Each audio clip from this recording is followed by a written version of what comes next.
This European cricket event is proudly brought to you by HCL Software, Rado and 1xBet. It's the penultimate day of Group A action here in London. The sun is shining and all 5 teams are still scrapping it out for one of those top 4 spots to take them through to the quarterfinals. The action is about to get going and it's starting right here, right now.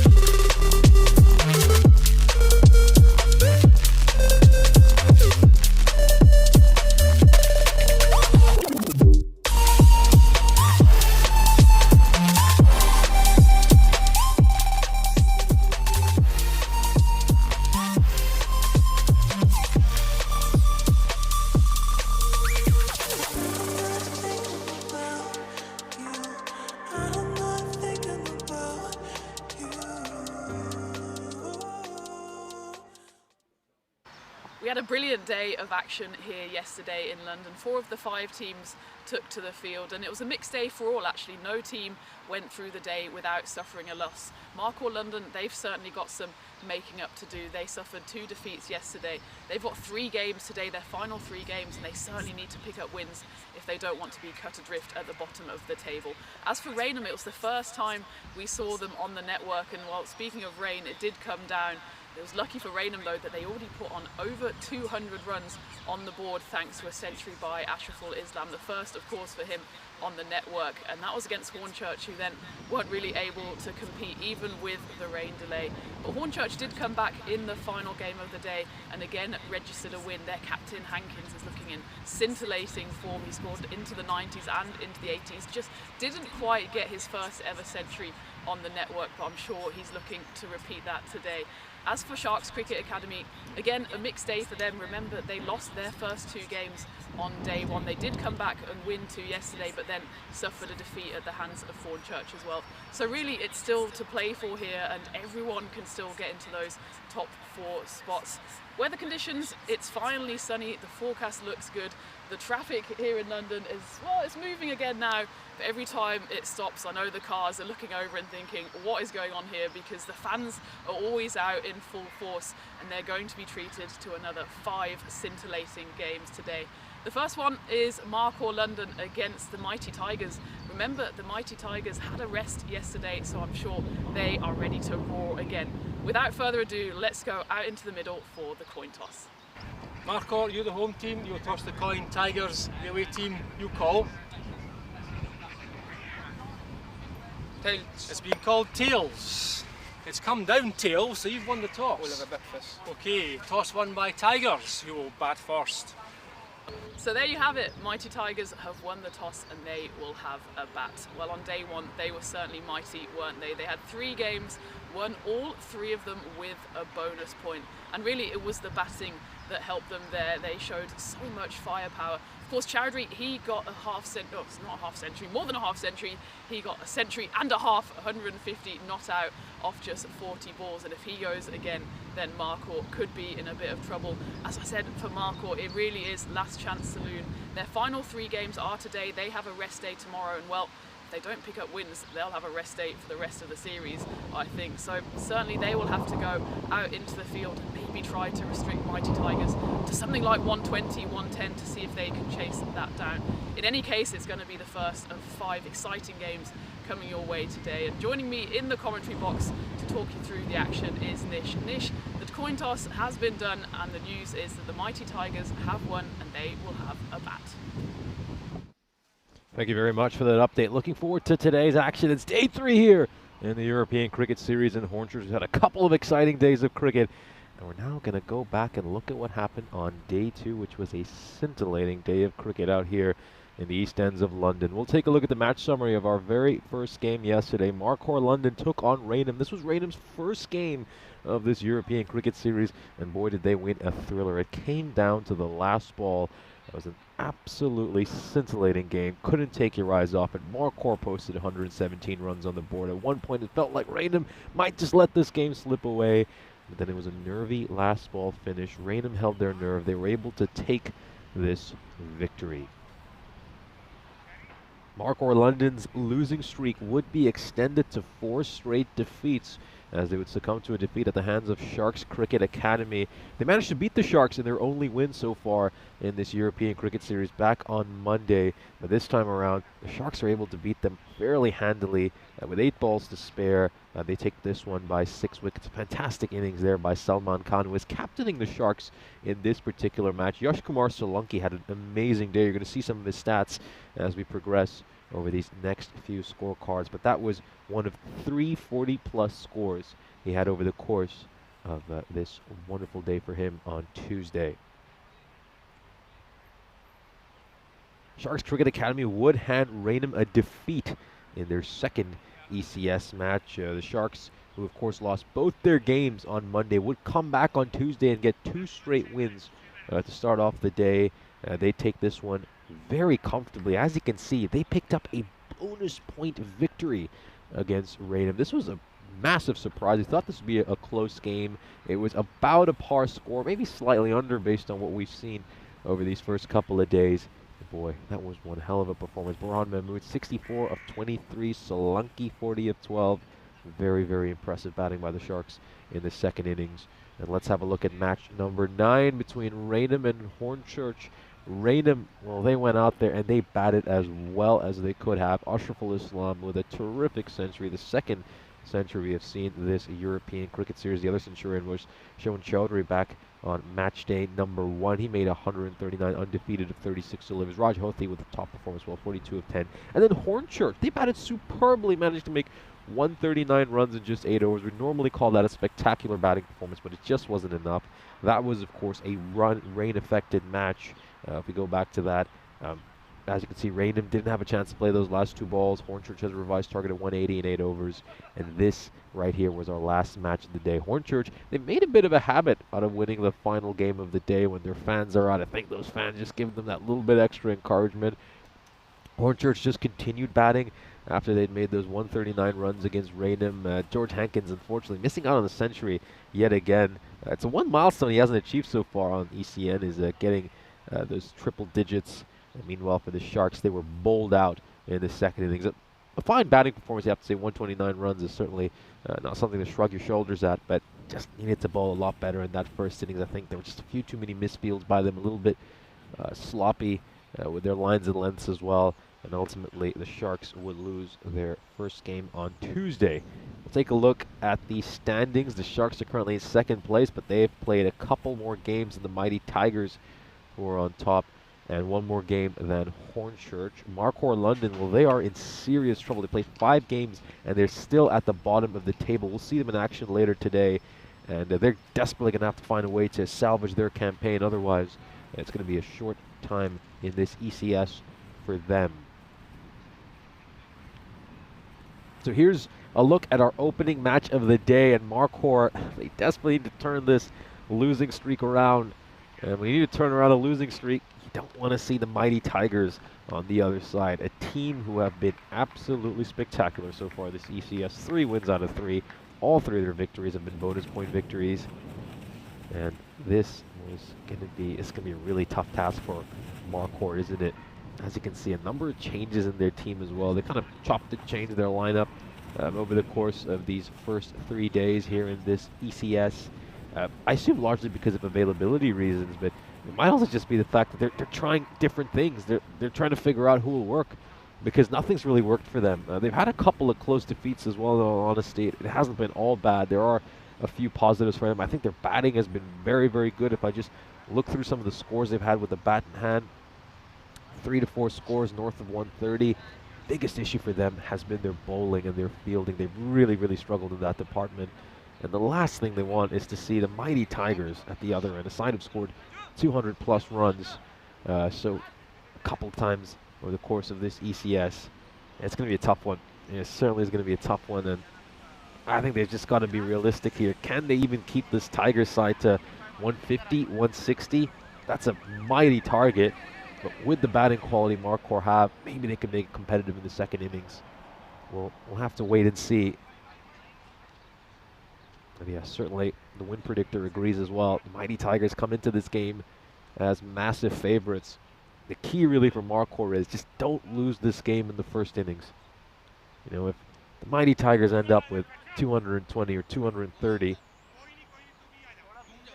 you know, this game could be over within the first 10 overs. That's the key here for Marquardt, is just make sure you're still in this game heading into the second innings.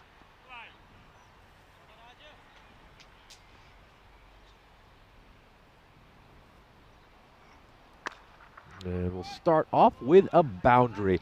What a way to start day number 3 here in the ECS. A very good looking shot. Struck away towards the onside. Sani is opening this time around. A few changes for the mighty Tigers as well. So Marquardt will certainly be hoping that they aren't at full strength. A number of the players we saw feature during Monday's action aren't involved today. Still have plenty of talent in that lineup. I mean, you just look down at Shawan Chaudhary, the Centurion is at the non-strikers end. Sani, very talented player as well. I think he's just overcompensated a little bit here, hasn't he? Went a touch too straight. Previous ball, this time it's short wide. It's cut away, given the treatment it deserves. Just need to be disciplined with their lines of length. This has really been their Achilles heel.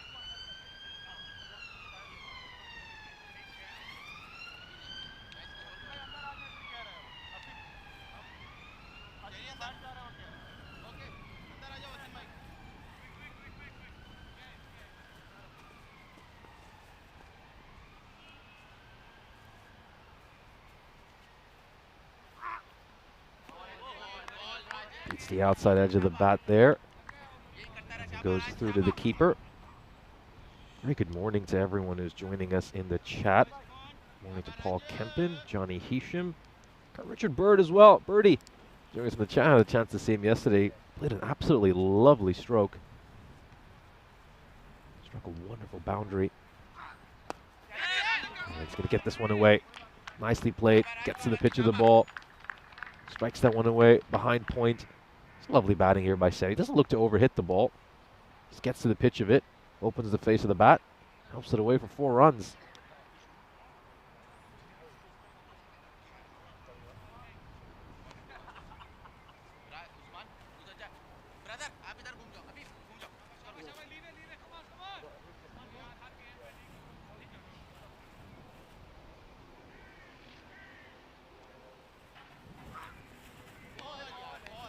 There's a dot ball. Need to get a few more of those in.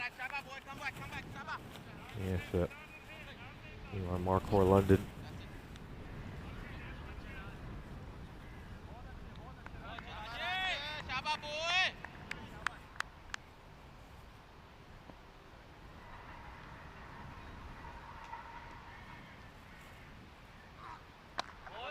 There we go. That's where he needs to be bowling it. Those are the sort of lengths you need in T10 cricket. Get it right up there. Get it in the block hole. Yorker length. Mighty Tigers get 12 runs off the first over, and 12 runs from an over isn't bad at all from the bowling side's perspective in this format. I think if you can keep an over under 14, you've done a pretty decent job as a bowler in T10 cricket. And we could just see from these stats here in Hornchurch, average run rate's been 15.4. Some of that, of course, has been skewed by the fact that the mighty Tigers have come out here and batted superbly in a number of games. But I think when you've got two fairly evenly matched sides, a par score is probably like 130 to 135. It's around that kind of range. And just look at the number of maximos we've seen as well, 242.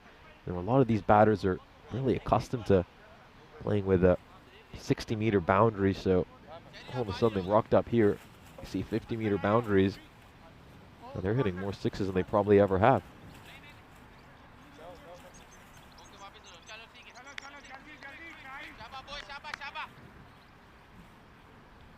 Ani Raghuvanshi joining us in chat. Morning to you, Ani. High up in the air. Is this going to be a catching chance? There's a fielder underneath it. That's well taken. Really nicely taken there by Old Hawk, but he's limping back, and that's slightly concerning from Markhor's perspective because he's been one of their better batters over the course of this ECS. Chowdhury, the Centurion from Monday, will depart on a golden duck. Just had no real timing on this shot. It was skied. Isn't the easiest catch to take, and I wonder where he's done the damage there. Looking at that replay, it's hard to see how, but he is struggling mightily. Pretty much fielding on one leg, and he's out at long off as well. It's not exactly where you want to be positioning an injured fielder.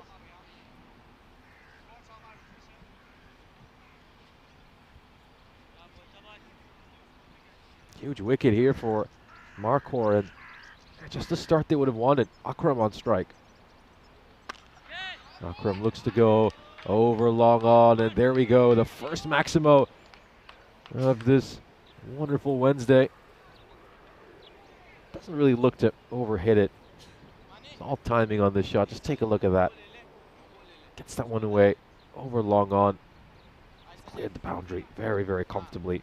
Akram's a powerful hitter. He's had some good scores over the course of this series. At 35 of just 10 against the Sharks.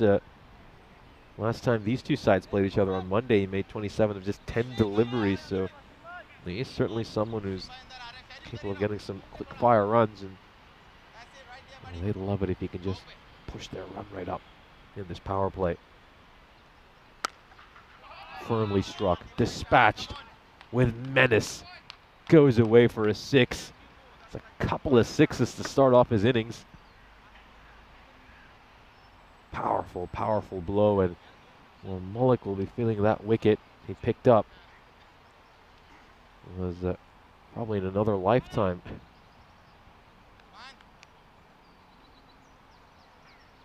Good morning to Ian Smolin, who's joining us in the chat as well. Looking forward to this day. It's moving day, isn't it? In Group A. It's a huge day for Markhor.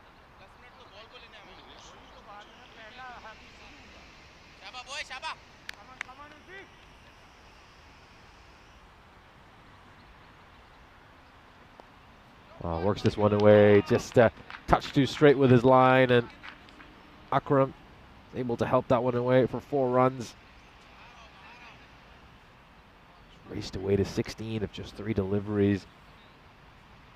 Takes a couple of steps out of his crease, and he's just able to help that one away towards fine leg.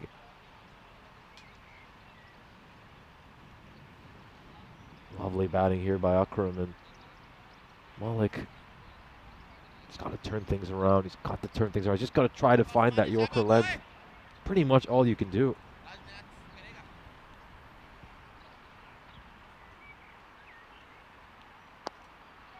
Pulled away gloriously. Just a touch too short there by Akram. He's just not able to find a good liner length here. Very nice stroke.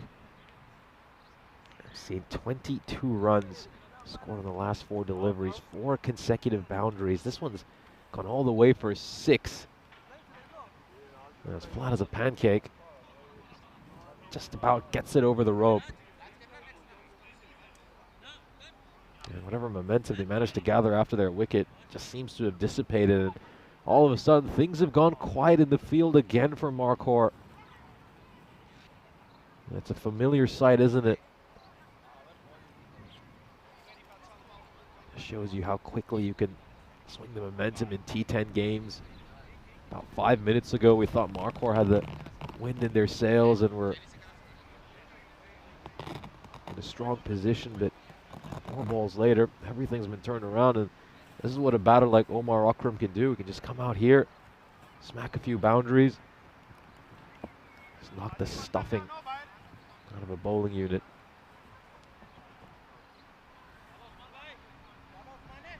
Last ball of the over. Let's see if Mullock can close out strong, or Akram will continue his joy. That's a better ball. It's a much better ball, and it's going to take some foot fielding at mid-wicket. It's going to be a single, but Well, much to Hornchurch chagrin, Akram is going to stay on strike, so that's certainly not good news for them. They're heading into the third over, final over of the power play. Mighty Tigers are 35 for 1. Also a good chance to welcome back Christina Guff into the commentary box. Very good morning to you. Looking forward to today's play. Absolutely. Morning, Nish. The sun is out finally. Looks like the rain clouds from yesterday have cleared. I can't say the forecast for the rest of the week looks immaculate, but we're here. The sun is shining, and that's the main thing. Take a quick look at the standings and Marco London. It's last chance saloon for them, really, isn't it? Their final 3 games today. They need to find wins from somewhere. That one's delicately played away. It was a lovely dab there by Omar Akram. He continues his outstanding start. The dog walkers are out. And the boundaries are flowing. Interesting then that the centurion and a half from the other day, he gets his second golden duck of the series. So it's very much hit and miss at the moment for Shawan Chowdhury. If he continues that pattern, maybe he'll come back firing with another century in the upcoming games. Slapped away through the covers. Brilliant hit again, Omar Akram. He's started off on absolute fire here on this balmy Wednesday morning. Guvir Saini at the other end, just happy to stand and admire Raj Kumar bowling the third over here. Coming back for his second, just giving him a bit too much width there. Omar Akram just stands and delivers. So that's already the 9th boundary of this young innings. Showing as well Marco London not exactly high on confidence. Of course, we mentioned they've been on a losing streak now of 4 games. This would be the 5th in a row. Wide again, probably would have been a wide, but it's been hit for a flat 6. Omar Akram goes one better, 4-4-6. He's racing to 37 off 8. That was a brilliant hit. Brilliant strike. Lovely stroke, and I just love how versatile Akram is as a batter. He's got every stroke in his arsenal. Yeah, pushes this one down the leg side. It's going to be a wide. Yeah, I thought Kumar bowled pretty decently in that first over. Giving up 12 runs in any power play over is a win, especially here in Hornchurch, where we've seen the average run rate at 15. But Akram's just come out here with some real menace. He's tormenting these bowlers. On the leg side again, that's another wide. So yeah, struggling with his line a little bit, Kumar. Already 16 runs coming off the first 3 legal deliveries here. 3 boundaries followed by 2 wides. You can see what he's trying to do. Anything too wide outside the off stump and he just gets slapped away. But just having the wrong side of leg stump. That's a much better delivery. He's unlucky not to dismantle the bails there. Still looking for the run is Omar Akram. He's getting a bit antsy here. Just needs to keep his shape. Played down the complete wrong line there. That's the line and length he needs to bowl. Just trying to go for that top of the off stump. Line and length. Let's see if he can maintain that.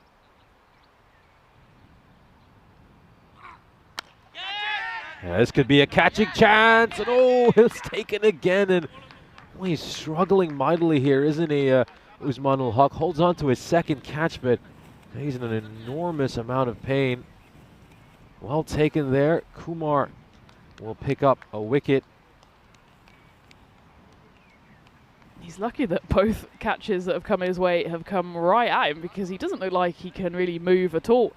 Catching on one leg, I don't know what he's done, because I don't recall ul Haq hurting himself during the play. In any case, though, he has 2 catches come his way, takes both of them, and it's a big wicket as well for Marco, as Omar Akram started brilliantly, but just the last couple of deliveries started to lose his shape. That time tries to lift it over mid-off, but only lifts it into the one-legged Usman ul Haq. Mighty Tigers 51 for 2.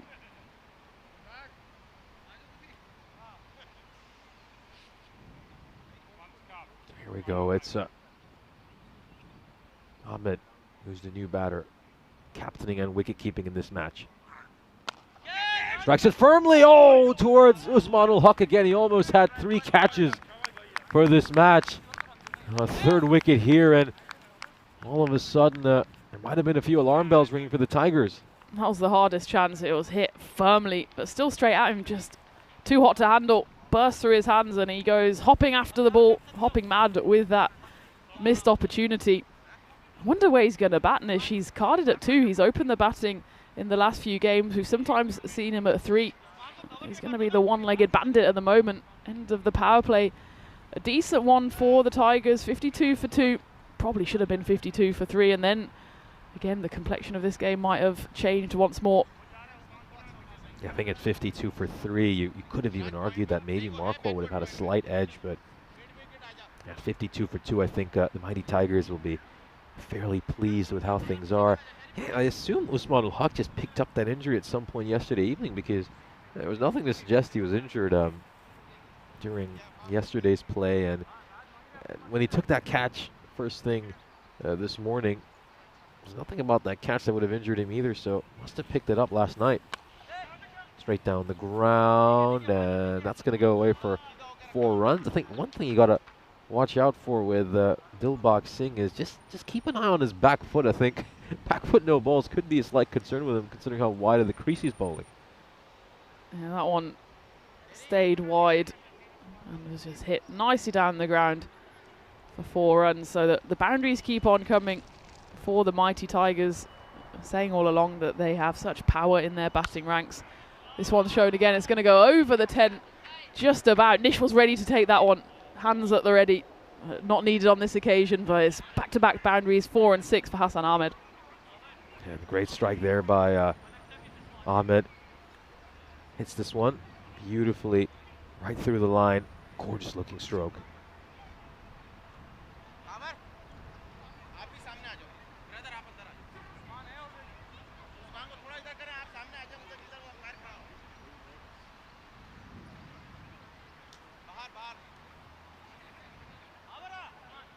That's an early lost ball, and there you see Daniel Weston, the founder of European Cricket Network. He's not afraid of a bit of hard work. He's on the hunt for the Grizzly as well. Maybe just making sure that we don't have an insurance claim from the car park. Looks like the ball has been located along with the Marquardt fielder. Dilbagh Singh needs to just adjust his line here. Bowling too wide, just allowing Hassan Ahmed to throw his arms at it. Looks to go big once again, and that certainly has enough to clear the rope comfortably, and that'll go well over the T10s as well. 3 consecutive boundaries right after the power play, so Dilbagh Singh, we're seeing him for the first time this ECS, and he struggled to start off. That was a lovely stroke again. Hassan Ahmed doesn't try to overhit it, just lifts it again. Pure timing. Another one finds the rope. The boundary count is already pretty significant in this innings. There's been 6 sixes and 7 fours, and we're only 21 balls into the game. It's already looking ominous, isn't it, for Marquardt? A team low on confidence, low on runs. At the moment, expected score over 170. You'd think even something over 150 might be a struggle for them to chase. Straight down the ground, and just beyond the reach of the fielder at long on, and the umpire's just inquiring, has that gone for a 6 or a 4? I think we'll need to take a look at this to confirm. And that's a tight one. That's a really tight one. I think it just about cleared the rope from my eye. Gets a wicket here, Dilbagh. And he's going to get the last laugh against Ahmed, but yeah, not too much of a celebration after he's just been struck for 4 consecutive boundaries.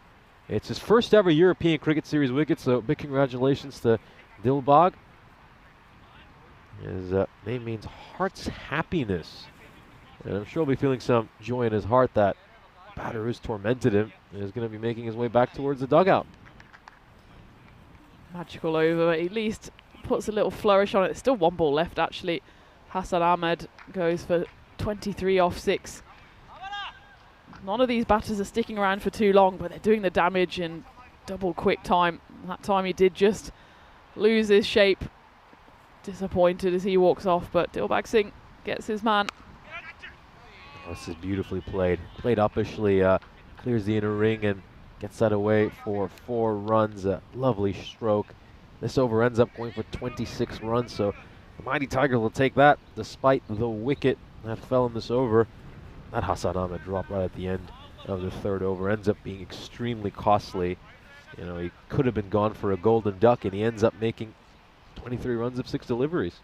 Yeah, absolutely. How many times do we see that on the network, that it's insult added to injury? Injury is the right word here as well. Zaman Ul Haq limping along, misses out on that 3rd catch. It's right in front of us on the boundary here. Well, in some ways, if I was batting, I'd be targeting that boundary, knowing that Ul Haq can't move very freely. Even worse, just playing ground shots straight back past the bowler. Ul Haq, don't think he'll be putting in too many dives with his one leg.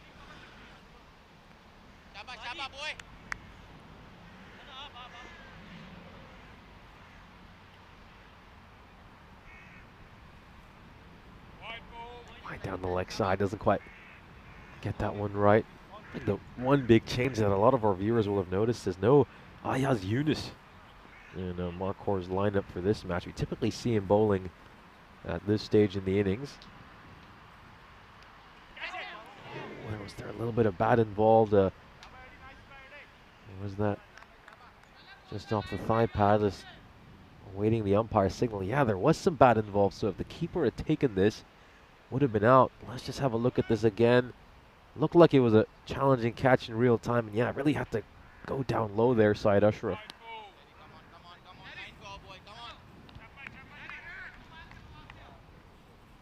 It's a tough chance. Certainly would have been out. Just flicked the pad, oh, sorry, not the pad, the bat on the way through.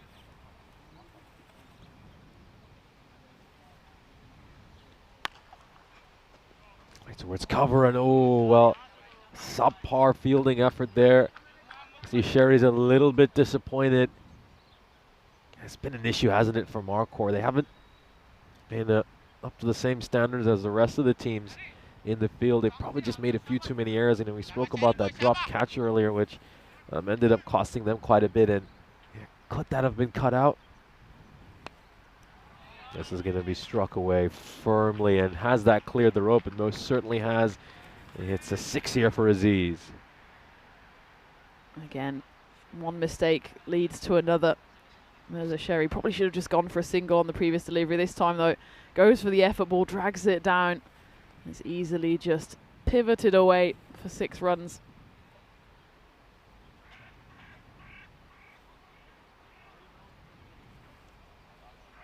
Mighty Tigers already nearing that 100 mark before halfway. Of course, we saw Raynham breach that mark yesterday. The Mighty Tigers did the day before, so we've had a few 200-plus scores. Raynham, remember, did it even with 2 balls to spare when the heavens opened. Wide down the leg side. Doesn't quite get that one right there, does he? Sherry? I thought Sherry batted really well yesterday. Had some good moments with the bat in hand, but he was a little bit wayward with his bowling and went for a few runs. Struck out towards mid-wicket, and that's going to go away for a 4 as well. So it just feels like every other ball is going to the boundary rope right now for the Mighty Tigers. Motoring along at over 20 and over, so even though they've lost 3 wickets, it just hasn't dented their run rate whatsoever. Well, that's been a trademark of the Mighty Tigers throughout this series so far. They're not too fussed about losing wickets. Every single batter that comes out is just going to swing and swing hard. Sometimes it backfires, as with Shawan Chowdhury getting out for a golden duck, and really Hassan Ahmed should have gone the same way. Massive, absolutely launched. He just clubbed that one over cow corner. Biggest 6 we've seen so far this morning. Flourish to end that 5th over. Another one that goes magical. 24 runs coming off it. That takes it to 50 runs off the previous 2 overs, and they do go past that 100 mark. 108 now on the board. Oh, in fact, there is still 1 to go because of those wides, so 102 on the board. And they could, well, with a 6 here, which I wouldn't put it past Saeed Aziz, We'll go to 108. 3 wides already in this over as well. Struck away over the square leg boundary. That's going to go for another 6. So we see our first supersonic over of this innings. Over ends up going for 30 runs. And, you know, Aziz just overpitched that delivery, didn't he? He was in the slot asking to be hit. It's been a tough one, really has been. We're halfway through the first innings. The Mighty Tigers find themselves in a mightily good position, 108 for 3. And it's kind of a familiar tale, isn't it, for Marquardt? You know, we've seen these issues plague them throughout the course of this ECS. They haven't been up to the mark they need to be in the field, and they've just not been accurate enough with their bowling. Yep, absolutely. They've given away far too many extras, 5 wides already in the opening 5 overs. Given that we've seen other teams actually bowl pretty tight, that can be the difference between winning and losing. And, well, even when they have got the ball in the right areas, they've just been punished by every single batter so far, actually, apart from Shawan Chowdhury, who missed out. Gavir Saini, he's still there, but he's just played the anchor role. But Akram, Ahmed, and now Aziz just hitting it to all parts. Fordy had 10 Maximos in this innings. I wouldn't put it past them to add another 10 in the second half of this innings.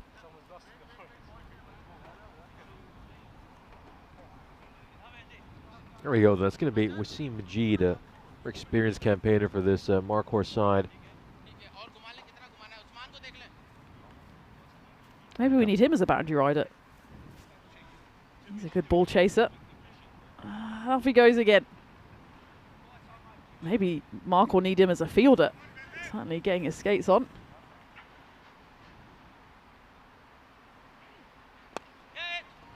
Struck away. 4 more runs as a big chase over there. Fielder on the deep. He's not going to be able to cut that one out. And that's a familiar tale, isn't it? They make the bowling change. They try to bring Wasim Majid out, hoping that he can maybe just stem this flow of runs, but not the case of this first ball. Again, it's just the lengths have not been terrible. It's just the lines. It's too much width there by Majid. And Saini, who's been relatively quiet, the only one who hasn't gone to all parts so far for Mighty Tigers. He gets in on the boundary action as well. Straight down the ground. That is high and handsome. Goes all the way for 6 runs. Back-to-back boundaries again, and that takes the boundary count consecutively to, well, it's 5, and there was only a wide that stopped the previous 2 as well. So take away that wide, and that's 7 boundaries in a row. And Mighty Tigers are roaring here, and Mark will just have absolutely no answers. You can hear, or really not hear, the activity in the field. It's all pretty quiet, low on confidence, low on runs as well. And you think here the Mighty Tigers are going to bat Marquardt out of this. That's such a hard hit, but there is a fielder out there. And it's stopped well by Afif Khan. Do have a bit of news from out in Romania. So, you know, we had a little bit of a golden ball race between us and Hornchurch and Romania. It seems like the golden ball counter has been reset. Excellent. That's what we like to hear. Struck away, out towards long off, and that's going to go straight into the team 10s for 4 more runs. Short, wide, just some of the issues that we've been discussing over the course of this innings. I will say I'm slightly upset that we didn't get the golden ball niche, but it's okay. I'm happy for Rico and Phil, I promise. Oh, we'll get our opportunity as well. Hopefully at some point. Had a few close games, so hopefully a golden ball coming at some point. Struck hard, and oh, there was a chance again, and the second catch that's been put down by Marquardt. If you're struggling with your bowling, you'd like a bit of help from your field, and it's just not been the case for Marquardt.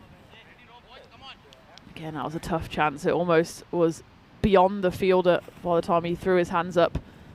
Well, the spectators coming from all parts, loving the action they're seeing out there, and we're loving the Mighty Tigers hitting at the moment as this over goes magical again. And oh, there's Andy O on his bike getting the sprint in, and his phone goes flying, but most importantly he gets the grizzly out of the bushes.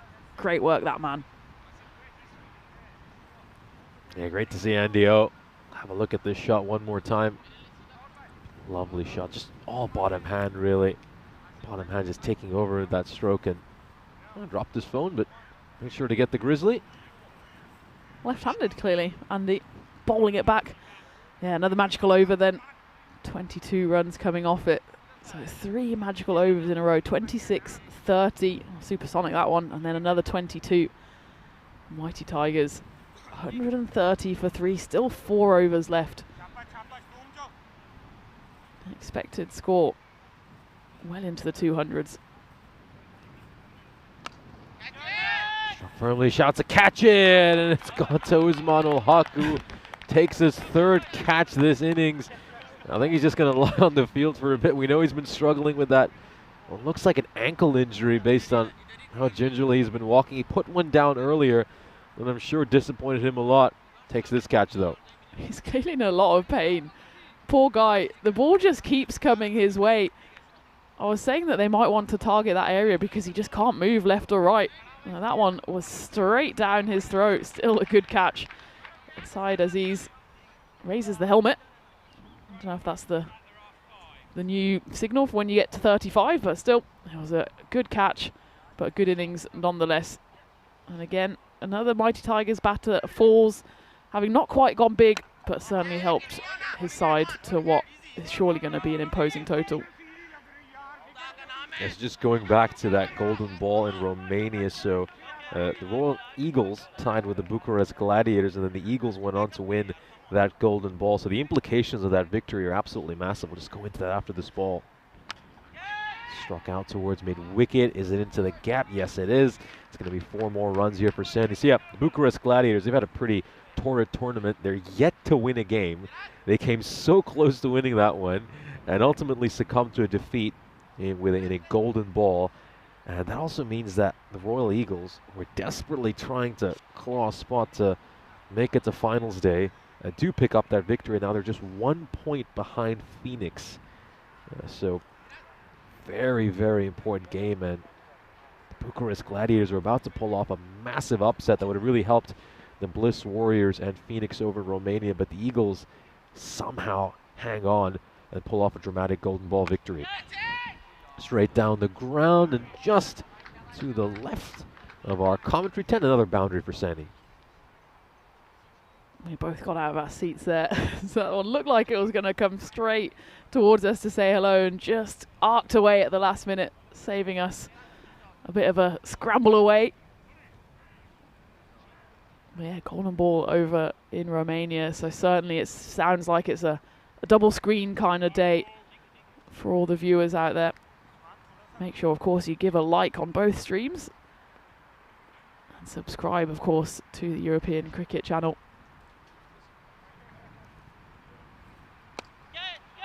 Slapped away, cause of catch it. He goes for the hop, skip and a jump, but doesn't manage to stop that one as it races away once more to the boundary. 6 runs. Kashaf Iqbal bowling this 7th over. Picked up a wicket on the very first delivery. Since then, though, also been hit away for 3 boundaries. And Gurveer Saini, who's opened the batting, who faced the very first ball, has seen a lot of the action from the non-strikers end, but now moves to just 1 big hit away from his half-century. Does he get it here? Does he have the distance on it? He absolutely does. So it will be a magnificent half-century for Saini, coming off 15 deliveries. Yeah, wonderful stroke there by Sandy. Brings up half-century in just 15 deliveries. We've seen Sandy show his proficiency with the ball in hand, and now he chips in with his first 50 of this European Cricket Series. Big congratulations to him. First ever 50 on ECN, and he thoroughly deserves it, Sandy. He's a wonderful cricketer, isn't he? You know, we've seen how good he is as a bowler for this Mighty Tigers side. He also often bowls the pressure overs. He bowls the first over and the last over. We've also seen how good he is in the field. So an all-round, very talented cricketer. Here's a look at the upcoming events on ECN. And alongside us, we got some great cricket going on in Romania as well. It's finals day over in Romania. Rico and Phil G will be taking you through the action there. And then after we conclude the cricket here in Hornchurch in Romania, watch out for some of the action over in Czechia, Finland, Bulgaria, and Belgium. So a big start to the European cricket summer here on ECN. At the moment over in Romania, Bliss Warriors are taking on Phoenix. The two sides are currently at the top of the table. The winner of that game, you feel, will confirm their place in the final. This one's just dragged out towards Cow Corner, and oh, that's a terrible misfield. Oh, it's a real howler. No other way to put it here for Mirza Sherry. And it kind of just sums up the sort of innings it's been for this Markhor side. Looked like it was going to be a fairly regulation bit of fielding, and oh, you got to feel for Sherry. It's just been a difficult first hour for him. Full toss, struck down the ground, and oh no, surely not again. Surely not again. And Wasim Majid is able to prevent that from going away for a 4. You can just see it's getting a little tetchy out there, isn't it, for Markhor. This time Majid almost with the costly misfield. This one has gone high up in the air, and it's going to be a Maximo.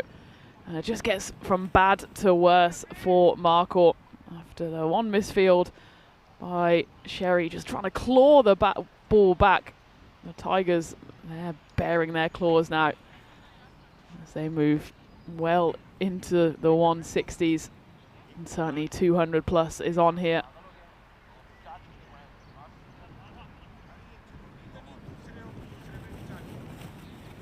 Afif Khan, in fact, it's the 7th bowler used by Markhor, which has been a tactic actually used by a few teams, sometimes to good effect. I think on this occasion it just seems to be a case of which bowler can avoid going magical, and so far no one has really avoided it, as only Raj Kumar has bowled his 2 overs so far. Straight down the ground once again, and it's the exact same outcome. You can see some dark clouds just hanging overhead. Keep our fingers crossed here in Hornchurch. It has gotten a lot chillier than when we first came in this morning. Yeah, I think the dark clouds are looming over Markhor as well. Raj Kumar, in fact, was the only bowler to not go magical. He went for 12 and 17 off his 2 overs, but otherwise everything has been 20 plus. In fact, everything's been 22 plus. And of course, Mirza Sherry going for that supersonic over. Afif Khan looks like he won't avoid the punishment either. He's gone for 17 off his first 4. Mighty Tigers, 169 on the board now. Tosses that one up, does get away with it. And this time, safe hands by Wasim Majid for a rare single.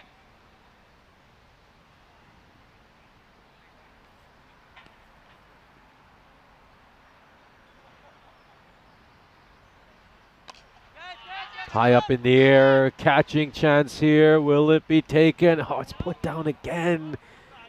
It's another one that's been dropped. The 4th catch we've seen dropped by Markhor this innings. And I think the body language by the rest of this Markhor side just really tells the tale. I think everyone just kind of accepted that as if it was inevitable. Yeah, it's not looking good for Markhor, is it? On a day that is so important for them. It's their final day of group action. 3 games left to try and somehow get a points total that will keep them in a minimum of 4th place.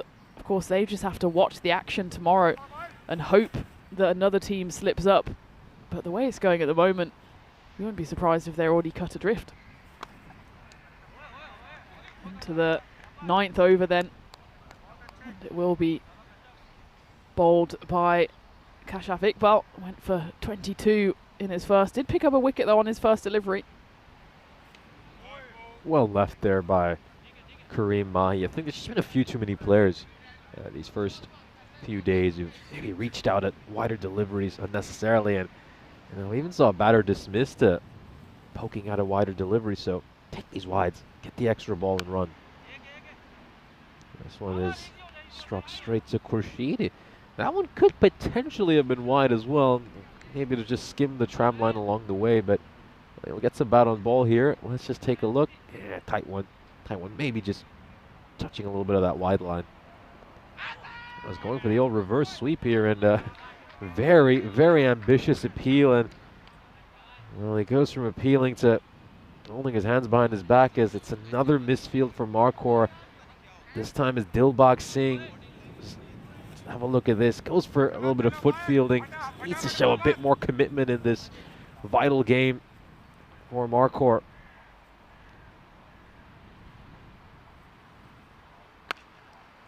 Struck hard, and well, we can see Raj Kumar gets a hand to it just to slow it down, and that ensures Mighty Tigers only get a single. At least on that occasion, it was half stopped, took the heat off the ball. I think Marco might have collapsed there if they had another misfield, but it's going to get ugly now, as I think that's going to be a big no ball, and it's going to be 7 up. And oh, foot fielding by the dog walker doesn't quite pay off. He's got to do the walk of shame to pick up the ball. Good throw in though. Let's take a look at the height on this. Yeah, definite no ball, almost chest height no ball. And it's the old 7 up that's been brought up. So Kareem Mahi, who is the beneficiary of a dropped catch, is just rubbing some more salt on Marquardt wounds. There we go. Let's see if he cashes in on the free hit.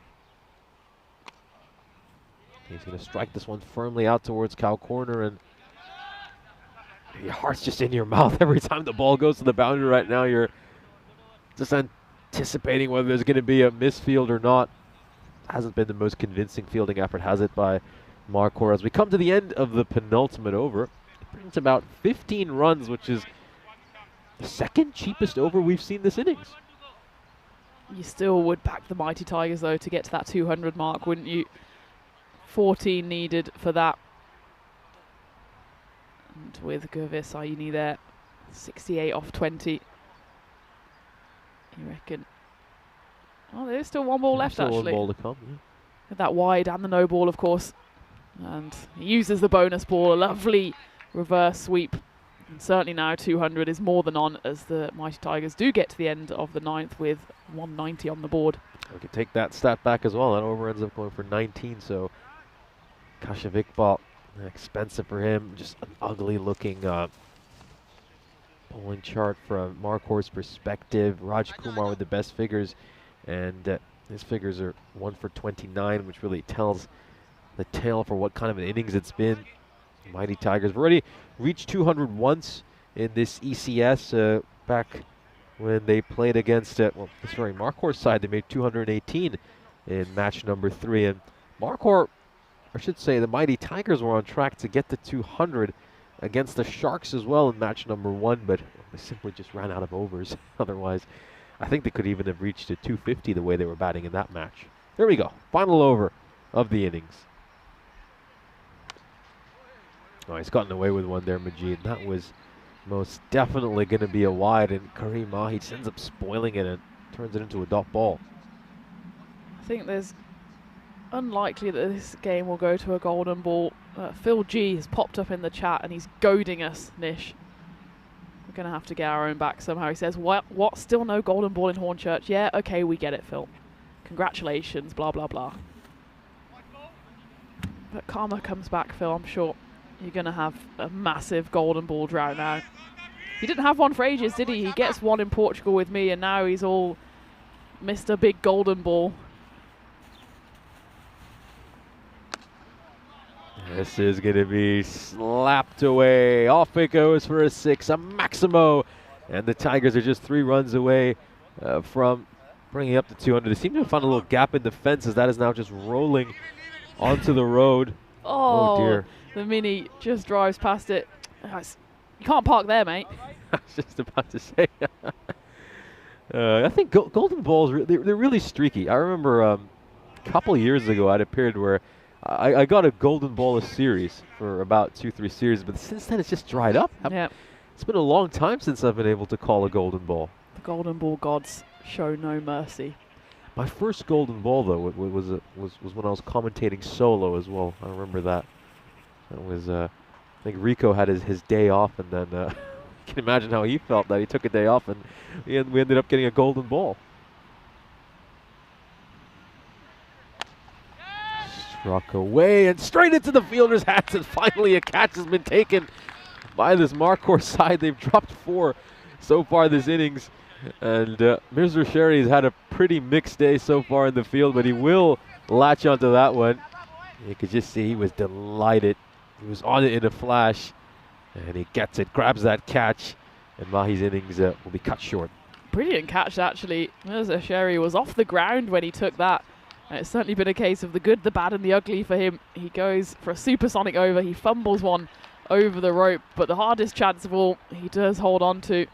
Brilliant grab for what would have been, I'm sure, certain 6. It does mark the end of Karim Mahi. 21 off 11, though. Again, all of the Mighty Tigers have been able to chip in with runs, apart from the Centurion from the other day. They'll pitch a quick single over here. Didn't exactly slide his bat in either. You have to say Mirza Beg wasn't exactly cricket fundamentals that he was following over there, and an overthrow as well. Just a little sloppy here. I think this is not the best cricket in this sequence. I mean, just take a look at how casually Beg is making his way towards the non-strikers end, and then pinch another run of overthrows. No one backing up. Majid didn't exactly keep his head there either. Straight down the ground. It's just going to fall short of the fielder long on. Beg will casually trot to the non-strikers, and they bring up their 200 here. The Mighty Tigers, their second 200 score of this ECS, and they've both come against Marquardt. Last ball of the innings. Straight down the ground. This will be drilled for a 6. The bottom hand is taking over there for Sani. A fine innings by him. I feel like he's very quietly gone to his 78. He opened the batting.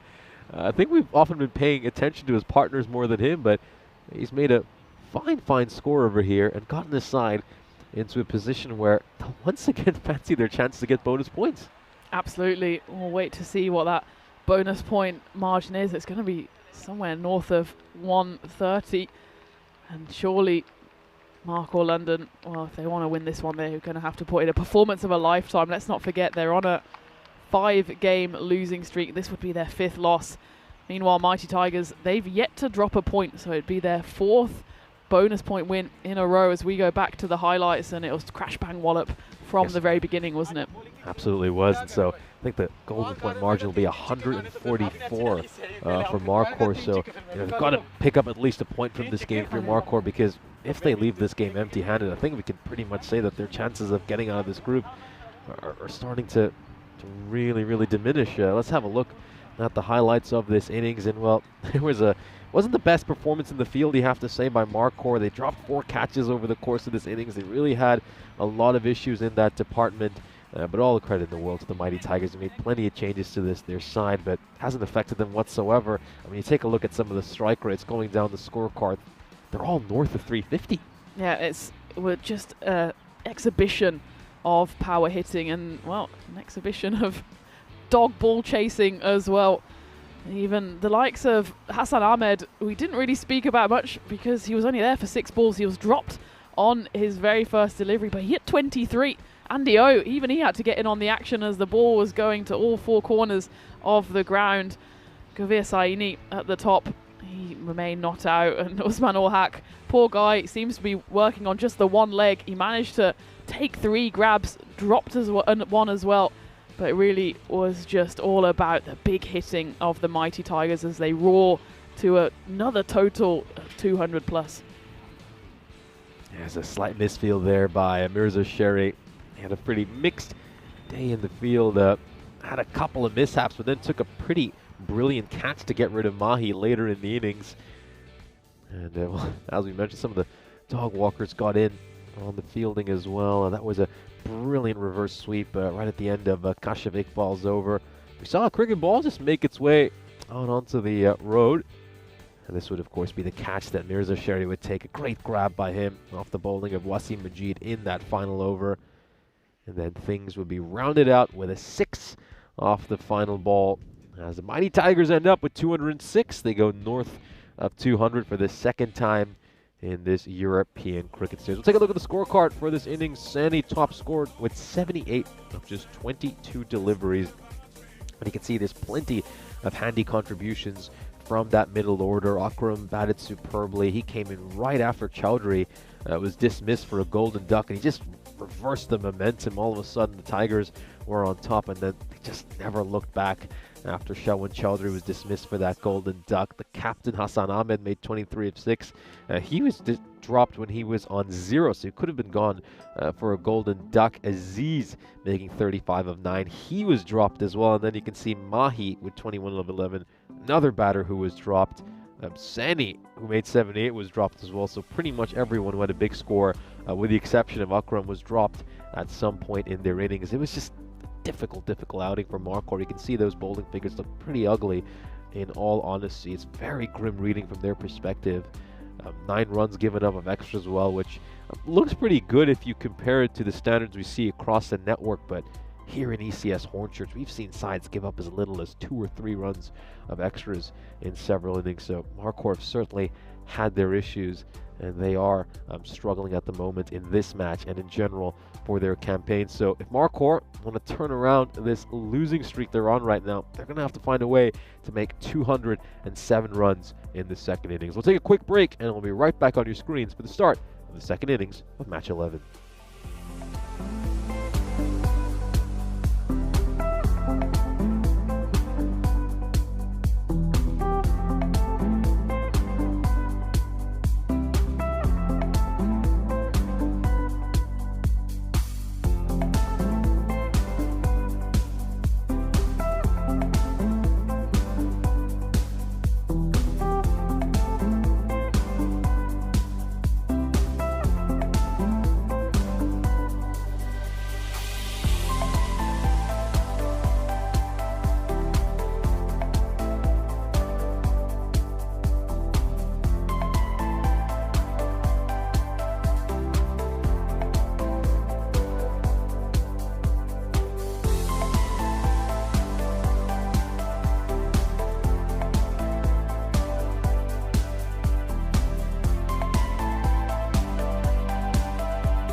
point victory after another for this Tigers side. They've not really been tested by any of the opposition they've had to face so far this series.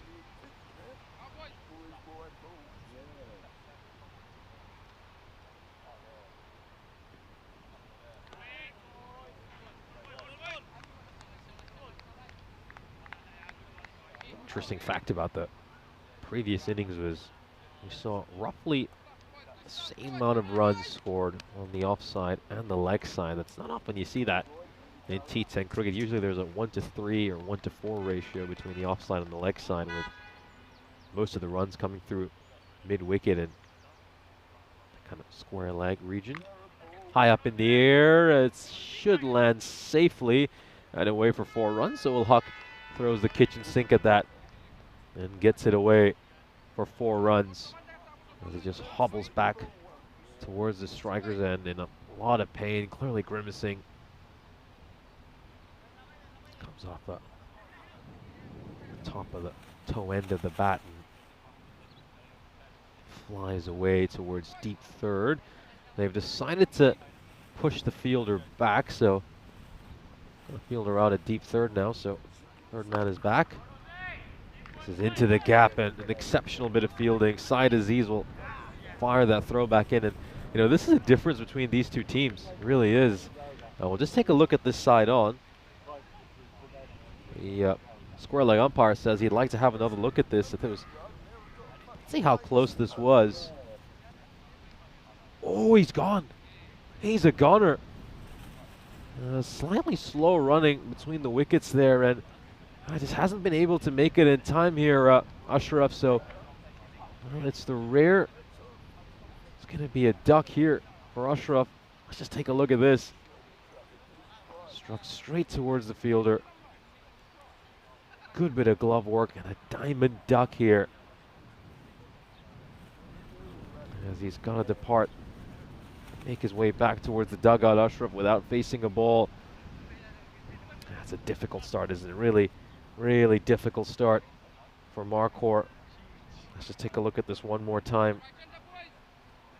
The throw is fired back in. And a sharp bit of glove work there. So Ashraf make his way back without facing a single ball.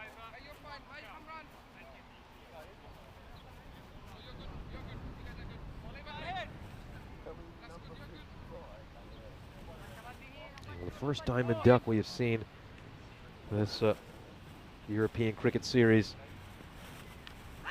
And Ashraf is the unfortunate victim of it. That's another boundary, and well, the only boundaries that Marquardt have been able to find this innings have been courtesy of the edge of their bat. A little bit of misfortune there for Mohsin. Let's just take a look at this. Yeah, it just comes off the inside edge. A little tickle. And we'll beat the keeper and go away for 4 runs. So Marquardt struggling to find the middle of their bat. If you just go back to that run out, I mean, what an exceptional bit of fielding. If that was Marquardt, that would have probably just gone past one of their fielders and gone for 4 runs. So here we go. The golden ball counter is now at 1 match since we last had a golden ball here on the European Cricket Network. It was reset this morning when we saw that very entertaining game over in Romania between the Royal Eagles and the Bucharest Gladiators. It was a crucial win for the Eagles. They absolutely had to have that game. The Bucharest Gladiators got to feel for them.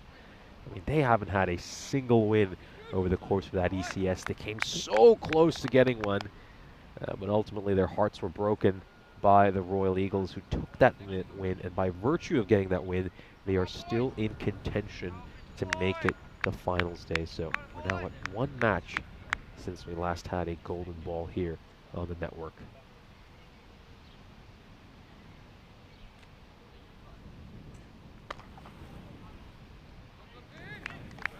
Stop there by the fielder at mid-off.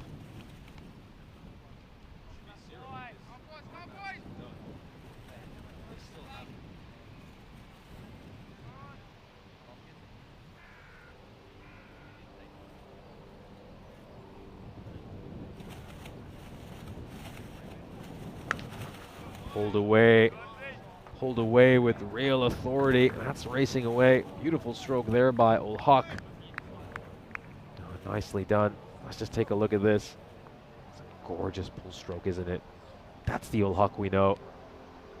He's a very talented and gifted batter, and it's just a shame that he's struggling with the injury he has right now and that we're not going to get to see him at his usual best. But yeah, running between the wickets is definitely going to be an issue for old Huck this innings, but it's just going to have to be a case of stand and deliver for him.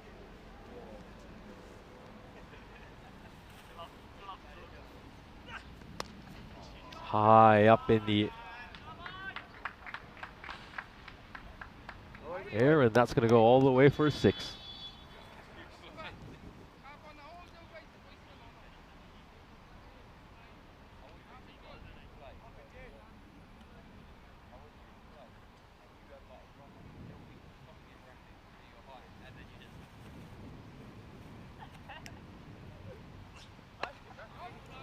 Struck straight back towards the bowler, and that one's going to be a single that they're not going to manage to burgle here. Marquardt. You can see that required now. It's up to 22.1. It's very challenging right now for this Marquardt side. I think the first key for them is at least try to get 1 point from this match. Just limit the amount of damage that's going to happen to their net run rate. It's going to be very tough for them to get to 207. They've got to at least try to get to 145 and just keep themselves in contention for the remaining matches they have to play today. Pulled away nicely. Good looking shot there by Khurshid. We know he's a good batter. Seen him play some nice innings over the course of this ECS. Had a good 36 of 18 against the Sharks back in match number 2. Made some good runs against the Tigers as well when these two sides played each other on Monday. Someone who can chip in with a few runs, Khurshid, but we're yet to see him convert one of his starts into a really big innings. That's a good time to welcome Tina Guff into the commentary box. So, yeah, Marquardt making some good runs here, but that required is just too high, isn't it? Absolutely. I think they might as well just go for that 145 for now, see if they can at least get a point. As you were saying earlier, they really can't afford to get out of this game empty-handed. Meanwhile, Mighty Tigers, they just continue to roar, don't they? They've picked up all 12 points on offer at the moment, and you wouldn't bet against them picking up another 4 here, would you? Certainly wouldn't. End of the second over. Marquardt are 27 for 1. And yeah, that required, as you mentioned, is 22.5. I think we're probably going to get to the stage very early in this innings. We're just going to have to show you the graphic of how many points they need to even get to that single point.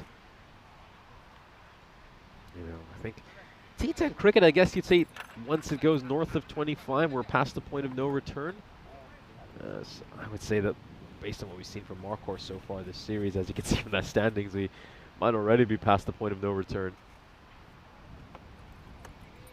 But they have batted well, this ECS, to their credit. I think it's just bowling has really been their Achilles heel. Their bowling and fielding, 2 issues that have really plagued them. Nicely played, and that's going to go away for 4 runs. A good looking stroke there by Old Huck. It's good cricket, taking advantage of the fact that fielding restrictions are in place. There's no one out there, and he's going to get himself a nice boundary.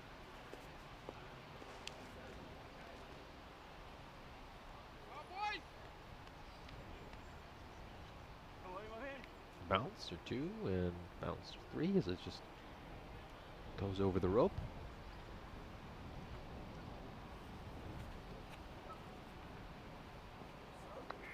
Oh, gets a thick outside edge here. It's going to be a big chase for the fielder at deep third, and full credit to him for getting to that and saving his side 3 runs.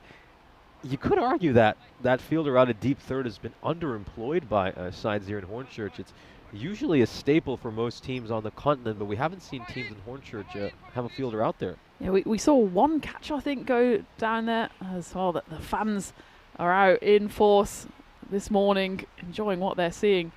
I think they've got the best view in the house there. Deep extra cover. And they've brought their own seats as well. Yeah, we saw a catch go to deep third yesterday, I think. That one's crunched away 4 runs. But I think you're right, Nish. It's underused because so many times it flashes off the bat.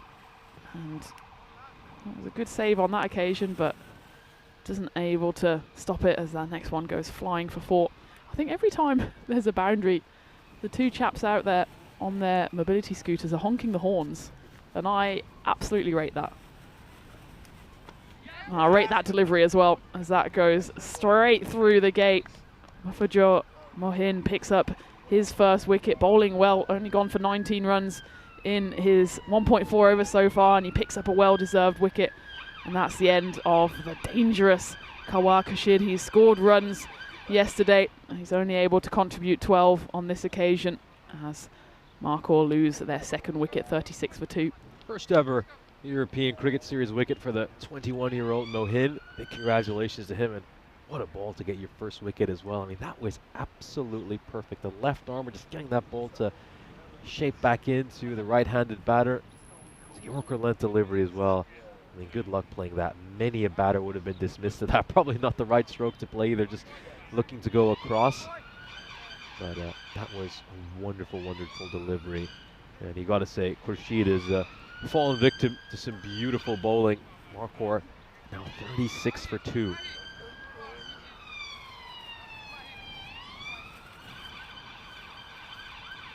Khan is the new batter.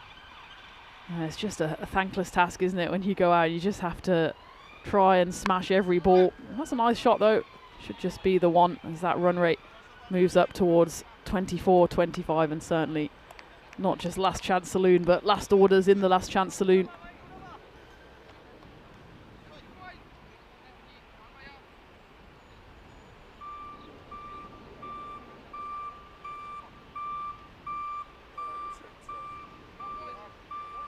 I like the look of Mohin here bowling.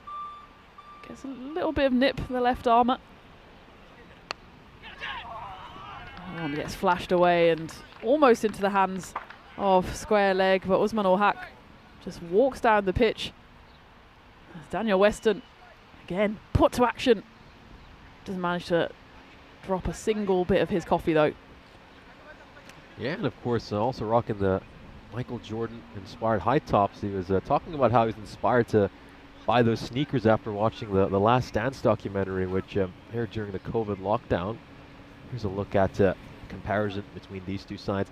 41 for 2 is a pretty decent power play, generally speaking.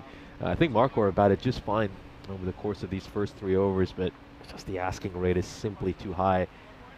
I think the first comment I made at the start of the opening match was that they need to make sure they don't lose this game in the first innings, and I think some of us fear they just might have. Yep, absolutely.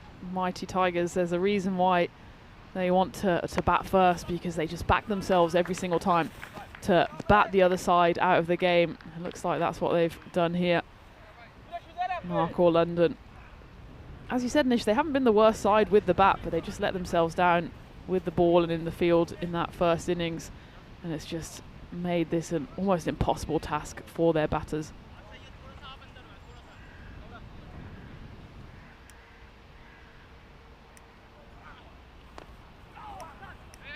Just looking to run that one down towards third, isn't quite able to execute the shot, but they'll pick up a single, and credit to Hawk for scampering across as quickly as he did, especially considering some of the injury struggles he's having.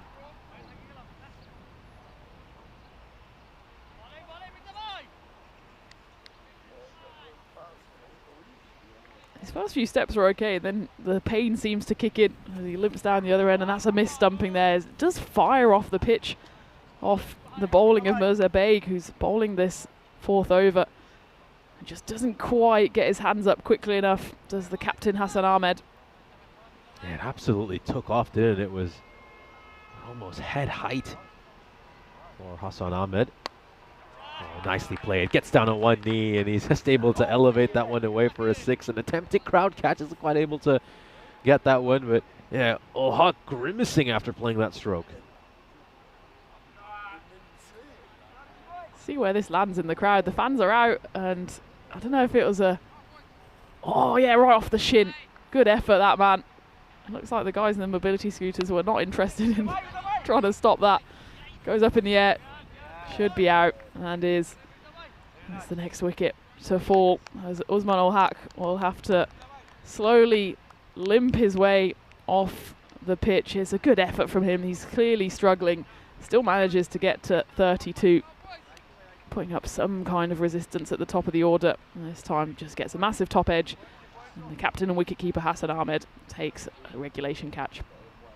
Yeah, very well taken there by Hassan Ahmed. He was the beneficiary of a dropped catch back in the first innings, but makes no mistake when he has to take a catch in the second. Usman ul Haq's innings is cut short. He batted really nicely, and he's just using his bat as a walking stick as he makes his way back towards the dugout. Got a feel for him, though. Still got plenty more cricket to play today, Markhor, and he's just going to have to find a way to somehow soldier on and help his side pick up a few victories later in the day. Big appeal over here, and there it is, the slow finger of death. He's gone. Markhor lose their 4th wicket, and Mirza Beg's now got a chance to pick himself up a hat-trick in the next over, so something to keep an eye out on. Mirza Sherry's miserable day continues as well. Not just a question of whether it's sliding down leg. You kind of see leg stump exposed there. Of course, Mirza Beg is going to argue that it will be spinning back into the stumps, but a tight call there. It goes the way of the Tigers. Mirza Sherry, after going supersonic, suffering a bit of a calamitous misfield. He did take that brilliant catch, but now he goes for a golden duck. And Markhor London, even that red line, which would give them half a point, or a point, but half a sense of satisfaction, seems a long way off, especially with that Mirza Beg over going for just the 11 runs and a double hit at the end with those 2 wickets. 52 for 4 is the score.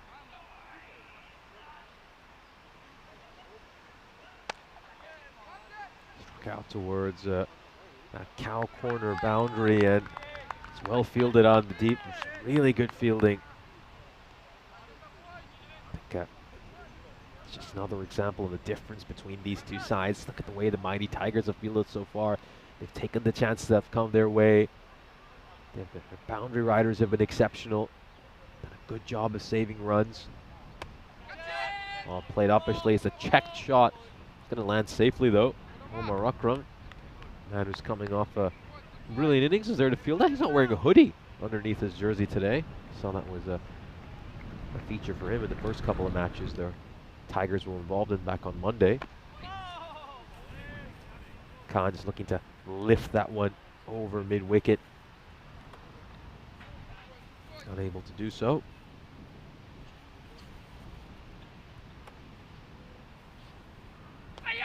Could be a stumping, will be a stumping. It's going to be a wide, but we'll get the wicket nonetheless, and Khan's innings will be cut short. Some very sharp glove work here once again by Hassan Ahmed. He's having a great day behind the stumps. Well, umpire Ben calls the wide. I think it was quite a tight wide, to be honest. Let's take a look. Definitely not a wide. It doesn't even catch any of that wide line. But I suppose Tipu won't mind, because his captain Hassan Ahmed whips the bails off, and he never gets beyond the line at all. And it's the next wicket to fall for Markhor. Afif Khan has to depart.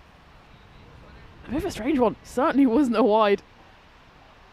But still a good outcome for the Tigers. It's all the 5s now. Markhor 55 for 5.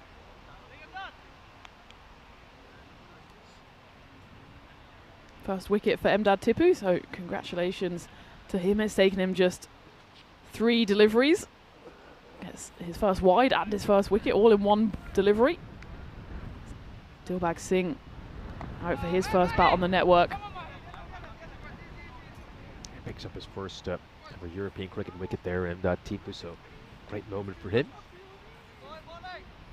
It's incredible though. I mean, prior to the start of the match, you're wondering if all these changes the mighty Tigers have made would affect their side whatsoever, but it just feels like whoever they insert into their lineup just clicks and picks up wickets, scores runs, takes catches, and does whatever is necessary to help them win games. Nice shot there by Heather. It was just premeditated, that stroke. Goes for the old reverse sweep. No one was back there at third, so he's going to get himself a boundary. Lovely shot. Very delicately played. He knew he didn't have to overhit it to that shortish boundary. Just uses the pace on the ball and knocks it for a valuable 4 runs, but it's just a losing battle here, isn't it? That run rate for the win above 28, even a point is 85 away.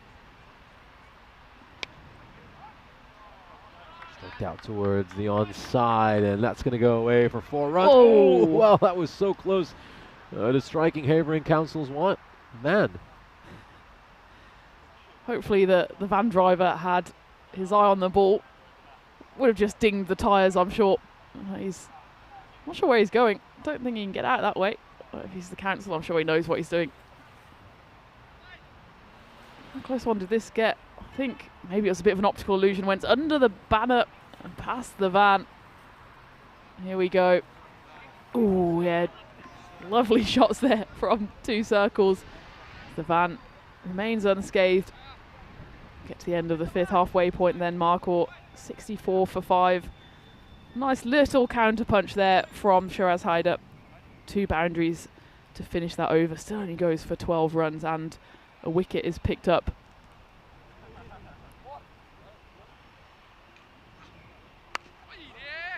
Struck straight to the fielder point, and they just put a slip fielder in place as well. I mean, how often do you see that in the 6th over of a T10 game? Just shows you the kind of confidence this mighty Tiger side exude right now. Probably a little bit too short and wide over there, but gets away with that as there's some protection out in the deep. Moonbok Singh will pick up a single. And the fielding there applauded by the Raynham team, who are, of course, waiting to take to the stage, and maybe with a bit of trepidation now as they'll be coming up against the mighty Tigers side, who are surely going to pick up 4 points here. That equation for just a single point for Marco is 79 off 27. Not impossible, but of course they've lost 5 wickets. And Shiraz Haider scored a couple of boundaries, but neither of these batters really going all guns blazing quite yet.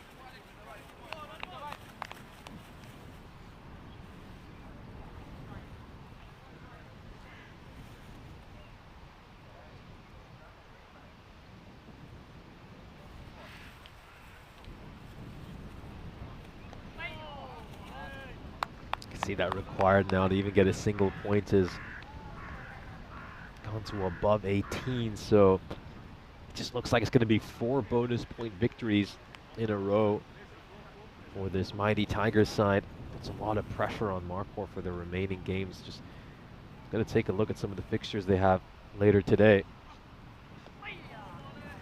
Too far from the stumps at all. They're going to take on Raynham in a match number 3 today, our afternoon match. And then they round out the day against Hornchurch in our final match of the day. And we do know that Hornchurch have made it a bit of habit to win the final match of the day when they've got the crowd out, when all their fans are in attendance. So it's going to be very tough for Marquardt. You know, we saw them defeated by Raynham yesterday. Raynham won that dramatic opening match yesterday against this Marquardt side, that game which went down to the final ball. And then taking on Hornchurch in the final match of the day with all their fans in, everyone having a good time, the barbecues and beers. It's going to be tough, isn't it? This one is struck away towards extra cover, and that's going to be 4 runs.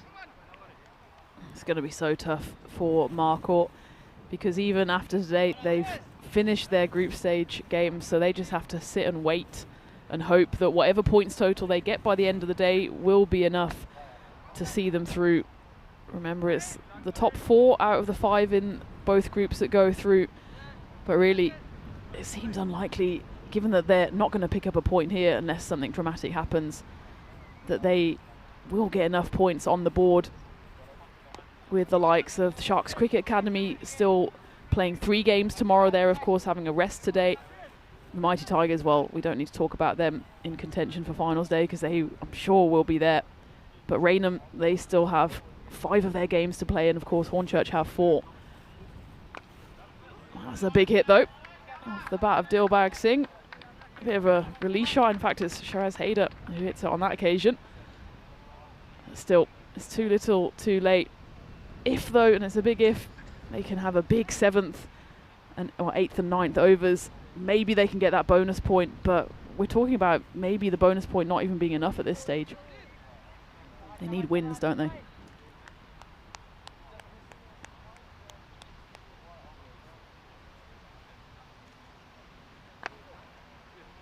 Okay, out towards the leg side. Big chase here from Mosin. He's going to be able to get to that. Fires it back to the bowler's end. And this is going to do some considerable damage to their net run rate as well, as things stand. This net run rate looks pretty ugly for Marquardt. They're currently at minus 2.87.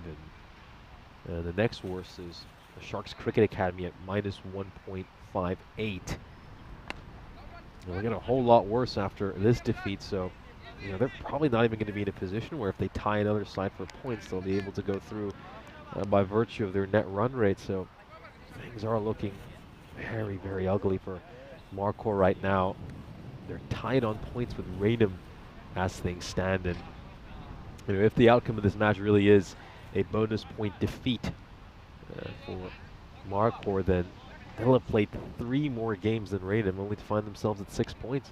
Although the one, I guess, bit of good news for Marquardt is that Raynham have to play the Mighty Tigers a couple of times.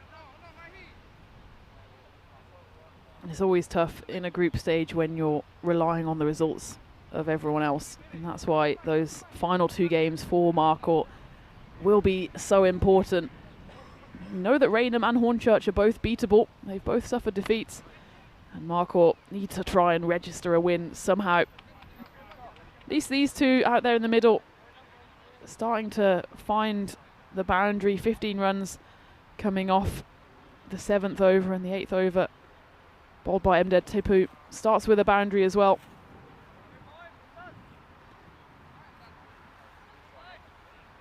They can just get a big over in here.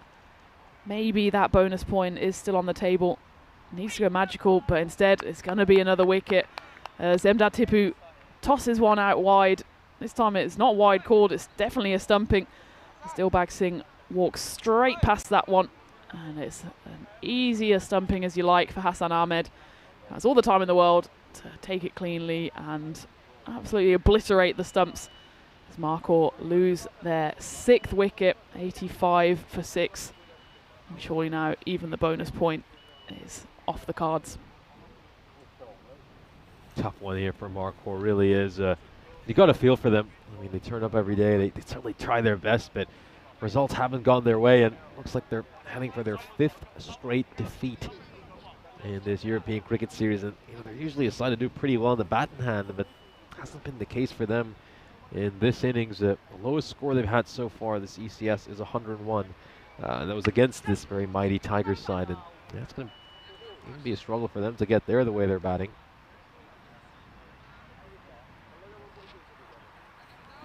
And as for the mighty Tigers, then they'll come back in just about half an hour's time against Raynham, and then playing against Hornchurch later in the day in game 4 of the day, as that one's wide and it's going to go all the way. A bit of a misfire there by Mdad Tipu. The mighty Tigers, they still have 2 games to come tomorrow as well. Remember, this is only their 4th game, so after this one they'll be halfway through their group stage, but we can pretty much already talk about them in the quarterfinals. It'll just be a case of where they place. I'm sure they want to go into the quarterfinals in that top spot. It doesn't give you an enormous advantage other than, of course, you will play the 4th place team from the other group.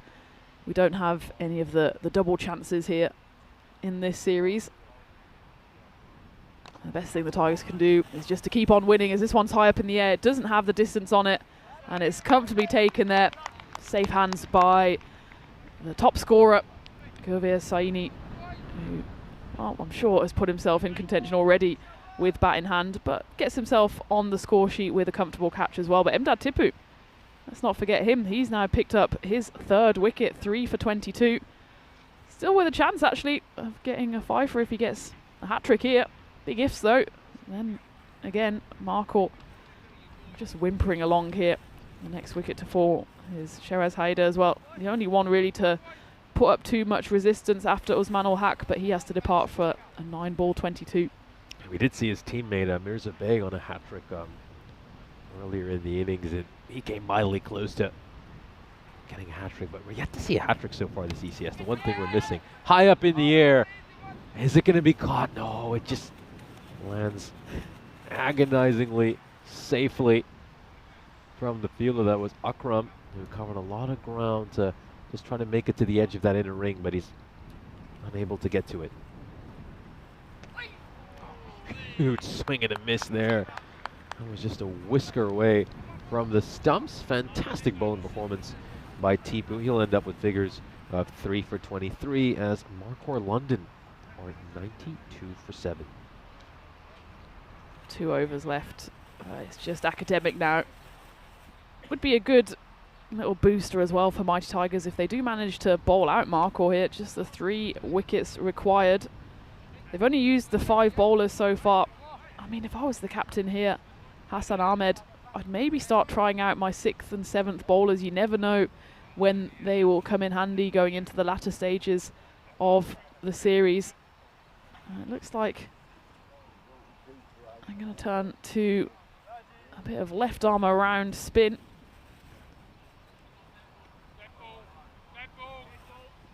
Been called a dead ball here. So that is not going to count. It's been called a dead ball, so he's just going to have to re-ball the first ball of this over.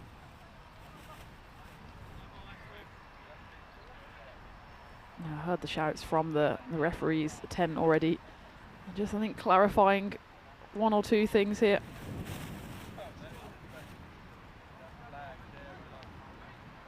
But yeah, the Mighty Tigers, they've been so mighty with bat in hand, haven't they? They just want to see if they can try out a few different bowlers. They've gone to Omar Akram here to bowl the 9th, so it will be a 6th bowler used. Good decision, I think, from the captain. It's all well and good using your 5 frontline bowlers. When things go wrong, you need to have some reliable backups. Omar Akram showing that he's no slouch with the ball in hand either. And again, he is coming up against a very wounded Marcor batting lineup as Man Malik and is joined out there in the middle by the captain, Kashaf Iqbal.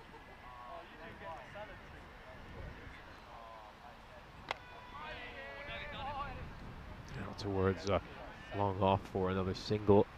Really spoiled to wide there, Kashaf Iqbal.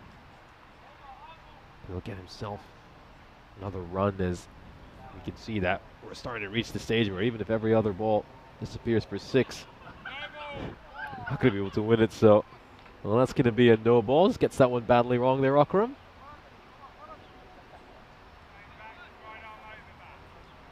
Here we go. Free hit coming up.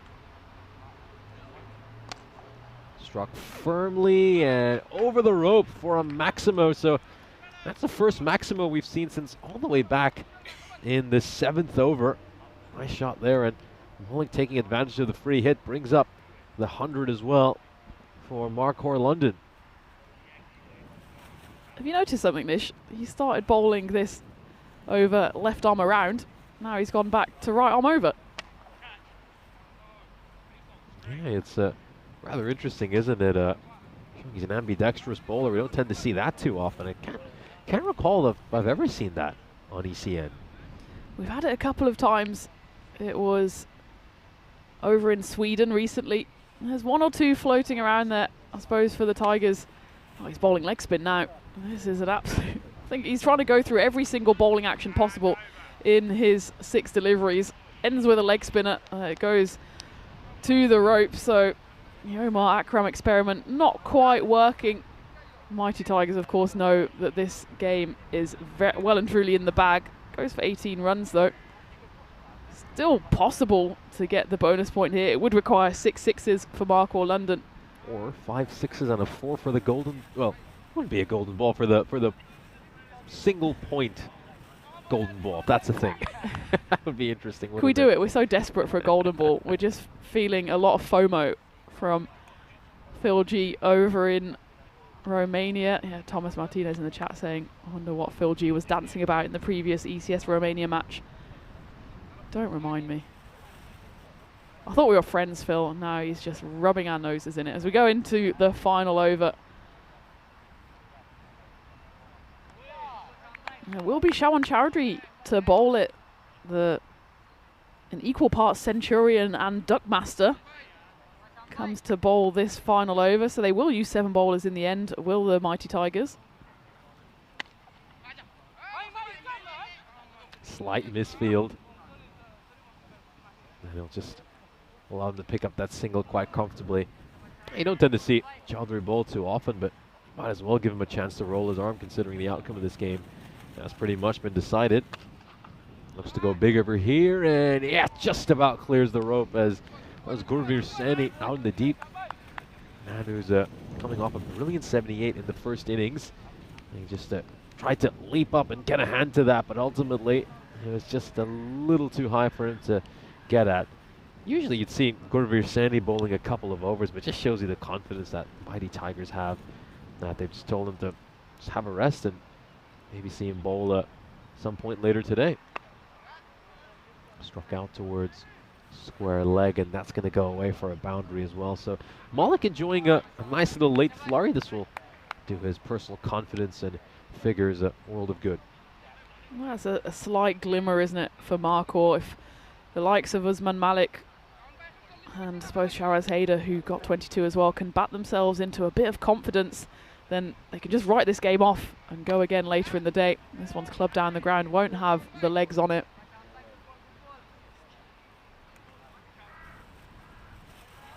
Well, just a ball away from Markor being put out of their misery. It's been a difficult game for them, hasn't it?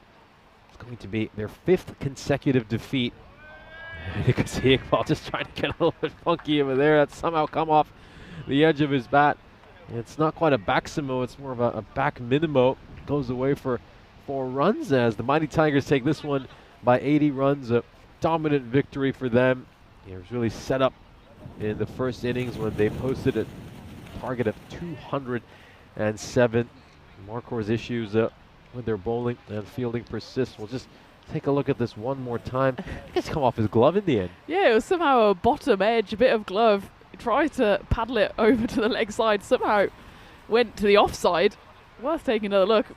And the bowler at least can see the funny side of it, and why not Chawan Chowdhury? As well, he didn't contribute too much with the ball on this occasion, but he is part of a mighty Tigers side. They beat Markor by 80 runs, a comprehensive win, and the 4th bonus point win in a row. A dominant victory for the Mighty Tigers, who never get small wins. All their wins, as you just said, have been bonus point victories, and they'll be making their way back to the dugout. Absolutely delighted with this performance. They'll be back out there very shortly in about 20 minutes time to take on Raynham. Raynham started off their campaign yesterday, won 2 out of 3 games. They're involved in a couple of additions to that Raynham side. Charlie Puncher is in, as well as Hriday Paul. And for the Tigers, Rahi Kareem is going to be involved in the upcoming match. So tough task for Raynham. They're going to have to find a way to somehow stop this Mighty Tigers freight train. Let's take a look at the highlights of this innings. And I really think the key here was the fact that Markor probably lost this match in the first innings when they gave up 206 runs to this Markor side. It's always going to be very tough to come back from that. Usman ul-Haq opened the batting alongside Ashraf. Ashraf departed for the rare diamond duck, the first diamond duck we've seen this ECS. Had a few spectators out in the deep on their mobility scooters. Mohsin picked up his first wicket in his European Cricket Series career. Good bowling figures for him, 1 for 24 in the 2 overs he bowled. Mighty Tigers made plenty of changes to their lineup, but it didn't really affect them whatsoever. They still managed to knock a dominant bonus point victory. Hassan Ahmed was brilliant behind the stumps, took a few catches, was involved in some run-outs, had a couple of great stumpings as well, which we'll see over the course of this highlights reel. There is one of them. He got rid of Khan there. We saw a nice reverse sweep played by Haider. Haider would make 22 runs off 9 deliveries. He just gave them a little flurry late in the innings, and sure he had himself a good time, as did Malik, who came very low down the order at number 6 and ended up making 27 of 10. This was a good stumping to get rid of Dilbagh Singh by Hassan Ahmed. Full credit to this Mighty Tigers side. They were brilliant in the field, took all their chances. Their ground fielding was exceptional as well. They saved plenty of runs, and I think they're going to depart this field very delighted with their performance, and looking forward to taking on Raynham in match number 12 of this European Cricket Series. Absolutely. They are just, as you said, a runaway train at the moment. Who can stop them? Next up at the rank is Raynham. As for Markor, though, 5 games lost in a row. And, well, it's actually not the worst scorecard in the world. 126 is an okay score in T10. You've got to look at it, though, in the context of the whole game. And in the end, they lose by 80 runs. And if we look at the 2 games that Markor have played against the Mighty Tigers, the combined winning margin or losing margin for Markor is 197 runs. So they lost the one game by 117. They lost this one by 80.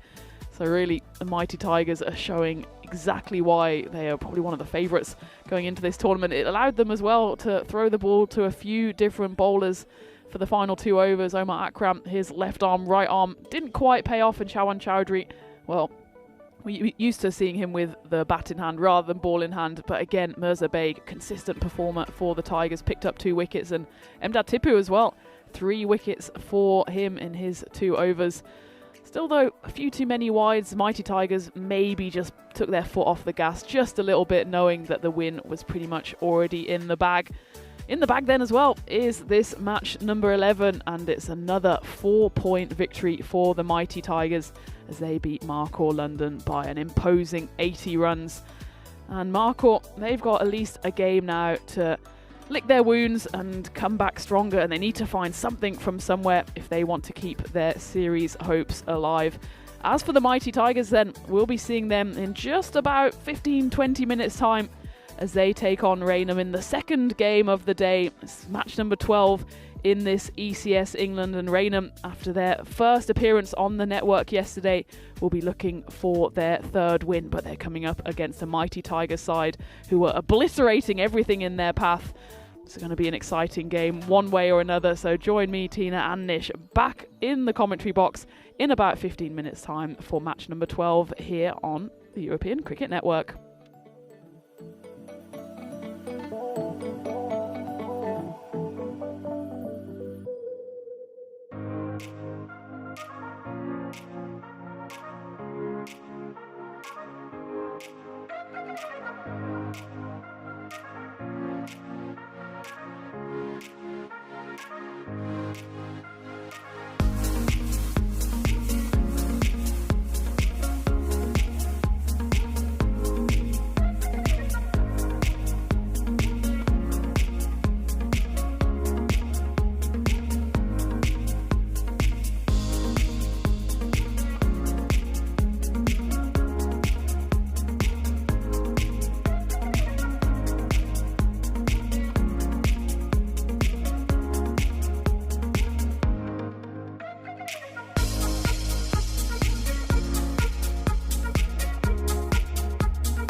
we are so divine. Blue water and yellow sand, just you and me.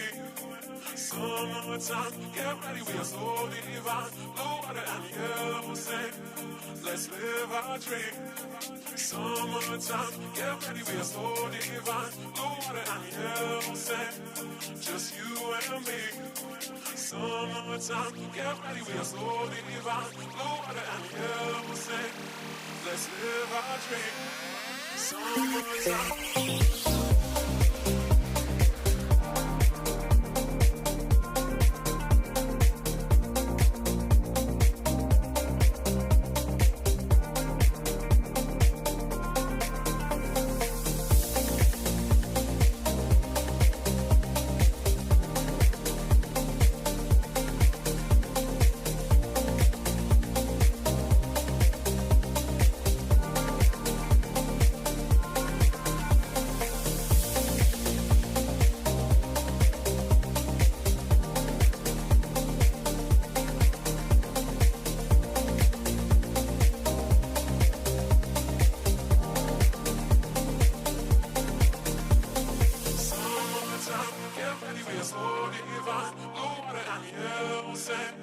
Just you and me. Summertime, get ready, we are so divine. Blue water and yellow sand, let's live our dream. Summertime, get ready, we are so divine. Blue water and yellow sand, just you and me. Summertime, get ready, we are so divine. Blue water and yellow sand, let's live our dream. Summertime.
This European cricket event is proudly brought to you by HCL Software, Rado and 1xBet.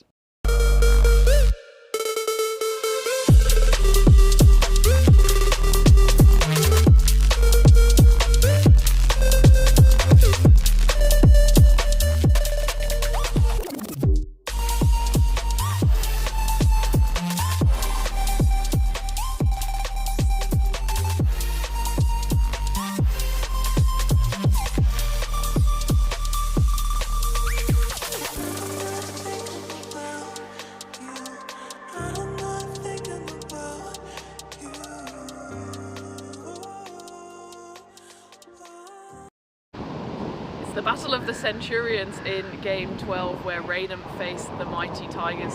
Raynham, of course, had their first ever outings on the network yesterday, and it was a mixed day for them. They won 2 and lost 1, but there was that big innings from Ashraful Islam where they scored over 200 against hosts Hornchurch. The rain did come, but they deservedly won that game. As for the mighty Tigers, they have posted 2 scores over 200, and it was Shawan Chowdhury who scored 150 not out on day 1 off just 40 deliveries. He has actually also posted 2 golden ducks, so it's been a hit and miss series for him. I'm sure we're going to have runs raining down on us here in Hornchurch. Luckily, there's no actual rain forecast. Hopefully it will stay that way. Let's go out into the middle for the coin toss. Okay, Raynham, you're the home team, you'll toss the coin. Tigers, as the away team, you'll call. Heads. Heads has been called. It's come down heads. Do you want the toss? We're going to bet first. Okay, toss won by Tigers, who will bat first.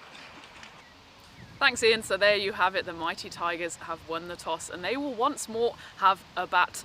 It's no wonder they keep on posting absolutely mammoth totals, and they'll surely be looking to bat Raynham out of the game here. Of course, Raynham do have batting firepower of their own, but first up, they will have to show what they can do with the ball. They've got some exciting youngsters and a nice mix of spin and seam options as well. So it's going to be another exciting game, I'm sure. Taking you through the action in the commentary box is Nish. And Nish, the news from the middle is that the mighty Tigers have won the toss and they will have a bat. Thank you very much for that update, Tina. Looking forward to this game. The mighty Tigers will be looking to make it 5 wins out of 5 to start out their campaign, and Raynham will be hoping to rain on their parade. Raynham had a good start to this ECS, winning 2 out of 3 yesterday. Rahi Kareem into the lineup for this match. The big news is, of course, that no Tipu after those brilliant figures of 3 for 23 in the previous match. They probably decided to give him a rest. They're going to be playing 3 matches today. The mighty Tigers, I'm sure they'll want to rotate their squad quite a bit. They've changed their squad mightily from the side we saw on Monday, so they got plenty of depth. The mighty Tigers, their side, were pretty keen to give a number of different players an opportunity. Meanwhile, for Raynham, Charlie Puncher into the lineup for this match, as well as Hridoy Patel. Let's see what impact the 2 of them can make. Ashraful Islam, of course, he was a Centurion yesterday, made a brilliant undefeated 138. And then on the other side for the mighty Tigers, Chowdhury with 150 on opening Monday. Here's a look at the win predictor. Raynham given just 18% chance to win this game. And you gotta say, the mighty Tigers have earned that kind of respect from the win predictor. When you start off a campaign with 4 consecutive bonus point victories, you certainly demonstrate that you are a side to be reckoned with. And as things stand, of course, waiting to see how things play out in Group B, mighty Tigers have to be up there as firm favorites for this European cricket series. It's going to be hard not to see them topping this group fairly comfortably.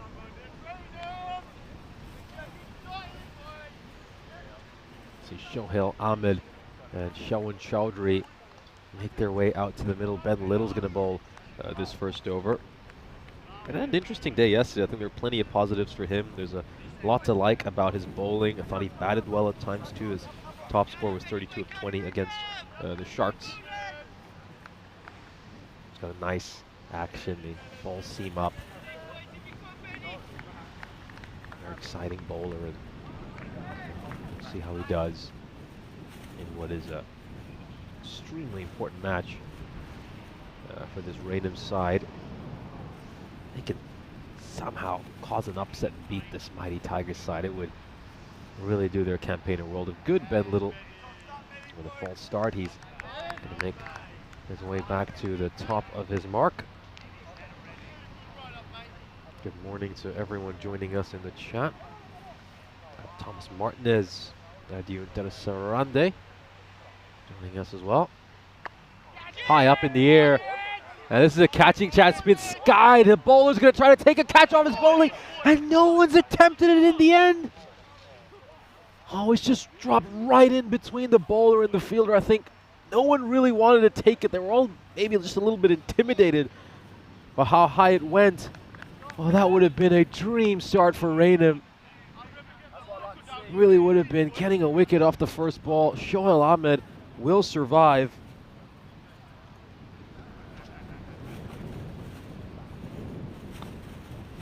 And Chowdhury will get this away for 4 runs. Not quite out of the middle of his bat. It's more of a thickish edge, but he gets the desired result.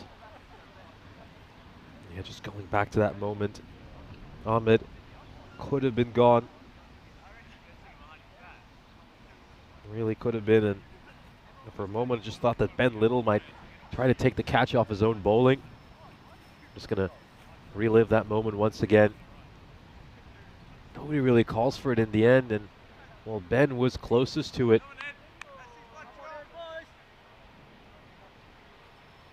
Massive, massive chance that they put down. Swing and a miss. So yeah, just going back to the chat gun. Nadio Tessaranda joining us. Believe you live out in Louisiana, don't you, Nadio? Hope you're having a good time. Johnny Hisham in there as well. Mosharaf joining us too. Oh, Maria Ramos, Monica Ramos Acosta, I should say, joining us. Well, good to see you after a while, Monica. Very good morning to Paul Kempen as well, who's pointing out that there's some dark clouds hanging overhead. Yeah, it came in first thing this morning. It's quite warm, it was quite sunny. And I just had to put a jacket on. It's starting to get a little bit chillier here, and it's resembling what it looked like 24 hours ago.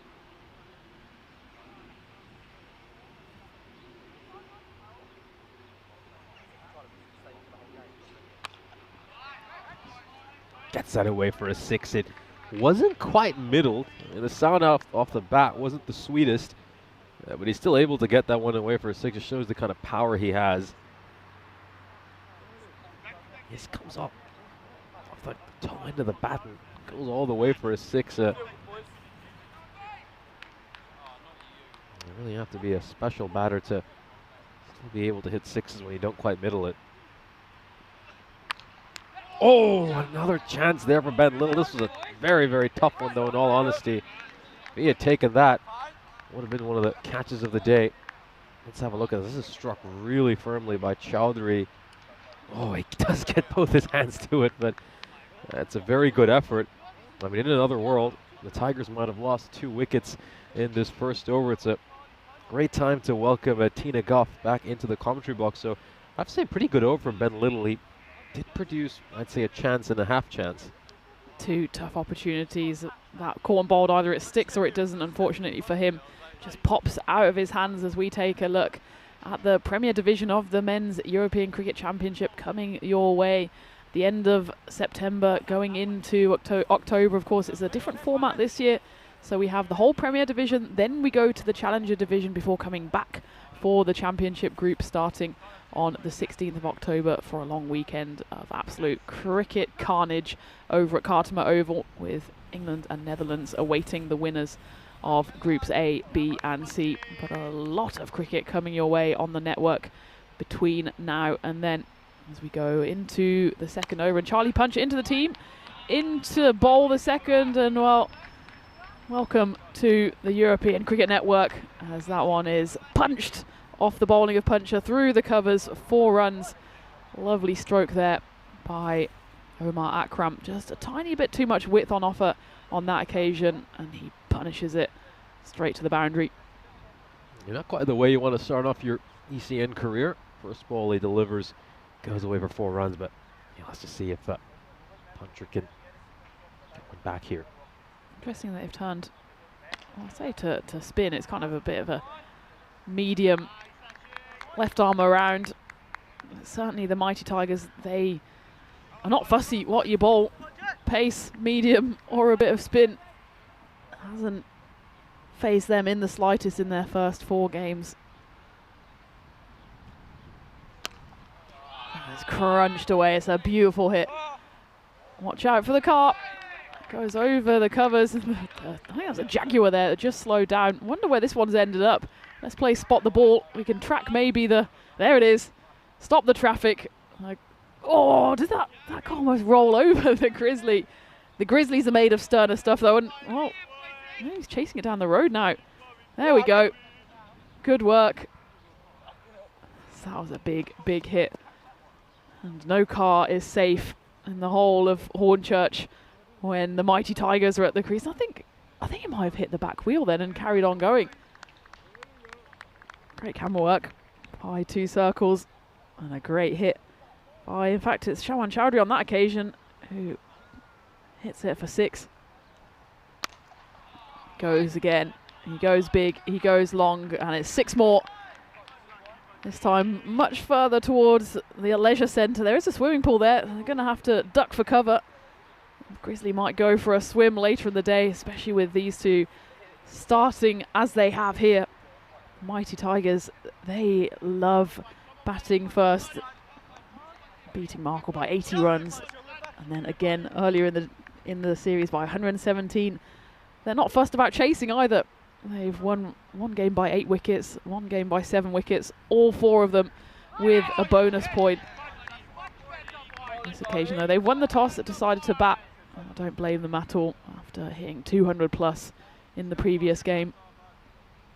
Good comeback ball there though by Puncher, avoids the 666.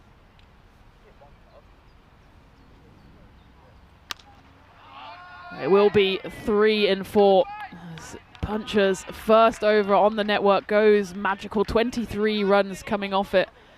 That footpath has seen a lot of Grizzly action in the last few balls, and Mighty Tigers once more roaring into this game, 34 for no loss after 2. It's become a familiar tale, hasn't it, for the Mighty Tigers. We often see them get off to these flying starts thanks to all the talent they have at the top of their order. Here's a look at the standings for Group A. The Mighty Tigers with 4 out of 4 bonus point wins to start off their campaign. Meanwhile, for Raynham, they won 2 out of 3 yesterday. Would have been a little bit disappointed with that bonus point defeat they suffered at the hands of Shark Cricket Academy, but they could easily have gotten a bonus point win themselves if the rain hadn't come and spoiled their party against Hornchurch. This one is launched all the way for 6 more runs. A little bit of stand and deliver there, and he's able to elevate that over the rope. Ben Little's come back here for his 2nd over. Only went for 11 in the first, which when you're up against the Tigers is a pretty decent return. He goes for a big 6 on the very first ball of over number 3. Mighty Tigers once more threatening a 50 plus power play.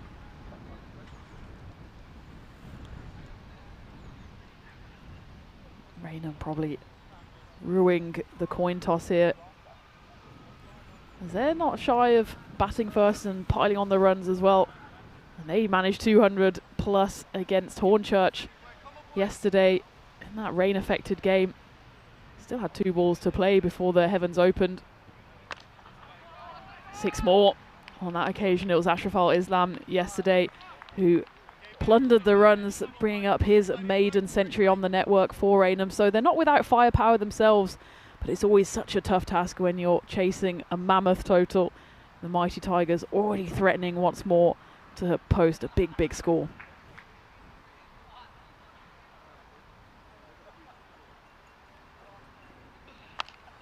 This one's high up in the air, but it's not going to clear the ring. Cause of catch it, big moment, and it's juggled and taken by Biren Patel in the ring. Omar Akram does depart on the 6th ball of his innings. He goes for 18, and that was a big, big catch that was taken well. And the Mighty Tigers do lose a wicket in the power play, 46 for 1. Yeah, big catch over here. That was a miscue, popped up in the air. And we saw a couple of chances go begging. Granted, they were rather challenging in the first over of Ben Little's bowling, with no mistake made here. Wasn't the cleanest of catches, but was able to get the job done in the end, Biren Patel, and that's all that matters. Omar Akram, who tends to play these rather quick-fire innings right at the top of the order to get his sides off to a quick start Makes 18 of 6, and then he departs. Yaz trying to go for the old reverse cup, but ends up just kind of corralling that with his chest. And Sani, who's coming off a brilliant 78, is in at number 3. It's interesting for the Mighty Tigers that they're able to consistently post big scores, even if they don't have someone who goes very big. Of course, they had Shawan Chowdhury, who scored 150, not out in that game where they did post over 200. But in the previous game where they posted over 200, Saini was the top scorer on 78, not out. But that's exactly what you mentioned, Nish, that they have a lot of batters who come in, score runs quickly, and then depart. And if you have 5 or 6 who do that, then you easily get to a big score. This one's gone high up in the air. It's gone absolutely into orbit. There's 3 fielders converging underneath it. It'll be a difficult catch, and it's shelled. And the look of disappointment on the faces there is clear to be seen. And, well, the one fielder turns around in disgust as it's Ridoy Paul into the attack, into the side, and he drops that one. Ashraful Islam, he was lurking. I think he wanted the catch. Easy to say when you end up not having to take it. There's a chance that goes a begging, and it's double punishment. Shawan Chowdhury dropped on 29, gets to the other end, and Gurvia Saini cashes in on his first boundary. An eventful over from Ben Little. Picks up a wicket, probably could have and should have picked up a second wicket. As it is, though, the Mighty Tigers do breach that 50 barrier in the power play. 52 for 1, but could have been much worse. On another day, Ben Little could have had 4 wickets right now. There's been 3 chances that have gone begging off his own bowling. A couple of catches that were skied. There was that one chance which, granted, was rather challenging, a cotton bowl which just struck right back to him. But, you know, he's created chances, Ben Little, and I think his bowling has been pretty impressive over the course of this power play. If you're going up against the side of the Mighty Tigers quality, and you create 4 wicket-taking chances, and you go for 29 runs, I don't think that's a bad outing at all. Great comment here by Adiu and Tessarande in the chat. I'll just read it out after this ball by Charlie Sutton. Pulled away, and is it going to race away toward the boundary? It certainly will. Ridoy Paul, who put down the chance in the previous over, covered a lot of ground, but just wasn't quite able to get to it. I have to say, Charlie Sutton's a bowler that certainly has impressed me. I thought he bowled very nicely yesterday. But yeah, going back to Adiu and Tessarande's comment, he says, honestly, at this point, I wonder if the Mighty Tigers aren't disappointed by any delivery that doesn't turn into a 6. It just feels like every other ball clears the boundary when the Mighty Tigers are out there. Absolutely. Well, there's been 19 deliveries so far, and 6 of them have gone for a Maximo. That's every 1 in 3 balls, plus, of course, the 4 fours that have been plundered, as that one's a long old chase for the keeper, and the Grizzly will win despite the admirable effort there of Abdul Rahman with the gloves. Miscue there, but Shawan Chowdhury, well, he said he's blowing a bit hot and cold, isn't he? He's got 2 golden ducks, but a big 150. And this alternating pattern suggests maybe, just maybe, he'll go big again today. 37 on the board for him. The Mighty Tigers move to 60. Slow ball by Charlie Sutton. Good effort, but just falls foul of that wide line. Yeah, I like the look of the Raynham bowling lineup. They're not afraid to mix it up. They have some youngsters as well. Charlie Sutton, just 19 years old, picking up 2 for 16 in that win against Markhor, their first ever game on the network, and they started it in style in that final ball win against a luckless Markhor side. And then, though, were on the receiving end of a bit of a mauling by the Sharks, losing that one by 9 wickets and losing the bonus point, but came back strongly in that game that we've mentioned previously, that 200+ score posted against Hornchurch. The rain came, but Hornchurch, in reality, were never going to chase down the big target. Speaking of big targets, this might be another one being posted by the Mighty Tigers, as Charlie Sutton on that occasion just drags it a tiny bit too short. Gurveer Saidi very much dwelling in his crease and just pops that one over mid-wicket for 6 runs. Yeah, that was a interesting one there. Chowdhury not quite able to time the ball a couple deliveries ago. I mean, inside the power play, that would have been a catch. It would have gone straight to mid-on. And now that fielding restrictions have been lifted. It was a single. Saini batting on 11-3. Goes for the big bouncer again and just turns away in disgust as once more Gervais Saini batting like he has all the time in the world. Charlie Sutton, he's certainly not slow. Saini once again just rocks back and clubs that one away. I'm not sure the shorter pitch deliveries are the way to go here for Sutton and for Raynham. Saini happy to just sit back, wait and pummel away anything short. Final ball then of the fourth. Raynham just gone a little bit flat here. They picked up that wicket in the previous over, but maybe in the back of their mind still ruing the fact they should have had a second wicket as well. Sridoy Paul shelled the opportunity. It was a tough chance, went so high up in the air, but Chowdhury would have been a big wicket to take. That's a better length there by Charlie Sutton. Doesn't avoid the over going magical though. 23 runs coming off it.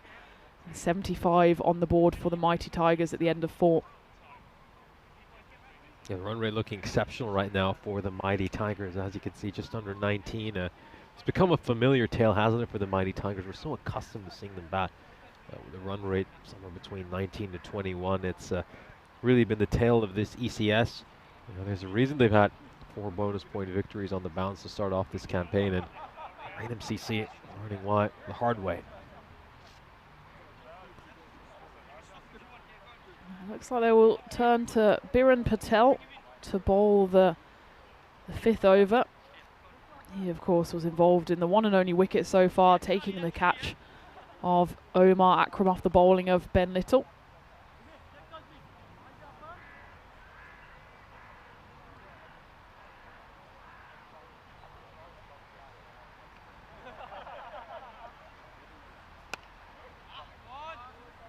A good length bowled there by Patel. The left arm around bowler doesn't allow Saini to get underneath that at all. You heard the cry of despair from Gervais as he thought he probably still should have hit that one over the rope, and that's exactly what Adian was saying in the chat as well. They're disappointed every time they miss out on a boundary, and has missed out on 2 occasions now. It's Biren Patel doing well to just try and stop this runaway Mighty Tigers train. Interesting that we haven't seen Kazmi bowl just yet. We saw him bowl very successfully yesterday, and he bowled inside the power play, or often the first over after the power play. Struck firmly, and this should have enough to clear the rope. It most certainly does. Goes away for a 6, and now Chowdhury is into the 40s, looking to bring up his second 50-plus score of this European cricket series. Let's just take a look at this once again. Wonderfully struck. Just got such a strong bottom hand, doesn't he, Chowdhury? Manages to muscle that one away over extra cover. Muscle is the operative word, isn't it? Wasn't too much width on it, but he just allowed that bottom hand to come through. Goes again though, and this time Biren Patel manages to sneak one through to the keeper.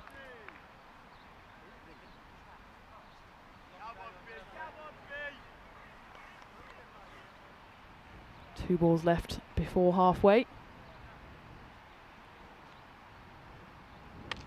High up in the air, calls of catch it.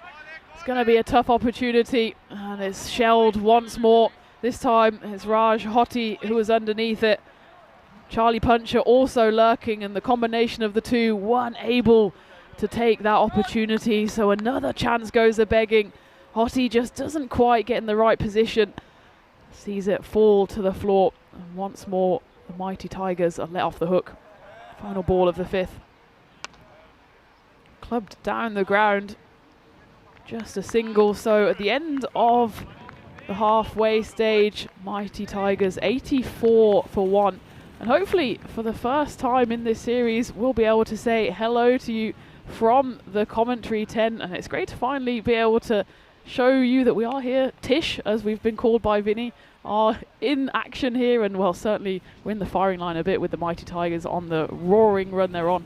Absolutely. I mean, there's been quite a few of them pretty close to our tent so far this series. And, yeah, the Mighty Tigers, I mean, this has become a pretty familiar tale, hasn't it? They're looking really good right now, going along at that 18, 19-ish kind of run rate.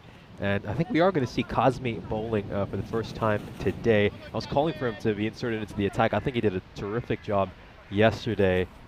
And let's see how he fares.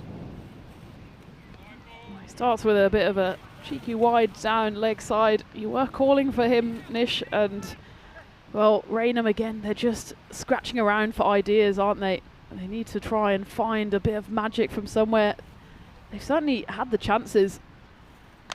I suppose what you will say is that the Mighty Tigers are never going to give you an easy chance because they hit the ball so hard, so high, that if a chance does come, it's usually got snow on top by the time it lands. And as both Fridoy Paul and Raj Hoti have experience, it's not the easiest of takes.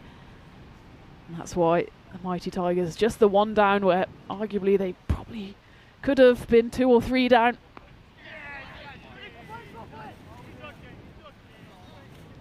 Last couple of overs have been a slight win though for Raynham.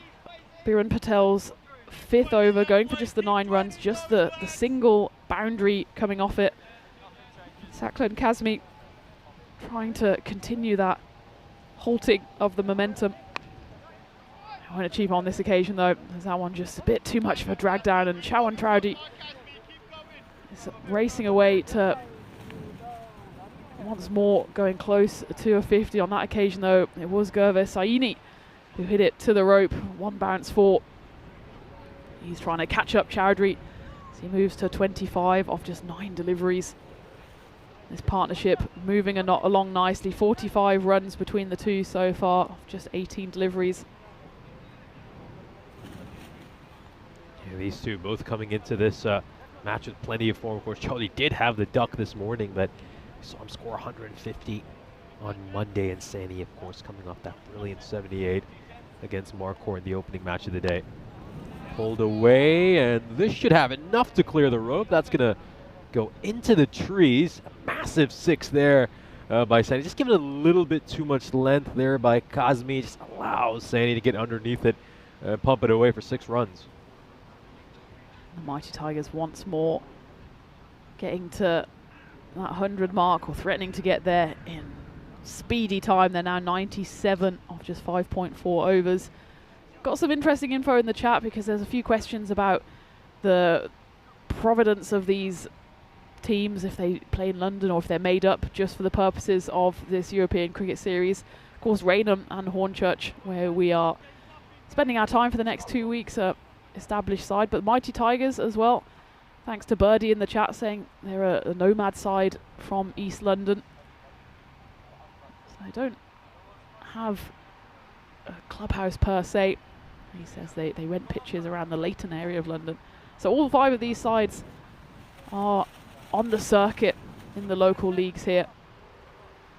And of course, 4 out of the 5 of them new to the network as well. Only Hornchurch. We are familiar with them, of course, thanks to their exploits in the European Cricket League. Most importantly for them, lifting the glorious trophy last year in 2024, and now takes pride of place in the clubhouse.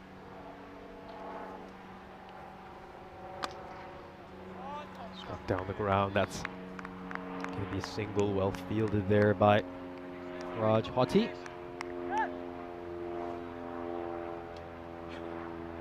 Mighty Tigers are already on 99 as we come to the end of the 6th over.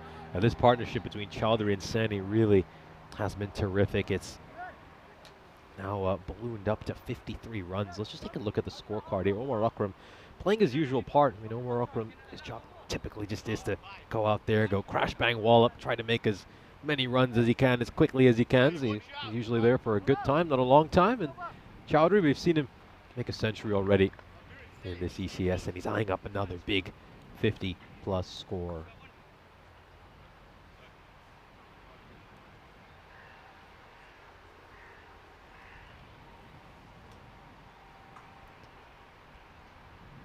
So just 24 runs coming off the final 2 overs. Better from Raynham, but again, the boundaries continue to flow as they do move past the 100 mark. 105 on the board, and Chowdhury also gets his 2nd half-century of the series. He's got 2 golden ducks. Now he's got 2 half centuries. Of course, that first one he converted not only to a century, but to 150 not out, and he's looking dangerous here. 52 not out off 20.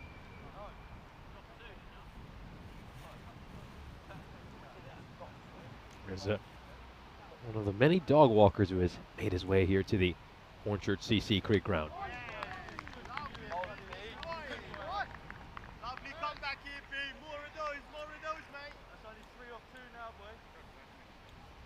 Biren Patel coming back to bowl his second over here. Pumped away for a 6 on the first delivery, but comes back with a rare and valuable dot ball. Calls of catch it. This is a chance, and it's taken right in the unmentionables by Charlie Puncher. He takes a bit of a gut punch, but most importantly, he holds on to the catch. At the third time of asking, then they do manage to pick up that second wicket, and an all-important one as well. We were wondering whether Shawan Chowdhury would convert his half-century into an even bigger score. Isn't able to on this occasion, as he falls for 52 off 22 deliveries. And Raynham do pick up their second wicket with the Tigers now 105 for 2. Yeah, nice catch there by Charlie Puncher. Somehow manages to hold on to that using every bit of his body, and Shawan Chowdhury, good little knock by him, his second 50-plus score of this European Cricket Series.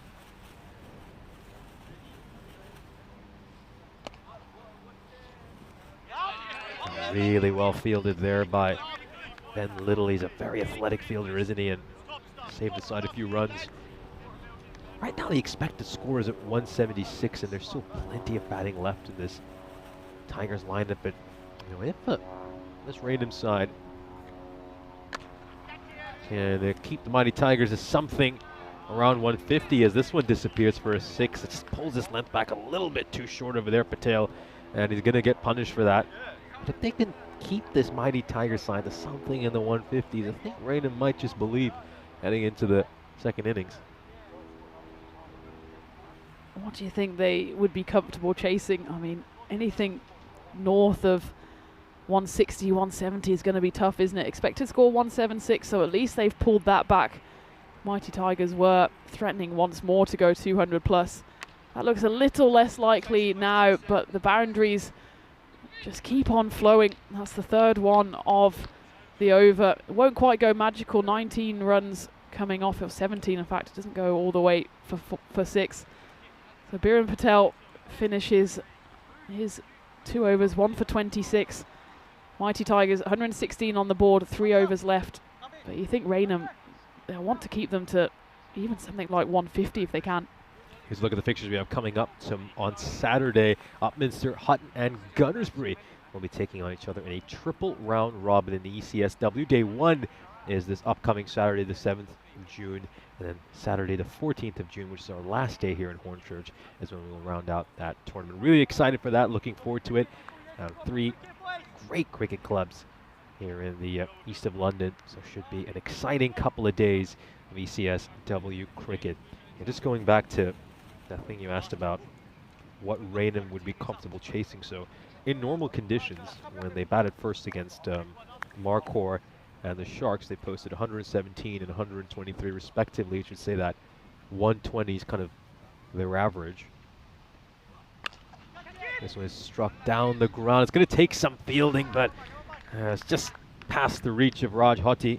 He's not quite able to get to that. Goes away for 4 runs as Tigers move on to 120. But then we did see Raynham put on that spectacular batting performance, rather abnormal conditions against Hornchurch when they were able to reach 214. Very difficult conditions to bowl in for Hornchurch, as this is a really innovative stroke. That is absolutely lovely. It's going to go all the way for 6 runs. Aziz just using the pace of the bowler and guiding that over fine leg, and it goes all the way for a 6. Lovely stroke that is. Uses the pace and also uses the hill. He just guides it away, goes down early. It's almost a Yorker. It pretty much is a Yorker, and still able to sweep it away. The runs keep on flowing here. Despite that wicket in the previous over, still 4 boundaries from the subsequent 5 balls. Preet Paul dropped an earlier opportunity. Has a chance to make up for it here, but his first 2 deliveries have gone for 4 and 6 off the bat of Saeed Aziz. Half chance there, but it flashes through. The long barrier can only be done by the fan out there. Came hard, unfortunate there that Tipu Samsudeen, the captain, wasn't able to hold on. Yeah, past Samsudeen's reach, and off it goes for boundary. Aziz, he batted really well, didn't he, this morning against Marquardt. Got a quick fire, 35, just 9 deliveries, and he can get something pretty similar here against Raynham. He'll set his side up very nicely. The expected score currently at 171, so let's see what the Mighty Tigers can get to. I think it is worth mentioning, though, even if Raynham can get a point out of this match, it'll be a big win for them compared to what the other sides have achieved so far. This is high up in the air, launched, and it's taken out in the deep. A brilliant catch.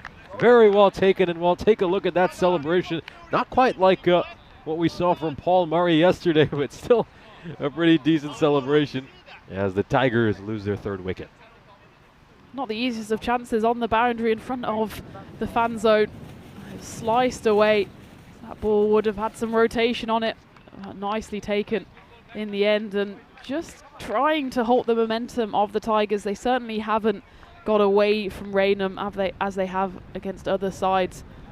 And as you're saying, Nish, if Raynham pick up a point, I'm sure they've still got their eyes on the prize of all 3 or 4 points, and they'll certainly put themselves in a commanding position trying to get into one of those top 4 places to get through to quarter-finals day. Hassan Ahmed is the new batter. It's the 3rd wicket to fall for the Tigers, 130 on the board. Wicket picked up as well for Hridoy Paul, his 1st wicket. And will be called wide. It did nip in off the seam, but not enough to satisfy the man in black. It's a tight one, isn't it? It's a really tight call there. I think bowler looks rather disappointed, but it's just a question of whether that ball has shaved a bit of the line or not, and the umpire doesn't think so. That one certainly did jag in.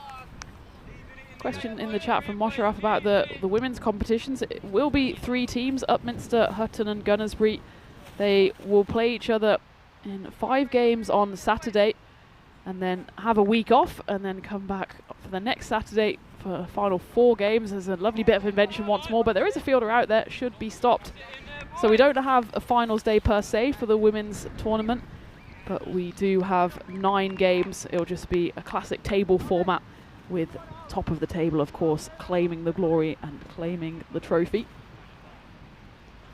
Going back to that rather unorthodox shot we just witnessed, I think he just might have overthought that one a little bit. There was a fielder out in the deep, and if he just played an orthodox stroke, he probably could just flicked it off his pads for a 4 towards fine leg.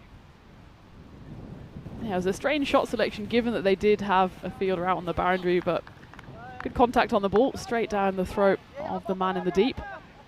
Mighty Tigers then got 2 more overs here to do the damage. Charlie Sutton will bowl the 9th. He went magical in his first over, going for 23 runs. They have managed to just about keep a lid on the Tigers, have Raynham here. Calls for catch. It's going to drop short. Between the 2 of them there, again, it's Raj Hoti and Charlie Puncher in the thick of it. This time there was no chance of a catch. Anything that doesn't go into the rope in the final 12 deliveries can be called a win for Raynham.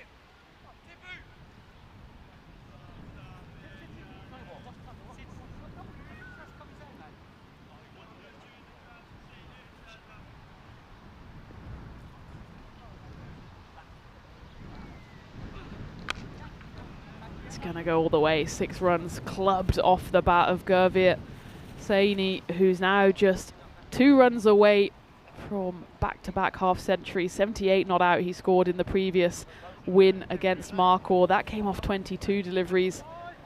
Currently on 48 off 14. Just notice actually that the logo of Raynham is a ship. Don't know where that's come from. Going to have to do some researching, or if anyone in the chat wants to do a bit of a deep dive on Raynham's badge. Meanwhile, Saini goes to his half century in style. Flat 6 over the covers. Would have been a wide ball, but why take the wide if you can get the Maximo? And he goes to 54 off just 15 deliveries, and the Mighty Tigers certainly going to post at least 150 here, but with Saini at the crease, maybe they even want to get to 170, something like that.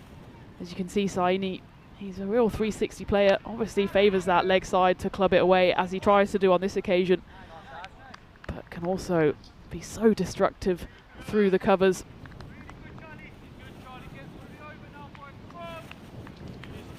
So I did a little bit of, just did a quick Google search on that. So it seems like much of Raynham's early economic and agricultural development was because they would use the River Thames for trade. That's a slower ball, and it's going to work perfectly. I thought it was going to be a rank one that goes over the batter's head, but it's an optical illusion there from Charlie Sutton as it dips viciously on Hassan Ahmed. It bamboozled me, and it certainly bamboozles the batter as he only manages to get a top edge on it, and it falls safely into the hands of the fielders. Take a look at this one. It's a well-disguised slower ball, back of the hand. Wanted to club it away to the leg side, did the captain, but Ahmed only manages to knock it straight up in the air, leading edge, into the grateful hands of Sid Patel, and the Mighty Tigers lose their 4th wicket, 146 on the board.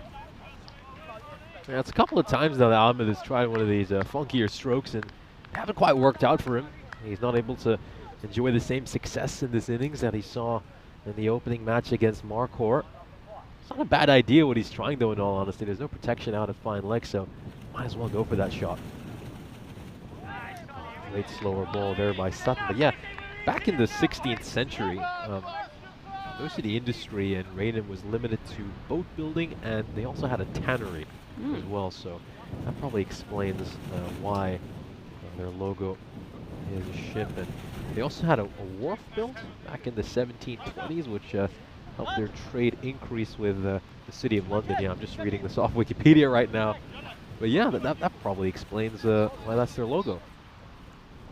Good to know. And well, I don't think the Mighty Tigers logo needs explaining. It says Mighty Tigers and there's a tiger. That's self-explanatory enough as we go into the final over, which looks like it will be bowled once more by Hridoy Paul. Went for just the 16 off his first over, which is not bad going against this Tigers side. Picked up the wicket as well. Saini on strike. He clubs that one away. Raynham will be hoping that he somehow gets a single here. They want him off strike. They want to bowl to the new batter at the other end, Mafazul Karim Mahi, who just faced a dot ball on his first delivery. But Saini is so dangerous, and he absolutely does not want to give the strike away as the Mighty Tigers roar past 150, 152 on the board with 5 balls to go.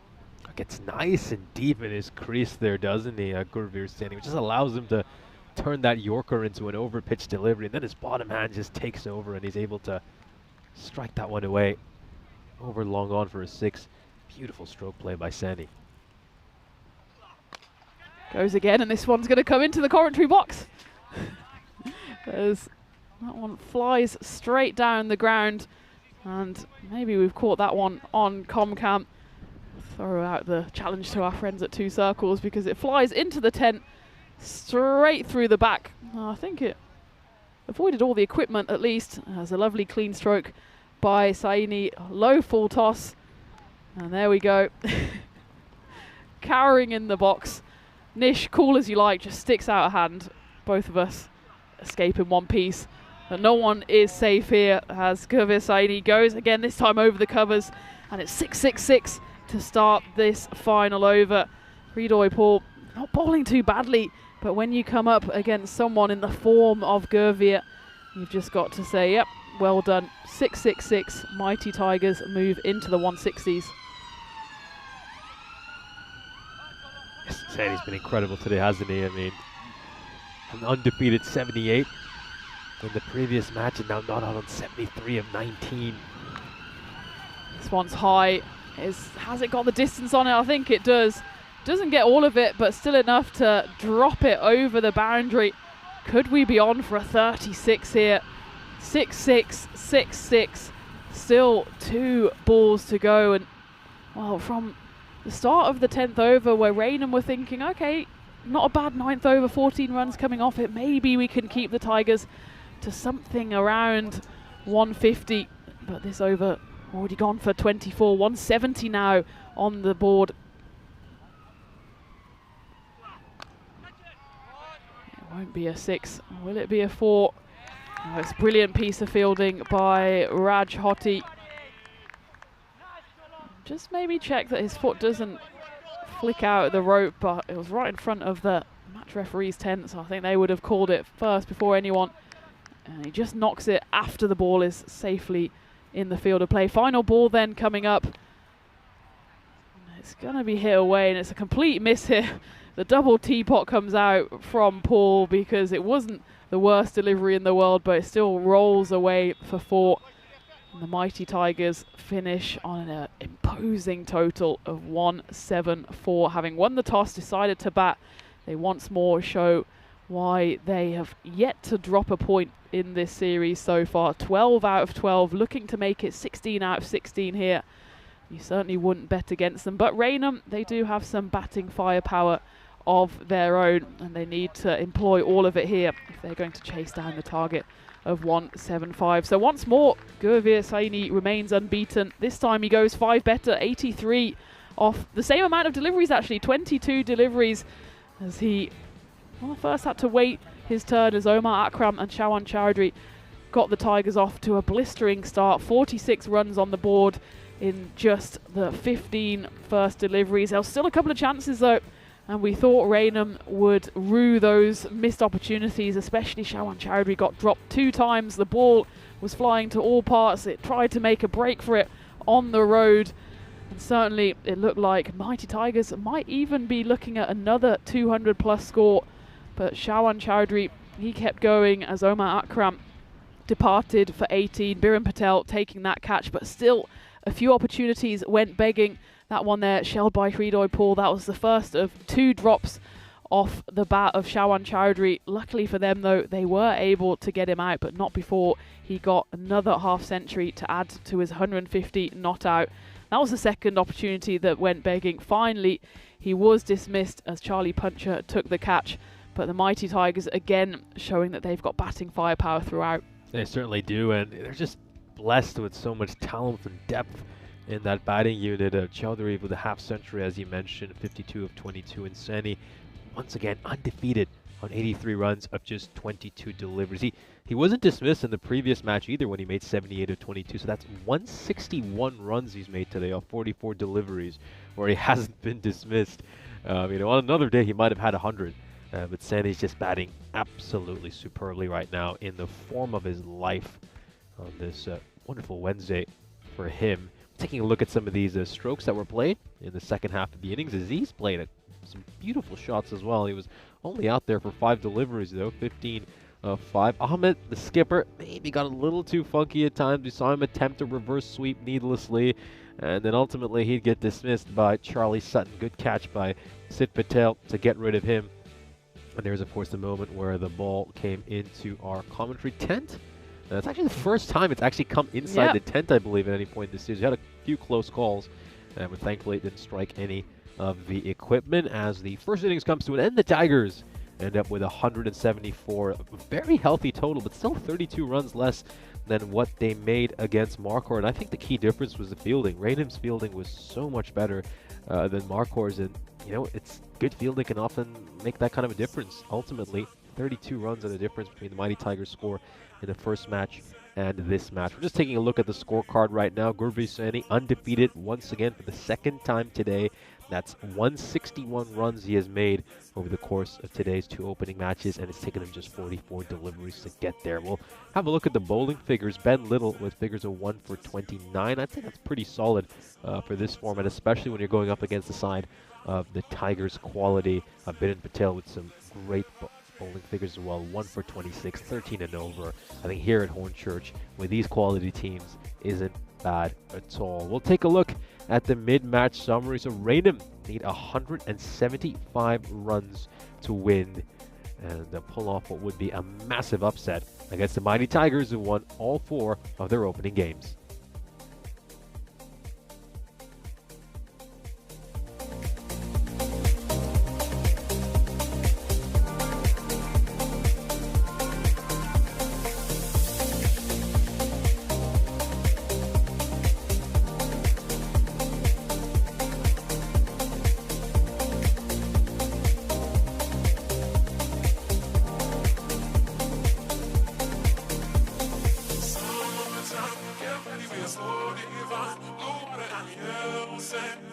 Just you and me.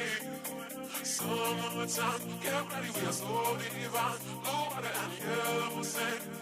Let's live our dream. Summertime, get ready, we are so divine. Blue water and yellow sand. Just you and me. Summertime, get ready, we are so divine. Blue water and yellow sand. Let's live our dream. Summertime.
This European cricket event is proudly brought to you by HCL Software, Rado and 1xBet. Welcome back for the second innings. The Mighty Tigers post a total of 174 on the board, which, well, by the standards which they've batted out throughout this series, is slightly under par. I mean, we're accustomed to them going at about 20 and over in most innings, but 174 is still a formidable total. And this is going to take some chasing for this Raynham side. Now, if they're able to achieve this target in 7 overs or less, which in all honesty is highly, highly unlikely, they will pick up all 4 points. And if they are restricted to 121 or less, then well, the Mighty Tigers will get their 5th successive bonus point victory, which would be an incredibly impressive feat for any cricket club. They have been dominant to start off this ECS. They are looking very, very good. So let's see how they fare. Mighty Tigers have demonstrated, though, they are capable of making some big runs. They averaged 120 in their first couple of matches yesterday in normal conditions against Marquardt and the Sharks, but we did see them get to 214 against Hornchurch in that very odd game where, you know, the conditions are just extremely difficult for Hornchurch to bowl in. Pitch was rather wet. We saw some of their bowlers slipping over, and it was tough for them to grip the ball as well, and ultimately Raynham really took them to the cleaners in that match, getting to 214 with a couple of balls to spare as well, mind you, until the rain just picked up to the point where we could no longer continue the game. Hoti is on strike. He's joined by Islam at the other end, who scored a century yesterday, one of 2 centurions we have seen in this European cricket series. Tina dubbed this match as the Battle of the Centurions. We saw one of the Centurions, Chowdhury, make 52 in the first innings, and now Islam, I'm sure, will be keen to respond. Gurveer Sani is going to be bowling. He didn't bowl at all in the opening match of the day. We know he's a key bowler in this Mighty Tigers side, but they just didn't feel the need to use him. And I think with the target at 175 rather than 207, they decided it might be worth getting an over or two out of Sani in this match. He's had a brilliant day, hasn't he? Undefeated 78 of 22 this morning. 83 of 22 in the first innings. That's 161 runs he scored today without losing his wicket, having faced 44 deliveries.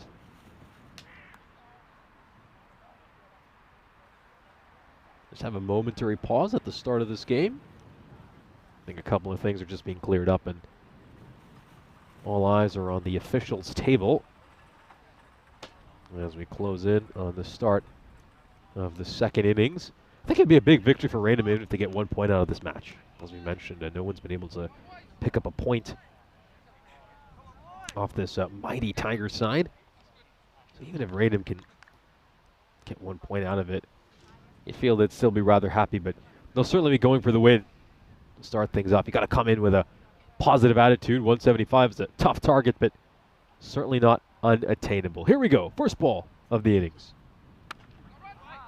Starts off with a dot ball. Brilliant bowling here by Sani. He always bowls the pressure overs. The first and the 10th are typically his 2 overs. Swept away nicely. Oh dear. Well, that's a rare mistake. Rare mistake. Mujafar Mohin is unable to handle that. It struck very firmly. It was nicely timed, but he thought he picked out the fielder in the deep end. Well, for a side with the Mighty Tigers fielding proficiency, you don't tend to see errors like that. A good use of the feet, dances down the track and strikes that away for 4 more runs. This is good batting by Hoti. He struck one towards mid-wicket and now goes straight down the ground. Excellent way to bat.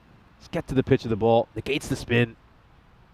Strikes it right towards the European cricket banner to the right of the sight screen. Just trying to throw the bowler off there with a little premeditated movement, and in the end, he's probably lost his own bearings as he ends up spoiling a wide. Let's just have a look at this. Oh yeah, that would have been a big wide if he just left it alone.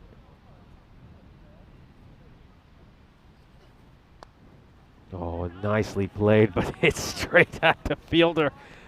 I mean, if that ball was 2 yards either side of him, that's going away for a 4.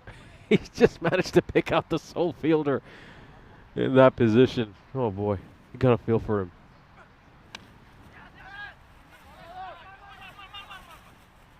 He's getting a little bit antsy here, isn't he, Hoti?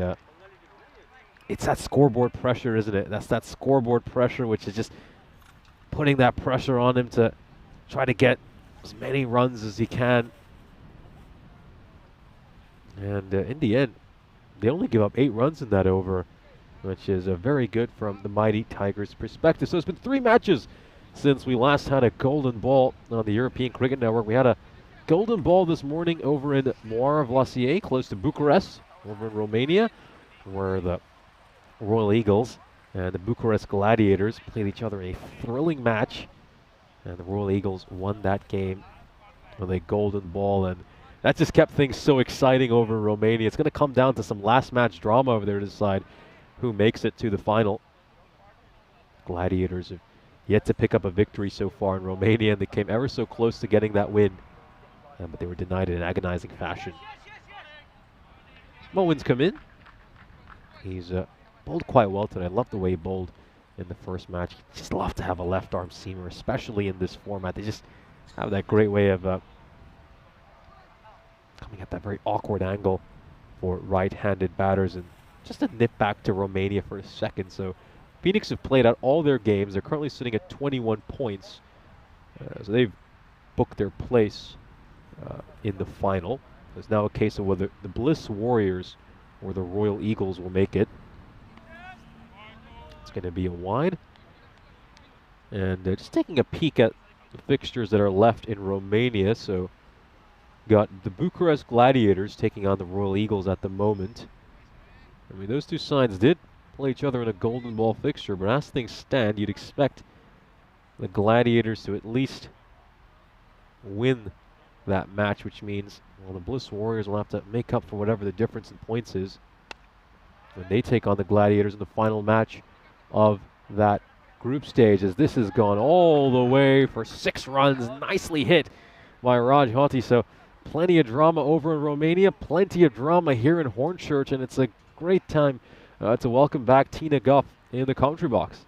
Yeah, that was a dramatic Maximo. It went pretty much as high as it did long. And Hoti, he needs to keep blowing hot here if he wants to chase down this big total of the Tigers. Still that run rate up above 18. They can't afford to take their foot off the gas. Just the 8 runs coming from over number 1, but a good start to over number 2 here. That's a brilliant catch.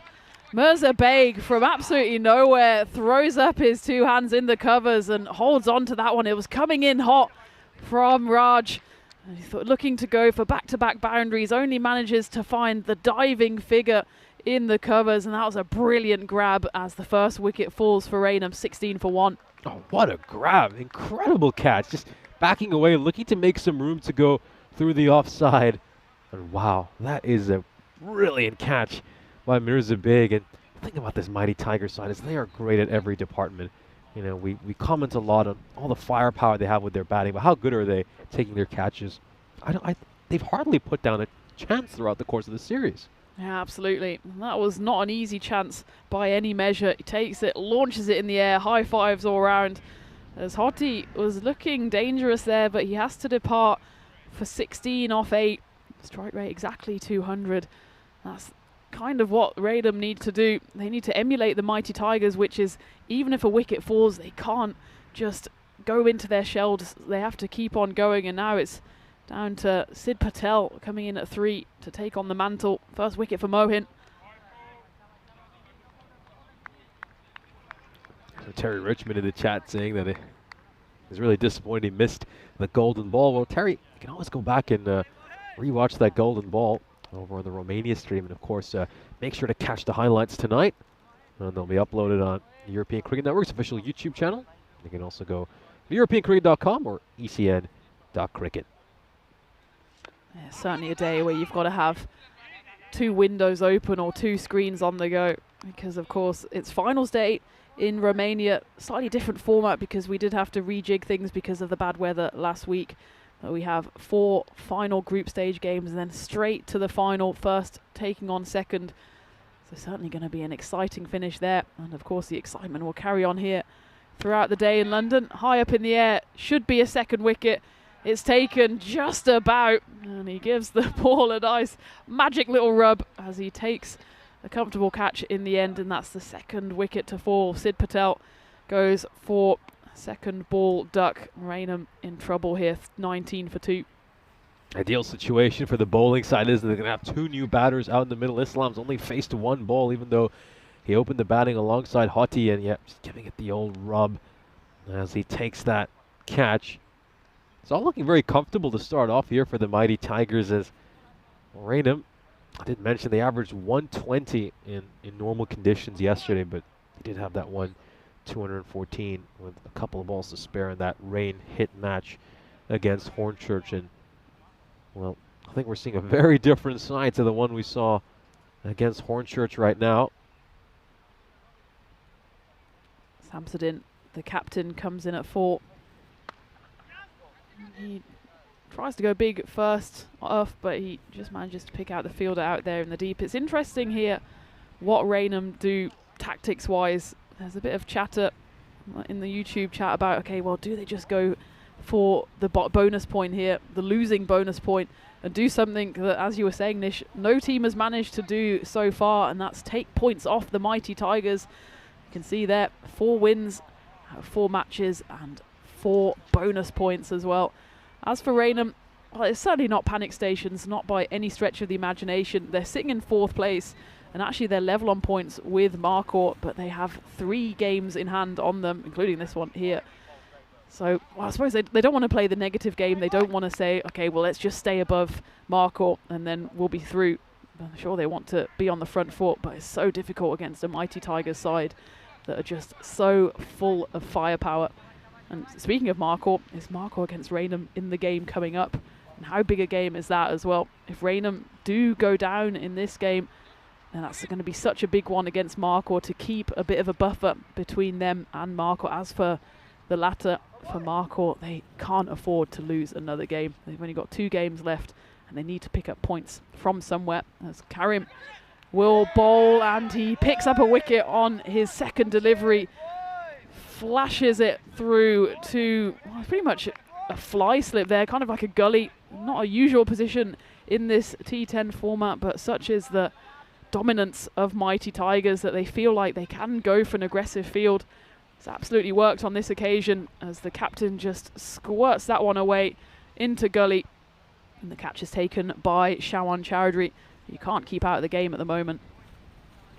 Tipu Samsudin departs having scored just the 1 run. It's been a mixed series for him so far. He did have that one good undefeated 32 against Hornchurch in that match. They managed to make 214 runs, but outside of that, he's not really had any scores of note. Just the 20 runs in the other 3 innings he's batted in. Had a fairly difficult time in general so far this series, Tipu Samsudin. And I think we're at the stage now, looking at this random score, where better off focusing on trying to get to that 122.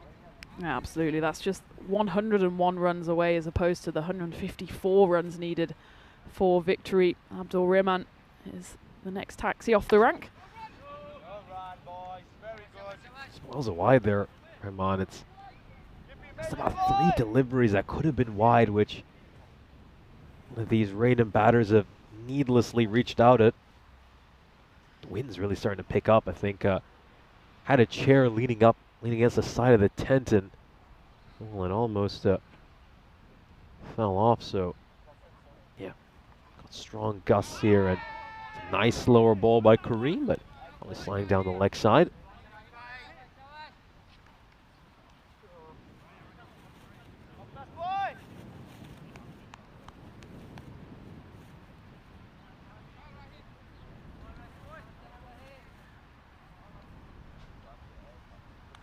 Just to keep you updated on the score as well, they're just doing a boundary check for one of the balls in the first over. It was a tight 4 and a 6, but at the moment it looks like Raynham They're getting more wickets than boundaries. This time, though, it is dropped.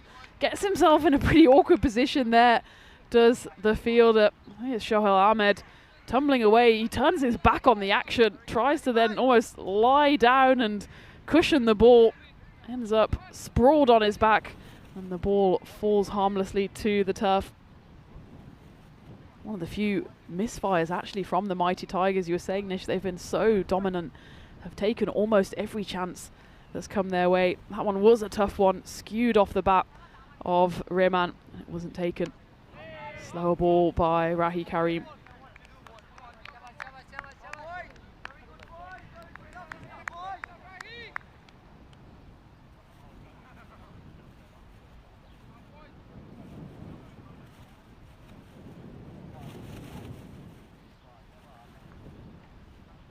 Final ball of the power play, 22 for 3. Certainly a power play that's gone the way of the Mighty Tigers. This one is going to fall safe. Will it roll over the boundary? Absolutely will. Despite the frustration of the Tigers trying to reel it in there, the spin just took it away from them. It will be a boundary to finish the power play, but still Mighty Tigers well on top here. 26 is the score, but Raynham have lost 3 wickets. Just gets underneath that one really well. It was an attempted wider Yorker, didn't quite execute it in. Is able to get that one away for a boundary. So pretty poor start in all honesty here for Raynham. 26 for 3. It's never a good score regardless of who you're playing against in the power play of a T10 match. Yeah, Raynham really up against it here and can easily see Mighty Tigers get their 5th straight bonus point victory the way things are looking.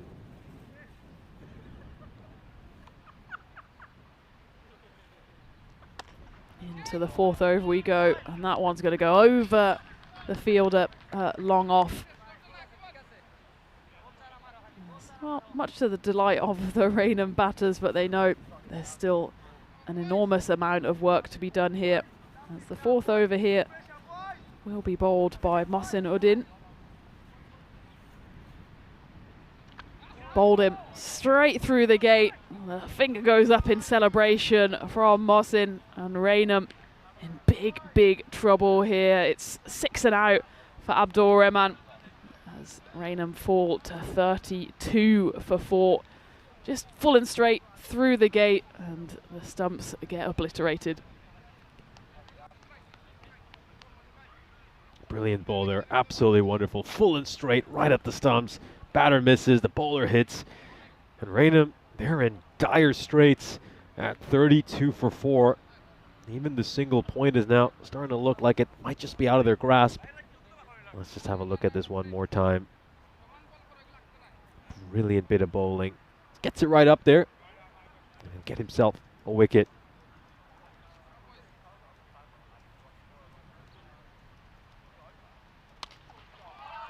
New batter comes in and he clubs the very first ball, does Charlie Puncher, all the way for 6 into the side here for Raynham. He was in the action in the first half of the game. He took that chance right in the midriff as he dismissed the batter early on.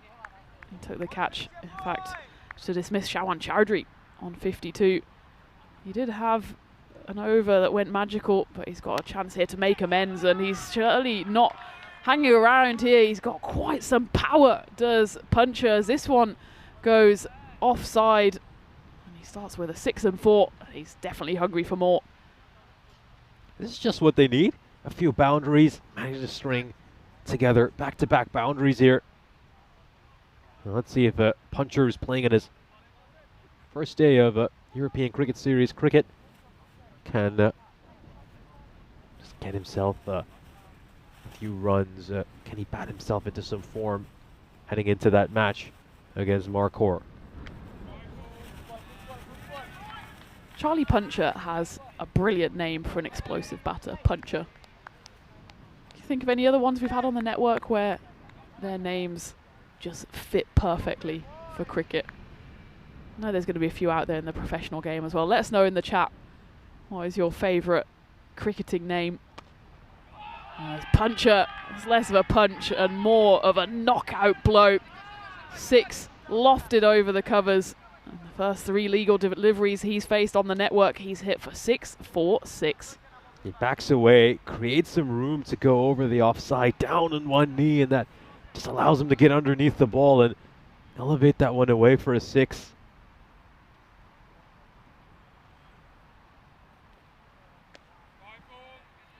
He's just put off Mohsinuddin a little here. The over's gone magical, of course. It did include the wicket as well. Clean through the defences of Abdul Rahman. He's also just tried to sneak it in right over the top of that offside line.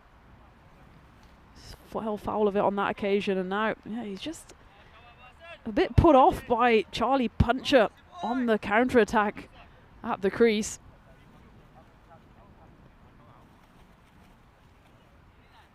On that occasion, the ball just flew out entirely. Charlie Puncher ready to face up. Takes a 1-2 step and decides to launch it straight down the ground. What a flurry from Puncher as he introduces himself to the network and moves to 22 off just 4 deliveries. It's a supersonic over 30 runs coming off it, and look at that worm peeping its head above the parapet as Raynham moved to 54 for 4 off 4, certainly on for at least the consolation point and maybe, just maybe, an unlikely victory. Could he somehow get them what would be a shocking victory? 54 for 4. It just felt like at the start that the wheels would come off this chase and they wouldn't even be able to achieve the consolation of getting a point out of this match. But as Charlie Puncher just giving his side a little bit of a chance, can he play an innings for the ages?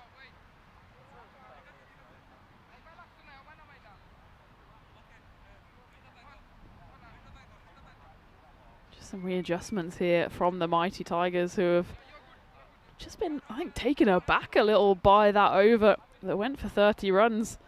Before that, over number 3 went for 6. And in fact, they've more than doubled the score. It was 26 for 3 before that over.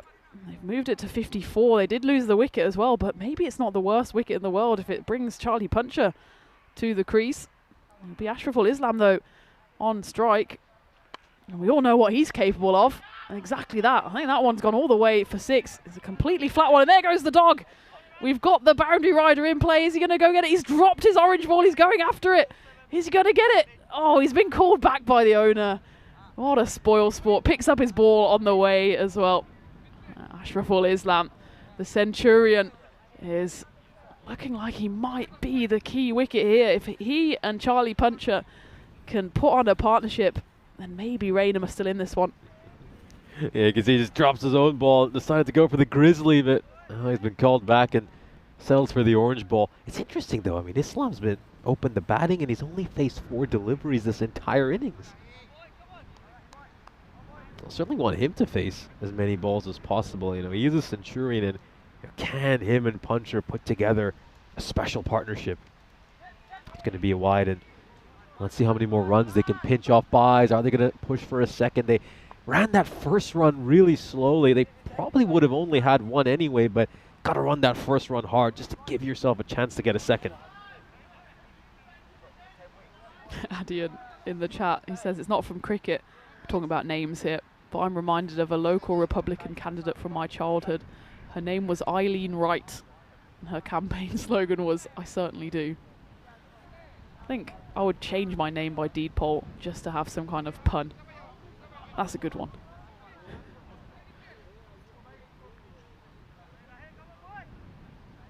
Charlie Puncher then on strike after sneaking through on that wide.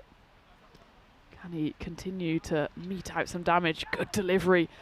He gets a bit of bat on it, and that's all he needs to sail away to the rope. And the dog, oh no, he's gone onto the road, and it's well stopped by that spectator. I thought the dog was going to go after it again, as clearly our 4-legged friend has the ball magnet at the moment. Charlie Puncher certainly landing some blows here.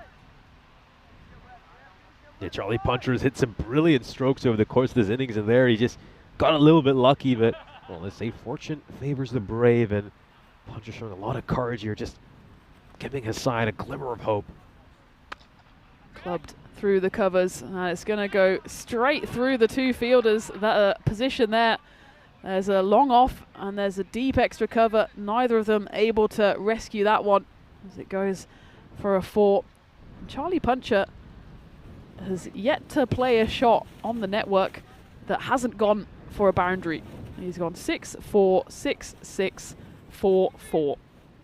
30 on the board for him.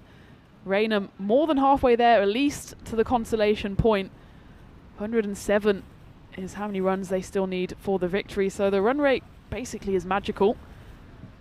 These two certainly giving it their go, and Lady Luck is on their side as well, as that one comes right off the Q end of the bat, and Puncher's boundary run continues as Raynham move to 72. Already 18 runs coming off this over and still 2 balls to play.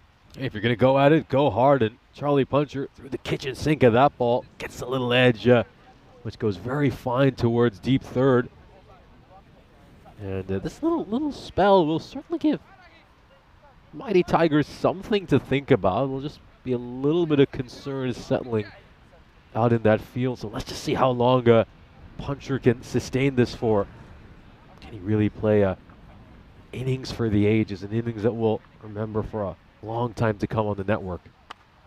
Good delivery on that occasion by Rahi Karim. Gets the Yorker right. Still managed to get runs off it though. And Charlie Puncher does taste what it's like to hit a single on the network. Not quite as fun as hitting the rope. But he's put in a brilliant shift so far. And as you said, Nish, Ashraful Islam, the Centurion, he opened the innings. He's only faced 4 deliveries. But if he's still there, surely Raynham have a glimmer of hope. And that's exactly why. That's a beautiful cut shot. Elegant and brutal. Oh, this is lovely. This really is lovely. Just take a look at this stroke once more by Ashraful Islam. Just uses the pace of the ball, rolls his wrists, gets that one away behind point for 4 runs. It's lovely cricket, really is. It's gorgeous. And Puncher and Islam, they could really be a terrific 1-2 punch for this side. So we'll take a look at the fixtures over in Romania. And boy, what a thrilling day of cricket has been so far. Match number 15 between the Gladiators and the Royal Eagles snapped our golden ball streak. The Royal Eagles took that one in a dramatic golden ball finish. The Bucharest Gladiators missed out on getting their first win of the Romanian European Cricket Series. And the Bliss Warriors took on Phoenix. Phoenix winning that pretty comfortably by 34 runs. This one's gone up in the air, and oh dear, well, this is extremely unfortunate for Raynham. Charlie Puncher, who gave us plenty of entertainment during his brief stint at the crease, his innings is going to be cut short, and you just feel like that might be the final nail in the Raynham coffin. Yeah, it was an unfortunate one, wasn't it, for Charlie Puncher, who's provided us so much entertainment. In the end, he goes for a big old swipe, only manages to launch it straight up in the air, and he can't even bear to look, as he probably gets a word in his ear from the wicketkeeper and captain Hassan Ahmed, something along the lines of, "Sorry, mate." A good old knock from Charlie Puncher, and if he can stay in the side for Raynham, of course this is the first time we've seen him, then certainly that's a boost for them, as he can really hit a big and hard ball. Saklan Kazmi is in, and his first delivery is swiped at, doesn't manage to get anything on it. Raynham, well, maybe they'll revise their target now that Puncher is out. Of course, Ashraful Islam is still there, but it's 21 required, a run rate to win, and it looks like it'll be another wicket. And this chase is a bit in danger of just falling away from Raynham. They lose their 6th. Saklan Kazmi, he goes 1 and out, swipes at the first one, doesn't make any contact. This time he gets bat on ball, but only to loft it up in the air, and it's a comfortable catch. Surely Raynham, they just have to have a chat with each other now and say, okay, let's just go for that smaller bonus point target in the 120s, because surely 175 is a distant memory now. Yeah, duck here for Saklan Kazmi. He's going to make his way back towards the dugout. Just had no timing whatsoever on this shot. It just hung up in the air and was a very simple catch. The easiest catch that Mirza Beg is ever going to have to take. Ben Little comes in at number 8. He tries to sweep that one away. It looks like he just loses his footing on his front leg. Yeah, just slips away. And this is a brilliant over from that man, Gervais Saini. This time, though, it does make contact, does Ben Little. That one is sent far and away. But Gervais has picked up 2 wickets in this over to add to his 83 not out in the first innings, and it's been a brilliant couple of games for him. As Nish mentioned earlier, he's unbeaten in the previous 2 games, 78 not out in game 11, 83 on this occasion, both off 22 balls, and chips in with 2 very important wickets here as well.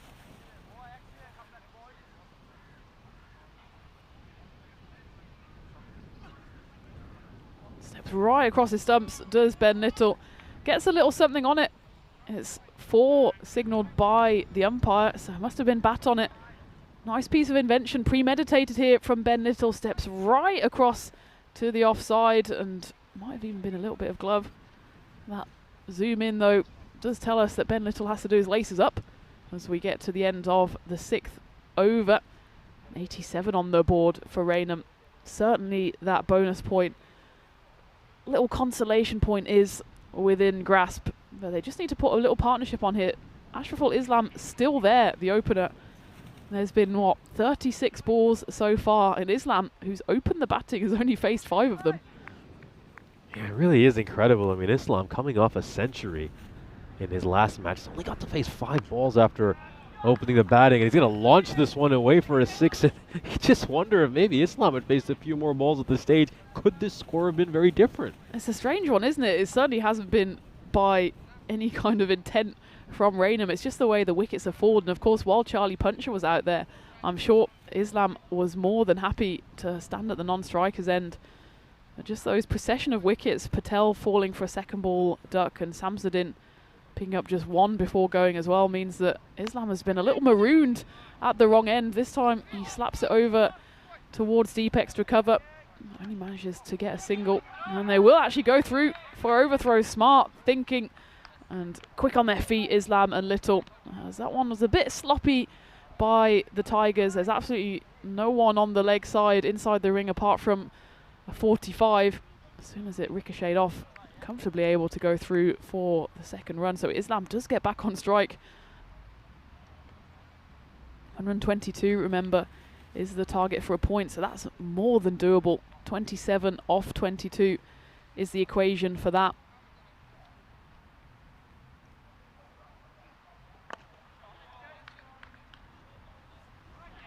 That goes all the way for 6 runs, and Islam just strikes that wonderfully, doesn't he? Gets down on one knee and is able to elevate that all the way for a 6. A terrific stroke.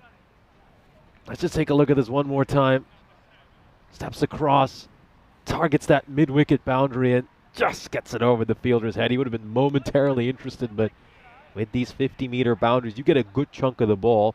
It's going to go a long, long way. So Raynham need just to run a ball to pick up a point from here. That certainly is attainable, but it's just so odd. I mean, goodness me, I can barely get the words out of my mouth. We reiterated that point a few times, that it's so odd that Islam has only faced the 9 deliveries. He gets this one away for a 4, courtesy of a misfield, a rare misfield by the mighty Tigers. A side who are normally so clinical in the field, it just overruns that one there, in all honesty. Yeah, it is a strange one, isn't it? If Islam had faced twice the amount of balls he has now, then maybe we would have been talking about a different game, as this time it is fielded safely by the man in the deep. As the sun just trying to come out here this Wednesday lunchtime in London. You can see slight shadows being cast, still very much cloud around here. Ben Little, I think he confuses himself there. He steps right across it, steps back inside of it, ends up leaving it just outside the off stump. Not entirely sure what his plan there was. In the end, though, it goes through for a dot. So 106 on the board for Raynham at the end of 7. So we take a look at the game coming up in just over half an hour's time, and Raynham unchanged as they take on a Markhor London side who are an absolute rotten run of form. They bring in Lewis Blake. He will have his first taste of ECN action, and Waqar Zafar will come back in for Markhor. And well, we already spoke about it in the first game today, didn't we, that it's really last chance saloon. And at some point, they're just going to run out of time. This is their 7th game, Marcourt. Only 8 games in total per side. And if they don't pick up points in the last 2, then they'll just watch from the sidelines tomorrow as they will be consigned to 5th place. But still 8 points up to grabs for them. And they certainly need to grab the majority of them, you'd feel. Yeah, interesting that Lewis Blake is listed as a wicketkeeper there, but he's not going to be doing the keeping. The lineup suggests it's going to be Syed Ashraf who's going to be wicket-keeping instead. Yeah, that game is a must-win for Marcourt. If they do not win that match, we can pretty much eliminate them from Group A. Huge match, high-stakes game, and Raynham will also know that if they knock Marcourt out of this competition, then they've secured themselves a spot in the quarterfinals as well. Reaches out of the wider one there, Ben Little, and it's going to be a catch.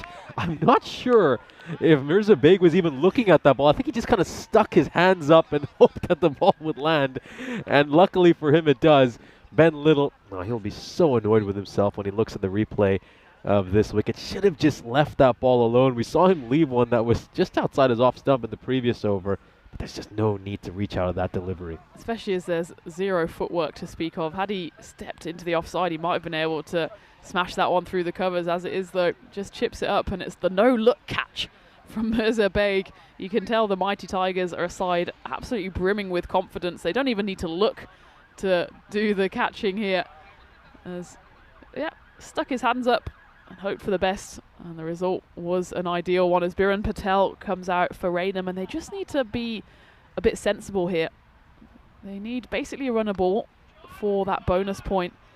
Of course, they're still new to the network. It's only the 2nd day ever in front of the cameras for them, and certainly you'd hope the captain would have told them, look, let's just get that bonus point. In this group stage format, every single point could be important. They don't want to throw that one away now, with it being just 14 runs away. Got plenty of time to claim it. Oh, that's a body blow there for Ashraful Islam.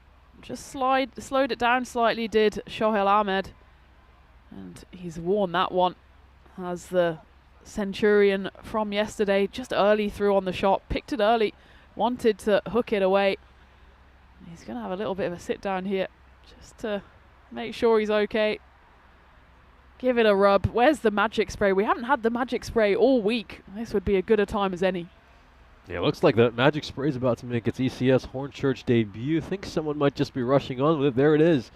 Magic spray for the first time this series. And, this is a little concerning for Raynham because they, of course, need Islam for that upcoming game against Marcourt. So they're hoping that he hasn't done too much damage here. But, I think a little bit of that spray and he should be able to get back up and continue his innings. They certainly need him here. It's not actually spray, it's Lucozade, which is, I suppose, the next best thing. Don't want to get those two mixed up, though. I don't think the magic spray will taste quite as nice. He's giving it a rub, having a sit down. I think he'll be okay to continue. Certainly, Biren Patel doesn't look overly concerned for his teammate. Lovely lunge going on there in front of the shot as well. So yeah, I think Raynham here just need to realign their target and just try to go for the bonus point.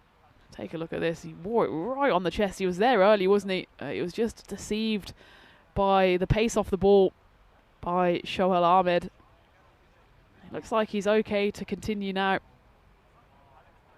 So there's 14 balls to go. 14 runs needed for the bonus point.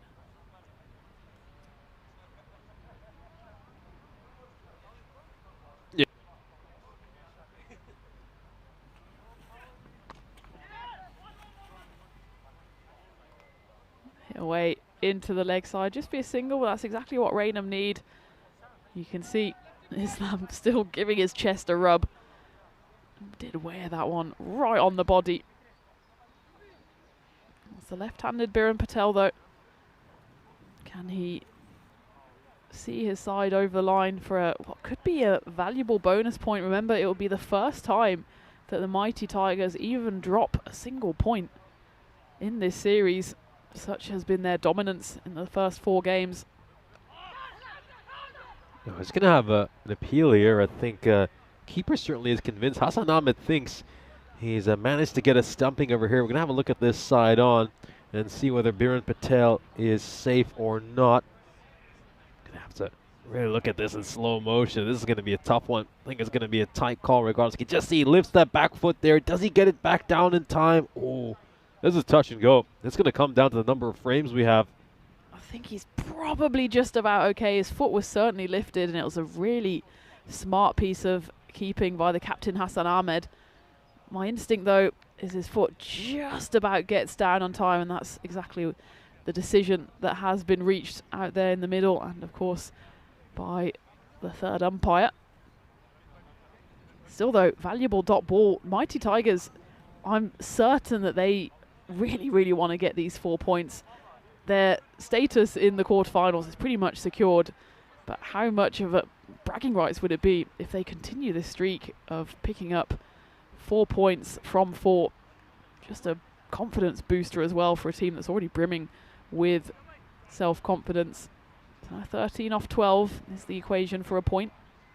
Yeah, great work there by our two circles crew. Got Alexander Barker directing alongside Oleg and Kristaps today. Down the ground, and that will go all the way through for 4. Goes all the way through the sight screen as well, and through to the other side. That was a lovely hit down the ground by the Centurion, not then feeling too many effects from that blow he took in the previous over. In fact, yeah, it wasn't the previous over in the end, as Mirza Beg comes on to bowl this 9th over.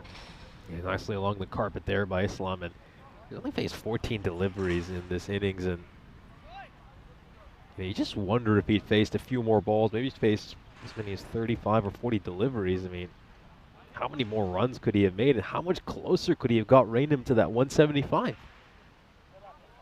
It's very strange when you see an opening batter having faced only 14 balls in an innings.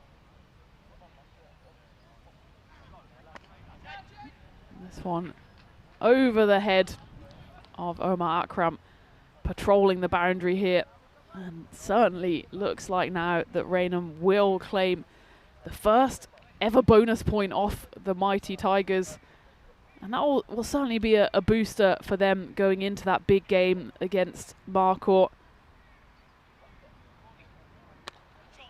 Islam goes again, and again he gets all of it. 6 runs, back-to-back Maximos. And it's really a case of what could have been, isn't it, Nish? Ashraful Islam, he obviously faced early on in the innings when he was out there with Raj Hoti. But in the middle overs, we almost forgot he was out there. We're like, oh, Islam, yep, he's still out there. He's done so much damage when he has been able to wrestle the strike back in the previous few overs. 49 is what he's on. He will get to his 50 then. He's almost reluctant to give away the strike. But they will get the bonus point then, Raynham. And a big point for them. A big loss for the Mighty Tigers. I suppose it's more a dented pride than anything that they will only take the 3 points from this game. It will be another wicket though, as Mirza Beg tosses one up outside off stump.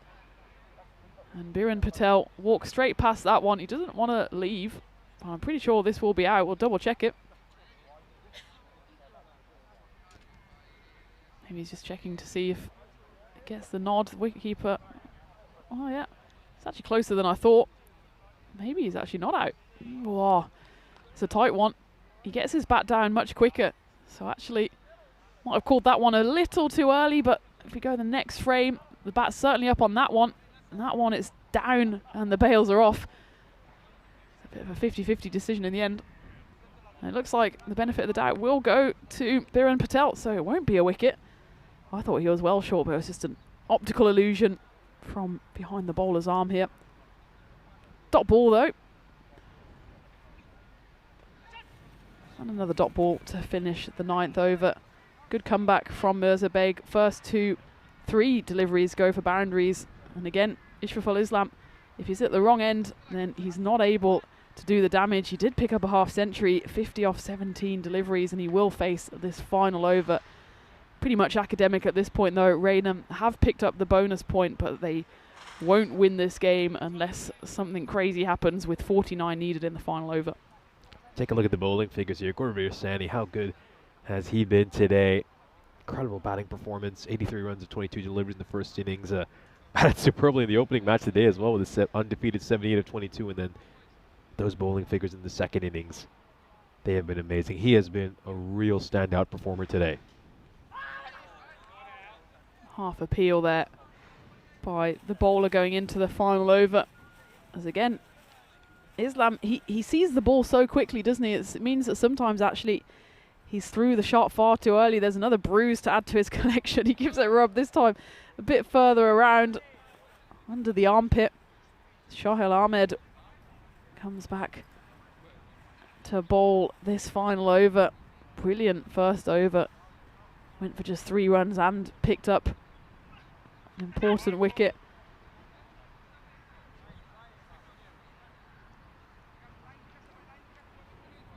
So Mighty Tigers will take 3 points from this game. That will take their tally up to 19 points. Having picked up 4 lots of 4 plus the 3 here. Raynham, meanwhile, will be pleased, I think. Of course, disappointed that they haven't won this game, but pleased to have picked up that bonus point.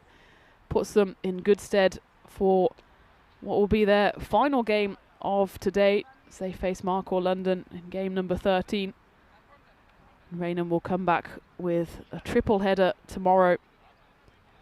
A tough triple header though for them as they face the Mighty Tigers, a hot and cold Sharks Cricket Academy, and of course the hosts Hornchurch. That will be the final game actually of Group A tomorrow evening before we turn our attentions to Group B on Friday. Up in the air. I think this one's gonna land safe between the 2 fielders. And it's thrown back in as Mahfujur Mohin goes for a wander off the edge of the pitch. As for the Mighty Tigers then, they'll come back in the 4th game of the day, match number 14, and that's looking like a tasty fixture against the host Hornchurch, who I'm sure will have their fans out in full force again in weather that looks like it's trying to clear up. Certainly not the rain forecast that we had yesterday. Up in the air, and chance for a catch here. Omar Akram underneath it and takes it comfortably. So it'll be a 2nd wicket for Shohel Ahmed as Raynham lose their 8th. And it will be the half centurion who has to go. Ashraful Islam, another good knock from him. He was starved of the strike for long periods of that game. Showed us exactly what he could do when he did manage to get back on strike. He got his side over the line for the bonus point, but he does have to depart now. He goes for 51 off 20 deliveries, but he surely is a key man for Raynham. And good news for them is that the likes of Charlie Puncher, even a slight little cameo there from Ben Little as well, suggests that they do have batting firepower, something that they'll want to demonstrate in their final game of the day coming up in just about 20 minutes time. Let's take a look at that field. They got 3 slips in place over here. They're certainly enjoying themselves, aren't they? Could have a chance for a stumping here, so Ahmed might be able to pick up another wicket. I mean, these bowling figures for Ahmed, they certainly are going to end up looking gorgeous. Let's just have a look at this here. Does he have anything behind the line? I don't think so. I think that's going to be it. There's no suggestion that any part of his shoe is behind that white line, so I think he's going to be in some serious trouble. And yeah, the finger has been raised. He's been given his marching orders. Managed to pick up another wicket here, Shohel Ahmed, so moves on to 3 for 7 now. Some really, really good bowling figures for him. And, well, since that was a wide, there's still a couple of legal deliveries left. Just the 1 wicket, so could get himself 4 for at the very least. You can see there that Hassan Ahmed, the captain, was convinced he got his man there, pointing to the shoe not over the line. As Charlie Sutton comes out, tries to get funky straight away, and why not? With the game pretty much done. Just the 1 ball to come now. It's the 2nd time today, Nish, we've had a wide and a stumping. The first one probably shouldn't have been a wide. That one was a wide, but great work by Hassan Ahmed to claim his stumping and to get rid of Hridoy Paul. Final ball then coming up in what will be a win for the Mighty Tigers. Nicely played down the ground, hit firmly by Charlie Sutton just for the 1. So Raynham at least won't get bowled out here.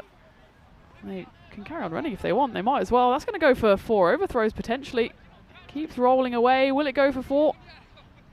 Well, not quite. There's an interesting one. The Mighty Tigers, clearly they're comfortable in their position at the top of the table, but you never know. Strange things happen in cricket. Maybe those extra runs will at least boost Raynham's net run rate even by a .001, and that could be all decisive. But importantly for Raynham as well, they do pick up the consolation bonus point here, but it's the Mighty Tigers who roar on once more, beating Raynham by 42 runs. I'm surprised Raynham didn't push for the third. Charlie Sutton's batting at number 11. Let him get as many runs as he can. They were just being far too kind. Far too kind. Should have gone for the third run. In the end, though, maybe it will be academic. We'll wait to see if those overthrows come to haunt the Tigers or help Raynham as we take a look at the game coming up in just over 15 minutes time. Again, quick turnaround here as Markor London will be coming back. Waka Zafar and Lewis Blake into the side for them, and Raynham remain unchanged as they are looking to pick up another win. Of course, they've got a level record now, 2 wins, 2 losses, and they certainly want to transform that into a positive one. As for Markor London, nothing positive about their series so far. After winning the opening game, they've suffered 5 defeats in a row. But before we go to that game, let's take a look at the highlights. Certainly Raynham will be generally happy, I imagine, with that chase. It's always going to be a tough task against a roaring Tigers side. That was a brilliant catch taken high up above his head by Mirzabeg. That was the end of Raj Hoti. Sid Patel only managed a second ball duck. Ashraful Islam, though, he just kept on plugging away as the wickets were falling. The other end, Tipu Samsudin, the captain, only managed to contribute 1. That was a rare miss for the Tigers. But otherwise, Raynham, they just kept on plugging away. At some point, I think they realised they're not going to get the big 4 points or the 3 points, so they're going to go for that consolation point. Still looked touch and go for a while, though, as Abdul Rahman was clean bowled by Mohsinuddin. But Charlie Puncher, welcome to the European Cricket Network, as he smashed 4 4s and 3 6s on his way to a quick-fire 35 off 9 deliveries. The dog, he was in play, and Charlie Puncher, well, they didn't all come off the middle. 2 went flying off the edge. That was a brilliant cut shot by Ashraful Islam, who was finally allowed to have a bit of the action at the striker's end again. Charlie Puncher, well, that was the knockout blow for him, as that one safely landed into the gloves of the wicket-keeper. In the end, then, it was just a question of whether Raynham could take the bonus point or not. And in the end, it was Ashraful Islam who remained almost unbeaten. He fell towards the end, but he got his side over the line, and Raynham are the first side to take points off the Mighty Tigers. Yeah, it's an absolutely vital point for them to pick up, and that might be the difference between them and some of these other sides who may even suffer 2 bonus point defeats at the hands of this Mighty Tigers side. We're taking a look at some of the key moments from the end of this game. This is that stumping there right at the end. Shoaib Ahmed picking up his 3rd wicket. He ended up with figures of 3 for 9, as it was a convincing victory once again for the Mighty Tigers. You feel like they've done more than enough at this point to go on and sit pretty at the top of Group A, but for Raynham, this point might mean the world. We'll take a look at the scorecard for this innings. Ashraful Islam top scoring was 51 of 20. A great way for him to follow up that magnificent century he struck yesterday against Hornchurch in the 3rd match of the day for Raynham, when he made an undefeated 139 of 36 deliveries. Charlie Puncher playing on his European Cricket Network debut, and he did extremely well. 35 runs of 9 deliveries. He just brought a little bit of momentum, a little bit of energy to this Raynham side when they so desperately needed it, and ultimately his innings is what helps them pick up a single point from this match. We take a look at the bowling figures here for the Mighty Tigers. I think the one little bit of cause for concern for them will be the amount of extras they gave up. 10 runs of extras. They'll certainly feel like they could have done a lot better in that department, but otherwise Sani, Mohin, Shoaib Ahmed, the 3 of them will be mildly pleased with their bowling effort. Mohsinuddin, as you can see, did pick up a wicket, but very expensive, giving up 30 runs in that over. Rahi Karim picked up a wicket as well, 1 for 29 in the 2 overs he bowled. And Mirzabeg was a touch expensive, but he did take some very good catches when he was out in the field. So all in all, it's another victory for the Mighty Tigers, make that 6 wins out of 6 for them to start off their campaign. But their bonus point winning streak is snapped. So for the first time, the Mighty Tigers don't take all 4 points from a game. but they still get a convincing victory. They take this one by 42 runs. We're going to take a quick break, and I'll be back on your screen in 10 minutes' time for a massive bumper clash between Markhor London and Raynham. Join us in a short amount of time.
This European cricket event is proudly brought to you by HCL Software, Rado and 1xBet.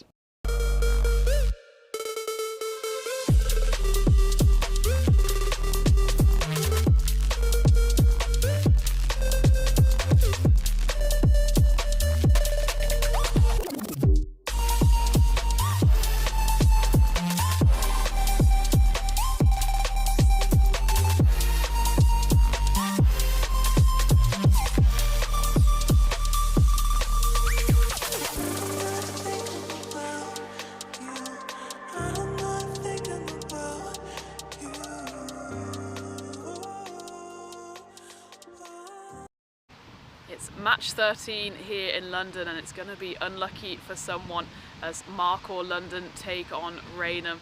It's pretty much last chance saloon for Markhor after going winless this morning in that game, losing all 4 points to a dominant Mighty Tigers side. They've only got 2 games left and they desperately need to pick up some points if they want to go through to quarterfinals.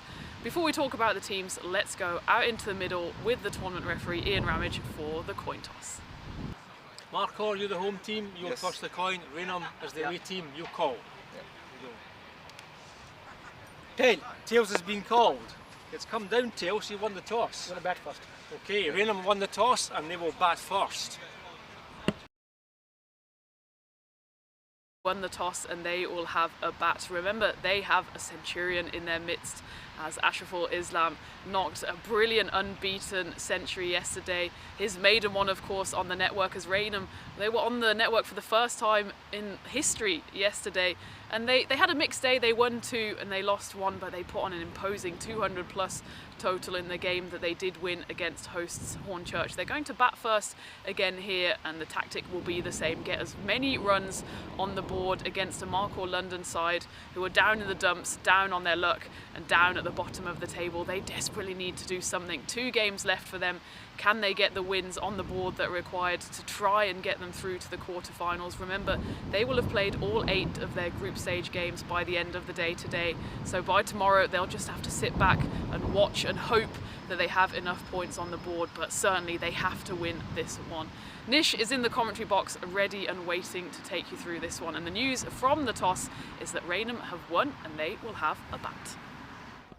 Thank you very much for that update, Tina. So Rainham will be right back out there with the bat in hand. They posted 132 runs against the Mighty Tigers. Very respectable effort with the bat in hand, especially against the side of the Mighty Tigers quality. Let's have a look at the fantasy dashboard for our upcoming game. Waqar Zafar is into the lineup for Markhor, as is Lewis Blake. Blake listed as a wicketkeeper in that lineup, but he won't be wicketkeeping. As we can see, it's going to be Ashraf with the gloves instead. So we're going to see Blake for the first time on the European Cricket Network. Zafar, of course, involved in the first ever golden ball in ECN all the way back in 2020. So he's someone who has been around the network a fair bit. Meanwhile, for Rainham, this side playing in their first ever European Cricket Series, and they've made a pretty good impression so far. Their record is now 2-2, but they're the only side to have taken a point off the Mighty Tigers.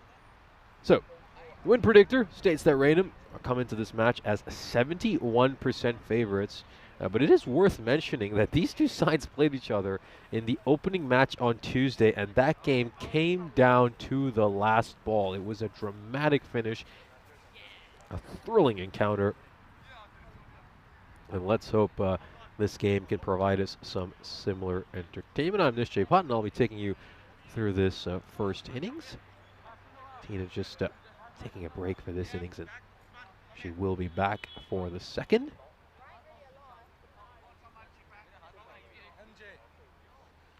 Big match here for Markhor. You can pretty much call this a must-win for this Markhor London side. Got to win this match. If they lose this game, they're pretty much out of the conversation to make it to the quarterfinals.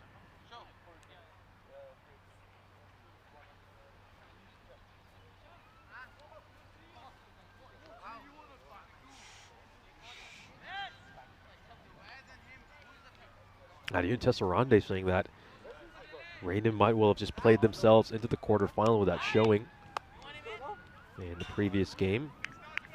But he thinks that Rainham are the sort of side that could maybe upset the Tigers later in the tournament if those two teams were to come across each other again. Yeah, that's an interesting comment there, Adiun. Certainly see where you're coming from. I just wonder if Islam had faced a few more balls earlier in the innings, could that have made things a bit different? Is this got enough to clear the field? No, it doesn't. And Lewis Blake with an immediate impact, the new addition to the team, and he takes the catch on the very first ball of this innings. Huge, huge moment for Blake, and he's absolutely delighted. Look at that broad smile. It wasn't quite timed nicely by the batter. It was a miscue there by Raj Hoti. Let's just take a look at this. He just quite get it far enough. There he is. He's called upon right at the start, and he's immediately made an impact. Great work there by Lewis Blake. Hoti departs for a golden duck.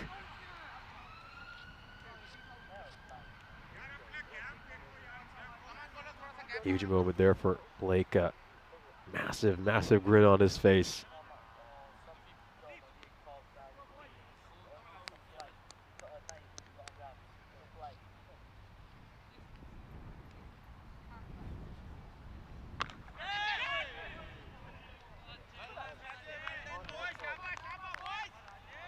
Great start here for Marquardt. Now, we mentioned that they've had a few issues with their fielding over the course of this series. They put down 4 catches this morning against the mighty Tigers. Take the first one here, though. High up in the air. Is this another catching chance? It looks like it's going to be tough. It just swirled in the air for an age. He just wasn't quite able to get to that one, the captain, Kashyap Iqbal.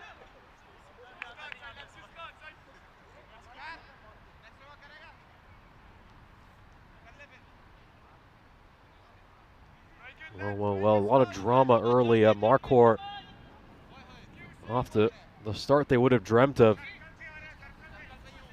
They've shown that they've got plenty of power with the bat in hand. They have the capability to make quite a few runs. It's just the bowling and their fielding. That's been their Achilles heel and the reason they've been on this 5-game losing streak. Cut away magnificently, and just looks like he might be taking a break from school. He's come down to watch some of the cricket.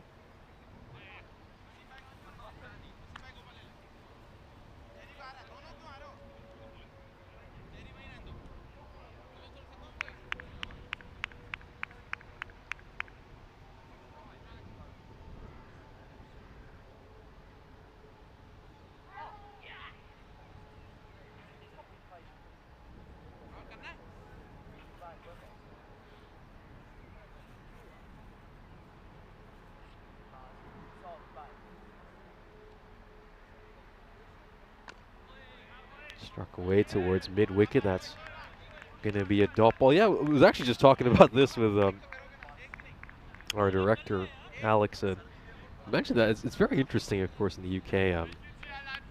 You do have to wear like a shirt and tie to school. My school used to have that rule, only for the winter uniform, but then they eventually abandoned it while I was in secondary school. This is struck away, and it's going to go over the rope for a 6. That's a Maximo, brilliant shot over there. Maybe just a touch too short, and yeah, it's been given the treatment. 11 runs off the first over. It's all the ones, 11 for 1 after 1. But yeah, just going back to that.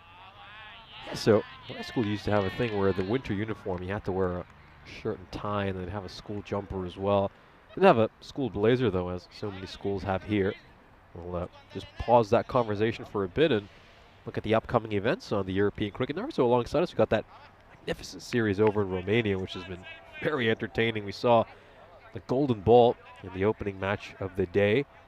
And right now the Bliss Warriors are taking on the Bucharest Gladiators. The Bliss Warriors are currently 47 for 3 against the Gladiators. The Gladiators really have come out today, and they're looking to knock off one of the big boys. And, you know, I did say this right at the top of the broadcast that, you know, you got to watch out. I think it's going to come down to the last over or two, the last match to decide who makes it to the final over in Romania. And the winless Gladiators, they almost knocked off the Royal Eagles in the first match when they had a chance to pick up a golden ball victory. They did succumb to a defeat in their last match against the Eagles. Of course, it's a triple round robin, so each team faced each other 3 times. And now, the Bliss Warriors, they need at least a point, or I think looking at that net run rate situation, there's about 0.03 separating the Eagles and the Warriors. So either a very close defeat or a win would be enough to see the Bliss Warriors through to the final. We just returned to live action here. There was a chance for a run. Yeah, direct hit. He was gone. He was absolutely gone. Islam, who's of course coming off 150 in his last 2 outings. Just going to take a look at the square leg umpires, but signaled the 1 for the over. And I think Charlie Puncher wants a wide for this. Let's just take a look at that. Oh, well, Charlie Puncher certainly has a case that definitely should have been a wide. I mean, you can see he's got 2 or 3 paces outside his crease, and it's already well above his head. So, yeah, should indeed have been a wide.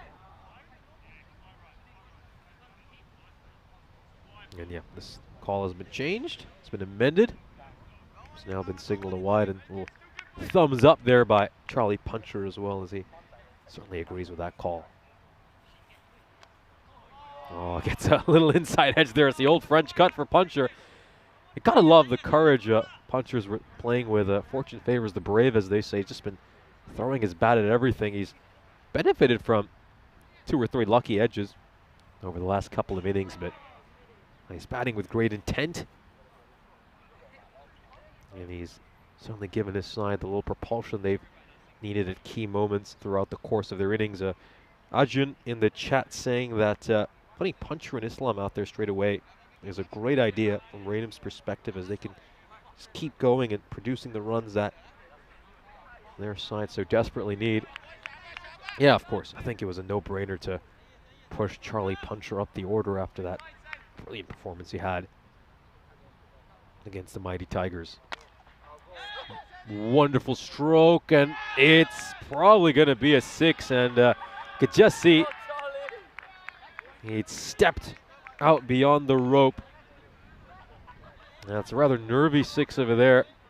It's just once it came off his bat, it looked like he was going to clear the fielder a little more comfortably. He is a tall man, Mirza Sherry. I can just see his back foot landing beyond the rope, so ends up going for a 6. No, I was not going to agree with that call there, is he, Khurshid? I think he might have a case here. I think he might. Ooh, it just looks like it goes right over the line, and keep in mind, just has to skim the line for it to be a legal delivery on ECN. Struck away and takes a bounce before going to the aforementioned Sherry.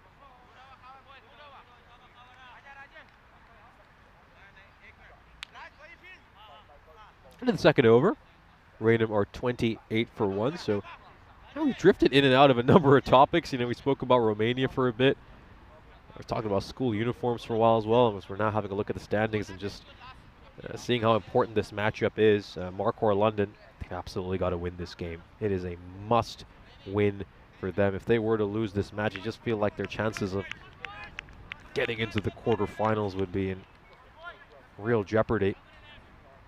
But yeah, there's a number of countries where, you know, school uniform is just turned up in casuals. And you can wear whatever you like to school, as long as it's within the sort of reasonable standard. I believe in public schools in Cyprus, I think you just, as long as it's what you're wearing is gray or white, it's fine. I think you know, you could, a lot of clothing outlets will just sell gray hoodies that are basically meant for school. This is going to be a quick single that they're going to pinch over here. Nice running between the wickets, and Islam, he was right out of the blocks.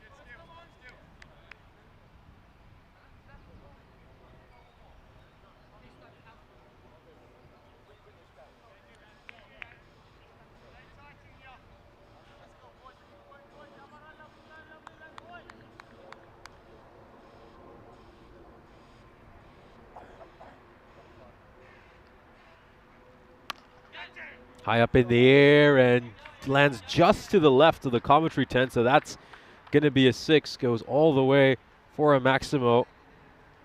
Now really nicely struck there by Islam. Manages to pummel that one the distance. Was in the slot, he cleared the front leg. Just got enough of it. Probably not timed as nicely as you'd have liked, but got hold of it to clear that rope and send it away for a 6.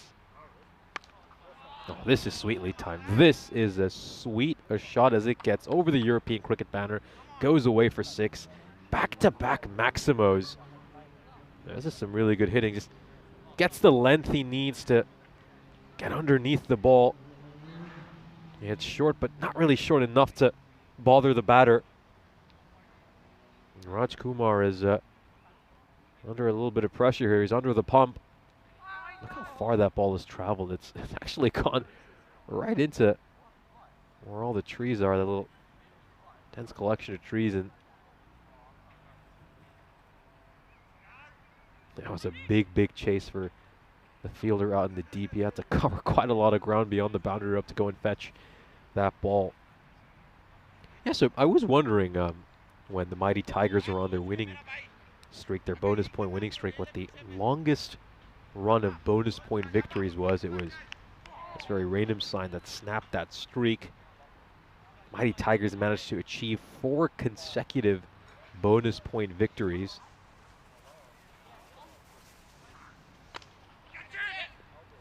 Up towards cover and great bit of fielding.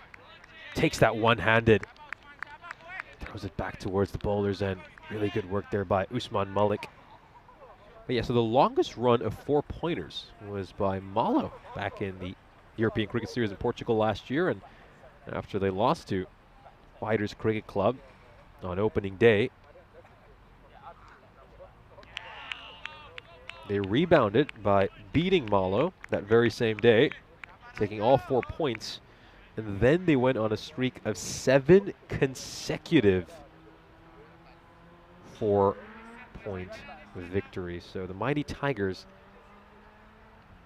as things stand, are joint second in the all-time 4-point victories in a row. This is going to go away for 4 runs. Kumar just pushes that one too far down the leg side, and oh, well, thankfully it struck that tree, but oh dear, I hope it hasn't gone onto the pavement or the road.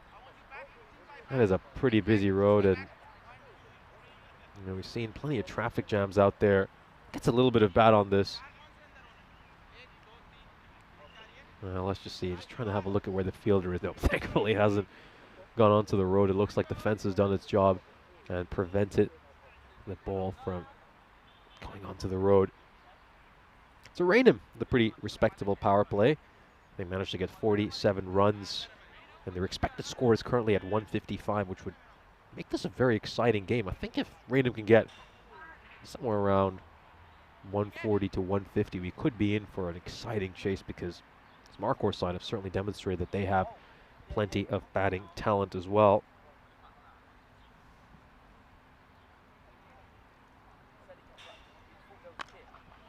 High up in the air, and that's going to clear the fielder out at long on. Wasim Majid very comfortably goes away for a 6. Zafar into the attack, and he just ends up bowling this one into the slot.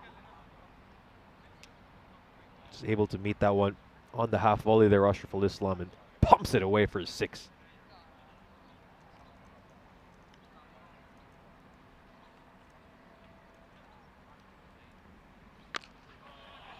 Hit away for 6 more runs. Another great strike there by Islam, and well, it's even been admired by you people on the field. Lewis Blake is fielding just I'll say 5 or 10 feet from where I am, and I could hear him pretty clearly saying, "Oh, shot." Even he admired that stroke. It was that good by Ashraful Islam.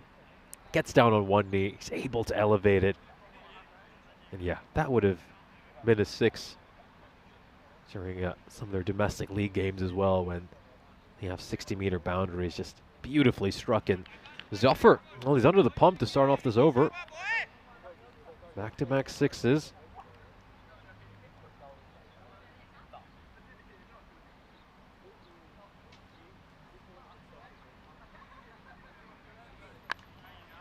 Oh, goes short, and he's going to get punished for that as well. Beautiful pull shot there by Islam. And this has gone deep into those rather dense woods out there. It's going to be a long chase once again for Raj Kumar, who's out in the deep. And he's going to make the long jog to try to get that little ball. He's out there trying to locate the Grizzly. It's a tough one, isn't it, if you're a boundary rider? Not only do you have to cover so much ground to try to cut out all the balls that are sent racing at you, but when it does clear your head, you've got even more fielding to do. So you've got to go and try to fetch the ball. Yeah, I don't think too many people would be volunteering to field out at deep mid-wicket or cow corner on this field. It's almost a punishment, isn't it? I think if I were a captain, I really didn't like someone, I'd probably ask them to go out and field it deep mid-wicket.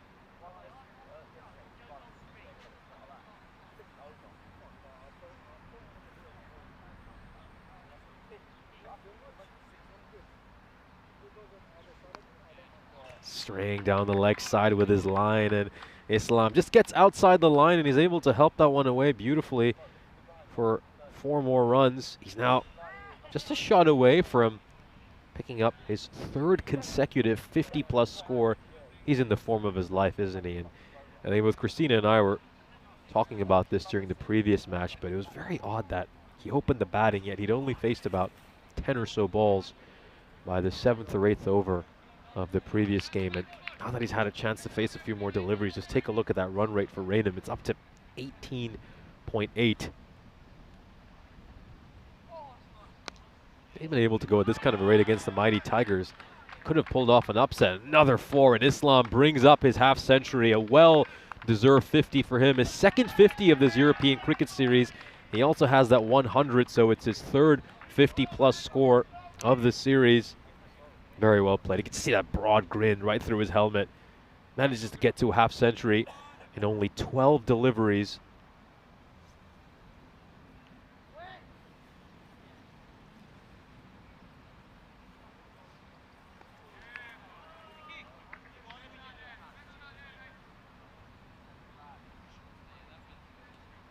He's having a torrid time right now. Really is.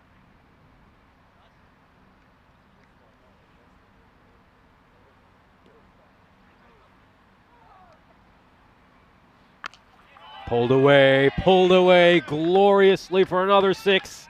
That's a Maximo. And this over ends up going supersonic. 33 runs coming off it.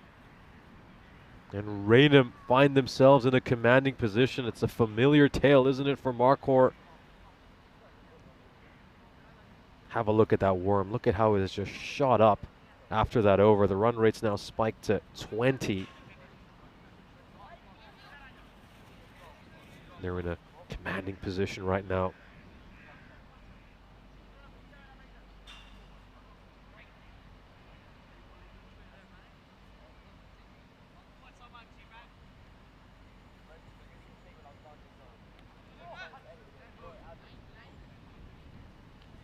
So 80 for 1, 4 overs in. Started pretty well, didn't they? I think that first Raj Kumar over was brilliant from Marquardt's perspective. 11 runs off it, but it's just gotten worse and worse after that. First over went for 11, the one after that for 17, the third went for 19, and now we just saw a 33-run over. So Raynham just getting better by the over, progressively improving.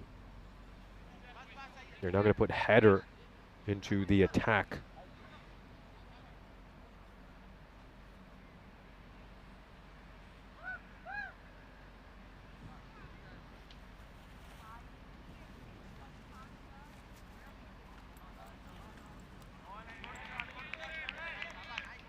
Big swing and a miss there. Puncher just looking to heave that one away towards mid-wicket. Yeah, the bulk of Raynham's runs so far have come through that mid-wicket and square leg region. 31 runs for that part of the field and 45 runs so far on the onside. Just gonna leave that one alone there, Puncher. It's very, very wide.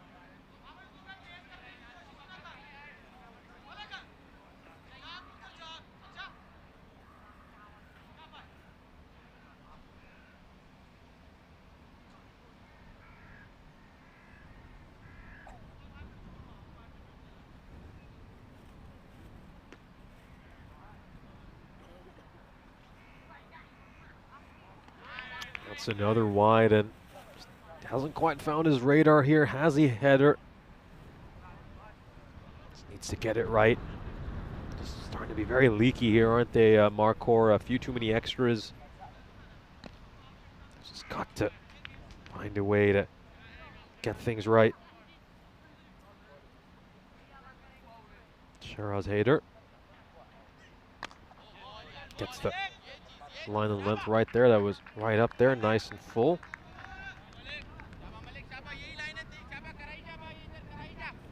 Shiraz Hader, he's batted in the past on ECN, but a 24-year-old has really seen him bowling much on the network.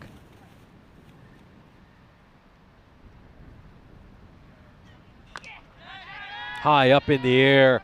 Here's a catching opportunity. Will it be taken? Yes, Sherry will take it. A great catch by him.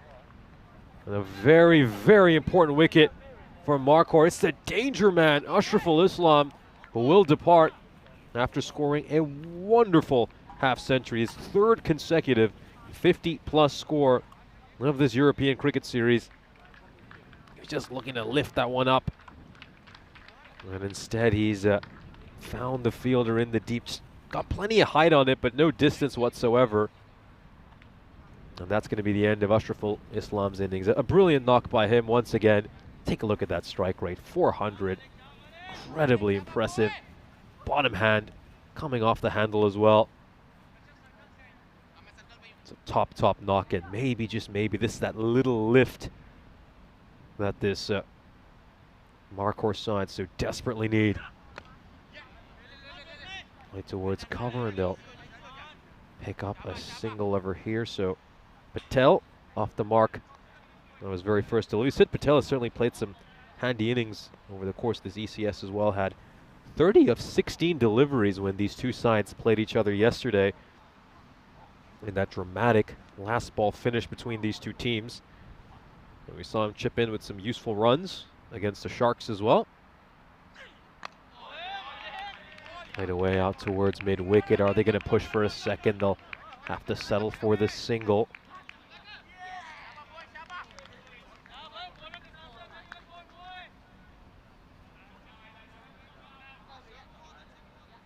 There we go. Last ball of the fifth over. This has been a great over for Header so far.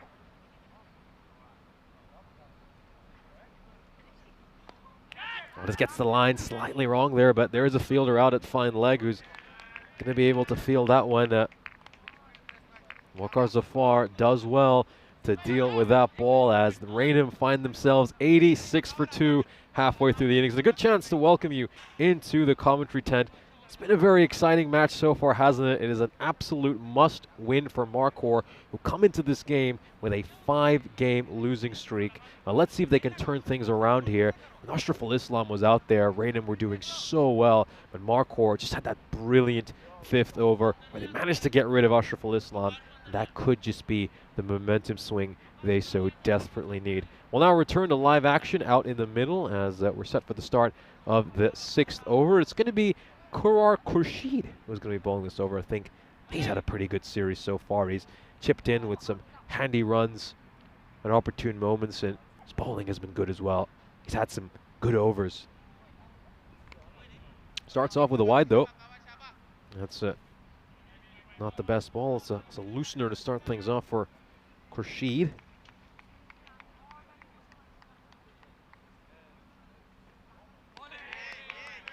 Going to miss there.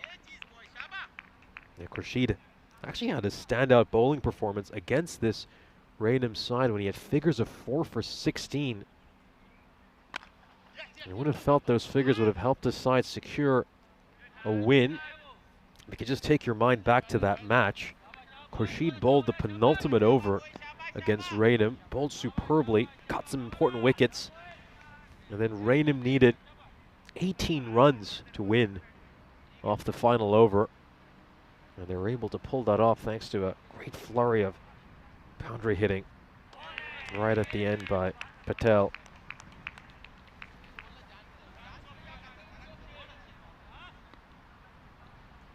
Boundaries just dried up a little bit here, haven't they, for Raynham?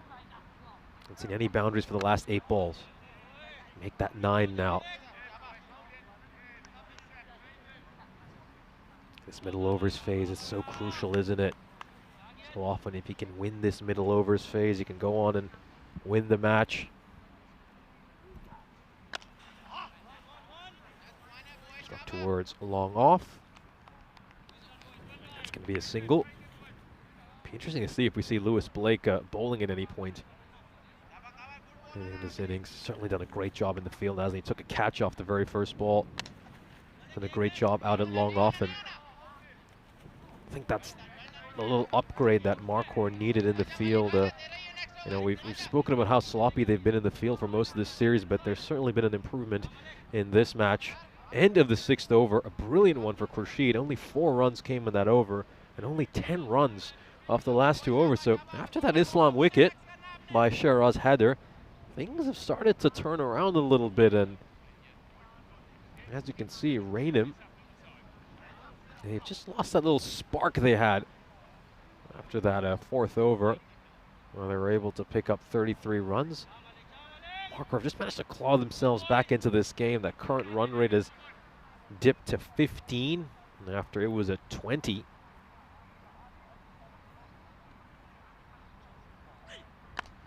A wishful toss. It's going to be helped away towards extra cover. Goes away for 4 runs. Nicely struck there by Sid Patel. It was a lowish full toss. It's not easy to negotiate those often, but he's just able to get his bat underneath it, clear the fielders in the inner ring, and off it goes for 4 runs.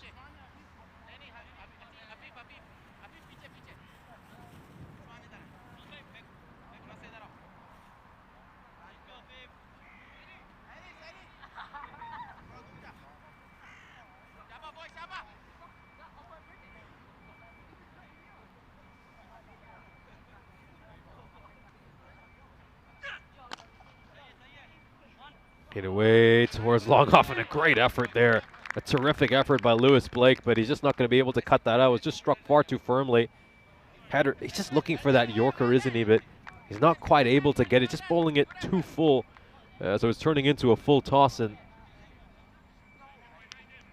credit to Patel for striking a couple of boundaries.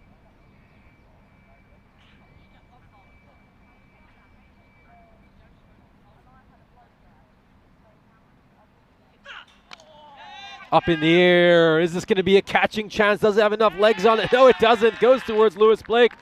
It takes his 2nd catch of this innings.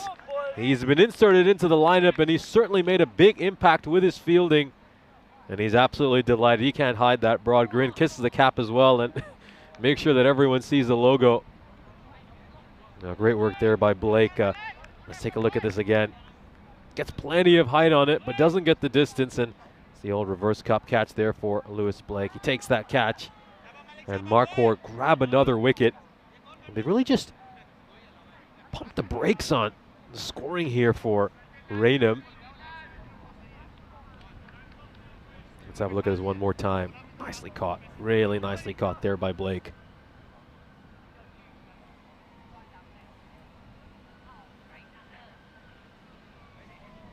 Sumston has made his way out to the middle. It's been an interesting series so far for Sumston.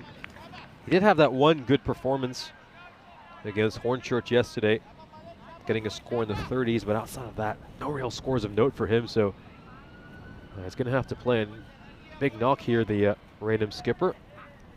Got a comment here from Adiun Tisserande saying, many sides would love to see a boundary every 13 balls, but Raynham are counting it a loss. Boundary every 13 balls in T10 cricket is definitely a loss, I think. No matter which country you're playing in. Struck away. In this format, you need to see at least 2 or 3 boundaries every over. And this could be a run out. It will be a run out. Puncher running to the danger, and he's absolutely disgusted with himself. Slams the bat onto his pads. He knows he's gone. He's not even going to wait for the replay. Don't think we'll need it. The umpire raised his finger immediately. And certainly from the naked eye, it was very clear that was run out. Good throw to the bowler's end, and then full credit to Haider as well for collecting that ball and dislodging the bails. Puncher will depart, and that really is a massive wicket. We saw Puncher bat superbly against the mighty Tigers, and Raynham, well, a little bit of a wobble here for them in the middle overs. Did say that side that can often win these middle overs can go on to win the game. See 19 runs and 3 wickets fall these last 17 deliveries.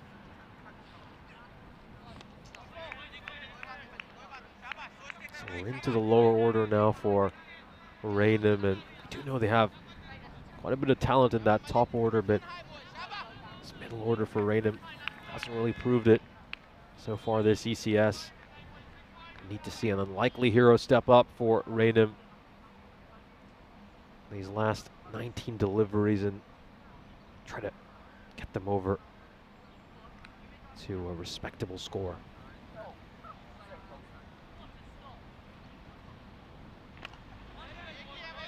Towards long on, and we'll have to settle for a single here. Rahman, I should say Samsudin, the captain, will keep strike heading into the 8th over. 3 overs left.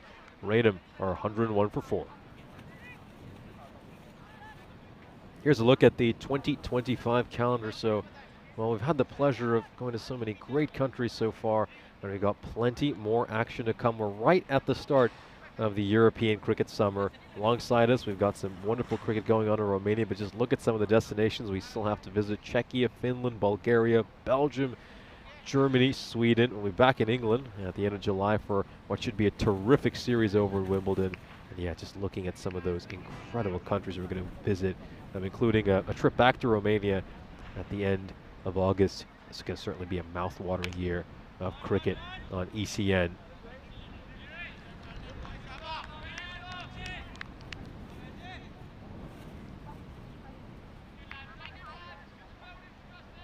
So much to look forward to this year. It's a big, big year of European cricket. Oh, struck away, bashed away. And we got a couple of spectators out in the deep, and one of them made an attempt at getting to that. Well, thankfully, the gentleman in the gray hoodie is going to chase that ball down, so I'm sure Raj Kumar is going to be absolutely delighted that he doesn't have to chase this one out into those trees. No, his legs certainly have been spared, but I have to say, I'm just taking a peek outside the tent, and well, that gentleman's throw wasn't exactly the best, so Sherry had to cover a lot of ground to go and collect that ball. And I'm sure it's saved his legs a little bit. He's probably only had to cover half the distance he would have needed to otherwise. Poor delivery, really poor delivery. Gundy ball, as Rico would say, asking to be hit, and it is hit.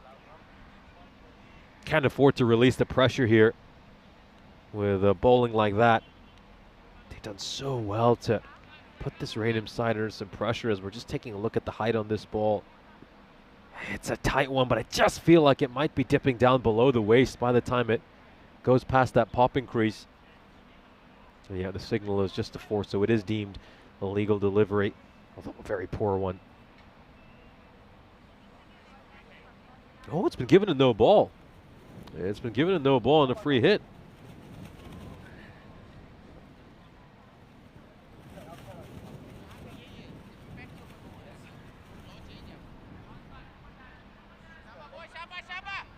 Yeah, so no ball has been given. There we go, free hit coming up. And he's done well here, Majid. Get a dot ball in. Rahman just kind of swinging wildly there. Lost all his shape and his balance as well.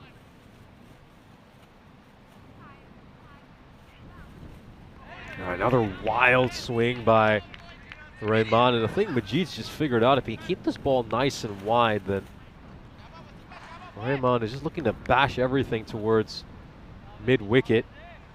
Might struggle, so let's see if he persists with that line.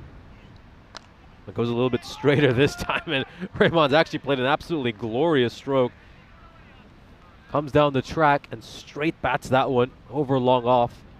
Full face of the bat. Nice high elbow when he played that stroke. Yeah, gorgeous looking. Gorgeous looking shot and goes over the match official's tent for a 6.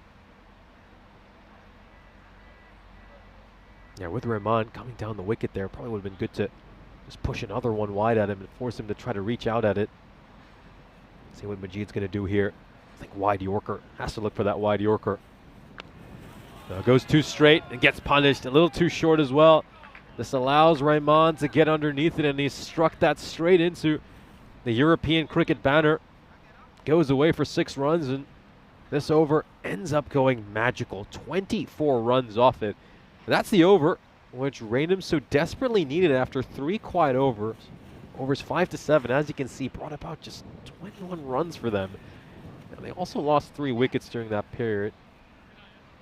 Now that they get this 24 runs over, they're just able to get this first innings back on track, and that expected score now up to 152. I think we could be in for a very exciting chase in the second innings if they're able to get into the 140s or the 150s.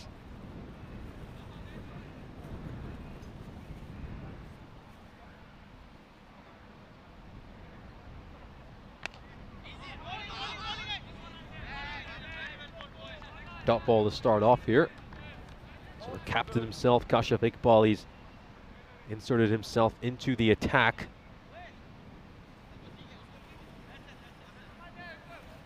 Don't think he could turn back to Zafar, who still has an over left after Zafar went for 33. That's actually not the best ball there. I think he's gotten away with one that Samsudeen just hasn't quite found his touch. But yeah, the dangerous Rahman now back on strike. Interesting thing though is if Kashif bowls this over, it's going to be a huge dilemma to see who bowls the final over. I don't know if he's going to turn back to Majid or Zafar for that final over. Zafar went for 33, Majid for 24. He's going to probably be forced to introduce a 7th bowler into the attack.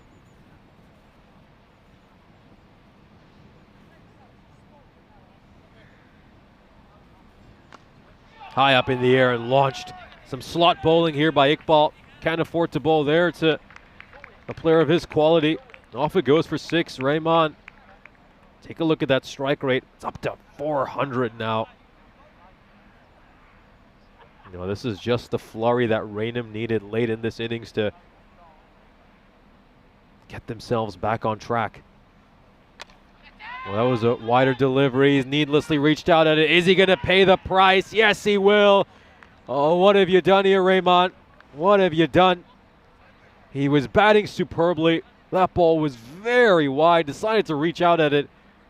And he's hit it straight to the fielder out in the deep. Sheraz Heather, who takes that catch. Oh, it's a disappointing way to end what has been a thoroughly entertaining innings. Needlessly reaches out at a wider ball. Has to pay the price. 28 of 8 in the end. Fine knock.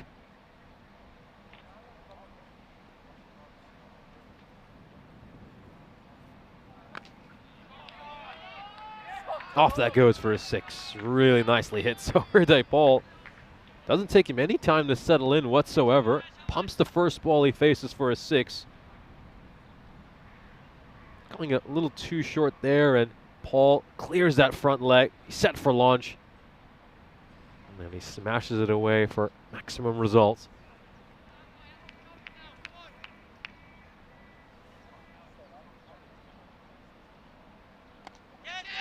This time he looks to go over the offside. It takes one hop before going to the fielder at deep cover. Paul will take a single. He'll stay on strike, which isn't too bad an outcome from Raynham's perspective. The way Samsudeen is batting, probably want Paul on strike anyway. Raynham, 139 for 5 as we're heading into the final over. We'll take a look at the bowling card now. So Header, pretty good figures for him, 2 for 17 in the 2 overs he's bowled. Karar Khurshid has done a good job too, but there's a massive dilemma here. Who's going to bowl this final over? It certainly won't be Zafar or Majid based on how they bowled their first over. So captain's probably going to be forced to introduce a 7th bowler into the attack. And that's what he's done here. He's bringing Afif Khan in. And out towards long off, and There is Lewis Blake to field that. That's Afif Khan. He has an economy rate of 19 on ECN. Oh, absolutely belted away. And it goes for a 6. Oh, great shot. Brilliant shot there by Samsudin, who's finally managed to find the middle of the bat. He's had a difficult time so far. Gets to the pitch of the ball and hammers it away. Mirza Sherry just watched that sail over his head. Looks to go big again. Plenty of height on this. Not sure if he has a distance. Blake coming underneath it and make that 3 catches this innings for Blake. Oh, he certainly made a huge difference for this Markhor side in the field. He said that they've had some issues catching over the course of this ECS. Blake's been inserted into the lineup and he's taken everything that has come his way. 3rd catch he has caught this innings. I think he's certainly going to become a staple for this Markhor side out at long off. Tipu Shamsuddin hits a 6, gets out the very next ball. It's a walk back to the dugout for the skipper. Let's just take a look at Lewis Blake's catch once again. Great work there by Lewis Blake. Very well caught.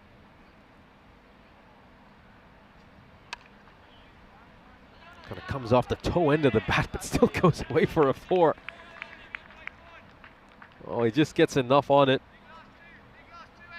to find the boundary. Yeah, into that gap, and cow corner and long on were unable to cut it out. Oh, and that ball was very wide. He could have left it alone, but Kazmi throws the kitchen sink at it, gets the top edge, and goes away for 4 more runs. Very unfortunate there for Khan, but it wasn't the best ball in all honesty. It was short, wide. He just kind of dragged it. So it's probably gotten the treatment it deserved, but not quite a pretty stroke. Rainham, we're at 154, and well, if he can hit a 6 here, could get Rainham into 160s.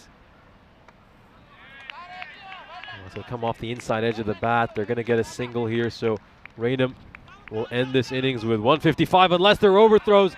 Oh, there are going to be overthrows. That's just sloppy. That is really, really sloppy there, and good work by Kazmi just to get his bat inside the crease and ensure that it isn't a 1 short. So 156 is what Rainham will finish with. It's a very good score, you have to say. But Markhor have shown that they've got some quality in their batting lineup, so let's see how they fare in the 2nd innings. There were some bright spots for Markhor in the field. I think they were better with their catching, but some of their past issues just came back to haunt them.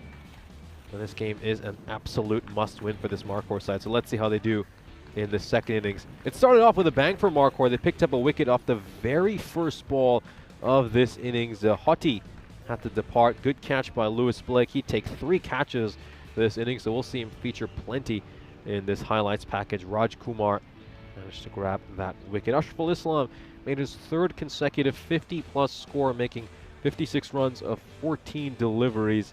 Charlie Puncher was promoted up the order. He came in and made 21 of 16 balls, and there was that moment where Sherry just thought he might have taken the catch, but he just stepped out beyond the boundary rope. Gonna have a look at some of the nice shots that were played over the course of this innings. Some beautiful cricket, wasn't there? Especially when Islam was out there. He's a wonderful stroke player. Really good at pulling the ball. He's got a little bit of everything in his game, doesn't he? This time he just guided the ball behind point, brought up the half century. He would ultimately be dismissed by Sheraz Haider. I'm going to see that right here. His bottom hand just coming off the handle, and a good catch out in the deep by Sherry. Patel would make 12 runs of 8 deliveries. He'd strike a couple of lowish full tosses away for a 4 until he would send a catch towards Lewis Blake, who would take that catch. Haider grabbing his 2nd wicket. He bowled superbly, didn't he, Sheraz Haider? I thought he had a wonderful innings. We're just taking a look at some of the key moments from this innings. That was a nice run out there to get rid of Charlie Puncher. Puncher was absolutely livid After that, you could just see he slammed the bat onto his pads in anger. Raymond will come on and give his side that little late flurry they needed. He'd make 28 of 8 balls until Sherrod Haider would take this catch out in the deep. He really was wonderful, getting those couple of wickets, taking this important catch as well. Kashif Iqbal, the captain, would get that. This would be the 3rd catch that Lewis Blake would take. He was absolutely perfect out in the field, taking 3 out of 3 catches, and his ground fielding was exceptional as well. So Marquardt will probably be a bit disappointed that they've let Raynham get to 156, but there were some positives for them in that innings as they desperately look to snap this losing streak they've been on. Ashful Islam making 56 runs of 14 deliveries. Abdul Rahman with 28 of 8. Those were the 2 standout performers for this Raynham side. Charlie Puncher with a solid 21 of 16. Then you can see Sid Patel and Tipu Shamsuddin chipping in with a few runs as well. We'll now have a look at the bowling figures for this Marquardt London side. The standout bowler has to be Sherrod Haider with figures of 2 for 17. Khurshid doing pretty well, 2, keeping things pretty economical, 9.5 and over in T10 cricket, especially here where we've seen an average run rate of 15.5. Certainly is exceptional. So we're halfway through match number 13 of this European Cricket Series in Hornchurch. Marquardt playing in a must-win game, and they've got to find a way to make 157 runs in the 2nd innings to keep their hopes of making the quarterfinals alive. We'll take a short break, and we'll be right back here on the European Cricket Network.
This European cricket event is proudly brought to you by HCL Software, Rado and 1xBet. Welcome back to not quite yet sunny London, where we're halfway through match 13 between Rainham and Marcour. And Marcour, they really need to stop the rot, don't they? It's 5 games in a row they've lost now, and they're looking down the barrel of another defeat, and that would be a really tough ask for them to try and salvage their series and get through to the quarter-final stage. But the chase is on for them as Rainham got runs on the board here, looking to defend as the umpires go out into the middle. And for Marcour, it's just a case of, can they get the batting firepower going all at once? Take a look at the bonus point equation. 156 on the board then. Marcour, in a dream world, they'd get it with a bonus point, wouldn't they? They'd need to achieve that target in 7 overs or less to achieve all 4 points. As for Rainham, maybe they're eyeing up a bonus point against a really down in the dumps Marcour 11. 109 or less is what Rainham have to restrict the side to if they want to pick up 4 points. So it's delicately balanced, I'd say. 156 is probably around par. Then again, we are talking about a side that's really on a bad losing streak. Ashraful Islam again impressing with the bat, notching another half-century. That's to go with his half-century in game 12. Of course, that was a loss to the Tigers by 42 runs, and 139 not out in game 9. That was in the thumping win against the hosts, Hornchurch. Of course, that one was slightly rain affected. Rainham put on the total of over 200 in 9.4 overs before the rain came and the heavens opened. Still, Ashraful Islam, he'll be more than happy that that game did come to a conclusion as he notched his maiden century and got himself into the Hall of Fame. As for Marcour, then, they're going to be looking at the likes of Kawar Kashid, who's got some runs in the series so far, 36 and a 42 not out. But the question is, where will the runs be coming from? As we're just having a slight delay to the proceedings here with some technical issues on site.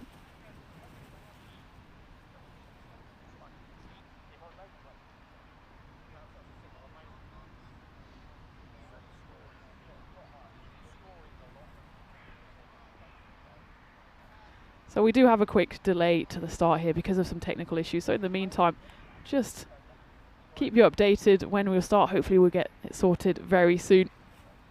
I'll come back to you with any updates.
This European cricket event is proudly brought to you by HCL Software, Rado and 1xBet.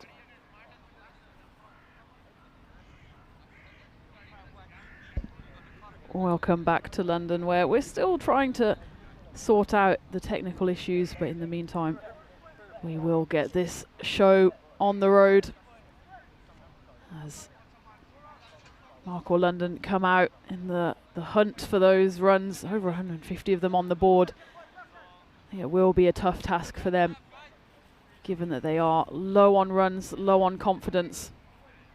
But now would be as good a time as any to get some runs on the board and register just their second win in this series. As for Raynham, let's not forget it's a new event for them as well, and they only started on day 2 after sitting out day 1. And they've had a mixed bag so far. 2 wins, 2 losses. As we get going here with the first ball, Ben Little will bowl it.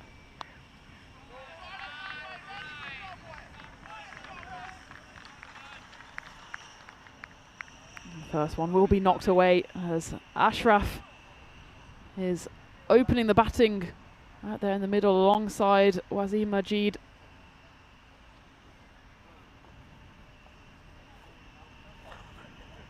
That one just misdirected by Ben Little and races away for 4 runs.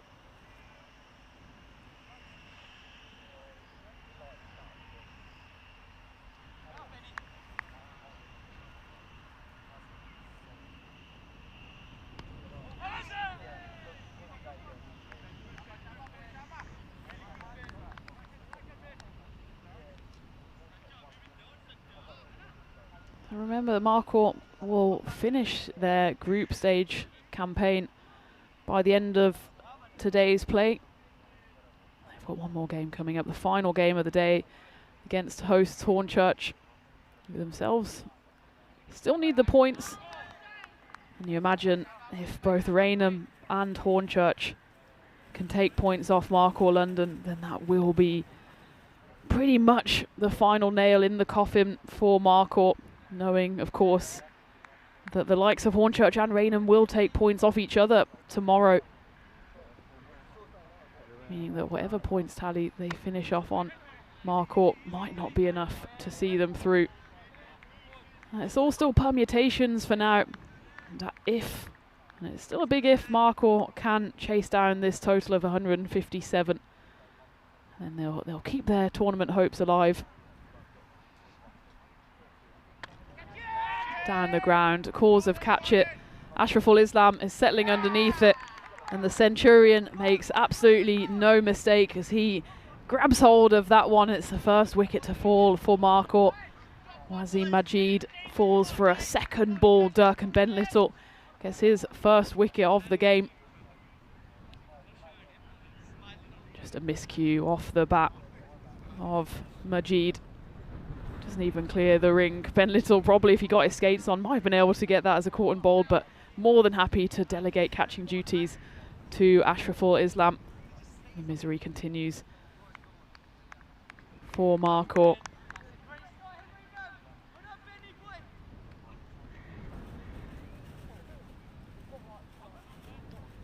Kawar Khurshid is the number 3 for his Marco side. Someone who certainly can score runs.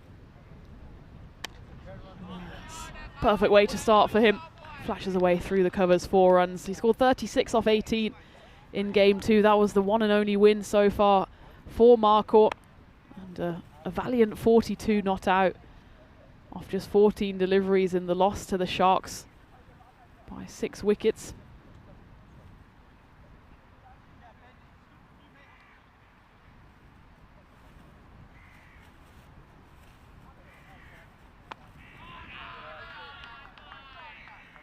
Ben Little just not quite found his lines yet. He does pick up the wicket, but his first over goes for 14 runs.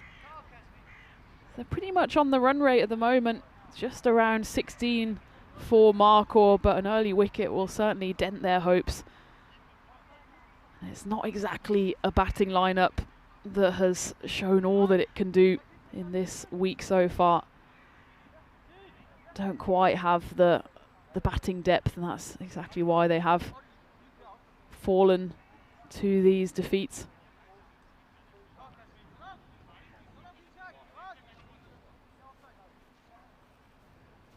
5 matches since the golden ball. Well, we were ruining the fact that it had gone into triple digits. And just when we had our backs turned over in Romania, they did secure the golden ball. A thrilling game over there. In fact, it's finals day there, so make sure alongside the action here in London, you've got a second screen up with the action coming to you from Bucharest with Phil G and Rico on the mics taking you through that one. Saklan Kazmi will be bowling the second over here.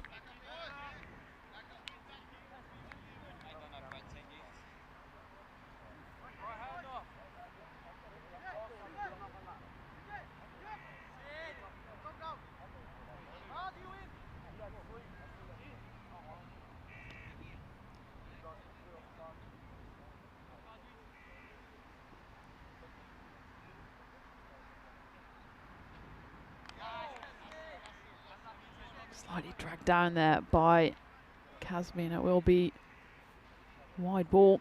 He picked up a 2-foot twofer in game 6. That was Raynham's first ever game on the network, and it went down to the final ball against this very opposition. We thought we might have broken the golden ball streak ourselves back when it was over 100. Raynham managed to sneak through the final run. It was hit to mid-off. There was a chance of a run out. It was fumbled by the teenage bowler. And Raynham were able to sneak through to register their first win of the series.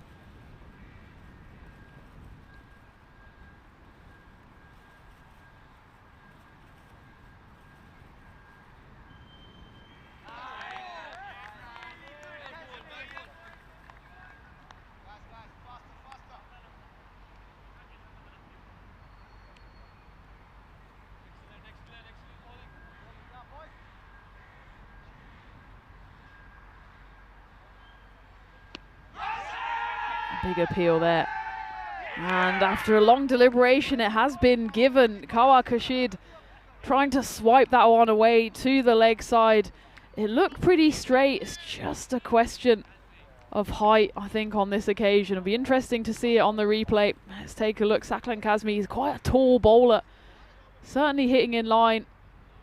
You can see that Kashid collapsed down, but he himself is a tall batter. He's not a big fan of that decision, but the finger of doom does go up. And there's no doubt about it being straight enough. Just if it hits anything above the pad, you always have to question whether height comes into it. In the end, though, it is the second wicket to fall for Markor, 20 for 2. Let's take another look at this one. It's a marginal call either way. He does collapse his back leg, so you can absolutely see why it's given by the umpire, much to the relief of Saklan Kazmi as he gets his man. New batter here, Lewis Blake, on debut on the network here.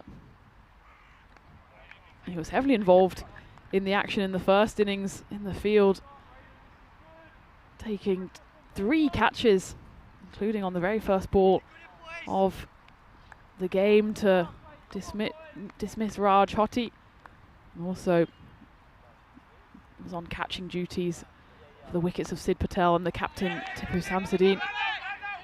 Yes, no, maybe, and it's going to be another wicket, and this is chaos for Markor.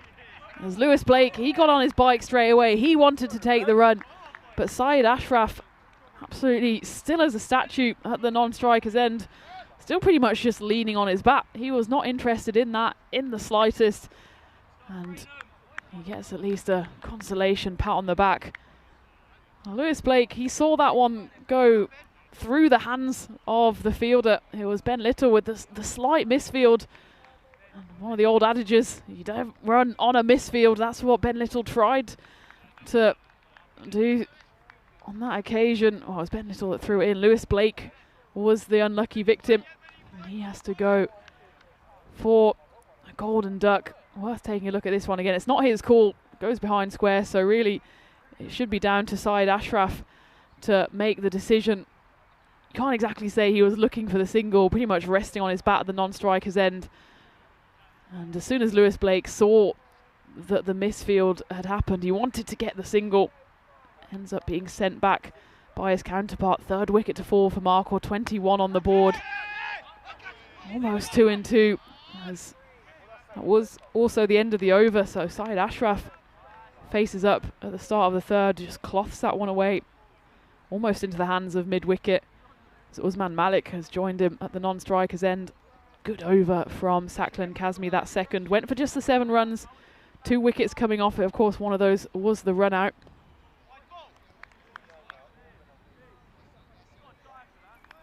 Ben Little returning here for his second over. Bowled 2 of the 3 in the power play.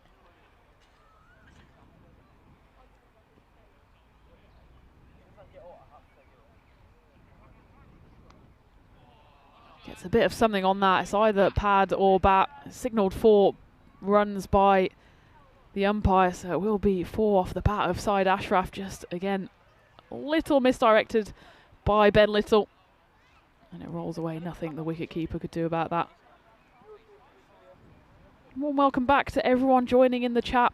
Paul and Johnny and Adyan and Chris Smith. Chris is updating us on the women's cricket score as well. England playing at the moment against West Indies at Leicester. I know some of the chatters are there as well, so I hope they're enjoying their day in sunny Leicester. Amy Jones certainly enjoying her day after waiting years for her first England century, just like the London buses. 2 come along at once, as that one's knocked away for 6 runs. Too short there from Ben Little. Amy Jones getting 109 off 83. And Tammy Beaumont 62 off 75. So cricket, wherever you look today, that one has signalled 6. Worth taking a look at that one. Does that land right on the rope?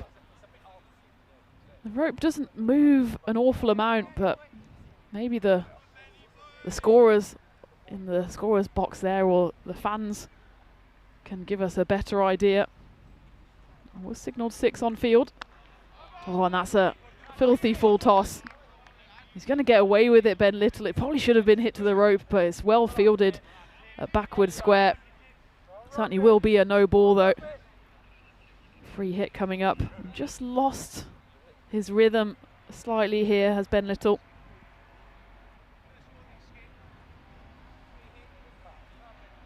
Free hit coming up. Ashraf missed out on the no ball there, looking to hit this one to the rope. And he'll have another attempt as Ben Little tries to hide that one outside the off stump, wrong side of the wide line.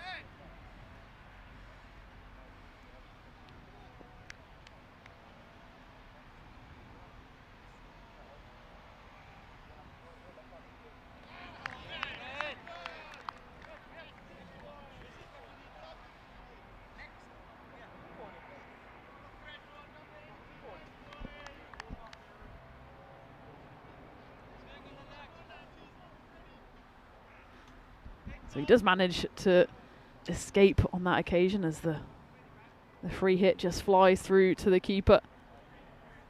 Syed Ashraf, and with the black gloves, just tries to hit the leather out of everything that comes his way. Dances down the pitch, but it's a good delivery by Ben Little, who's just got his rhythm back after losing it for a few balls in the middle of this over.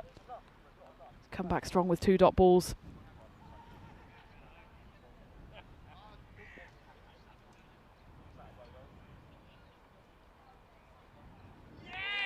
Straight through again. It's a mini maiden. 3 dot balls to end the third over.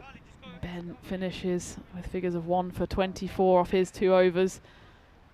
Markor in trouble here. 32 off the power play. In itself, not a terrible output, but of course they've lost 3 wickets. Syed Ashraf, the opener, still out there, but numbers 2, 3 and 4 already back in the shed. You can see on the head-to-head as well, Raynham well ahead, and over number 4, we all remember what happened in that one. It's the supersonic over, so Markor need a few more of those if they're going to try and chase down this total. England women, meanwhile, past 200 opening partnership, 201 for 0 after 29 overs there, with Amy Jones hitting another century.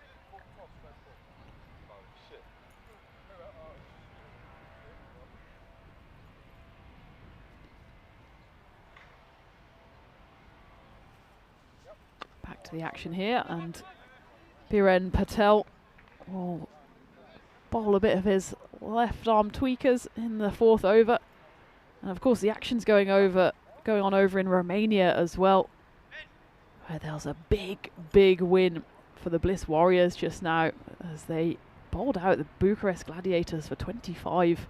A depleted Gladiator side, it must be said. 25 for 9, but they were all out.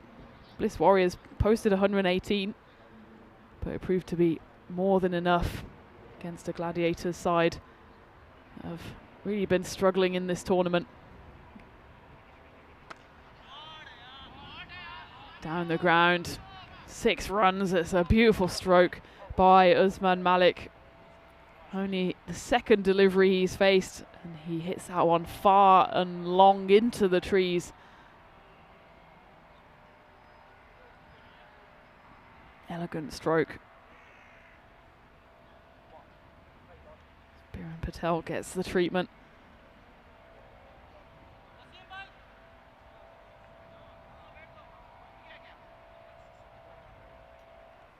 Now you can see the benefit of the bonus points here as the bat is being swapped, I believe, over in Romania. So the Bliss Warriors, Phoenix and Royal Eagles all finished with exactly the same record. Played 9, won 6, lost 3.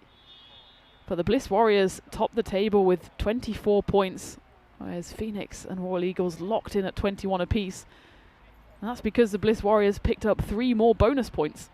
And that shows the value of those bonus points. Pick up 3, it's the same as effectively another win.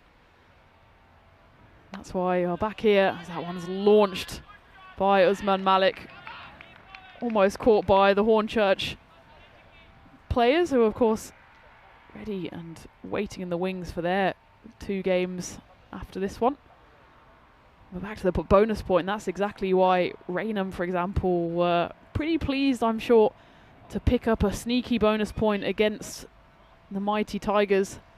The first time actually in this series that anyone has taken a bonus point off the Tigers. It was, of course, in a loss. But all those points could be vitally important when it comes to the final standings.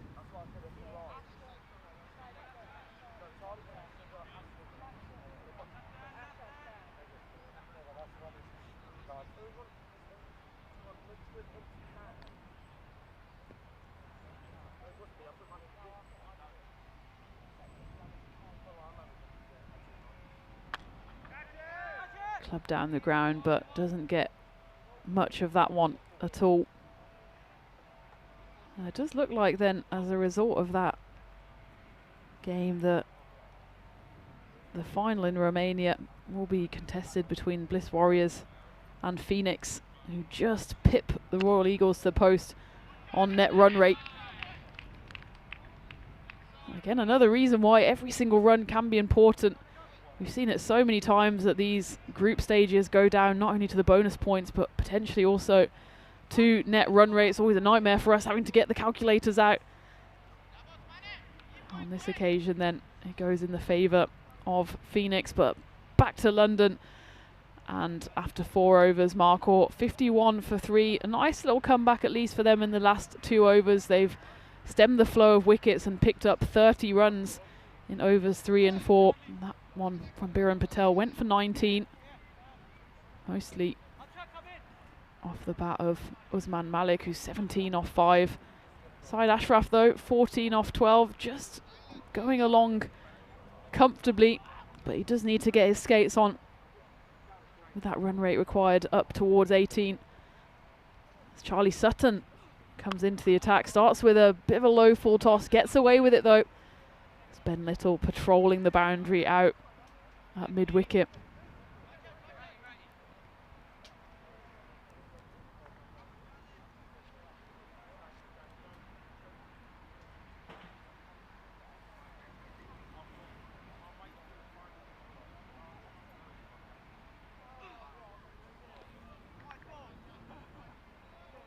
Wide ball on this occasion. Bowled by Charlie Sutton, 19-year-old. It's been one of the hallmarks actually of this whole series. There's been so many impressive youngsters on show. Sutton just 19. Usman Ul-Haq, who scored runs for Marcourt, not in the lineup this afternoon after suffering what looked like an injury as he was limping along in Marcourt's defeat to the Mighty Tigers earlier today. And he's only 20. And of course, Hornchurch, they've got some exciting youngsters as well. Billy Whitlock picking up wickets in every single game so far. And very much near the top of the leading wicket takers list.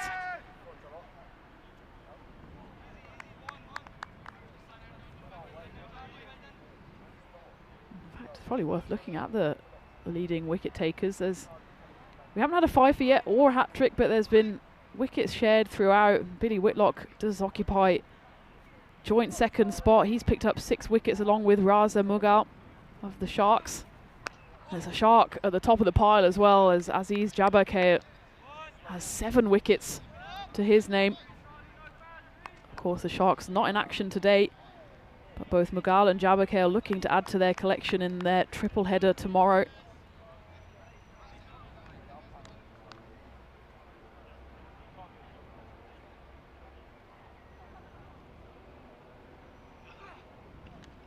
Excellent slower ball. Charlie Sutton gets one straight through the gate.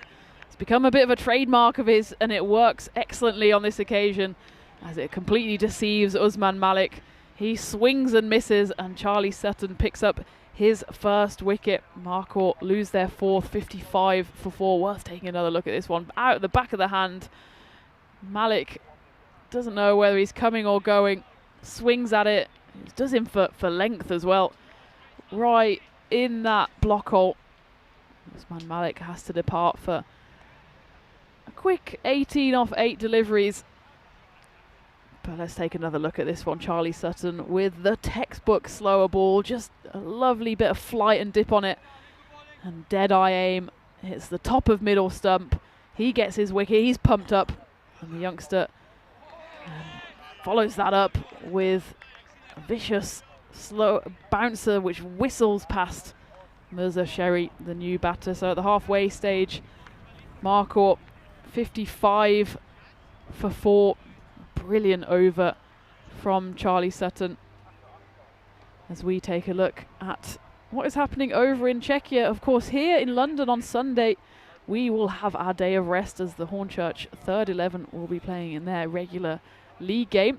But worry not, because the ECN Central Europe Cup will be coming your way, starting with T20Is. That will be on for 2 days before we then go to the women's edition of the tournament, followed by an ECIW featuring Czechia, and then we go into the ECS, which is separated once more into the Challenger and Premier divisions. It worked so brilliantly over in Portugal at the Santarém Cricket Ground just a few weeks ago, months I think at this point, time flies, and we're going to try that again over in Czechia. Well, I'm sure it's going to be equally as exciting. Remember that Portugal series threw up some absolute thrillers. There was golden balls, there was centuries. Hoping for more of the same over in Czechia. Charlie Puncher coming in to bowl the 6th over. Up in the air, and this one's going to go all the way off the bat of Syed Ashraf. Just slightly over pitch there by Puncher. And Ashraf, who hasn't exactly gone at a speedy rate so far, does manage to work his way into the 20s. But still that run rate for Marcourt is over 20. 96 runs still needed for victory. Wicket as it goes straight through once more. Raynham's bowlers have really just targeted those stumps, forced the Marcourt batters into hitting everything, and unfortunately for the batter on that occasion, he doesn't get anything on it. Inside Ashraf, the opener, who's stuck around while wickets have fallen at the other end, he does depart. It's 6 and out for him. 22 he scores, but departs on his 17th delivery, and Charlie Puncher picks up a wicket. He's been a brilliant addition to the Raynham ranks, both with bat and ball. Remember, he scored quick fire runs in game 12 in the loss to the Tigers. He picked up 35 off just 9 deliveries. He hit his first 6 deliveries all to the boundary. Slightly slower scoring in this game. He scored 21 off 16, but he's chipped in now with a valuable wicket at a good time for Raynham as well. Shiraz Haider is the new batter.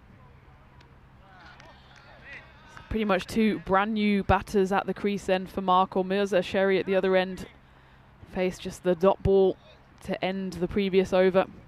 The damage being done here by the 2 Charlies. Charlie Sutton with that brilliant slower ball. Now Charlie Puncher landing another blow just a few balls later.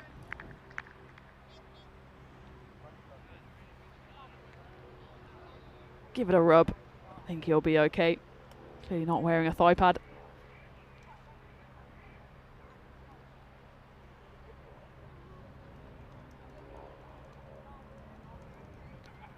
Tries to get a bit funky there. Doesn't manage to get anything on it. And the wicketkeeper's life flashed before his eyes there, but he manages to stop it as well. Does Abdul Rahman. We get to the end of the 6th over, 61 for 5.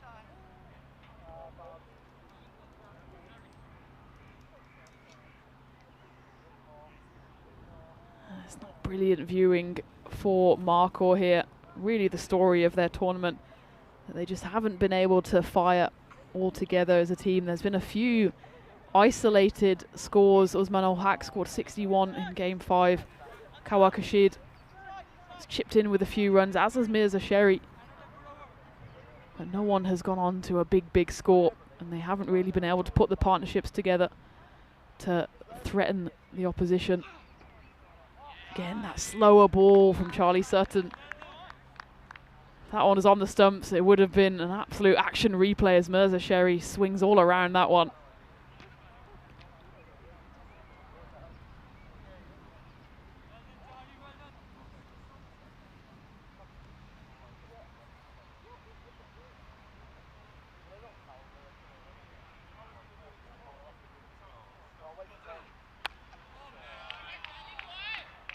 This time, Charlie just drags that one a little short. Doesn't quite make its way onto the road, but slapped away nonetheless by Mirza Sherry.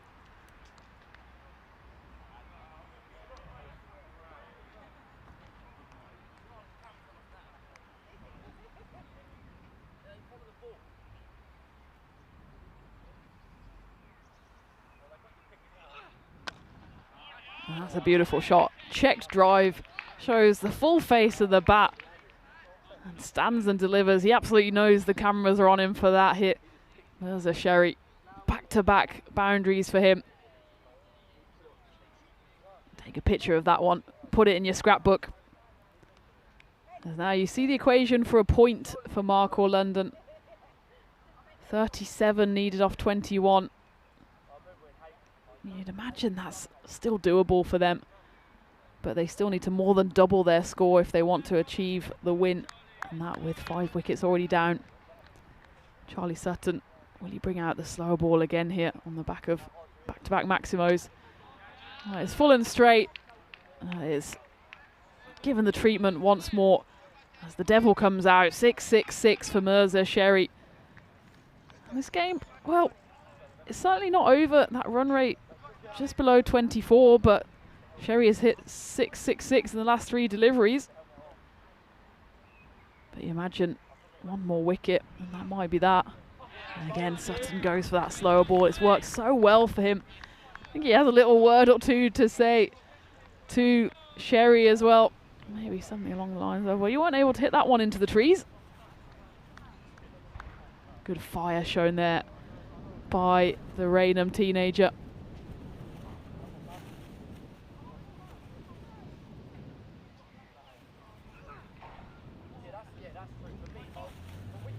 And Vinny has just dropped into the chat with some exciting breaking news. And that is that when I have a day off next Wednesday, so a week today, Charlie Hunt will be on commentary with Nish.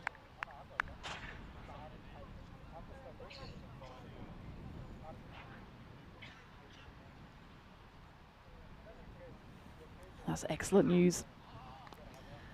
Hear the dulcet tones of Charlie Hunt once more. And I feel a bit better that I'm not abandoning Nish in the commentary den as well.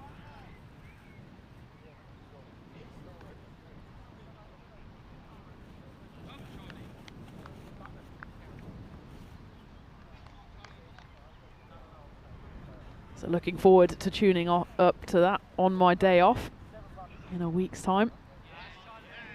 Which of course will be the Group B action coming your way.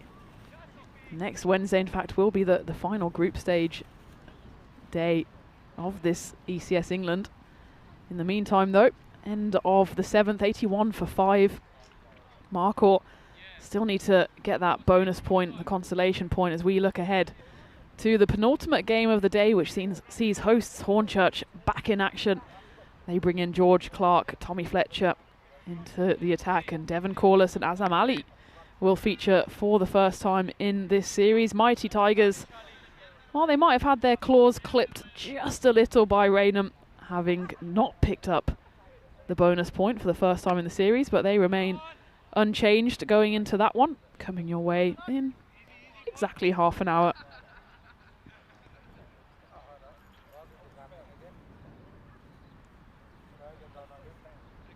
Charlie Puncher coming on to bowl his second over. Went for just 6 runs in his first and picked up a wicket. But yeah, thank you, Vinny, for dropping in that piece of good news. I'm sure everyone's excited to hear Charlie back on the ECN airwaves after, of course, he had to go and get a big boy job. But for one day only, we'll have him back. I'm sure he's looking forward to calling what will hopefully be an exciting final day of Group B action before on Thursday we go into the quarterfinals, followed by finals day on Friday.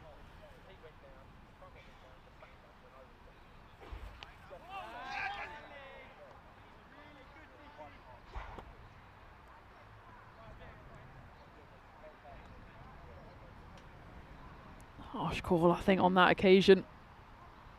Probably clipped more than enough of that wide line, but a wide is called.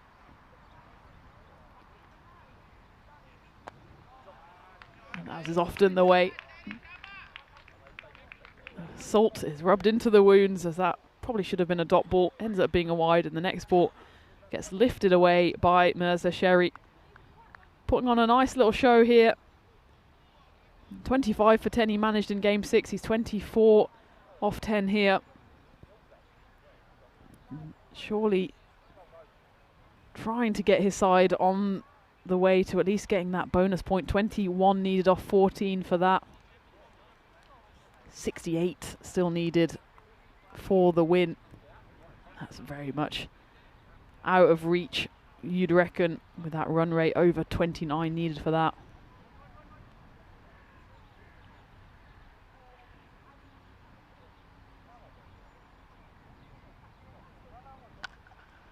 This one's gone high and it's gone long.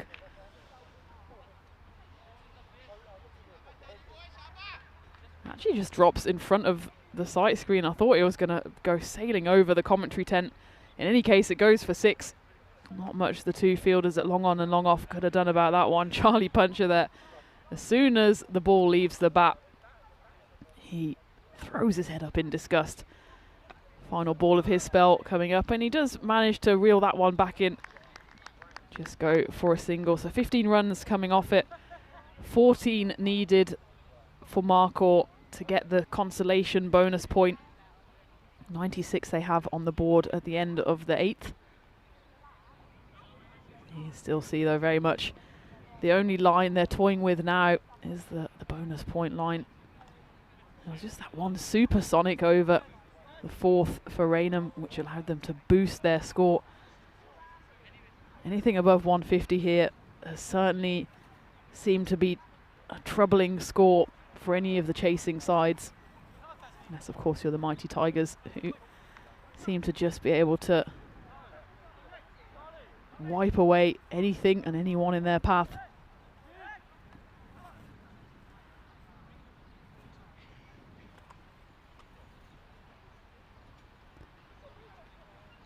Saklan Kazmi to bowl the 9th here, the all-important 9th for Marco. They surely need to get the bonus point here. It's probably, in all honesty, not enough, but at least gives them something to hold on to. Chance of run out here. If the throw came in better, and I think that's exactly what Abdul Rahman is saying, then maybe they would have had a chance for the run out. As it is, though, they sneak through the single. Let's take a look how close this might have been. Yeah, it was a wild throw, in all honesty, coming in from the point fielder. And that's equally wild. I'll have to check that one, as it's just clipped off the hip of Sharaz Haider.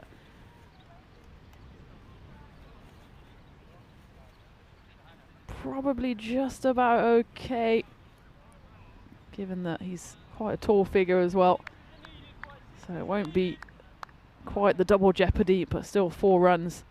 And now Marco needing less than a run a ball for the consolation point.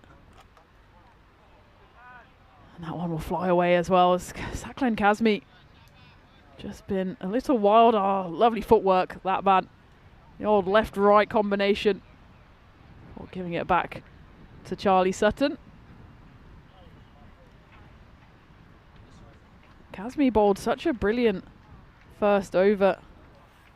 Just went for 7, picked up a wicket, and there was the run out off his bowling as well. Here he's just lost his lines and basically delivered the point on a golden platter, as that one, similar to the one we saw earlier in the day, it's almost an optical illusion as everyone's looking to the left, the ball goes to the right. There's a deft touch by Sharaz Haider. Premeditated shot to go down into the scoop. He has to readjust though at the last minute. Goes right across. He definitely wanted to hit it actually to the offside. Skims somehow off his back, goes to the leg side. Up in the air, cause of catch here, and it's an outstanding catch, tumbling forward. Hridoy Paul, who dropped one in the earlier game, makes absolutely no mistake on this occasion. It's Daddy Cool as Hridoy Paul picks up the catch, reverses his cap, makes that one look easy, and it was anything but. Saklan Kazmi does pick up a 2nd wicket. Sharaz Haider went funky this time, went straight down the ground. That's a lovely low catch by Paul.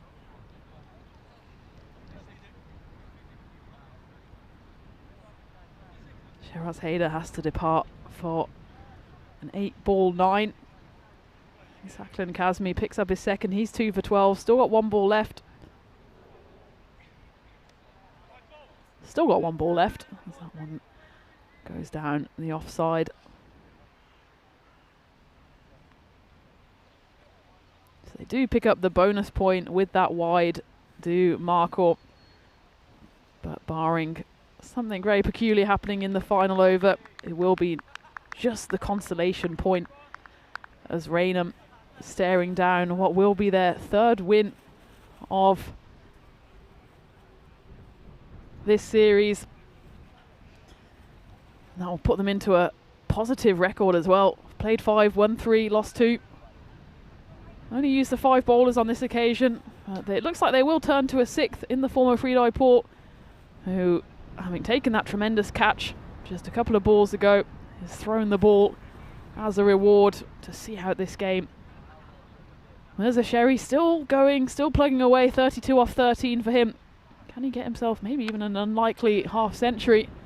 This one's sliced away, and it will roll and go, and almost a wipeout on the side of the pitch. Smiles all round though, could have been nasty, as the spectator wasn't quite watching for the on-rushing Charlie Puncher. I wouldn't want to get in the way of a Charlie Puncher running at full steam. Wasn't able to catch up with the ball, almost took his frustration out on the spectator.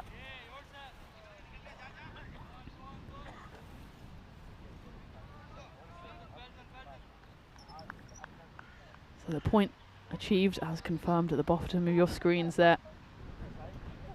But Marco, they need more than just solitary points. Clubbed down the ground. Will just be a single. This will be the 6th defeat in a row for Marcourt. The point will take them up to 7. That will put them level with Hornchurch. But of course, Hornchurch have just played the 4 games to Marcourt's 7. So it could well be that come the end of the day, that Marcourt might even be mathematically knocked out, given the fact that sides will be taking points off one another tomorrow, whereas Marcourt's job will be done. We'll do the maths as and when. Of course, Marcourt still have a game to come, playing against the hosts, Hornchurch, in the final game of the day.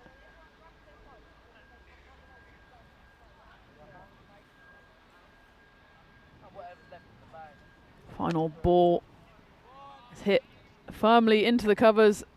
It is stopped on the rope by Raj Hoti. And that will be the end of the game. A comfortable win in the end for Raynham as they see off Marcourt, who fall to their 6th defeat on the spin. It's been a miserable run for them. It started so promisingly. Game 2, they beat the Sharks convincingly by 16 runs, but since then they just haven't been able to buy a win. And again, it's a thumping defeat.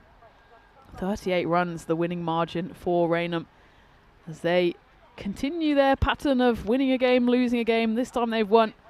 They'll hope to break that by winning again tomorrow. But for now, their work is done for the day. But the work is only just starting for Hornchurch as they play the first of their back-to-back games to round off this day in London. As for the mighty Tigers, well, you can see by the numbers there on the fantasy dashboard just how mighty they have been, none more so than Gurver Saini, who's got back-to-back big scores, unbeaten as well. And Captain Hassan Ahmed will be hoping for another win for them. That's coming up in just under 20 minutes time. In the meantime, let's take a look back at the highlights. And it was the worst possible start for Marcourt, as Wazim Majid just chipped one up in the first over. He went, and Kawakashid was going not too quickly after that one as he went LBW. It was a difficult call. Saklan Kazmi picked up the wicket on that occasion. Then Lewis Blake, unfortunate for him, as he wanted to go through for the run, he called Ashraf through, who was statuesque at the non-strikers end, and Lewis Blake went for a golden duck. And with those 3 early wickets, you really feared for Marcourt that they may already go to another 4-0 defeat. It would have been their 3rd 4-0 defeat of the tournament, but they rallied just a little thanks to Syed Ashraf at the top of the order, and then Usman Malik and Mirza Sherry into the middle overs managed to put on a little bit of a partnership that was then broken by Charlie Puncher, Charlie Sutton as well. Bowled a brilliant slower ball to dismiss Usman Malik. So the 2 Charlies doing the damage. But Mirza Sherry, he led the counter-attack, scoring 5 sixes and a 4 on his way to 38 not out, securing what was at least a consolation point for Marcourt. But it's nothing more than a consolation at this stage. As we've been saying all day, actually, that Marcourt need to get a win. They need to get a win. That was a brilliant catch with a diving figure of Fridoy Paul. And, well, almost a collision on the boundary as Charlie Puncher went full steam ahead, wasn't able to stop the runaway Grizzly. And, well, speaking of running away, certainly time is running out for Marcourt, and the tournament seems to be running away from them. Taking a look at the scorecard then, it was a bit of a strange one. 21 extras bowled by Raynham. Can't really do too much about the leg byes, but 11 wides and a no ball is not what they would want, especially with potentially tougher tasks coming up for them in the future. Certainly with an eye on looking ahead to the quarterfinals. They'll need to tighten that up with the 6 bowlers that they used. I really like what Charlie Sutton does with his deceptive slower balls. Charlie Puncher as well has been a brilliant addition for the Raynham side. Ben Little always consistent at the top of the order, with Saklan Kazmi bowling a bit here, there and everywhere, but still putting in a brilliant performance. 2 wickets for just 13 runs. So there you have it, match 13 And once more, Markhor London find themselves on the wrong side of the result, losing this one by 38 runs. The job is done today for Rainham. They lost, of course, earlier in the day to the Tigers, but they pick up another win, so they keep their positive record alive, and they'll come back for a triple header tomorrow. As for Markhor London, they've got a few moments to compose themselves, and they can sit back and watch the mighty Tigers take on Hornchurch before they themselves take on Hornchurch in the final game of the day. A quick turnaround again in less than 15 minutes. I'll be back with Nish on the mic as we take you through the first game of the day for Hornchurch as they take on a resurgent and terrifying mighty Tigers outfit. Can the mighty Tigers again secure another bonus point victory, or will Hornchurch bag their third win of the series? Not too long to wait, so join me back in the commentary tent for that one on the European Cricket Network in just over 10 minutes time.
This European cricket event is proudly brought to you by HCL Software, Rado and 1xBet.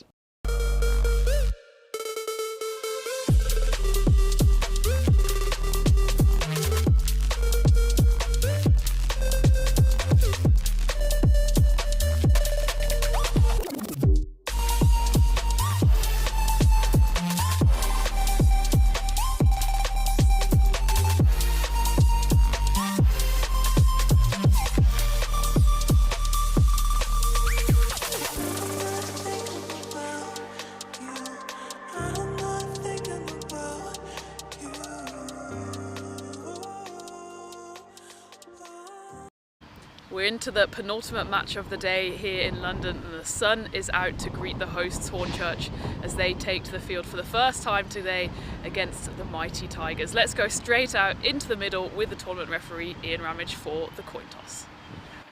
Tigers, you're the home team, you'll toss the coin. Hornchurch, as a away team, you'll call. There you go. Heads. It's been called heads. It's come down heads, so you won the toss. Ball. Okay, toss on by Hornchurch, who will bowl first. Thanks Ian, so there you have it, Hornchurch have won the toss and they will have a bowl. It's the first time they'll be playing today in front of their home crowd. The sun is coming out to greet them and they'll surely want to register their third win of the tournament. They've been blowing a bit hot and cold, they've lost 2, they've won 2. It's always actually the final game of the day that they register the win, but they'll want to change that streak and get a win on the penultimate match of the day. They'll be relying on the likes of George Hankins to go for some big runs. He really was in great form yesterday. He got into the 80s and the 70s and propelled his team to some big totals. But for now, they'll be going into the field and they'll be facing up against a fearsome, mighty Tigers batting lineup. For the first time ever in the previous game, they dropped a point. It was against Raynham.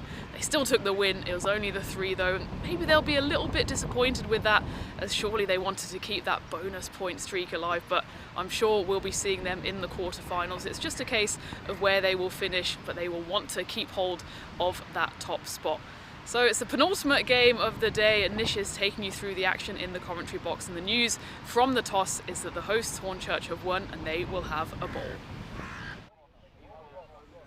Thank you very much. Looking forward to this game. Interesting choice by Hornchurch to decide to field first with the way this mighty Tigers side have been batting over the course of this European Cricket Series. Do you really want to go out there in the first innings, potentially concede 180 to 200 runs, and then have it all to do in the second innings? But Hornchurch really backing themselves to chase, and well, why not with the likes of Kean Poskett in their lineup. We know how well he's done. George Hankins, who's been an absolute star for them. I mean, he really is the leader of this team. There is plenty of batting talent in that Hornchurch side, so if they can restrict this mighty Tigers team to somewhere around 150, 160, then it certainly could be game on in the second inning. So here's a look at the fantasy dashboard for our upcoming game. As we can see, Gurveer Sani right up there with 625 points. He has had an incredible day. Just taking a look at some of the incredible figures he's had today. 2 innings. He made 78 of 22 during the opening match against Marquardt, and then made 83 of 22 against Raynham. That's a combined 161 runs, having faced 44 deliveries. And, well, he bowled superbly as well, didn't he, in the last match the mighty Tigers played against Raynham. So it's been a great day for him. He was looking to carry that good form into this match against Hornchurch CC, the host team. Well, they always play the last 2 matches of the day when their fans can just start to filter into the ground and cheering their Hornchurch boys on. Let's see if Hornchurch can pull off a big upset. Really would be quite spectacular if the hosts can knock off this mighty Tigers side.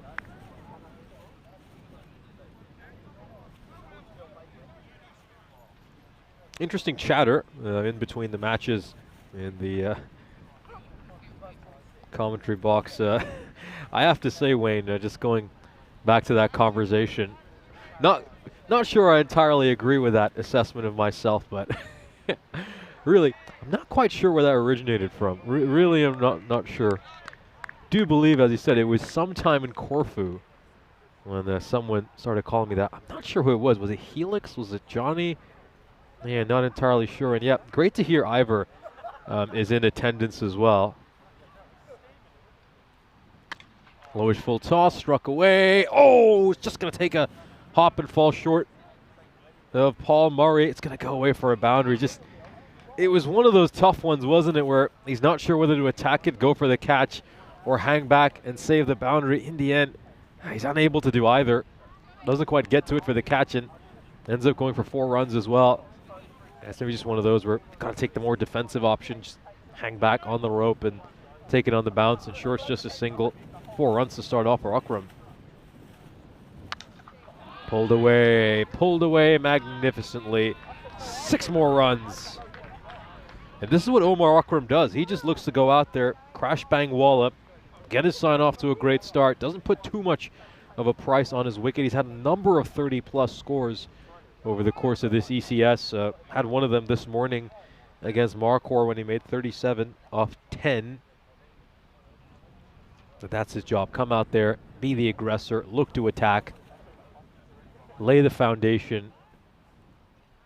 And that's the way that this mighty Tigers side approached T10 cricket. They got plenty of batting depth, so just attack every ball.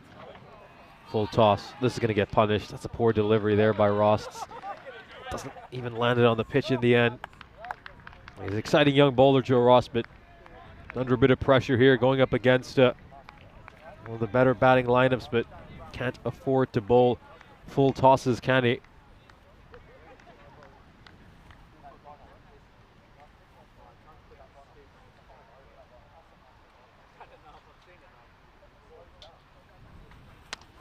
This time it looks to go over long off. Does he have enough to clear the rope? He most certainly does. It's another 6. 3 consecutive 6s here and 4 consecutive boundaries overall. Well, this is great hitting by Akram, really is. Got a question by Brendan Fernando about some of the changes to this Hornchurch lineup.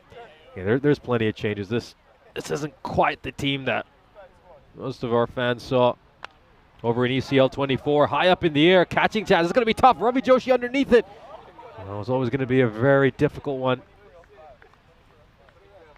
He's going to be happy that's landed safely in the end, Akram.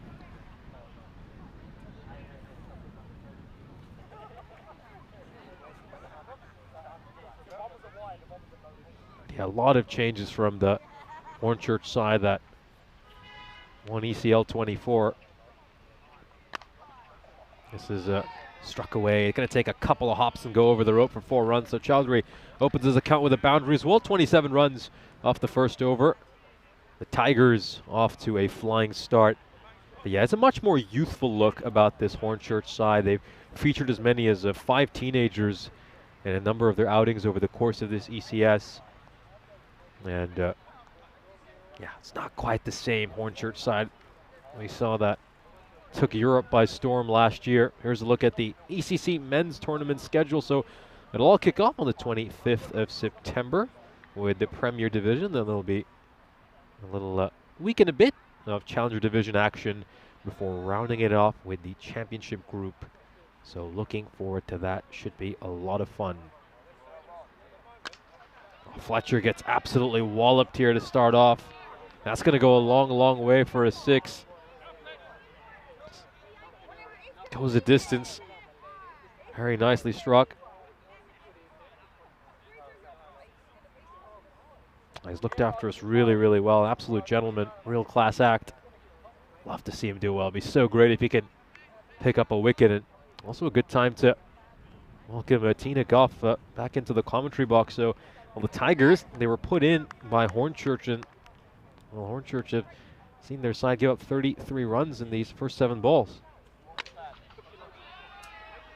That one's going to go the distance as well. And it's a tough start for Tommy Fletcher here. And Nish, I want to tell you, I've had a traumatic 15 minutes. I've been subjected to jelly deals, and I'm not sure I will ever recover. I was wondering when we'd bring that up, but it's good that we're just starting off the broadcast with that. So explain what the experience was like to some of our viewers. And I wonder how many people who are tuning in right now even know about the East End's tradition with jellied eels. I'm sure a lot of them know about pie and mash, but I don't know if as many people know about jellied eels because there's a few people amongst our blue crew as well who'd never heard of it. Well, I'm happy for them that they would never come across jellied eels because the experience was visceral, and it came in a little pot. And thank you very much to our host for providing them. I think Birdie brought them along. Actually, they just appeared in the referee's tent. Knocked away. It's going to be 6-6-6. Not a good start here by Tommy Fletcher. Maybe a bit of karma because he was also laughing at my reaction to eating the eels in a little pot, and what can only be described as little horror suspended in jelly, which itself doesn't look mighty appealing. I was told I had to eat it whole. It's probably kind of the size of an oyster. I said, is there bones in it? The umpires, who I'm not going to let rest for a single moment from now on, said no. So I went for the whole mouthful, only for it to be crunchy. And they're like, oh no, there is actually bones in there. Clubbed away. Chance for a catch as Hankins is running after it, and it's a great grab as he has to get on his bike, run up the hill, and does tremendously well to hold on to that one. So Tommy Fletcher on his 4th delivery does get a much needed wicket to stop this Omar Akram runaway train. 41 off 8 on course for a almost record breaking half century, but the train is derailed as the skipper George Hankins races away to his left. The Mighty Tigers lose their first wicket, 45 for 1. Still only 10 balls gone. So the eel, it was a mixture of gelatinous fish plus crunch. I was supposed to then debone it, so I dislodged it from my mouth, but it's an experience that I can only describe as traumatic. But I'm glad everyone else enjoyed it. Apparently it was a good spectator sport. So do you think there's any chance of jellied eels becoming particularly popular out in Solihull? Absolutely not. They can stay firmly within the confines of the M25.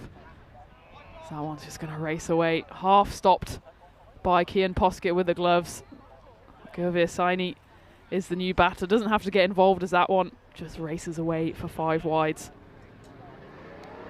I love this comment here by Vinny. Tourists often say, not as bad as I expected, but once is enough. I think once certainly was enough for you. If I had the ability to turn back time, there's so many things I could do for the world, but I would go back 15 minutes and not try the jellied eels. This time he does get it straight, but it goes past the sprawling dive of George Hankins. I think he just managed to get hold of it, gets a half stop on it, but it still rolls away to the rope. Yeah, he certainly does get a finger on it. He checks that all 5 are still in the right place. As this over threatening to go supersonic. 27 runs coming off it. Still 1 to come after those 5 wides.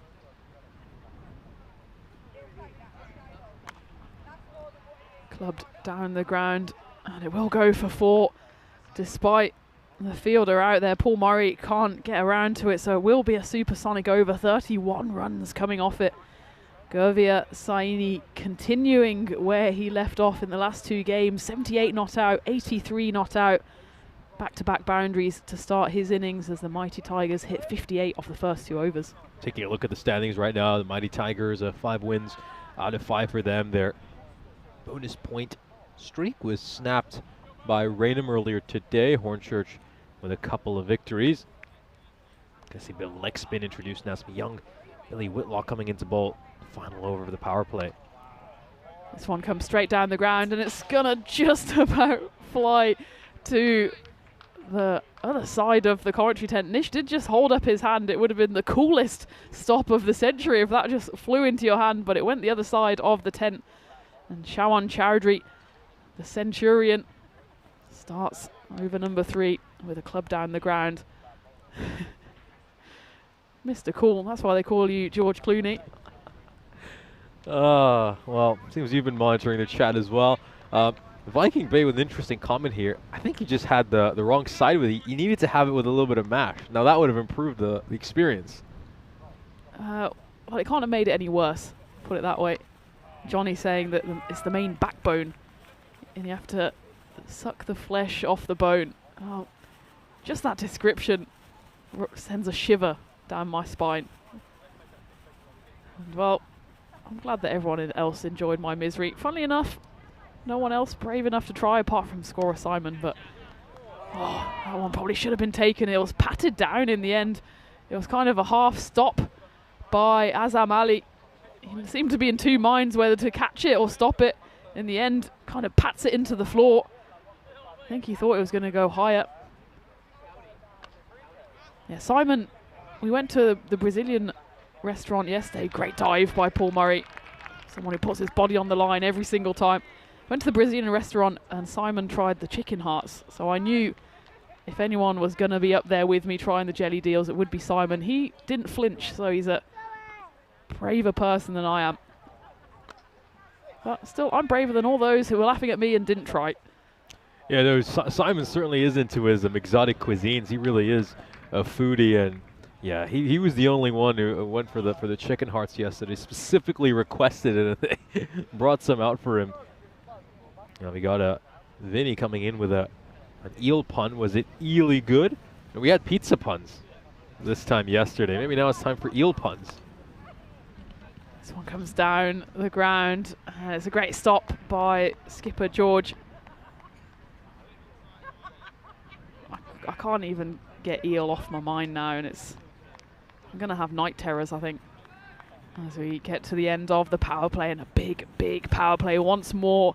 What we're used to seeing here from the Mighty Tigers. Not a bad over actually from Billy Whitlock. Probably could have had a wicket as well after Azam Ali drops that chance in the covers. 14 runs coming off it, but that's on the back of a big magical and supersonic over. 72 for one off the power play.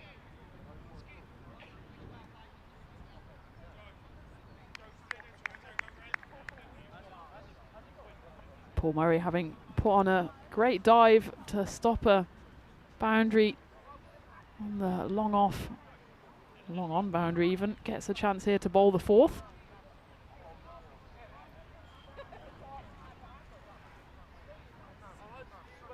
Shawan Chowdhury certainly a slippery customer. As that one goes massive. It's gone high and long, somewhere near the car park. Shawan Chowdhury looks to be in the mood here. He gets this one away for 6 runs. Great shot there by Chowdhury. Wonderful bit of hitting. Just gets underneath that, pumps it all the way for 6 runs. Goes again. Shouts of catch it. It can only be a crowd catch here. Is that one? Well, you can always see where the ball is by the gaggle of kids running after it. Yeah, it's a little bit of slot bowling here, in all honesty, by Paul Murray, just asking to be hit. If he bowls there, especially to a player of Chowdhury's quality, you just got to get it right up there. You need to get that Yorker length.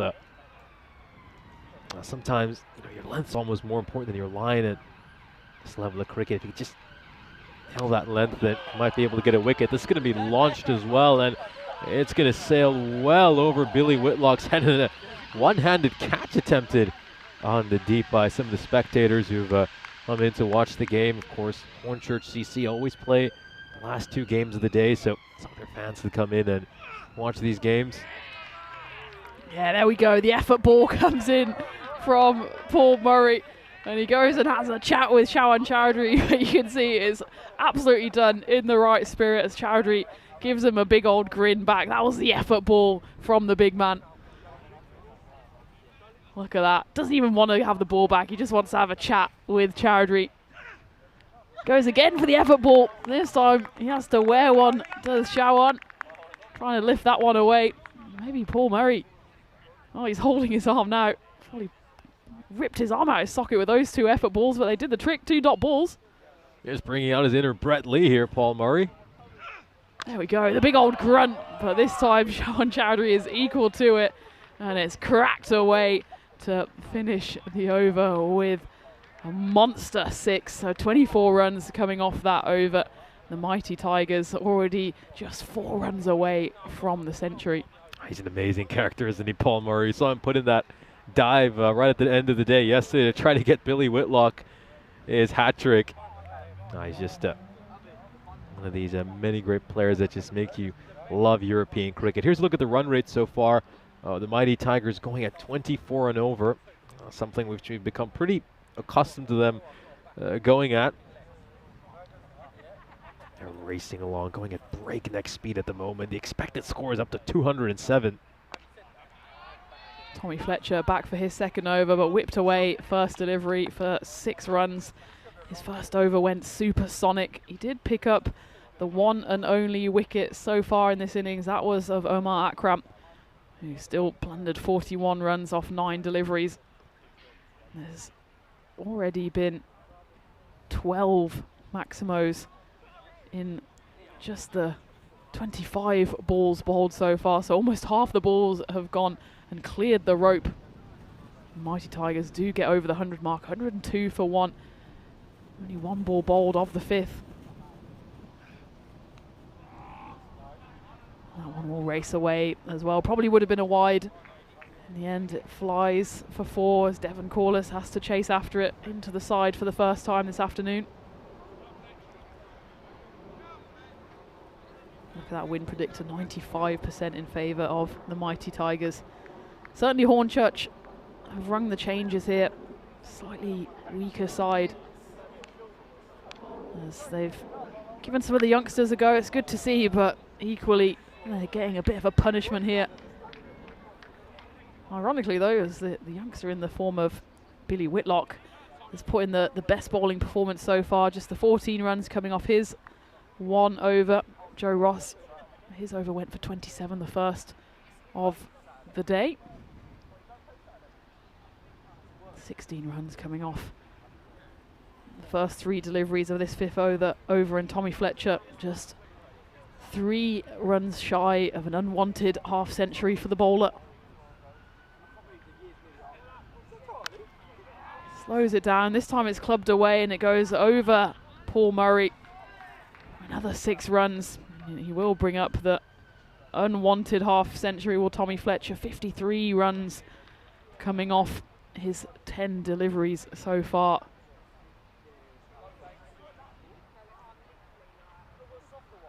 Saini again threatening to go big. Can he make it 3 half centuries in a row? He's yet to be bowled out today as well. He's kept his wicket throughout the first 2 games of the day. And the race is on here. There is a fielder who's going to mop it up, and that's Joe Ross patrolling the deep cover boundary. Yeah, Joe Ross will be interesting to see if he gets his second over. He went for 27 in his first, but the captain going to go back to him. He did have the faith to go back to Tommy Fletcher for a second over, after Fletcher went for 31 in his first. Partnership worth 75 in just 20 deliveries.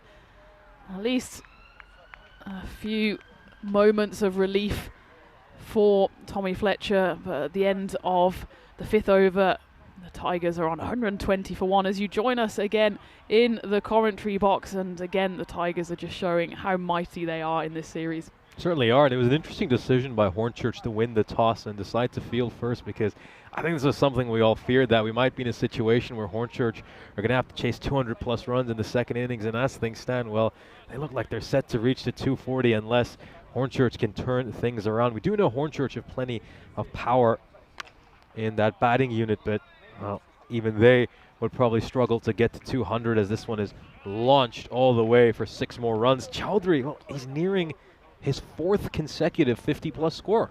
Yeah, that would be an unbelievable achievement for Chowdhury. He still managed to sneak in a couple of golden ducks in that as well. This one goes high up in the air, and he will get to his half century in just 14 deliveries. 53 off 14. And the carnage continues here as George Clark bowls the 6th over, but at the moment it doesn't really matter who Hornchurch throw the ball to. They're all getting a bit of a beating. Gavir Saini at the other end, he's 32 off 9. In the last 8 deliveries, 6 of them have gone to the boundary. The wide ball certainly won't help the cause.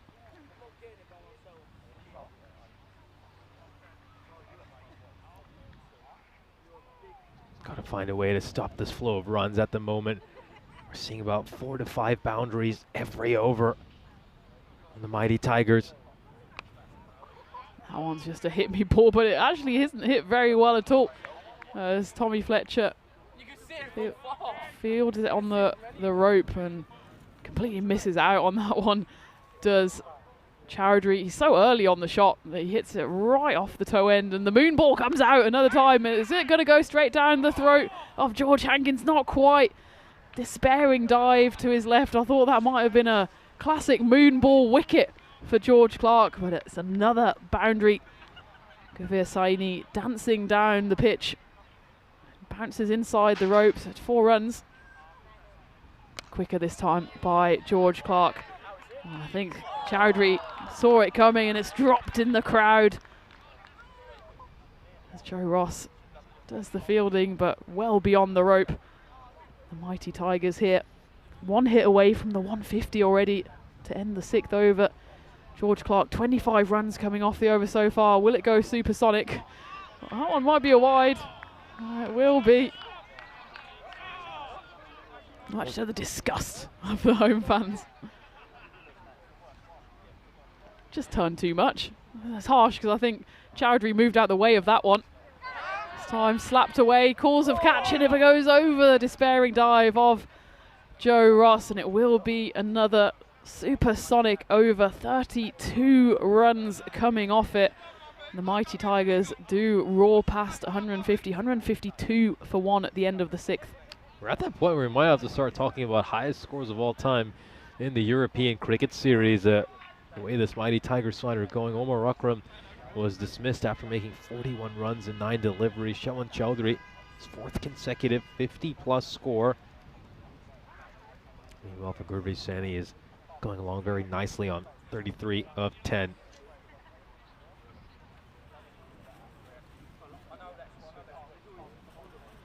Billy Whitlock back into the attack, trying to bring a bit of normality to the proceedings. Throw the ball to the 15-year-old. Remember, he picked up 3 for 37 in their win against the Sharks in the final game of the day yesterday. That one, though, races away to the rope, and even at this early stage, it looks like Hornchurch will be continuing that pattern of losing their opening game of the day. Good news for them is on both occasions they've also won the second game of the day. But they might take a bit of a pummeling here in terms of net run rate, with the Mighty Tigers threatening to not only go over 200, but maybe even 220.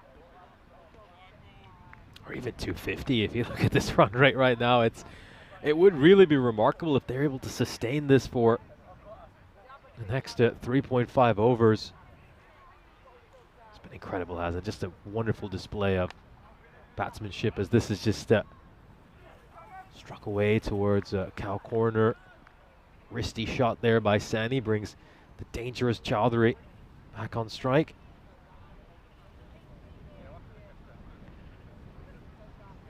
This partnership is absolutely racing away now. It's worth 113 between Chowdhury and Saini.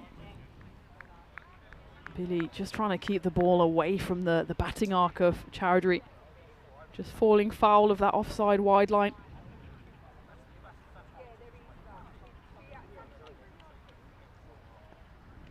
That's a brilliant delivery. Quick hands as well by Kian Poskett. They'll take it upstairs. I don't think Shawan Chowdhury is particularly concerned by this one. I'm not sure if his feet moved at all.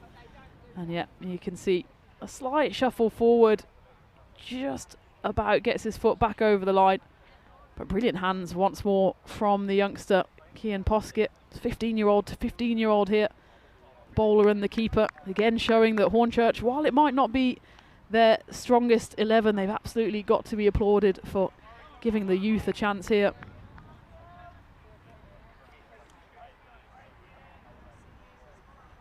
Just struggling a bit with his lines here, Billy. He just needs to keep plugging away. It can't be easy coming up against batters in such imperious form. As that one goes up and away. Tries to bring out the off spinner, does Billy, but it's picked by Chowdhury. He batters that one straight over long off. Really is a baptism by fire, isn't it, for young Billy Whitlock, having to go up against a quality side like the mighty Tigers. He's shown plenty of promise over these first few days. You can see he's got a bright future ahead for him. But it's tough being a leg spinner in this format, especially when you've got to go up against players like Chowdhury and Sani. Here's a look at the Hall of Fame of highest team totals we have seen on the European Cricket Network. And right now, this run rate is 25.05. So they're certainly threatening some of those highest ever scores, and they could definitely at least get their name on that list. Yeah, absolutely. Well, the mighty Tigers all week so far have been threatening big scores, and they've hit big scores. But this one feels like it might be the biggest of the lot. But Billy, having found his line, feels like he, well, kind of stopped the momentum, but still the over goes for 20. So it's still another magical over, but actually 20 is below the rate that the Tigers have been going at thus far. Just checking this one for where it lands. It's impossible to tell, but the umpire does immediately signal 4, so the end of the 7th, 172 for 1. As we look ahead to the action coming your way on Saturday, where we have 3 women's sides battling it out in the ECSW, Upminster, Hutton and Gunnersbury. They'll have the first half of the ECSW this Saturday, followed by the second half the following Saturday on the 14th of June, which will be our final day in Hornchurch. So looking forward to that women's action coming to you the next 2 weekends.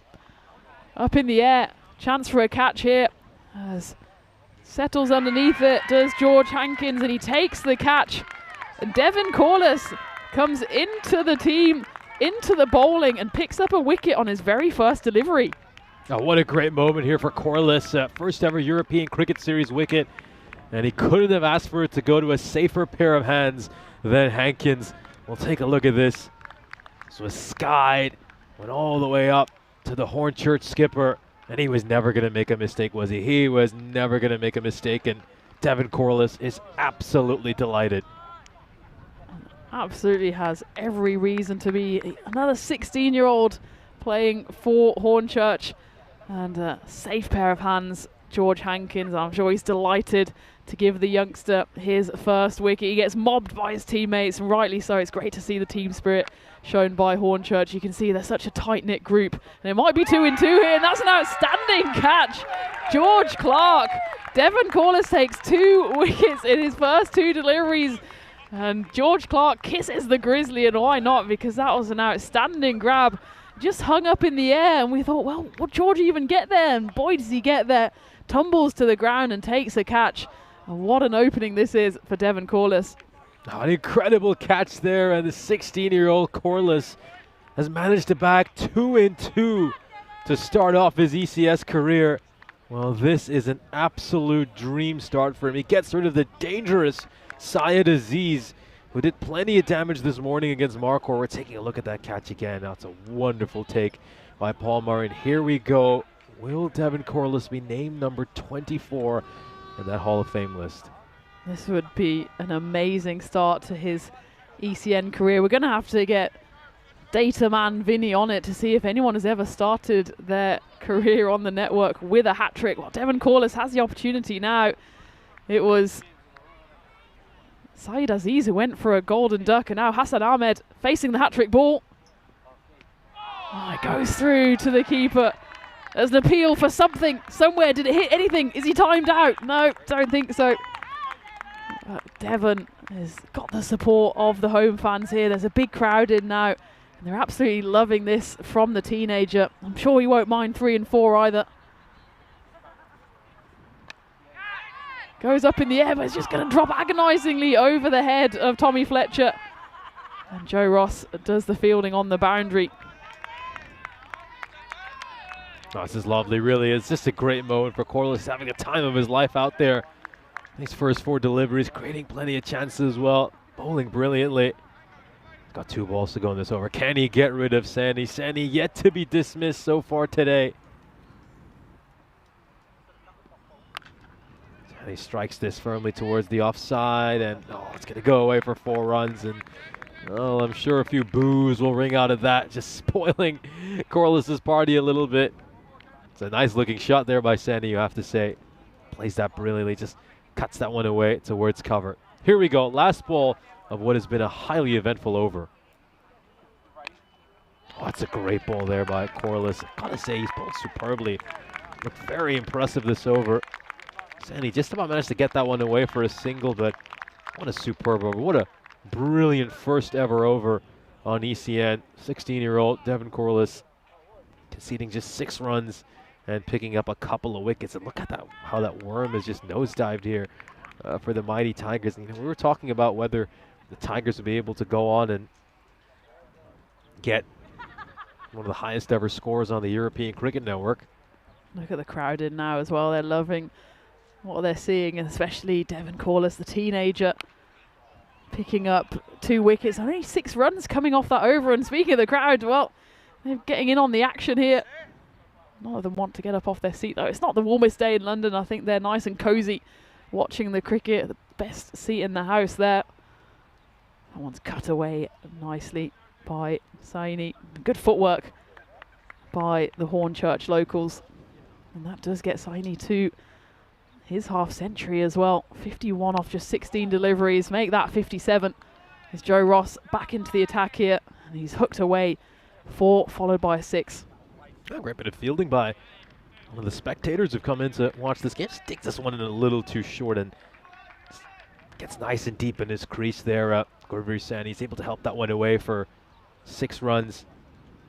It's been incredible today, Sani, isn't it? I mean, it's the 3rd innings he's batted in today. He's yet to get dismissed today. 78 in the first innings, 83 the second time around, and now he's undefeated on 57. Oh, struck away through cover for 4 runs. A lowish full toss that's going to get dispatched towards the boundary. Yes, Saini, he's on an absolute hot streak today, isn't he? 3 games unbeaten so far. He's still got 10 deliveries to see out. He's gone to the 70s, gone to the 80s. It's not beyond the realms of possibility that he get into the 90s here.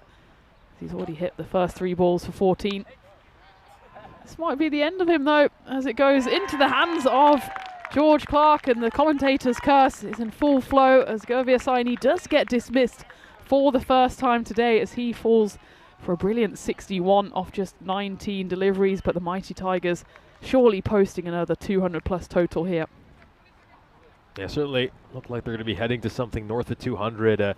Good to see Joe Ross get a wicket. I think very unlucky at times throughout this ECS. We, of course, saw how much he struggled when it was very rainy during that match against Raynham yesterday. He was just slipping over, couldn't quite get his landing mark sorted either.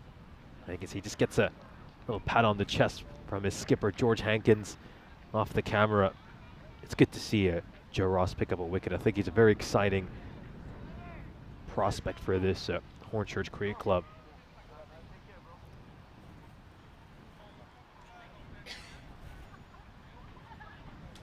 Kari Mahi is the new batter for the mighty Tigers, and he has an absolute license here to go for it in the final 8 deliveries. Joe Ross, pleased for him that he picked up his first wicket.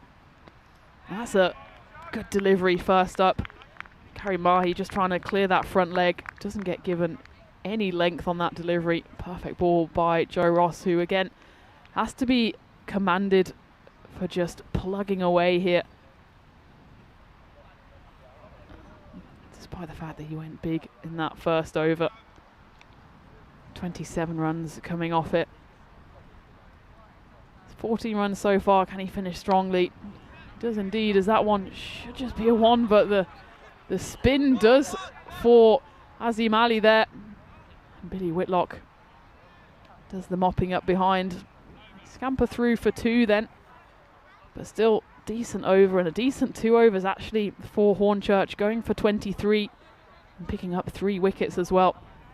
But surely the mighty Tigers are going to post another big total here with 1 over left. Who's going to bowl it?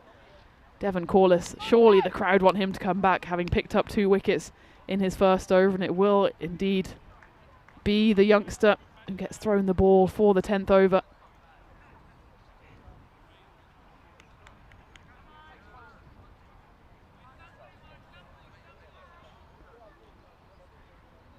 Karim Mahi is on strike after they only actually went for a want at the end of the previous over. That's unfortunate for Ravi Joshi as he gets in the right position to stop that one on the boundary, but the bounce just takes it straight over his head. The 10th over begins with a boundary. Yeah, Corliss bowled a full toss here. Rare bad ball for Corliss. He's just bowled superbly, hasn't he? So far this innings. It's lovely in that first over. Of course, had that dream start where he got 2 wickets of his very first 2 balls. He's got 5 balls left here to try and pick up another wicket. Mighty Tigers now just a couple short of that 200 milestone. Goes funky. It's a brilliant hit. Brilliant piece of invention by Karim Mahi as he knocks that one over for 4 runs. In fact, that was a free hit as well by the looks of it. The previous ball was called a no ball. So the Tigers, in any case, do break that 200 barrier. 202 on the board now. Devon Corliss, does he have a comeback in him? It might be a stumping on a wide. It's certainly a wide, as signalled by the umpire, but a great piece of glove work by Kian Poskin. Could this be the 3rd stumping off a wide that we see in the series today? Let's take a look. Certainly Mahi goes down the pitch. Does he get back in time? We're going to have to go 1 frame back. Kian Poskin, I'd say the bails come off around there, and the foot is in the air, and the finger of doom will be lifted. And Kian Poskin showing just what a talent he is with the gloves as well, as he whips the bails off for an excellent stumping. Oh, top work there by Kian Poskin, and another wicket for Devon Corliss. And this is developing into one of the most incredible stories we have seen on ECN. A 16-year-old making his debut, coming out here, having a huge impact for his side, picking up 3 vital wickets. And at one stage, we thought the Mighty Tigers would end up with something north of 250, but thanks to Devon Corliss's efforts, they're going to be restricted to something under 220 for sure. It's the 2 teenagers that combine, the 16-year-old Corliss and the 15-year-old Kian Poskin, who do the damage here for Hornchurch. Again, youth shining through for the hosts as Mirza Baig comes in, number 7 for the Tigers. Good fielding, and a direct hit would be danger as it's thrown in by Joe Ross. But Hassan Ahmed pretty much already halfway down the pitch as that ball was bowled, gets himself on strike for the final 4 deliveries.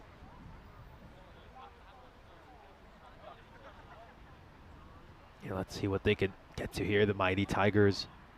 Expected scores now at 213. Into the leg side, and it's another catch for Paul Murray, and Devon Corliss is on 4 wickets. Paul Murray, well, we're not quite past the watershed. That's almost an X-rated celebration.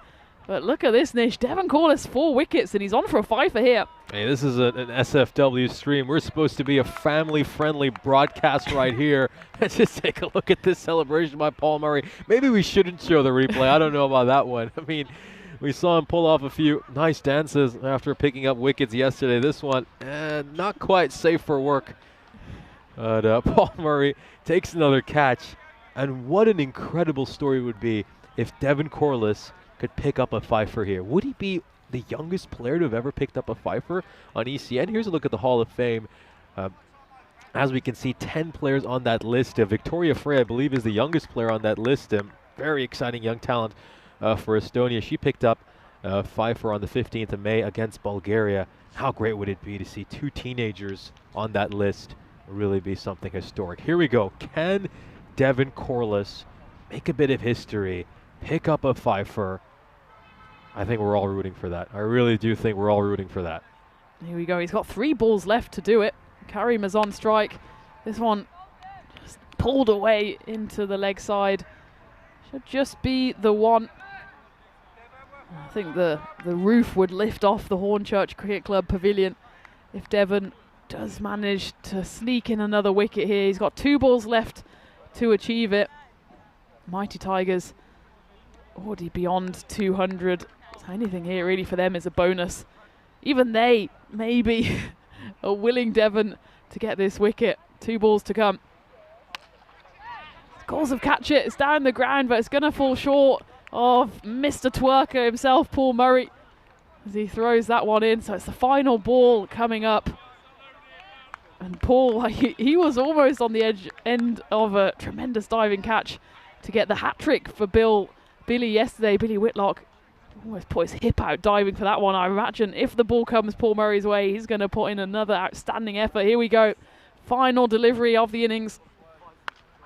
It's gone up in the air, but it's going to fall short and it's going to go to the rope. So Devon Corliss doesn't get his fifer, but finishes with tremendous figures of 4 for 23.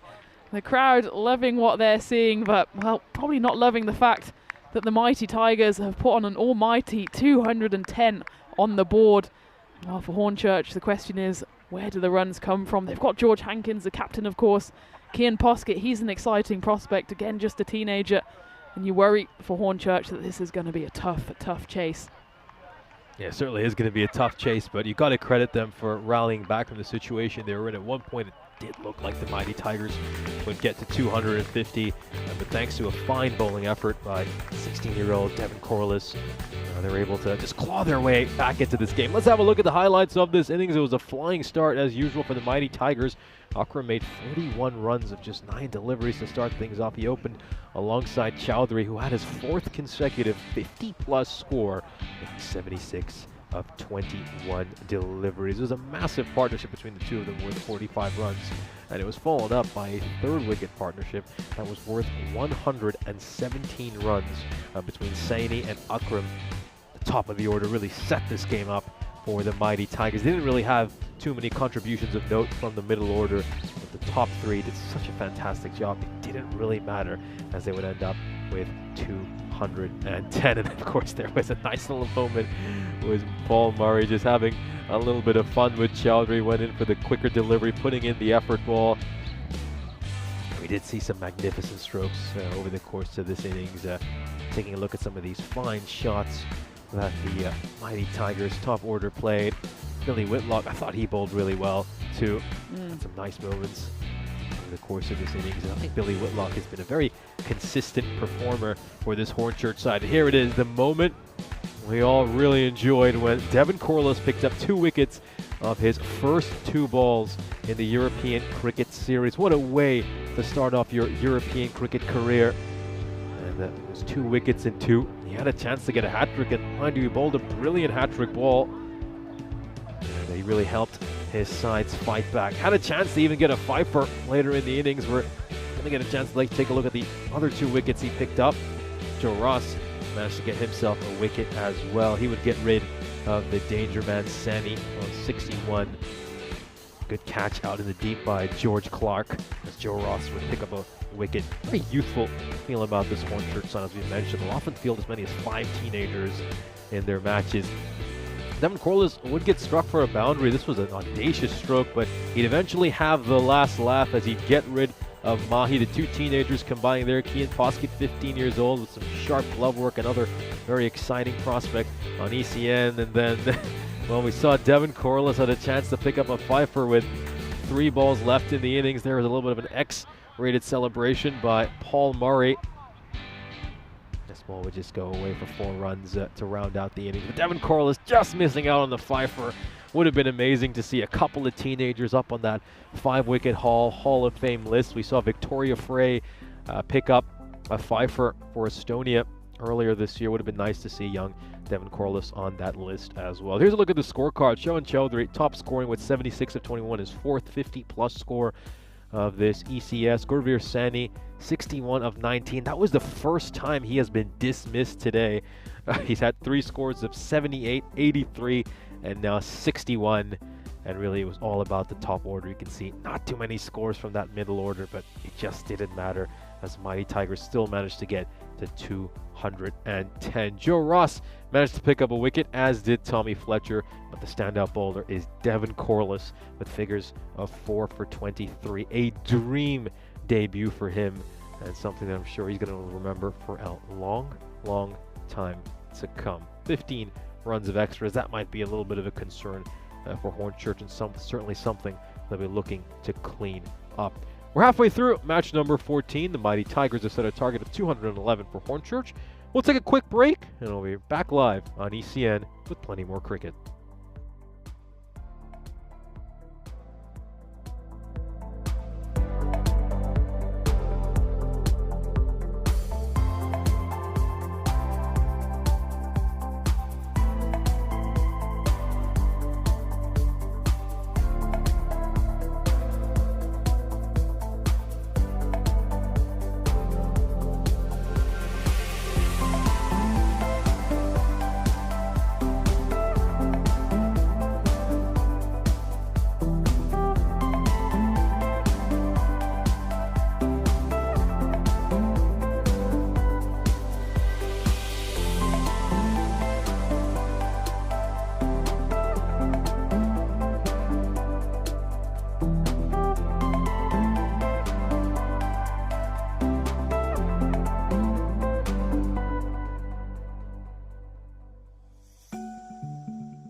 This European cricket event is proudly brought to you by HCL Software, Rado and 1xBet.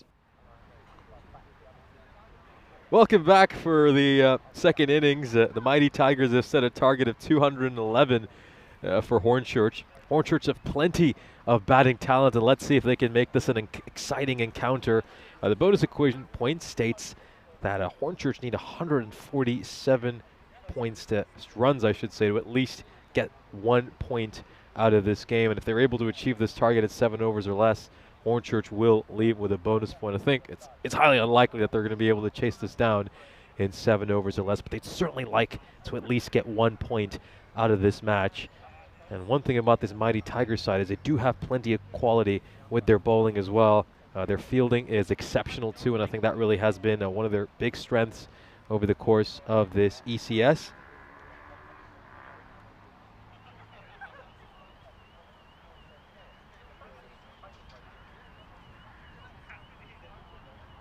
So let's see how they fare, of course. Got a couple of very talented batters to open things up. George Hankins, who was part of that ECL 24 squad for Hornchurch. We know he's a tremendous batter. We saw that yesterday when he had a couple of massive knocks. And then Kian Poskett, well, he is a terrific player as well. Very talented, a powerful hitter. So it all comes down to the start. If these two can get Hornchurch off to a flying start, I think they'd have to set themselves a target of 60 to 70 within the power play. Just for comparison, the Mighty Tigers made 72 runs in the power play. Might sound ridiculous, but if they can get off to a start north of 20 and over in these first 3 overs, and all of a sudden, maybe Hornchurch will dare to dream.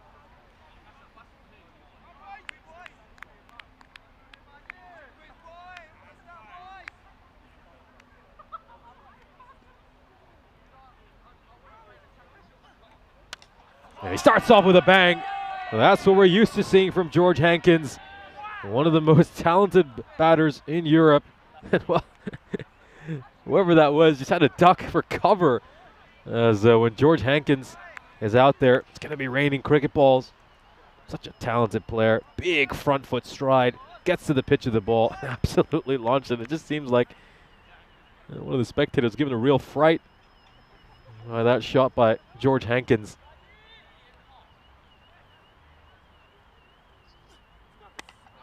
So the biggest ever chase on ECN was when the Central Commanders were able to chase down a target of 208 against the Southern Spitfires. Happened quite recently in Jersey on the 9th of May. Oh, goes big again. What a great shot there by Poskett. And he's able to open his account with a 6. Gets down on one knee, which just allows him to get underneath the ball and elevate it all the way for a 6. Got 2 tremendous, powerful hitters here.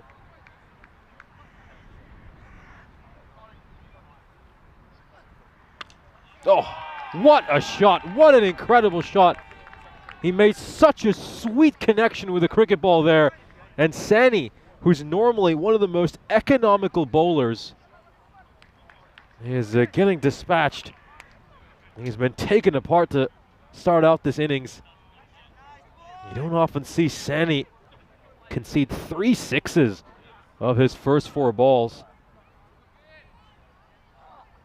We know this Hornchurch side are capable of making some big runs. We've seen it over the course of this ECS. That's a better ball, much better ball there by Sani. Gets it nice and full, just doesn't allow Poskett to get underneath that one. This is going to be a terrific battle, really is. Looks to go big, doesn't have enough to clear the rope, just about. That goes for a 6 as well. And this is just the start that Hornchurch needed. Slightly over pitch delivery there by Sani. And this bottom hand just took over as he slapped it straight down the ground towards the sight screen. Hornchurch make 25 runs in the first over. And this is a great time to welcome Tina Guff back into the commentary box. It's been 6 matches since we last had a golden ball, and I think we get a golden ball in this game. it might go up there as one of the greatest matches we've seen on the network.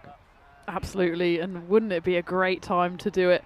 Hornchurch, they've usually kept their wins until the final game, but the penultimate game, we won't mind, and I'm sure the crowd that's ever growing in front of the pavilion would love to see a golden ball, or even if Hornchurch go one better and chase down this record total, 211 needed for the win, and a perfect start. What a batter Kian Poskett is. We know George Hankins can do it. He's proved it on the network. But Kian Poskett, just 15 years old, not even 16. The power he has, I'm sure he's not finished growing. And he's just one to look out for. He's on the Emerging Players Programme at Essex. You can absolutely see why he's been at the county since the age of 9. I'm sure if he carries on like this, he'll be there for years to come. George Hankins, meanwhile, starts with a boundary. Big Maximo at the start of the second over. Mohin is bowling.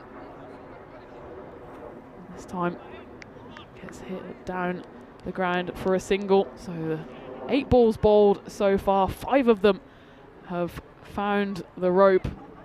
This is exactly the whole the start that Hornchurch needed if they want to chase down this total. Left-handed Mohin comes in. This one might bisect the fielders, but actually it's a brilliant piece of fielding, but it's not enough, as the bounce does for Gurveer Saini there, himself going magical off the first over, and he does really well actually to scamper around. It just hits him, and it's an unfortunate deflection that takes it rolling away into the rope. That's the kind of luck that you need if you're chasing down a big total. Kian Poskett moves to 22 off just 5 deliveries.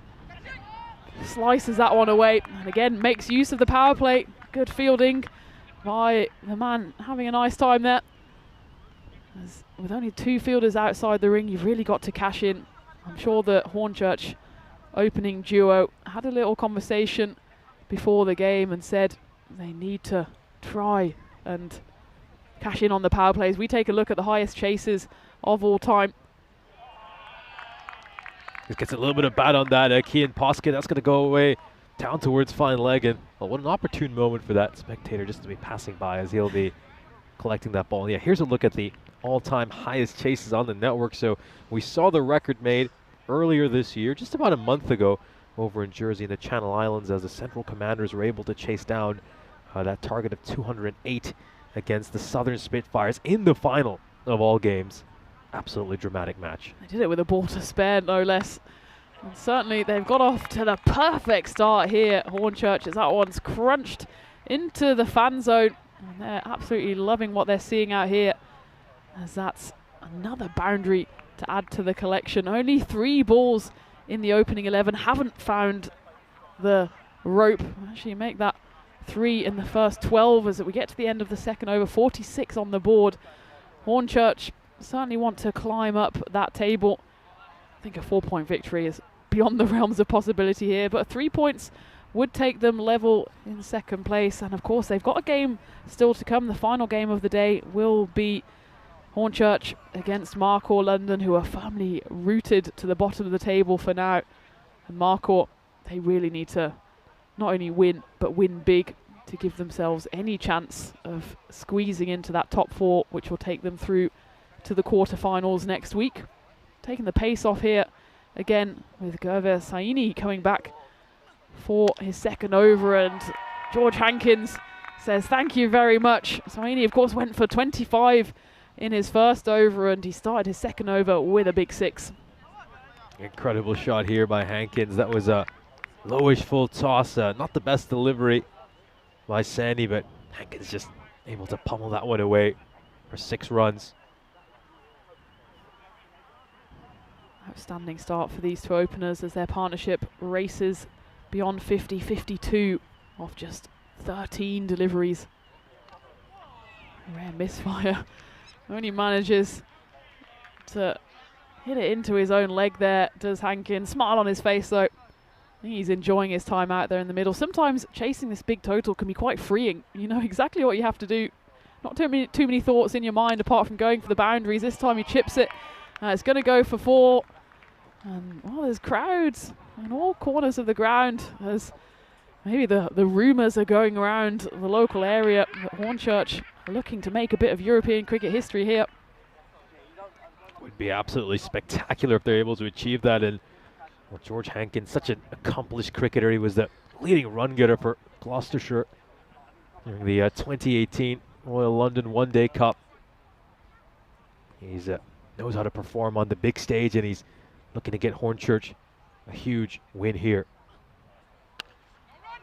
This time it just died a little in the pitch. Slower from Gervier, who's now changed his angle, going around, sorry, over as opposed to around to the right-handed Hankins, but Hankins doesn't mind where the ball's coming from. He's gonna deposit it over long off. And you can see everyone just keeping an eye on the action here. Hornchurch rattling along nicely. 62 now on the board. Final ball of the power play. They certainly want to get out of the power play without losing a wicket here.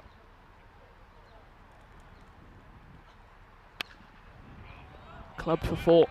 It's so tough to bowl in these first 3 power play overs. You have almost no protection on the rope. And this time the 2 fielders are out, but they're far straighter. No one out on the deep cover boundary. And that one almost goes into the fans there chatting away, having a nice time on this late Wednesday afternoon. And the Hornchurch batters certainly having a nice time. 3 magical overs, still actually behind the mighty Tigers at this stage of the game. The Tigers had 72, had lost a wicket.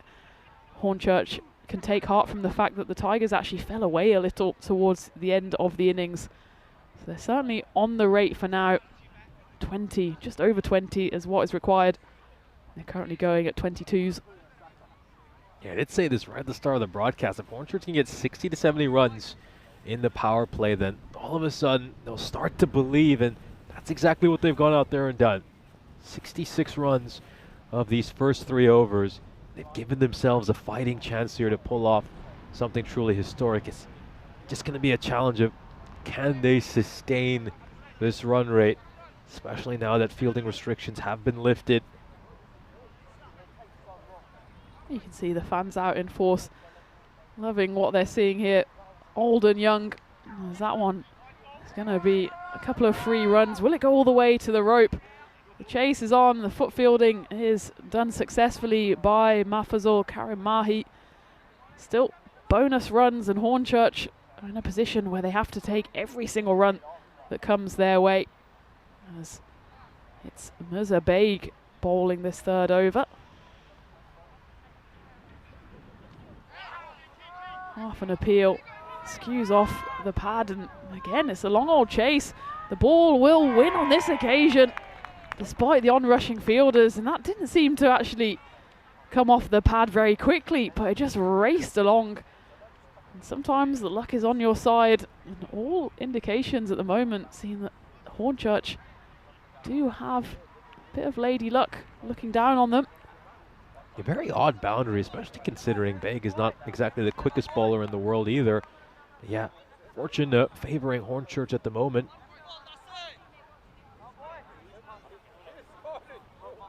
So actually then 7 runs coming off the first legal delivery of this over. Wicket falls, and it's a big wicket as Kian Poskett goes for a big hit. Don't blame him for going for it, because he pretty much has to go for every shot here. It goes past him, zips through, and Mirza Baig picks up his first wicket as the opening pairing is broken. And Hornchurch lose their first, 73 for 1. He goes for the big shot, playing a cross over there, and it goes right through the gate. Nice bowling by Baig. Gets this one on the stumps, and Poskett with a wonderful cameo here. 34 of 10 deliveries, put his side in a good position. Paul Murray now making his way out to the middle. He's another very talented batter for this Hornchurch side. We're just going to take a look at that wicket one more time. Stepping out, looking to come down the track. And he ends up getting clean bowled. That is as pretty as a sight as it gets for any bowler. Mirza Baig will be delighted with that wicket. It is worth noting, though, no Mark Whitlock in Hornchurch's lineup for this match, so that's a huge loss for them in the batting department. It is indeed, and that's maybe the one thing that certainly speaks for the Mighty Tigers is that Hornchurch don't have necessarily the batting depth. They not only need good batters, but they need batters who can come flying out of the traps. And well, Paul Murray did that yesterday, didn't he? He scored 2 fours, 2 elegant fours off his first 2 deliveries, and he goes funky straight away here. Only manages to hit the Q end of the bat.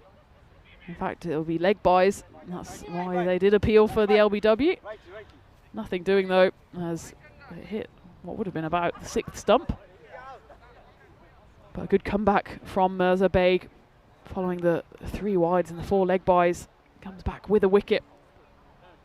So much responsibility now on the shoulders of George Hankins, the skipper for Hornchurch. Paul Murray, he's absolutely no slouch, as he shows in his wicket celebrations as well. But he needs to go big here, you'd imagine, as they can't rely necessarily on the batters just chipping in with 20s and 30s, as has actually been the modus operandi for the Mighty Tigers, who do have a bit more of that batting depth.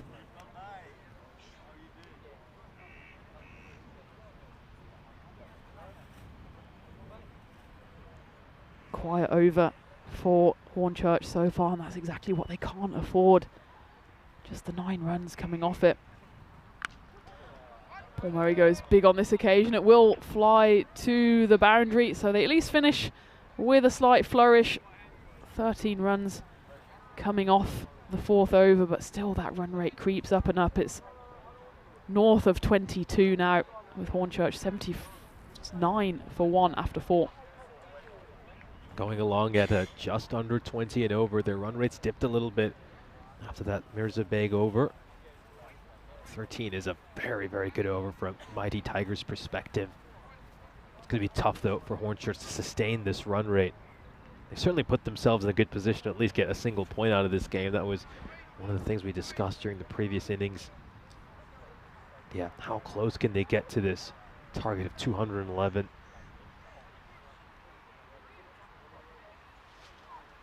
New bowler coming on in the form of Shohail Ahmed. Gavir Saini, he's bowled out. He went for 45 off his 2 overs. Mahfujur Mohin went magical as well, 21 coming off his. So they've turned to their 4th bowler here, Shohail Ahmed. And that's a difficult first ball to face for George Hankins. It's a low full toss. He was already through the shot by the time the ball arrived at him. It's getting a bit gloomy here as well, Nish. I had a cheeky look at the rain radar, and there might be a few drops coming our way. Certainly nothing of downpour proportions, famous last words. But in this light, it's also an extra challenge for George Hankins. Oh, well, that will help. That's a pretty poor delivery. That's definitely going to be a no ball. And it's gone the distance as well for a 6, so it's 7 up. As Hankins latched onto that one. It's a poor delivery by Ahmed. He's got a free hit coming up over here as well. Let's just take a look at this ball. Well above waist height, almost at chest height. That's how high it was. Shocking delivery in all honesty. And now Shoail Ahmed, he's got an opportunity to.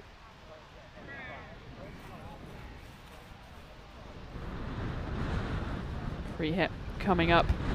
And it's been knocked away just as the wind picks up here. And that one's going to go onto the road, I think. Keeps on rolling and it disappears. The traffic has become stationary here. And I think the rain has started to fall. I can't tell if it's rain or it's just suddenly a wind has picked up. Something has clattered to the floor and suddenly from nowhere it's got a bit rough and wild out here. The fans are still sitting bravely in front of the pavilion, so that suggests it's maybe just a touch of wind. But in any case, that would have been a wide ball, but George Hankins decides to cash in on the Maximo instead. So an expensive ball for Shoail Ahmed. Goes for 13, including that 7 up. The rain does just start to fall here. For now, it's just spitting along. We'll certainly keep an eye on it as the seagulls are circling as well. It's a strange one, Nish. It's almost like someone flicked a switch and brought on the bad weather alarm. Yeah, it's just starting to look a lot like it did this time yesterday. Keep in mind, it was our 4th match of the day that was hit by rain. The one which Hornchurch were involved in against Raynham. Yeah, the weather's certainly gotten a lot worse very quickly. The good news is it does just seem to be this one sitting cloud. There's a bit of invention there from Paul Murray, who gives the old shrug celebration. Don't know who that's directed towards, but all smiles between him and his skipper. Again, just showing such a deft touch for a big man. Looks like he wanted to go to the leg side, flicked the wrists at the last moment, and knocks it to the offside. Shoaib Ahmed, he can't believe his luck. That was pure skill for Paul Murray. Paul Murray's so good with those unorthodox strokes, isn't he? He's brilliant reverse sweeping the ball. He's got a great scoop shot as well. Seen him play that shot successfully a number of times throughout the ECS.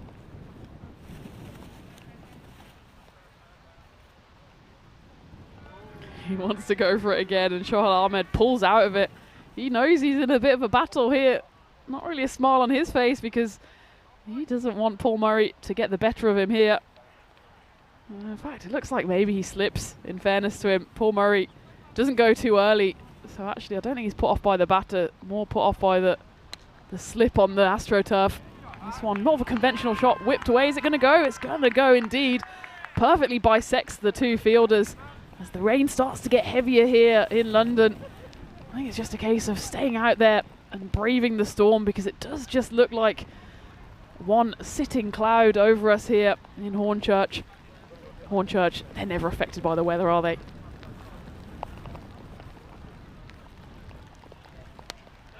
Paul Murray certainly isn't affected, as that one was flying into the crowd, and hopefully the spectators there are all right. The girl there clearly just not looking and being told you are this close to ending up in A&E. As you can see there across the sight screen just how heavily the rain is falling. Looks like they want to persist, and again it's suddenly looking a bit lighter again. Oh, that one was close, and in fact hits the handbag. Yeah, you might want to have another look at this. Murray pulls this away. Doesn't catch the handbag. Oh yeah, just hits the handbag on the flush, and oh, the handbag's taken that well. That's prime Gucci, and it's just been absolutely obliterated by a Grizzly. I hope it's the premium stuff, but better a handbag than a human. Either way, great shot and a good flourish to end that over. It goes for 28 in the growing storm, but the good news is, well, the bad weather switch has been flicked back off, and now it's dry again. Welcome to the great British summertime. That's hit firmly away, and it's half stopped.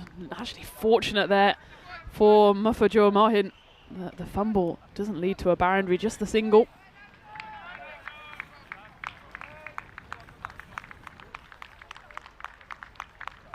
.28 coming up. That Shoaib Ahmed over in the end. Baig pulled the quietest over so far. Last over he bowled went for 13. He only conceded 9 of them, as 5 runs came in that over, courtesy of leg byes. Oh, he might be in danger here. Actually, it's a no from the umpire. Maybe saved by the fact that he gets some bat on it. I think that's why, maybe what he's saying to his opposition. I think it just goes straight onto the glove.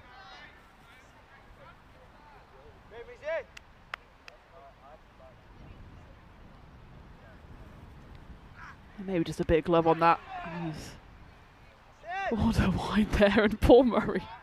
He's an absolute character, isn't he? That one he tried to hit into next week, and he almost put his hip out diving for that Billy Whitlock hat-trick ball. Almost puts his back out on that occasion, leaping back in. He's not going to die wondering, is he? This time he goes for a more conventional swipe across the line. There's a Baig. He's the real difference maker so far for the mighty Tigers.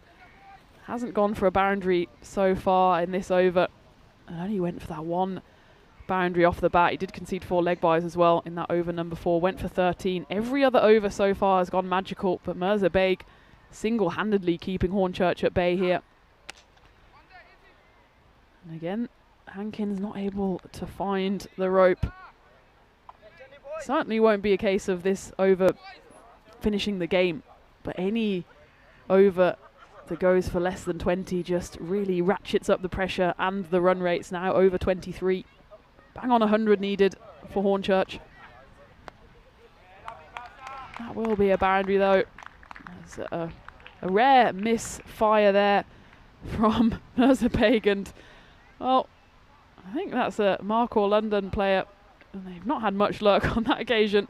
He tries to do the fielding, only manages to shin it under the covers, and in the style of Andy O, who lost his phone, he then loses his phone out of his pocket as well. And things just aren't going the way of Marco London at all this week.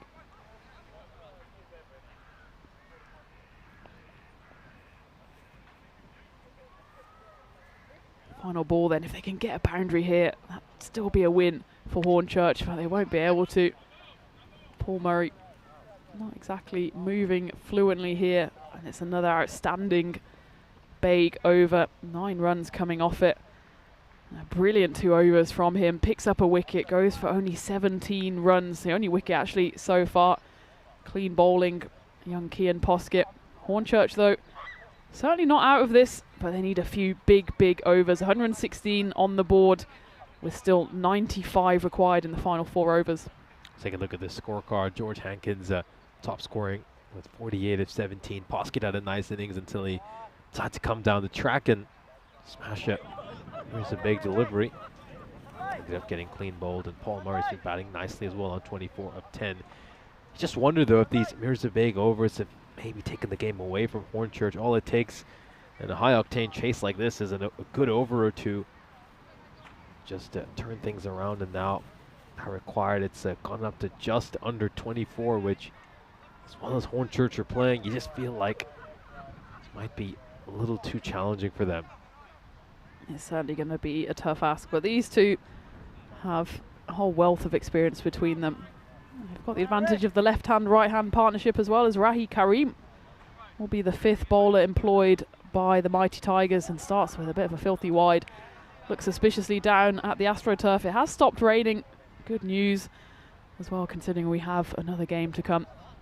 But just maybe a little slippy out there still. As for a couple of moments, it did get quite heavy out there. Credit to the umpires holding their nerve, keeping the sides out there. He's just struggling here. Bit of deja vu. Hornchurch being involved in a game where bowler can't land his feet. And he's decided to go just after a couple of strides instead.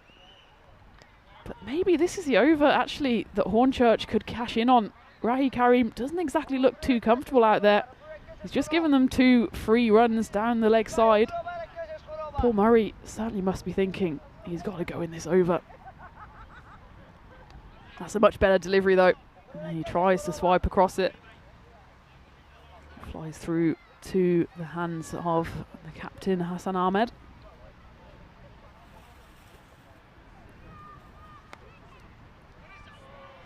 Four runs though on the next ball, as the limping figure of Shawan Chowdhury isn't able to stop it. Backward square leg just puts out a left hand, an optimistic left hand. Doesn't get anywhere near it in the end though. Straying with his line a little bit there, Kareem. Pitching that too far down the leg side, and all Murray has to do is just get a little bit of bat on it and helps it away towards fine leg for 4 runs. Kareem just struggling here to start off.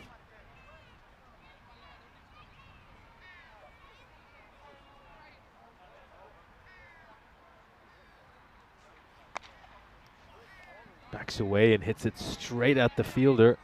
There's a Baig who make sure it doesn't get past him. If it had it, well, could easily have been 4 runs.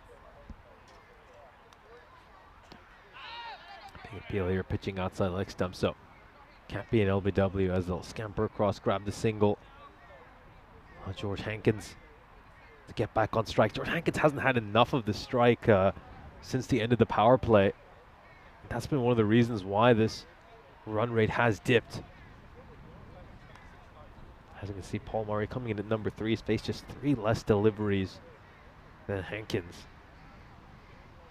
And Hankins has just been a bit starved of the strike, hasn't he? We saw the same with Ashraful Islam just a couple of games ago.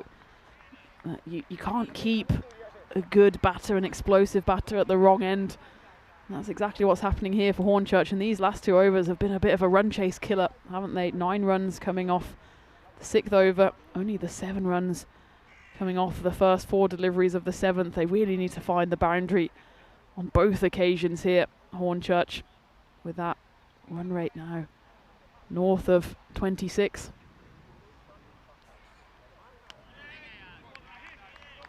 And Paul Murray just lost a little bit of his mojo here. They've called over. I'm pretty sure there should be 1 left. Oh no, they did just sneak through a single as well. So it will be the end of the over. 124 runs on the board, but those final 2 overs then going for just the 17 runs. And now that run rate up at 29.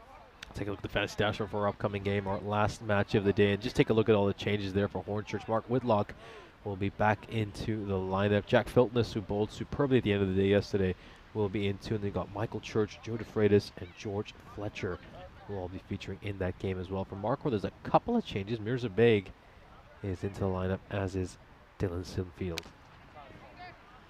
Going to be hit down the ground. Not too much timing on that, but Hankins will bring up his half century, 3rd consecutive half century.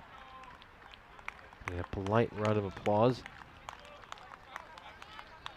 I'm assuming it's a different Mirza Beg coming in for Raynham than the Mirza Beg who bowled the 6th over here for Mighty Tigers. Otherwise, he's got a long old shift in him.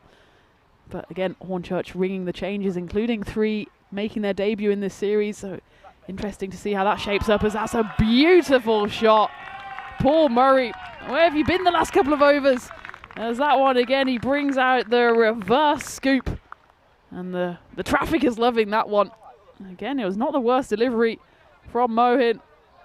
She doesn't know she's on camera. As this one was going to be a wide. Somehow Paul Murray just scoops it over all the way for a Maximo. What a hit. Yeah, everyone enjoying the cricket match. Wouldn't mind sitting in traffic when got a game this exciting going on. 80 runs needed of 16 deliveries now for Hornchurch. It's gone up to 30 required and over. I'd say that it's past that point of no return now, and some of that fire which Hornchurch had in the power play, Mirza Beg just snuffed it out with that really economical 4th over, and they've just not quite been able to recover since. Backs away and plays this one beautifully towards that extra cover boundary. This is just wonderful batting. Very classy technical batting here by Murray. Meets it on the half volley, drives it beautifully. It's just a shame that those 2 overs, from a Hornchurch perspective, of course, went for just the 9 and the 8. Otherwise, they were pretty much on the rate. You can't afford for a 5th of your overs to go for so few runs, and you certainly can't afford a wicket, and that's exactly what's happened here as the Paul Murray show finally does come to an end. Beautiful 6 followed by a crunching 4. He goes for a big swipe across the leg side, only manages to feather a glove onto the stumps. Probably would have been a wide ball actually. Unfortunate from Murray as he drops his head in disappointment.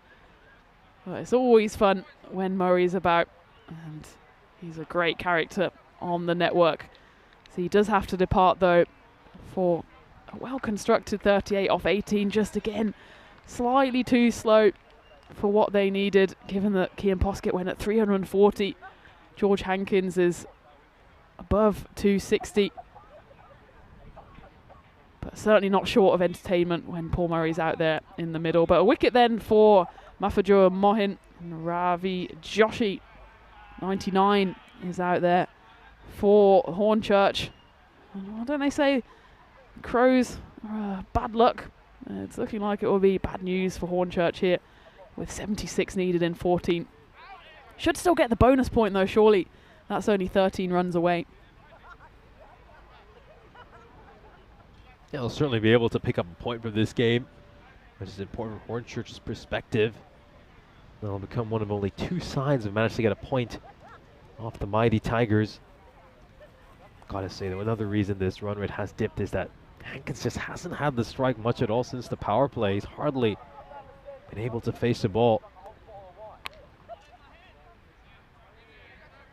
I think one thing is that during the power play, we didn't see too many singles run, just the 2 singles.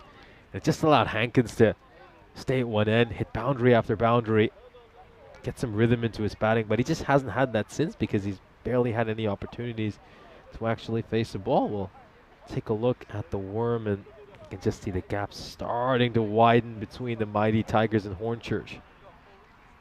It's such a tough run chase, isn't it? And what you're saying, George Hankins going really well, 50 off 19, but if you extrapolate his total, they'd still be about 50 runs short of where they need to be to chase down this mighty total from the Tigers. But certainly this has been an entertaining innings from Hornchurch, and again it's pretty much an action replay from yesterday, isn't it? They lost the opening game of their doubleheader, did Hornchurch, chasing 200 plus. They got close but not close enough, but they really gave themselves some confidence, the 2 openers. And of course not losing a wicket between them. On that occasion it was Hankins and Poskett. This time again Hankins has battered himself into a bit of form, and although they'll lose the first game, they'll again hope to come back and win the final game of the day. And this time they've got maybe a slightly easier prospect in the shape of a down in the dumps Markhor London side. He's backing away from the ball. Delivery prior to this, Joshi just gets some bat on ball here, is able to get a single and bring the danger man Hankins back on strike.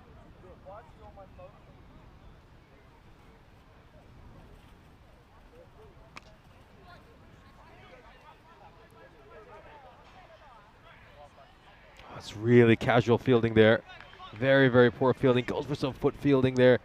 There's a bag that's going to go away for a boundary. And you know, there have been times throughout this day where once the mighty Tigers have become pretty assured of the fact that they're going to win the game, they've gotten a little bit casual and sloppy in the field, and that certainly was the case there. We've got some bus chat going on, and we absolutely do have the London buses queuing up. Not quite to get into the ground, but they are queuing up at the roadworks and are being treated to a free cricket show out here in the middle, as that one races away for 4. There we go. Like London buses, the boundaries are coming in 2s here. That one probably might have even been a wide, but it's just lifted over the cover ring for 4 runs.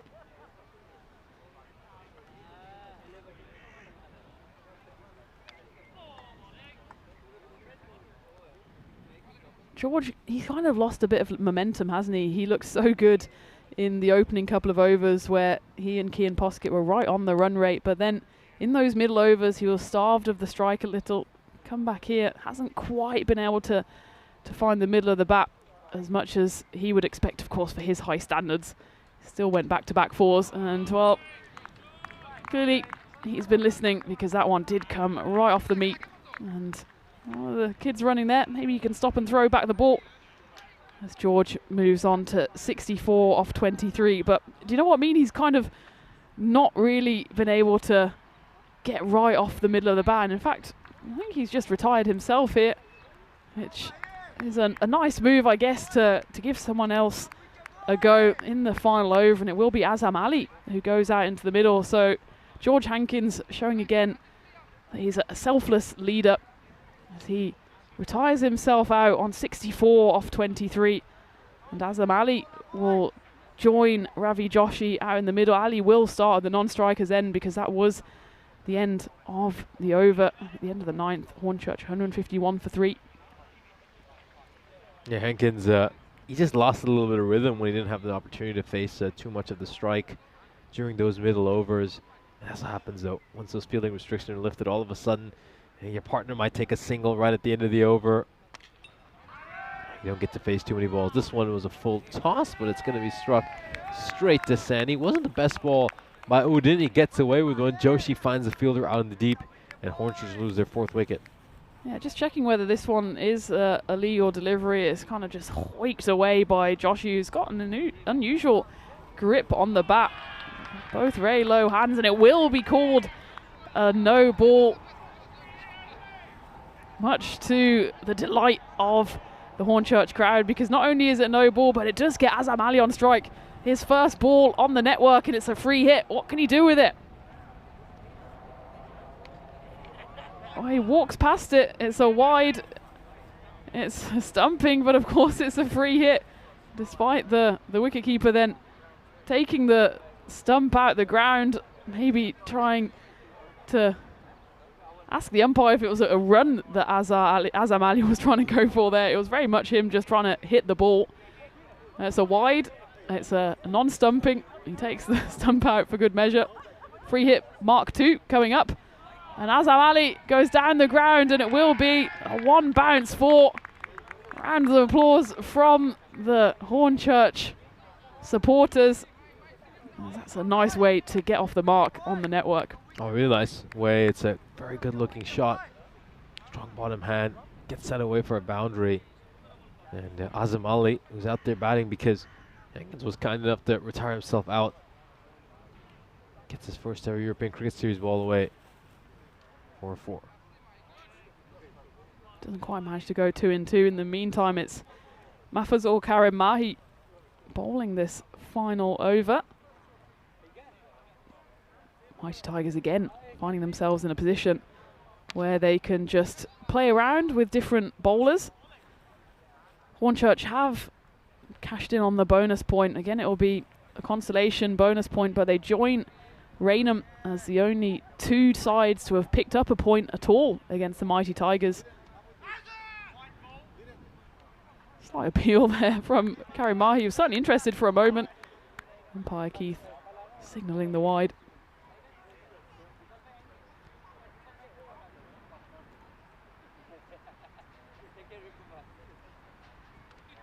Bowled him. Ravi Joshi goes for the big swipe, and Mahfuzul Karim Mahi does pick up a wicket, so congratulations to him. But Hornchurch, it's all just free hits at this point, given that they've picked up the point and there's no way they're getting 51 off the final two deliveries. Be interesting to see who they send out here. It is Tommy Fletcher. He gets a bash out there in the middle. I was wondering maybe if they would send out one of the younger batters, maybe Devon Corliss, for example, but I suppose he's had his fun with the ball. Billy Whitlock, haven't seen him much out there in the middle with bat in hand. It will be Tommy Fletcher who has a chance to swing at the last two here. Good moment there for Karim Mahi. Picks himself a European cricket wicket. And now let me see if he can get rid of Fletcher as well and maybe bag himself a few more career wickets. Struck straight down the ground, tapped down the ground, and it's going to beat the fielder, Sani, who's covering a lot of ground from out at long on. It's nicely placed there by Fletcher, right into the safest part of the cricket field. I think Tommy Fletcher here thought that this was the final ball of the innings. It will be now the final ball actually coming up, because he made a beeline straight for the tents after he hit that one. He now can run off if he wants, because that was a dot ball to finish the game. And in the end, it's a comfortable win for the Mighty Tigers as they beat Hornchurch by 46 runs. Again, though, Hornchurch do manage to pick up a consolation point, and that will put them in good enough stead for the final game of the day as they take on a depleted Marcourt London side. But Mighty Tigers, again, show us their raw, and they're looking like such a hot prospect going into the quarterfinals. Certainly are. I would be absolutely shocked if they don't end up top of this group. Didn't quite get all 4 points here against Hornchurch, so credit to Hornchurch for picking up a single point from this match. But they continue their very impressive winning streak. This Marcourt Cricket Club, as their players are now making their way back towards the dugout. Got an incredibly important match coming up in our last match of the day between Hornchurch and Marcourt. We see the lineups for that game, with 3 making their debut in this series for Hornchurch. Michael Church, Joe De Freitas and George Fletcher all coming in, as well as the flying bus. As he's probably just about finished those 3 pizzas for now. He comes in, as does Jack Filtness, who made an impact yesterday in the game he played. As for Marcourt, Mirza Baig comes in, and Dylan Sinfield both also making their debuts. So 5 players on debut in this series. Looking forward to that one coming up in 25 minutes time. But in the meantime, let's take a look at the highlights, and it started so promisingly actually for Hornchurch. We even flashed up the graphic of the highest chases of all time on the network, because Poskip and George Hankins were very much on the rate, plundering the runs in the power play, and it was a big power play which ended then with Poskett losing his wicket at the very start of the 4th over. But Cian Poskett is certainly one to look out for in the future. Just 15 years old and showing wisdom and intelligence and power beyond his years. In the end, though, he was unlodged by a Mirza Beg delivery which went straight through him. Paul Murray came in showing the flair and the deft touch that we've been used to seeing from him all week. He just got a little bit stuck in those middle overs, and really it was the 2 overs in the middle from Mirza Beg and then again from Rahi Karim which just put any doubt in our minds that Mighty Tigers would not win this game to rest. But still, Paul Murray, he's such an entertainer, and George Hankins in the meantime didn't really have much of the strike, but when he did get it back, he was again his explosive self, plundering the runs. And there we have the next boundary that was scored, as of course then it was Paul Murray who fell, going for one funky shot too many. Azam Ali then came in as George Hankins selflessly retired himself out. He hit his first legal delivery for 4 runs, but Mahfajur Mohin came in at the end, picked up a wicket, as did Karim Mahi, bowling Ravi Joshi, and in the end, despite the one boundary flourish from Tommy Fletcher, it was an easy win for the Mighty Tigers. Again, their work was pretty much done at the halfway stage, putting on 210 runs, but still Hornchurch can take heart from this defeat, putting 164 runs on the board, with the captain again the star of the show for the hosts, George Hankins, posting 64 off 23 deliveries, and Cian Poskett again showing his class with the bat as well as of course with the gloves. As for the bowling then, the Mighty Tigers, well, they threw the ball around a bit, and again, not the tightest of performances, 16 extras they gave away. That is certainly something they'll want to keep an eye on. It's all well and good throwing a few extras in there when you have 210 runs on the board, but certainly they might come up against tougher tasks in the form of maybe a stronger Hornchurch side going into the knockout stages, or of course any of the sides from Group B who we are yet to see. But of course, Mighty Tigers gave themselves the opportunity of throwing the ball around, and they used 7 bowlers in all. And again, Mirza Beg, he's a consistent performer for them, as he picked up a wicket for the loss of just 17 runs. Even the likes of Rahi Karim, who only ended up bowling a single over, he gave away just 7 runs. And Karim Mahi then at the end picked up a wicket in the 10th and final over. So there you have it, match 14 is in the bag, and the Mighty Tigers once more claim the win. But the second time running, actually, they haven't claimed the bonus point, so Hornchurch will be pleased with the fact that they have taken a point away from this game. It's no mean feat, given that they did have to chase down 211 runs for the win. Didn't manage that, of course, but did manage to sneak over the bonus point line. And for Hornchurch then, they'll, I'm sure, take a bit of confidence from that game, and they'll bottle it and use it in the final game of the day, which sees them face up against a Marcourt London side who, well, they're not only in last chance saloon, I think the bell has rung for last orders, and they're just about to be thrown out by the bouncer. Can they at least convince us to keep them in the competition? Well, they probably need 3 points, maybe even 4 to do that, and that game is coming your way in just about 20 minutes time. It's the final game of the day. The sun's trying to come out here in London, and join me, Tina and Nish, back on the mic here for the final game on the European Cricket Network here in ECS England.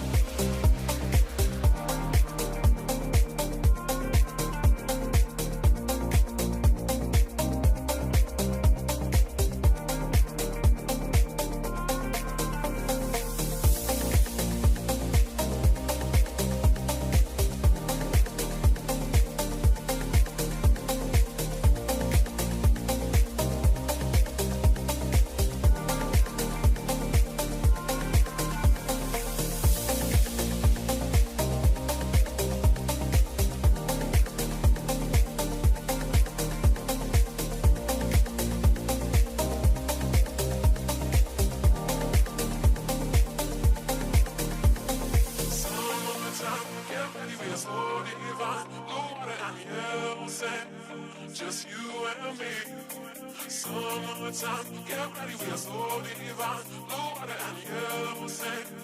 Let's live our dream. Summertime, get ready, we are so divine. Blue water and yellow sand. Just you and me. Summertime, get ready, we are so divine. Blue water and yellow sand. Let's live our dream. Summertime.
This European cricket event is proudly brought to you by HCL Software, Rado and 1xBet.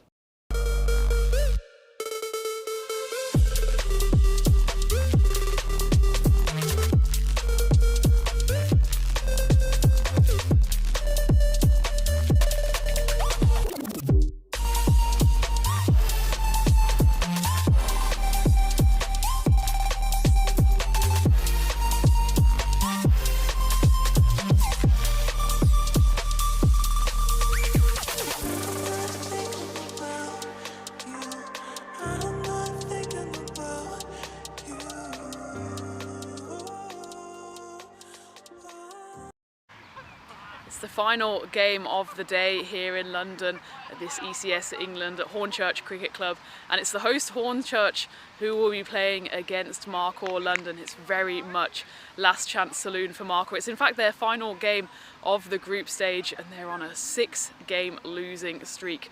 They need to find a way to pick up points. In reality, they probably need to take all 4 points from this game if they have any chance of progressing through to quarterfinals.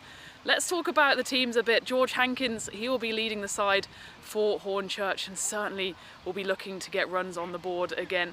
As for the youth in their side, they've got exciting prospects in the shape of Joe Ross, the fast bowler, and Devon Corliss, who came into the side in the previous game and picked up 4 wickets, including 2 wickets on his very first deliveries in the network. So exciting to see the youngsters of Hornchurch coming through. Let's go into the middle for the coin toss and Ian Ramage will take you through it. Markhor, you're the home team, you'll toss the coin. Hornchurch, as the away team, you'll be calling. Heads. Heads has been called. It's come down Hedge, you've won the toss. Okay, toss won by Hornchurch, who will bowl first. Thanks Ian, so there you have it. Hornchurch have won the toss and they will have a bowl. I think George Hankins has one thing on his mind and that's trying to bowl out a depleted Markhor side who of course are on this losing streak. They're low on confidence, low on runs, but somehow for them they have to find a big score because they need to get the runs on the board and ideally then keep Hornchurch at bay and take home all 4 points. It's the last game of the day, it's the last game for Markhor and I'm looking forward to talking you through this one with Nish in the commentary box. And the news from the middle, Nish, is that Hornchurch have won the toss and they will have a bowl. Thank you very much for the update. Looking forward to this game, our last match of the day. Hornchurch have made it a bit of a habit to win the final game of the day, and let's see if they can do that here. They're coming off a defeat at the hands of the Tigers, who are undefeated so far this tournament. But let's see if they can pick up a win against Markhor, who are yet to pick up a victory so far today. It's been 6 consecutive losses for them. I can pretty much say that their hopes of making it to the quarterfinals have been eliminated. Even if they were to win this game, they probably need a bonus point victory to have any kind of a chance. So it's grim pickings right now for Markhor. In all honesty, things look pretty tough for them, but they've got to go out there and play for pride, try to find a way to get a victory. It would certainly do their confidence a world of good. We'll take a look at the win predictor here. Markhor down at just 20%.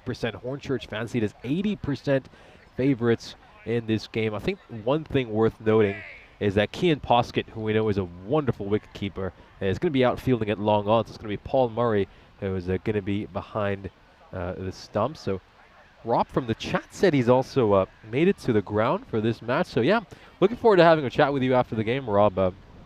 If you're around at the ground, do come and say hello. It'd be great to have a chat. Always good to interact with our YouTube viewers.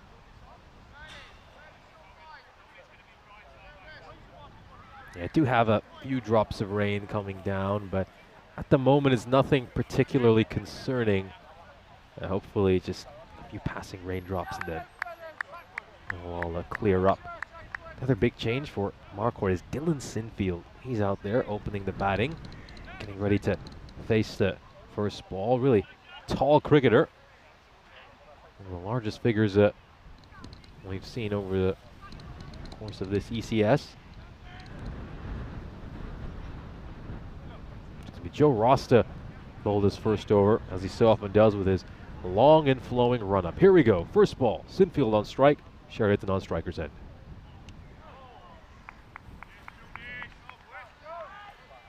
And it starts off with a dot ball. Sinfield is looking for the wide call there, but I think Ross has just managed to get that one inside that wide tram line.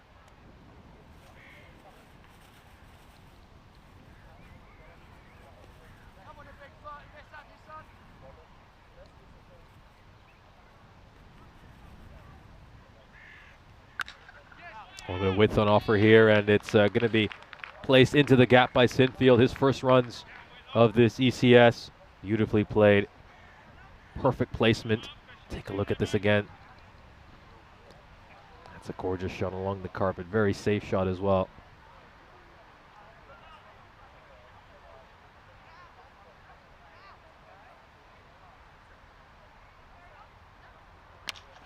This time he goes down the ground, and Joaquin Pos gets out at long on. He's going to have no chance to get to that. It's well clear of his head. And it's back-to-back boundaries here for Sinfield.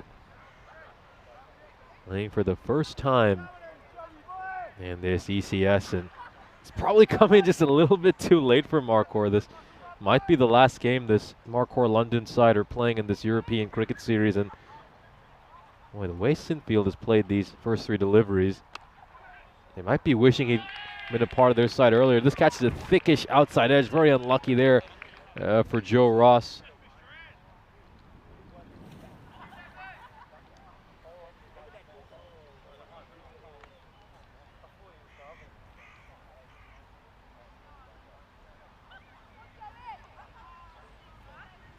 See if they send someone out towards deep third. They opt not to.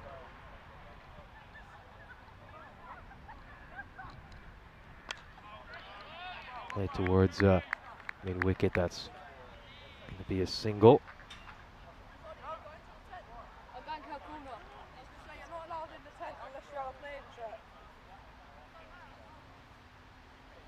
So it's Kashif Iqbal, the captain, was promoted himself up the order here. It's the last match, so he's thinking, well, might as well have a go at the top of the order. It's going to be a dot ball. Great delivery there by Ross. Executes that perfectly. That was absolutely immaculate. Right inside the tram line. Spirited at pace. And there was not really too much the batter could do other than admire the surgical precision by Ross as we come to the end of the first over. Marquardt London are 15 for no loss. A good time to welcome Tina Guff into the commentary box as well. So interesting game here. Marquardt probably playing for pride, but they've got plenty of it, and Hornchurch will certainly want to get a win as well for their fans. Absolutely, and an exciting start by Dylan Sinfield, just 17 years of age. It's been a mark of the whole week, hasn't it? The teenagers are putting on a show, as another teenager at the other end, Billy Whitlock, comes on to bowl the second over. Dylan Sinfield most recently played for Belhouse Cricket Club, and that's not too far away, just east of here, southeast of here actually. So they've brought him in, and looks like an exciting player. As he said, Nish, a tall batter, and using all of his height there just to meet that one on the full and club it down the ground for 4 runs. A very good evening to Dave and Paul and Wayne joining us in the chat. Gets a thickish outside edge, and great fielding effort, terrific fielding effort to get to that and ensure it just stays a single. Wayne's now changed his YouTube handle to #1 Hornchurch supporter. He says, "Let's go, boys, we got this." That was Mike Church with that good fielding effort. Outside edge, and is this going to race away for 4 runs as well? Yes, it will. It is interesting, the fact that they don't have a deep third. It's considered a staple often in European cricket to have a fielder out there. You know, we do know Corey Rutgers with the Southern Cross field as well, but it hasn't been employed by this by any side really in these first 3 days. It's an interesting one, I suppose. In the power play, you're so limited with where you can protect, and especially for a spinner. Well, that one looks like it's going to be out. It's more of a celebration than an appeal from Paul Murray, and the fact that he's already whipped out the celebration means that he thinks he's got his man. Kashif Iqbal already whipped his helmet off. I think he knows he's a goner as well, but just going to check on the replay. I'm going to have to rock and roll that one just a touch. I'm going to have to go frame by frame. I think he will be out. You can see the bails whipped off there, and neither the bat on the ground nor on the floor. He actually grounds the bat first, and it's not over the line. So even on the previous frame, and the bails are off, means that Kashaf Iqbal, the captain of Marcourt, has to depart early in the piece. Wasn't really able to do much, to be honest. It was mostly Dylan Sinfield at the other end doing the damage. Kashaf Iqbal, 3 balls, scores the solitary boundary, and celebration comes out as Billy Whitlock gets his first wicket. The ball's a full toss over there, Billy Whitlock. Might just be worth looking at side on. And that ball took a massive hop as it went to Murray. I think seen some very sharp glove work from Murray, and it could be in a little bit of trouble here. That looks tight. That looks very, very tight. It's going to be a tough one. And it's been deemed a legal delivery, so gets away with that one there. I think he was probably just about safe, and got away with the full toss as well. Here's a look at the standings. So Marcourt, as we can see, currently sitting at 7 points. For them to even have any kind of realistic shot, they'll probably need to win this game with a bonus point. And that's certainly going to be a tough challenge against this Hornchurch side we've seen are more than capable of picking up victories. Especially in the final game. They love a final game win. I think they just wait for all their fans to trickle in from school and work. Ticking towards 6 p.m. local time. Perfect time for Hornchurch to register their 3rd win of the series, and actually to level up their record as well. They of course suffered that loss to the Mighty Tigers in the previous game. That was their 3rd loss. 2 wins on the board so far, as Mike Church into the team and has the ball thrown to him for the 3rd over here. First one flies through into the hands of Paul Murray. Struck away behind point. That's going to go away for 4 runs as well. Nice little shot there by Bagg. Just giving a little bit of width, and he's able to carve that away for 4. Just sits up nicely. Not too much pace on the ball from Church. Cut away by Mirza Beg.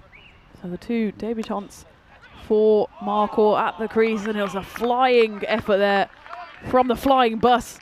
Almost pulls off a spectacular grab.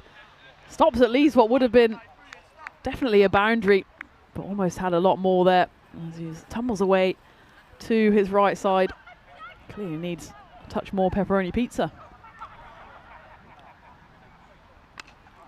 He's going to block this one out here. Sinfield gets behind that. It's going to be a dot ball. Great start to his ECN career though for Sinfield. Taken no time at all to get up to speed with the game. 24 off 9 so far for him.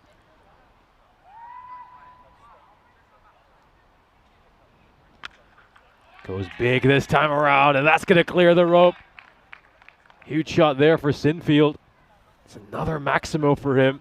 The 2nd he's hit so far this innings. Yeah, Sinfield, clearly see why he's such a talented cricketer, using those long levers to get to the ball, and he has launched that one away. Oh, that's a nice ball there by Church. Good comeback delivery, goes full and straight. Ends up giving up 13 runs in this over, which isn't bad at all in a power play in a T10 match. Sinfield will keep the strike heading into the 4th over, and fairly decent power play from Marcourt's point of view, although I don't think Hornchurch will be too disappointed with this either. I think we'll call this power play even Stevens, a par. I'd agree with that. Pleasing for the numbers as well. 15, 14, 13. Certainly a trend that Hornchurch want to continue. I'm just thinking, Nish, all the teenagers out there throughout the week as well, you can now add Dylan Sinfield to the collection. I think we could make a pretty impressive teenage 11 from the 5 teams that are out there. You've certainly got a fair number in Hornchurch's ranks. Joe Ross, of course, opens the bowling. And Billy Whitlock as well. And Dylan Sinfield certainly adding his name to the ranks as that one bursts through the boundary rider a good 5 meters beyond the boundary. As it's the flying bus. Mark Whitlock coming on to bowl the 4th over. That one, though, just sits up nicely for Sinfield to whip away.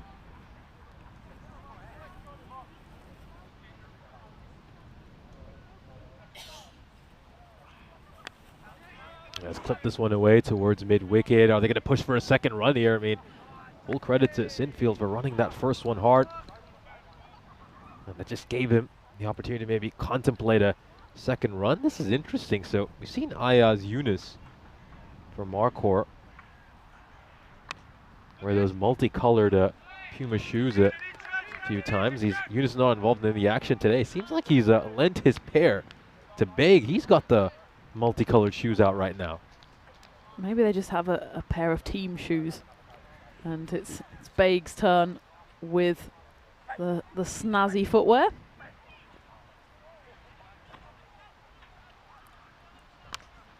Struck firmly down the ground, and there he is, the skipper himself, to collect that one.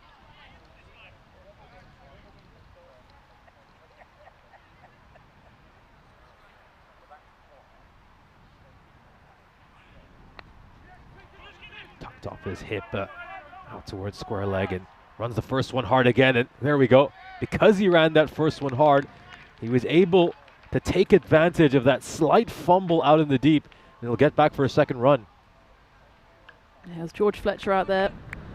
Another teenage sensation for Hornchurch, just fumbling it on that occasion. Allows Dylan Sinfield to get back on strike, and it was a costly fumble as he pumps the next one over cow corner for 6 runs to end the 4th over. 18 runs coming off it, bookended by a 6 either side. Dylan Sinfield races to 46, just 15 deliveries. Marcor, well, for their unfortunately quite low standards in the 6 games in a row they've lost so far. Of course, they did win the first game. That this is actually a fairly decent start for them. Run rate bang on 15. They're certainly going to be eyeing up a 150 plus score here. That's Jack Filtness into the attack. Picked up a few handy wickets yesterday, and he gets one on his very first delivery here as Mirza Baig holes out to the ever reliable captain George Hankins, who's not going to drop that one. I think that's actually the second time in 2 games that Jack Filtness picks up a wicket on his very first delivery. Yeah, it's a brilliant catch out by Hankins, and group moves for Filtness as well. He had figures of 3 for 22 yesterday against the Sharks, and picking up exactly where he left off in the final match of the day yesterday. It's another wicket here for Hornchurch. I'll be absolutely delighted by that. Baig will depart. Sinfield a danger man, though. He's still out there, much to his side's delight. Big celebration, wasn't it, from Jack Filtness? A regulation catch, and Filtness goes cock-a-hoop. As I think, all right, in thinking that George Hankins hasn't dropped one. Certainly hasn't dropped any of the regulation ones at long off. He's such a safe pair of hands for Hornchurch. I can already just feel you hexing him as you said that. I'll take it on the chin if it happens. But I have faith in the Hornchurch skipper. Left-handed Ashraf comes out here, and a few readjustments as Hankins readjusts his troops.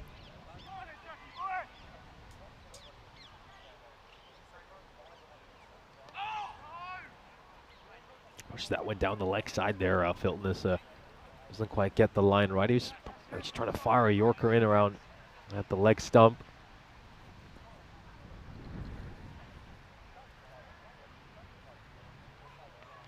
Oh, is this out as well? Is this a wicket? It's a massive appeal.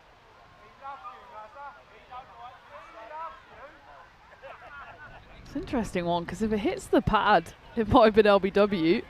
And if it hits the glove, well, it hits the pad, doesn't it? Does it then hit the glove on the way through? It could be LBW, it could be caught behind. In the end, it's neither. Yeah, it certainly was an interesting one. There's a couple of ways that could have been dismissed there, Ashraf, and somehow he survives both of them. Let's just take a look at this one more time. It's certainly pad first, isn't it? Then is it a bit of glove on the way through? It's hard to tell because it's all black everything. I think he might just have gotten away with a close one when it comes to that LBW. Certainly looked very tight. Very, very tight. Maybe just spared by the fact that it's the right armour coming round the wicket with the angle. Well, Paul Murray was certainly going up for the catch, wasn't he? Behind the stumps. Dangerous over though from Jack Filtness. He's right on the money almost every time, even that wide just slightly drifts down the leg side. He's got one ball to deliver here to Sinfield. He's bowled superbly. He can get rid of Sinfield, and all of a sudden Hornchurch well on top in this innings.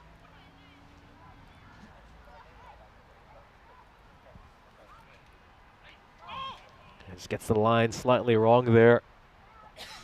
One just going down the leg side.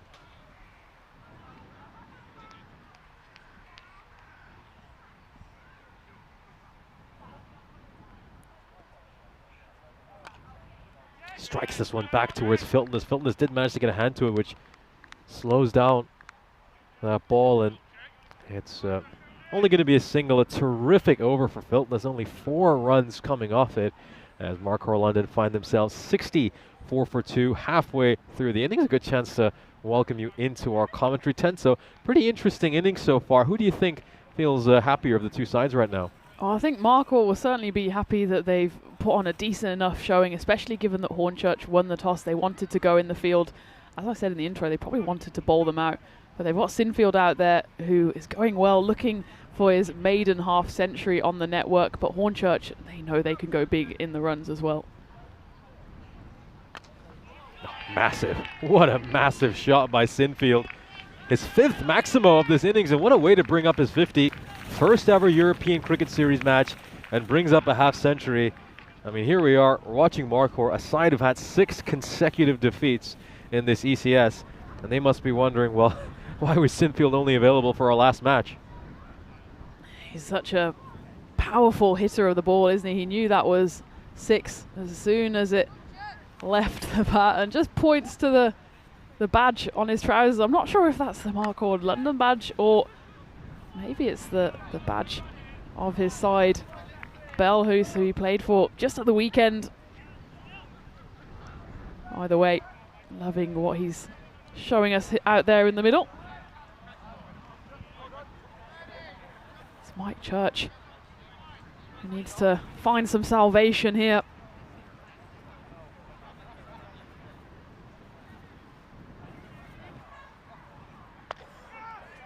Struck towards cover.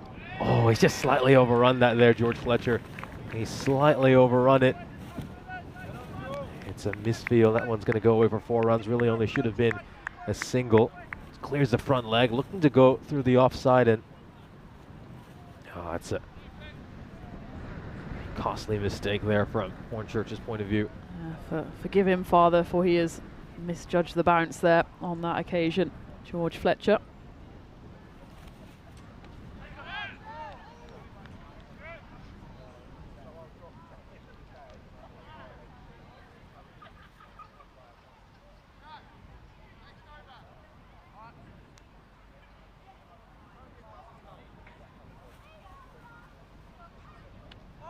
Gets the line wrong over there.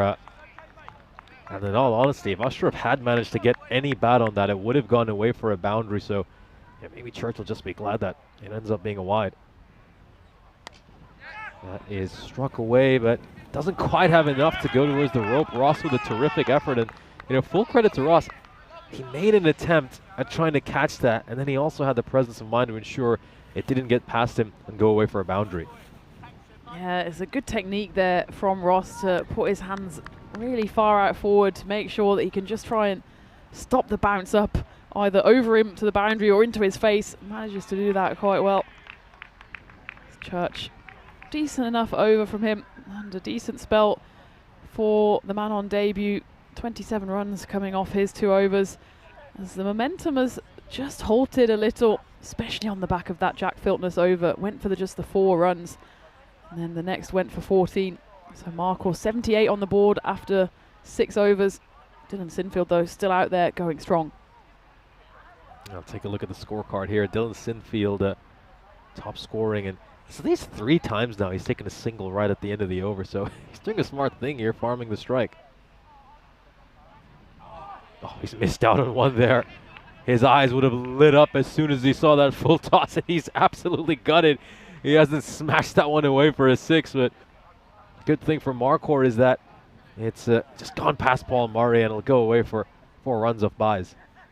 Murray's expression there, as if to say, I'm not quite sure what you wanted me to do with that one. I think he was expecting it to fly to the rope as well. Such has been the power of Dylan Sinfield. Makes his bat in his hand look like a little matchstick. And he uses the matchstick to good use there. And I think the fact that smiles, yeah, the smiles on the faces suggest that everyone is okay. Interesting place to decide to sit. I mean, I'm not too sure cow corner in a T10 game is... it's an interesting move, isn't it? Yeah. We're not playing in the 19th century anymore. This is just pushed towards the offside, and they'll pick up a single. Yeah, I got a comment in the chat about why Ashraf is batting in front of Khurshid. It is worth keeping in mind that Markhor have pretty much been eliminated from this tournament. It's highly unlikely that they'll qualify for the quarterfinals unless something truly extraordinary and remarkable happens. So they probably just want to give a few other players a chance to spend some time out in the middle. And yeah, normally you would see Sherry and Khurshid batting ahead of Ashraf, but probably not the case in this match. Let's be fair to them as well. They played games 1, 3 and 5 today. That's historically the most brutal of schedules. You're here at 8:30 in the morning and you're not leaving until 7:30 at night. Just like us, by the way. Not looking for pity, but maybe a little. So it's going to be a tough day for them. And it's even tougher when you're losing. As that one is swiped away right off the middle of the bat from Sinfield. As he looks in imperious form here. And good fielding by the man lurking in the bushes. Oh, we're here before the teams for sure. I think that's one thing that's worth commenting on. Yeah, just gets underneath that one very nicely, down on one knee. And he's able to get that away for a 6. Just love the way Sinfield has batted. And looking at this innings, it's so disappointing that this might be the only time we get to see him this series. Oh, goes big again, launched away for 6 runs. Well, there was an attempt at a crowd catch. Don't show the replay of that. Unfortunately, it's been put down. Yeah, poor kid. He's not going to hear the end of that one at school now, as that one goes over the rope. He gets a fist pump as well. Does Dylan Sinfield from Jack Filtness. As of course, we're going to do a bit of child cruelty, showing the drop. He's gutted with it as it bursts through, and one of his mates has to do the fielding behind him. 3 overs left in this innings. Here's a look at the fixtures we have coming up for you tomorrow here in Group A. It's the last day of Group A action. We start off with the Sharks Cricket Academy against the Mighty Tigers. It's the doubleheader for the Mighty Tigers to open things. We'll go into those fixtures later in this broadcast as this is hit towards long off. That's going to be a single. Ross back into the attack. Yeah, it's big day for a lot of these teams. It really is moving day here in Group A. Sharks Cricket Academy have a triple header. Mighty Tigers start off with a double header. Hornchurch as usual, ending the day with a couple of matches. Should be a fun way to round out Group A.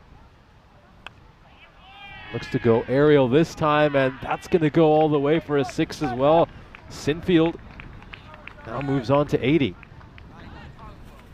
What a way this would be to introduce yourself to the European Cricket Network and simultaneously say goodbye as well, given that in all likelihood Markhor won't be progressing to the quarterfinals.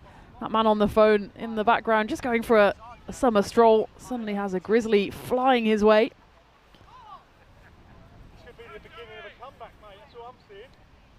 Dylan Sinfield, what a talent he is. Again, it's the teenage battle as Joe Ross comes steaming in. Looks to go big, not fully in control of this shot, but gets plenty of bat on it, threw everything at that, and he's going to pick up 4 runs.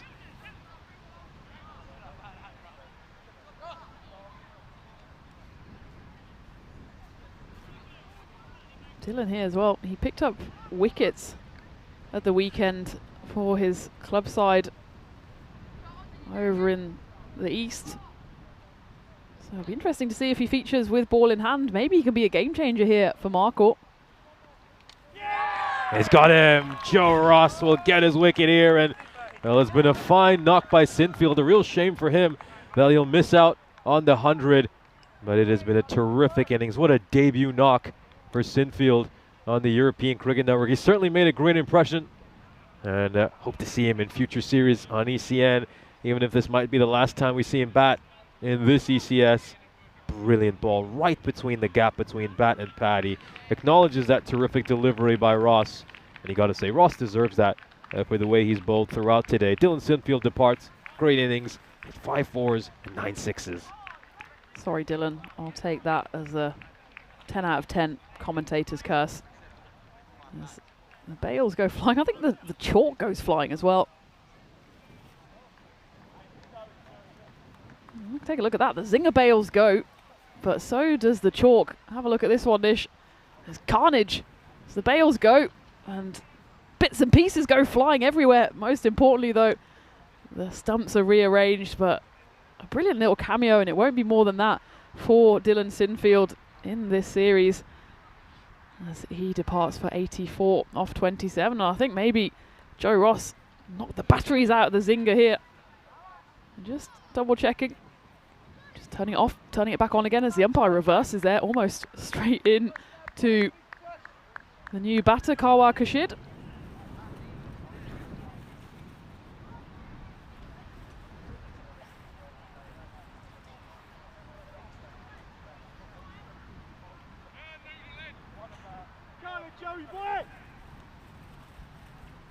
Here's Khurshid. He's on strike. We know he's a very, very strong finisher. Goes for a big heave over here. That ball was well outside the off stump, and he was trying to strike it towards long on. It's nice bowling by Joe Ross so far this innings. Bowled a superb first over, and he's now bowling under some real pressure in the death overs. Managed to get 1 wicket. Can he get another? Mistimed. There's a catching opportunity here. Will it be taken? Oh, yes, it will. Really good grab there. Terrific grab by Jack Flitness. And for a minute, just wondered if Flitness had overrun that. I was just watching him underneath the ball. He came forward and he took a couple paces back right at the last second, but he was able to hold on to that catch, and Khurshid will depart for a duck. So a terrific moment here for Joe Ross, taking 2 wickets right at the end of the day. And that will certainly fill him with a lot of confidence. You can just see that look of relief for Jack. He just must have thought that he'd probably overrun it a bit, but does hold on to the catches. Khurshid will make the long walk back to the dugout. That is the absolute picture of relief there. Jack Filtner's got a wicket of his own and puffs out his cheeks there in joy and equal measures relief as he grabs hold of that one. It's one of those steepling ones which you know, and you have enough time to think in midair that you should probably be catching this one. He does manage to do so, and Joe Ross finishes once more with tidy figures, 2 for 26 off his 2 overs, and Markle's innings here just falling away. The catalyst was that wicket of Dylan Sinfield. As Billy comes back into the attack, he's got a big old chase on his hands. He just needs to grow a bit more, get those long legs pumping as that one falls safely on the leg side.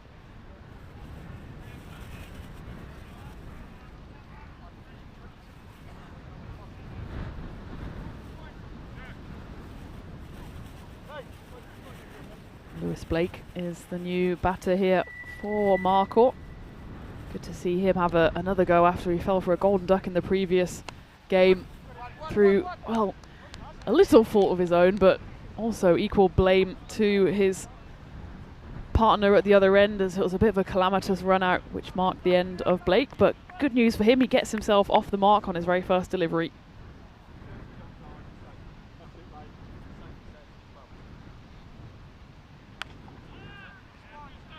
Head out towards long on and goes straight to the Hornchurch skipper.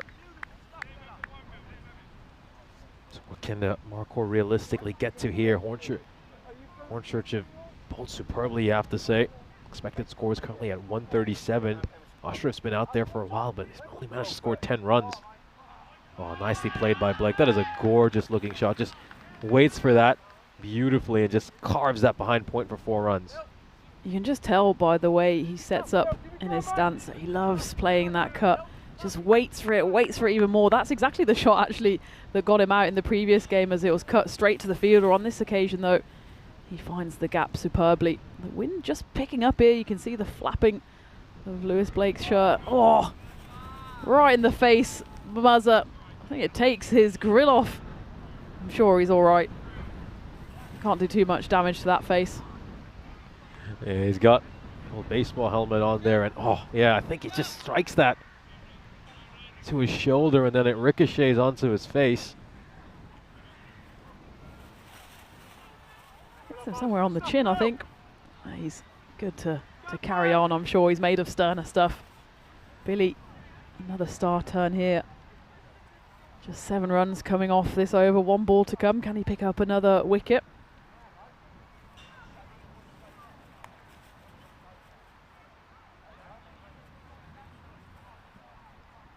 Whitlock with another very solid performance with the ball in hand. Exceptionally well against the Tigers in the previous game. Thought he was one of their standout bowlers and got pretty impressive figures so far in this game. As this one's up in the air, is it gonna carry? Oh yes, it will. That was very well taken by Hankins once again. Was a difficult chance. Had to go down low to try to grab that. Was able to hold on to the catch. Whitlock gets his 2nd wicket, and Marquardt are 120 for 5. Tell you what, Nish, I'm happy that you caught that one after I bigged him up earlier, that he hasn't dropped a single chance down at long off. That was a tougher one than he made it look, scampering through. And Billy does pick up his 2nd wicket, 2 for 21. And he certainly cements his status as one of the top bowlers in this series. He came into today as the joint second highest wicket taker, and picks up another 2 on this occasion, finishes his spell in style, and there's another brilliant over, just the 7 runs coming off it.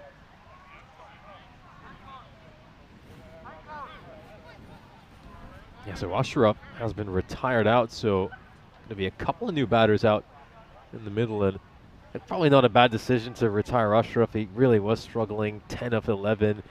Just hoping that maybe they can get a little bit of a late flurry here from Zafar and Sherry. Sherry, of course, we do know is a very, very talented big hitter. Let's gonna have a look at the square leg umpire, because it did seem for a moment like Zafar might just have lifted that back foot. And he grounds it just in time. Once again, sharp, quick glove work by Paul Murray.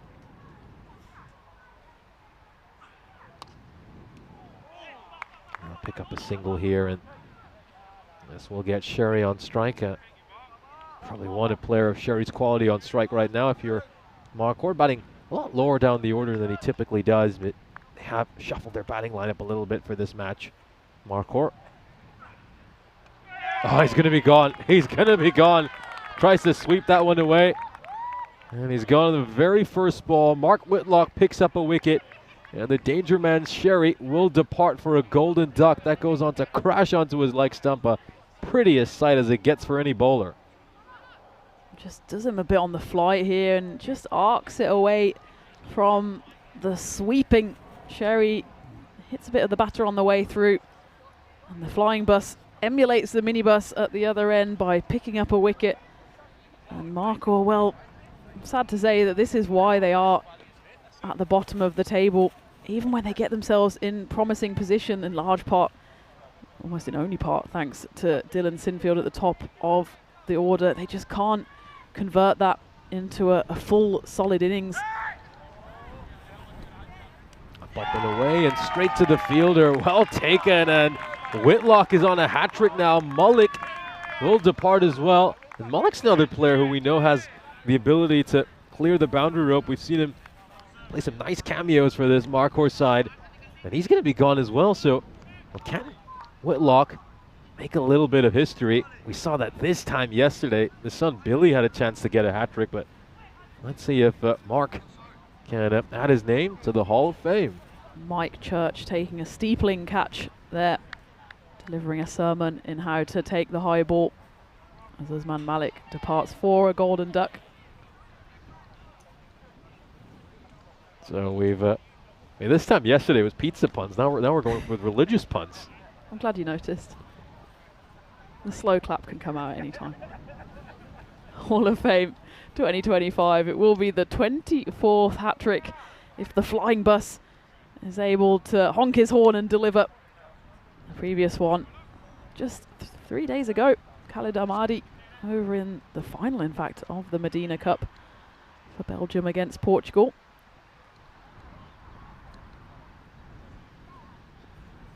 I think it's about time we get into the Bowling Hall of Fame. Strikes us away, and that's not going to get anywhere near the fielder at point, Jack Filtness. I'll just pick up a single here, but a very quiet over from Hornchurch's perspective. Mark Whitlock keeping things very tight. That's going to be a dot ball. Super bowling by the two Whitlocks to close out this innings. Here we go. Final ball of the innings.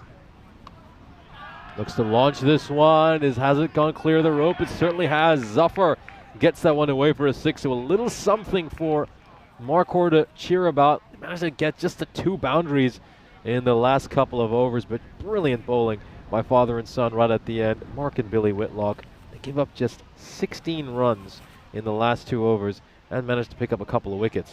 Combined figures between them of 4 for 48 off their 4 overs, going at an economy of 12. So a brilliant performance by the father-son duo. And by Hornchurch overall, I think they'd be more than happy with that. I think they might even be eyeing that magical bonus point.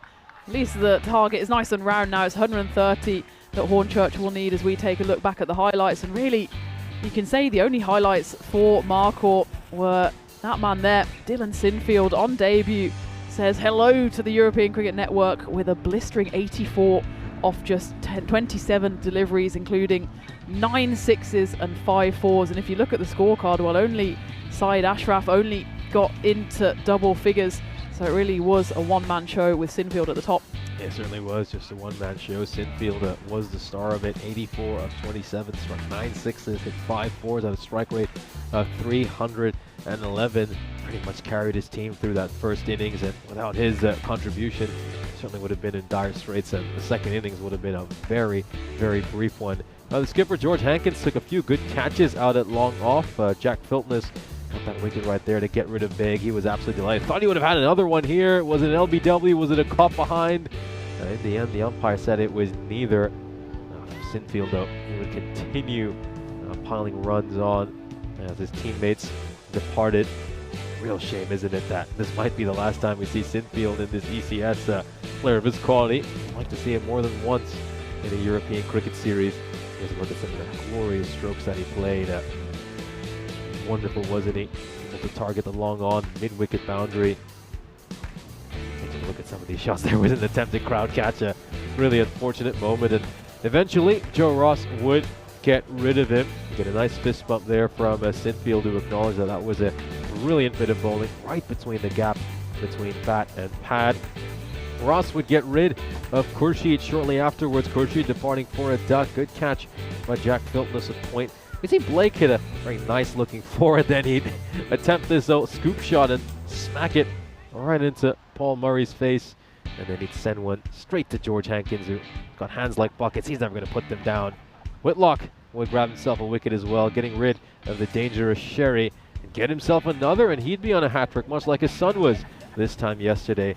That was a terrific take by Mike Church to get rid of Malik and Zafar. Get a little moment of joy, a little cherry on top for him as he hit a 6 off the very last ball of the innings. And the innings finished with a bang. It started with a bang. It was just the middle section that wasn't quite so successful for Markhor. Really just tailed away towards the end there. It started with that Joe Ross 8th over. He picked up 2 wickets. Then it was the Whitlock double of Billy and Mark cleaning up the tail as Markhor fall away. And if you take away Dylan Sinfield, then it's really bad viewing for the Londoners. Just as well that they've brought Dylan in, but certainly a below par score with the Hornchurch side looking not only to continue their streak of winning every single final game of the day, but also possibly looking for that bonus point. Just the 5 bowlers used, which is actually unusual for the series so far, as again it's the Whitlocks that do the damage, and Joe Ross picks up 2 wickets. Jack Filtness, he picks up 1 more. Always seems to have the knack of picking up wickets at important times, and you can see there just fell away towards the end with 6 wickets falling for the loss of just 9 runs. So at the halfway stage, Marquardt, they've posted a score. It's probably below par, but you never know. Strange things happen on the network, especially in the final game of the day. But Hornchurch, they'll be looking to register their 3rd win of the series so far, and they certainly don't want to lose both of their games today. So they'll have a point to prove, and I'm sure the captain, Hankins, will come out firing as he always does, and maybe even Cian Poskett at the top of the order again. The talented youngster has already shown us plenty of what he can do. Halfway stage then, Hornchurch need 13 runs per over to secure their 3rd win. We'll take a quick break, about 5 minutes. We'll be back for the run chase as we go into the final innings of the day here in England on the European Cricket Network.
This European cricket event is proudly brought to you by HCL Software, Rado and 1xBet.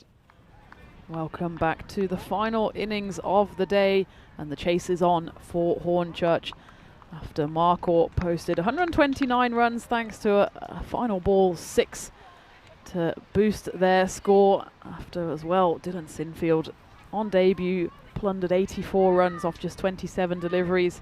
Certainly though, Hornchurch won't think that the bonus point is out of sight here. 7 overs or less. If they get that 130 target, they will take home all 4 points, a valuable 4 points for them. As for Marcourt, well, they really need just not only the 3 points, but the 4 points. A tough ask for them, as they will have to restrict a powerful Hornchurch side to 90 runs or less. Take a look at the opening batters out there, and it does seem to be the familiar pairing of captain George Hankins and his younger understudy, Cian Poskett.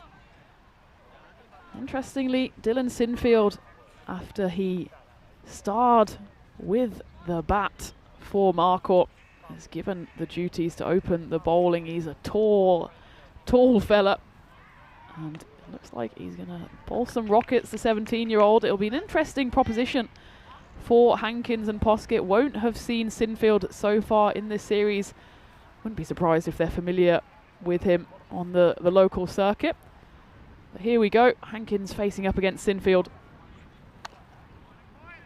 He does bowl with a bit of heat. Does the opener for Marcourt. As a mistimed shot there from Hankins, who it's rare to see him mistime it in the last few innings.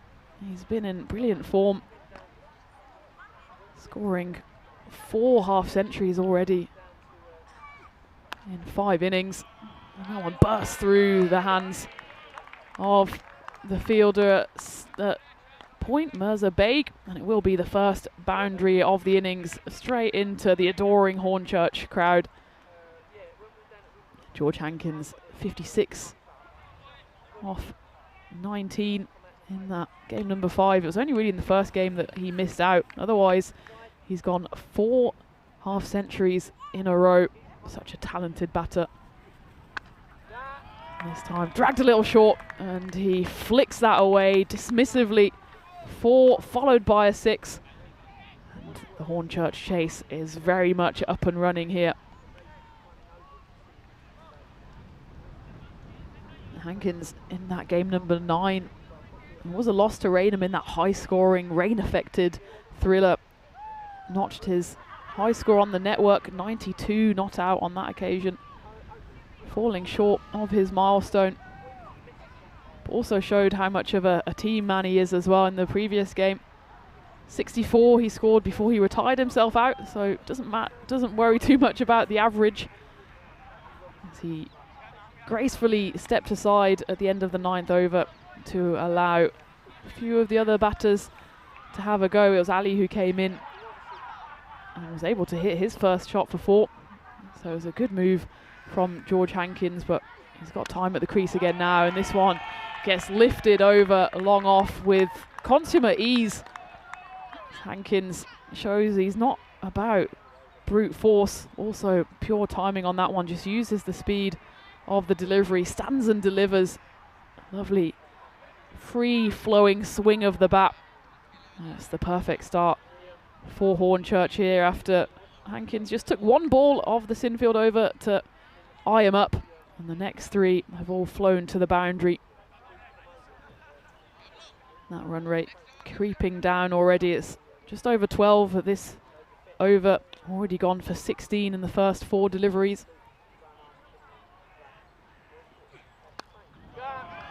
Flicked away again, and it'll be another 6 runs. It's so brutal, this game, and Dylan Sinfield is learning a lesson here very early on. Only 2 fielders allowed outside the ring in the first 3 overs in the power play. And it looks like he's making a few adjustments here. He did have a fielder out at long on and at cow corner. Looks like he might want someone at deep mid wicket here. It's so tough to set field though to George Hankins, who is in absolutely blistering form. Dylan Sinfield the space of an hour or so, already experiencing all the highs and lows of European cricket. This over's gone magical, 22 runs coming off it. Still one ball to play. Does he have a comeback delivery in him? In fact, I think he'd probably cash in all of those 22 runs if he can find a way to dismiss the Hornchurch skipper on this delivery.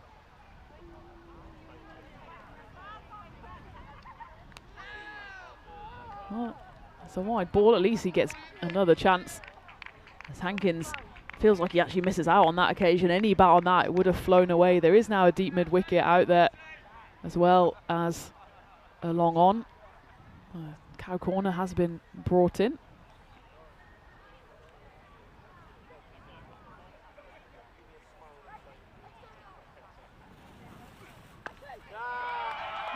Doesn't matter where you bowl to George Hankins. That one flicked away.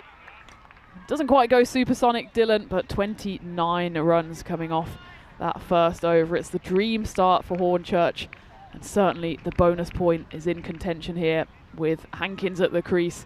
Kian Poskett, remember, he's no slouch himself. He's got runs on the board, and he'll have a chance in the second over now. As Nish joins me back in the commentary box for the final time today, going into the final innings. And well, if Hornchurch continue like this, it might be a shortened innings. Yeah, certainly is. We'd like to start off by congratulating Phoenix Cricket Club on winning the European Cricket Series over in Romania. They beat the Bliss Warriors by 4 wickets. In the end, it was a fairly one-sided final as Phoenix restricted the Bliss Warriors to just 84 runs and chased down the target of 85 with a couple of overs to spare. So yeah, congratulations to Phoenix on winning this year's European Cricket Series in Romania. Got a little side plot for some of our viewers to follow. I always like to keep an eye on who is the top run getter in an ECS. And well, prior to this match, it was Ashraful Islam, but now that Hankins, he has played one extra innings, it's worth mentioning. He's playing that innings right now. He's just moved 27 runs ahead of Ashraful Islam. So it's going to be a very tight race between the two of them to see who ends up as the top run getter in this ECS. 8 matches since a golden ball, and Hornchurch certainly don't want to level the scores here. They want to go more than past the 130 total set here, and they want to do it in quick time. Wonderfully struck away by Hankins, and that's going to strike the European cricket banner. Goes all the way 4-6. Superb shot. Really another tremendous strike by the Hornchurch skipper. Really is in the form of his life right now. Playing some absolutely wonderful cricket.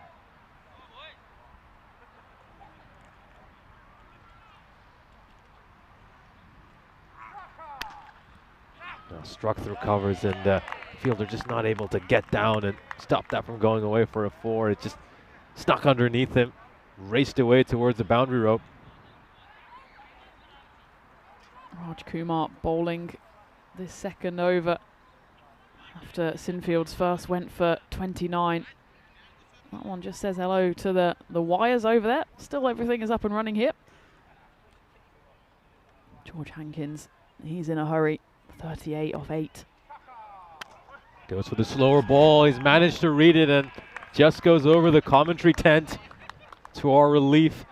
And now moves into the 40s here, Hankins, having faced only 9 balls. He's in the slot, asking to be hit. He read the slower ball to perfection, and he punished it.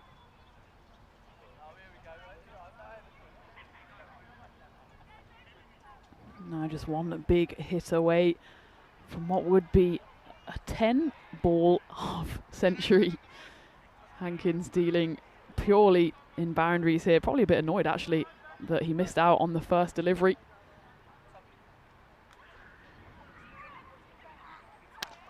Now looks to go big and clears the rope.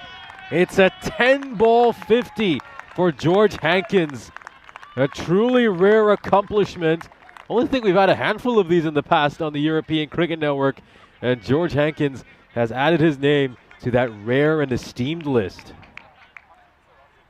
And absolutely got a smile on his face, and I would too if I've just hit a 10-ball 50. Strangely enough, the first ball he faced was a dot ball, but since then he's gone 4, 6, 6, 6, 6, 6, 4, 6, 6. Unbelievable striking from the Hornchurch skipper. Oh, seems he's got a little bit of bat on that and spoiled what would have been a wide. I think he's got a wry smile, because if he'd gotten just a little bit more bat on it, probably would have gone away for 4. He got enough bat on it to spoil the wide, but not enough to get the boundary. Here's a look at the standings for Group A. So Hornchurch currently sitting in 4th place. Got a couple games in hand on Markhor, who, as things stand, look destined to drop out of this series. The bottom place side will not make it to the quarterfinals.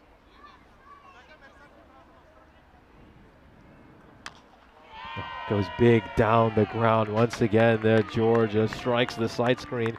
Beg your pardon, this was Kian Poskett with that shot. Terrific hit by Poskett.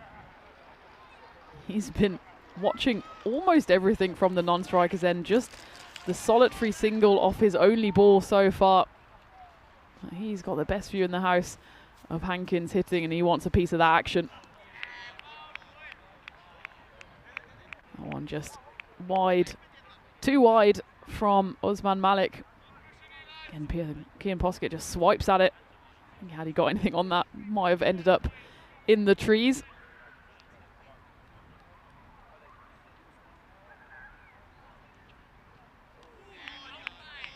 To go big towards that mid-wicket region there. Poskett just swinging from the hip and is unable to connect.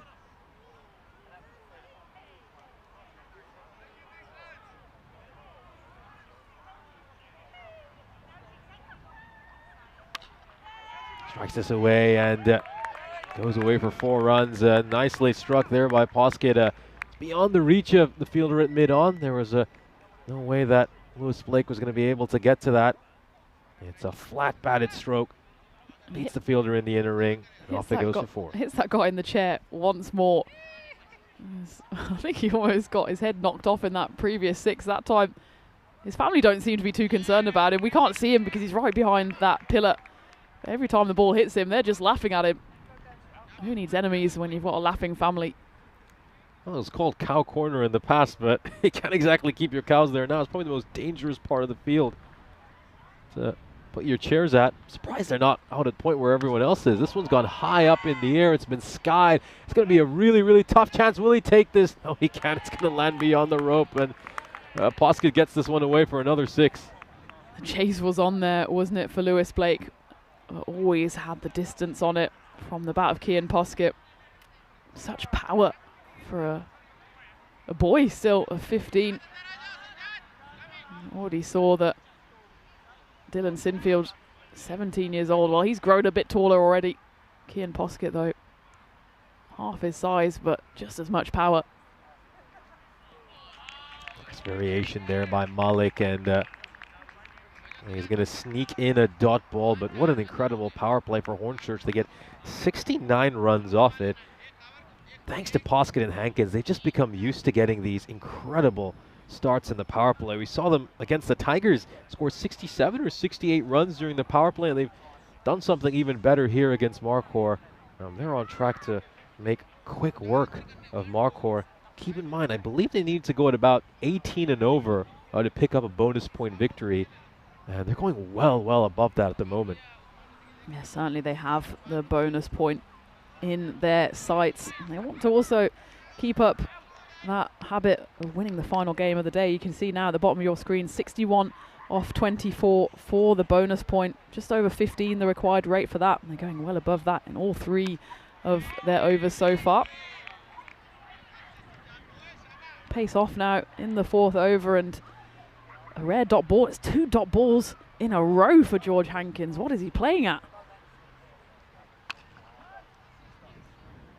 Get out towards corner region, and there's a Sherry. He's been stationed there for the entirety of this day, and he's had a rather mixed day in that position. He's taken some nice catches. He's had to go out to where the trees are to fetch plenty of balls, and he's had the odd misfield as well. Poskett goes down the ground. This is heading towards the commentary tent, and it's going to land just to the right. It's going to be another 6 for Poskett. We're certainly in danger here, aren't we, Nish? It's gone to our left, gone to our right. It's absolutely clattered into the sight screen, and this one just goes to the left of the sight screen, to the right of the tent, and all the way for another 6 runs. Poskett now taking on the mantle, allowing George Hankins to have a little rest at the non-strikers.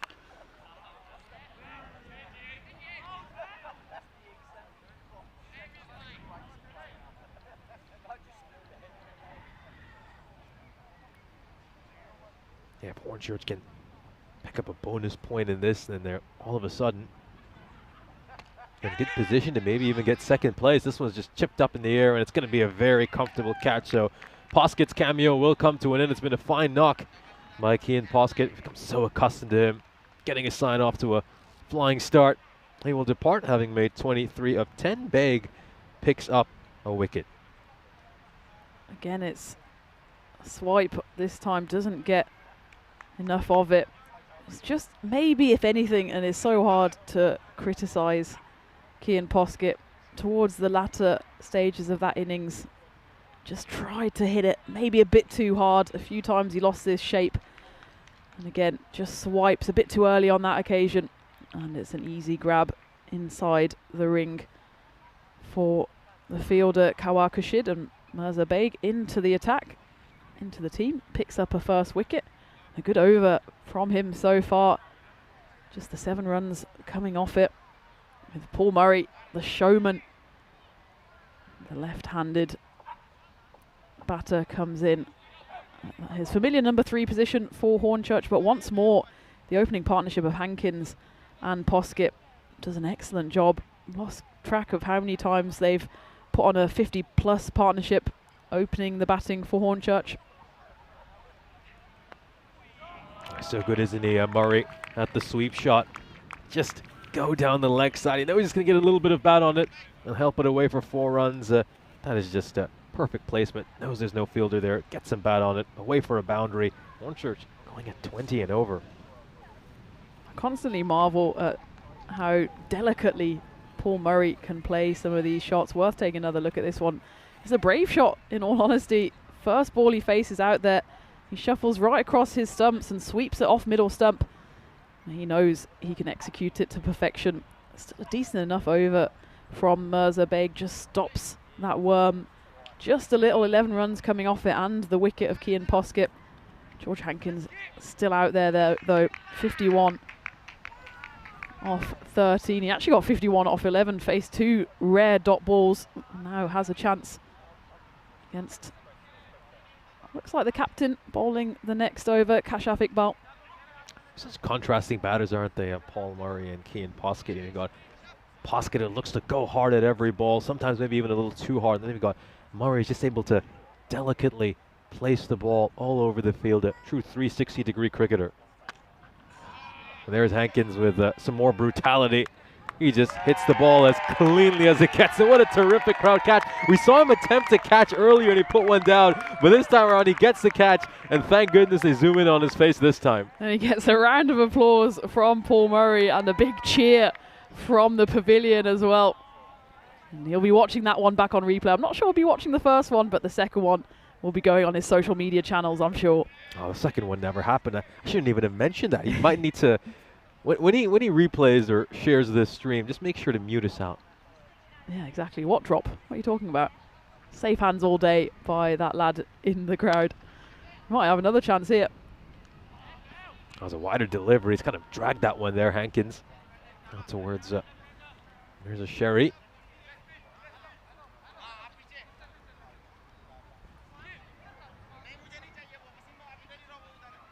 He's trying to make a few fielding adjustments here. Everyone shifting around. Know that the left-hander is on strike. Got a deep cover in place. Long off, long on, and deep mid-wicket.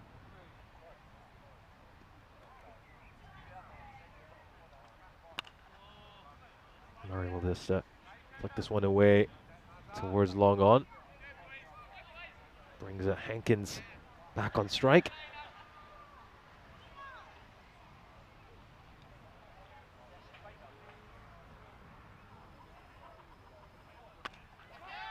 Shouts to catch it. It's going straight to the fielder, and he's put it down. Well, Sherry's been rather hit and miss in the field. He kind of just tries to grab at this one, which is why he's unable to take it. Just really snatches at it, doesn't he? And that's why you can see how it pops out. If you go with soft hands, the worst that's going to happen is it's going to fall to the floor in front of you. That one really pinged off his fingers. And it's a big, big drop as George Hankins lost a little bit of his mojo. Manages to escape scot-free on that occasion. Beautifully played. He's so good at that sweep shot, isn't he, Murray?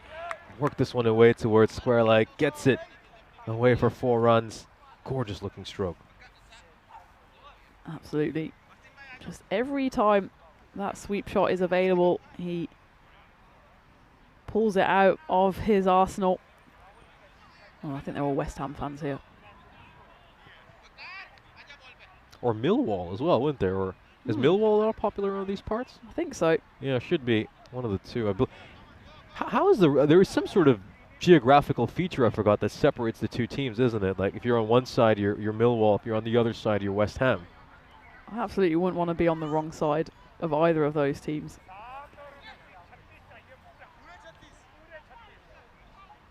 I think a lot of the Hornchurch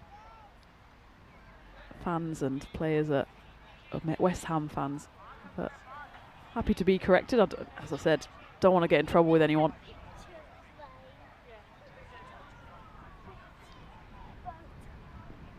Not that I'm particularly fans of any teams playing in claret and blue, but that's another discussion entirely.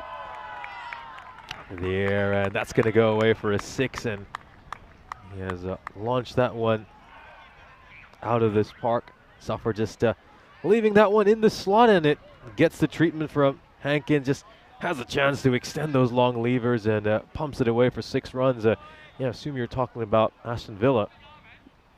Don't say that word in my presence. Got a lot of colleagues who support Aston Villa, as a matter of fact. Well, I hope their colleagues are not friends. Struck down the ground. It's going to be a single.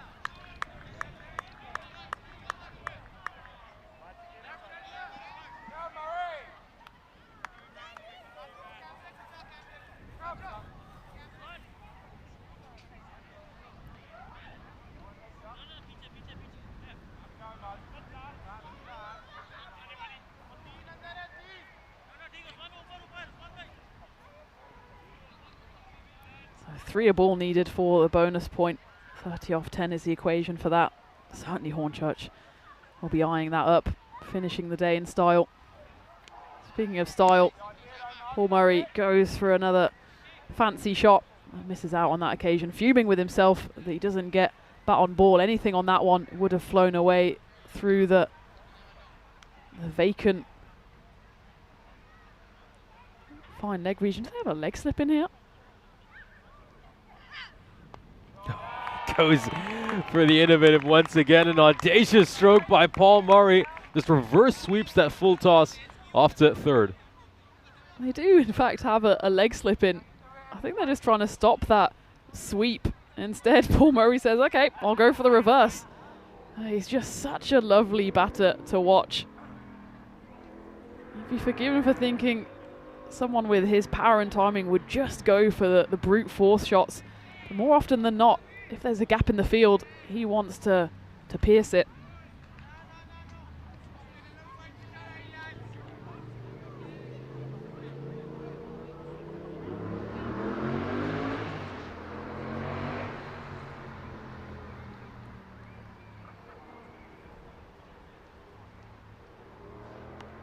Oh, this time he's going to look to go over fine leg. That's going to go for a boundary as well. So they move that leg slip to a first slip or short third kind of position. And now Paul Murray just says, well, I'll go over fine leg. You just feel like he's toying with us, toying with the Markor fielders and just having a great time out there. Back-to-back stylish scoops from Paul Murray. And certainly the bonus point is still on, especially if this one goes to the boundary, then they wouldn't even need a magical over. It's currently 22 off 7, the equation for a bonus point. A big ball coming up here for Paul Murray. Oh, he's going to go for the reverse sweep. Doesn't matter where you place the fielders. He'll still be able to find the boundary. that was probably just a couple of inches short of the rope. It might even have gone all the way for a 6. We'll have a look to confirm. Looks like it might be a 4. Let's just take a look at this. Goes for the old reverse sweep. And yeah, it's landed right in front of the rope. That's going to be 4 runs. And that's just how I like my ice cream. Triple scoop by Paul Murray. Each one as good as the next. And he does get that boundary to finish the 6th over with 19 runs coming off it. So Hornchurch now need 18 off this 7th over to get the bonus point. George Hankins, of course, will be on strike for it. He's going at 66 off just 19. You certainly wouldn't put it past Hornchurch to grab all 4 points here. So we got a few comments coming in the chat. 28 Handicapper says the Flying Bus is a Millwall fan. So we do have some Millwall representation in the Hornchurch Cricket Club. And well, what do you make of this accusation, Tina? Accusation. It's going to be struck away for 6. That's gone the distance. So just 12 runs needed for Hornchurch now to win this. Tim Harmer asking if you're a Birmingham City fan. Guilty as charged. I thought you were Wolves. Oh, please, Nish. Come on. I thought we were friends. It's just almost as bad. Not quite. Almost as bad. Yep. Long suffering for my sins. Need to have a word with Mike Church.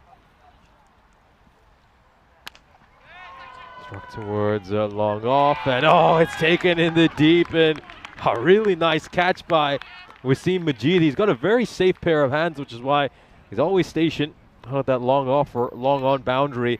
Hankins' innings will be cut short on 72, and well, this might just make things a little bit interesting. Can Hornchurch pick up the bonus point? Well, it will be some divine intervention here as Mike Church comes out bat, but it'll be an interesting one now, Nish. George Hankins, you thought while he was at the wheel, almost a certainty that he would pick up the 12 runs needed in the final 5 deliveries. But now Mike Church striding to the crease. He's having a word in his ear, whispered by Paul Murray. Maybe he's just saying, just get me on strike, I'll do it. Murray might wield the big guns to get those 12 runs needed, or just 3 scoop shots. Mike Church, though, has the opportunity to try to clear the rope here as Usman Malik picks up his first wicket for Marquardt. And Church will get this one away for a boundary. He's going to get a big cheer from the rest of the crowd. And some divine intervention, as you mentioned, will get them a boundary. I could preach all day about that shot as it's a beautiful slap through the covers. Needs 2 more of those, though, to get Hornchurch over the line. 8 off 3 needed for the bonus point win. Oh, just a little inside edge, and that's going to go away for a 4. Well, fortune certainly favors the Lord. And not so favourable fielding there by the man who was just enjoying a nice tinny. Now he's got to go running after the Grizzly. Punishment runs for missing out there. Doesn't matter how you get them, Mike Church. I'll be more than happy with this one. Take a look at this for some fielding. Oh, nope. Tries to get his head out of the way. First and foremost, protect that tin. 4 runs now needed. 2 balls to get it for the bonus point. Would really be a big statement of intent for Hornchurch to pick up a bonus point victory here. It's going to be an inside edge, the old French cut. And will the fielder be able to stop it this time around? Yes, he will. So it's going to be smiles all around for spectators and the Hornchurch players, as Hornchurch take this one by 8 wickets with 3 overs to spare. They'll pick up the bonus point as well. Fantastic moment for Mike Church as he knocks off the winning runs for his side. An emphatic victory for Hornchurch, and this probably spells the end of Marquardt's ECS campaign. Well, the first 4 were sweet as a nut. The next 2 were a bit more of a sin from Church, but he gets the runs needed. Sheepish smile on his face. But it doesn't matter how you get them, as Hornchurch do get over the line inside the 7th over, pick up the bonus point. As you said, Nish, certainly a statement of intent from them as they put Marquardt London to the sword as they finish their series pretty much how they've gone the whole time, which is with another loss. They finish with a miserable record, really, of 1 win and 7 defeats, and it's another comprehensive one at the hands of Hornchurch, and it'll in fact be the 3rd time that Marquardt lose by 4 points to 0. As we take a look ahead at what's happening tomorrow, certainly a big day for the likes of the Sharks, who have got 3 games. Mighty Tigers, well, they've pretty much secured their quarterfinal status, but they want to finish off in style and maybe even secure that top spot. And Raynham, of course, they've got 2 games, and Hornchurch, as always, will round out the day with the doubleheader towards the end, and maybe again continue their streak of finishing the day with a win and sending their home fans home happy.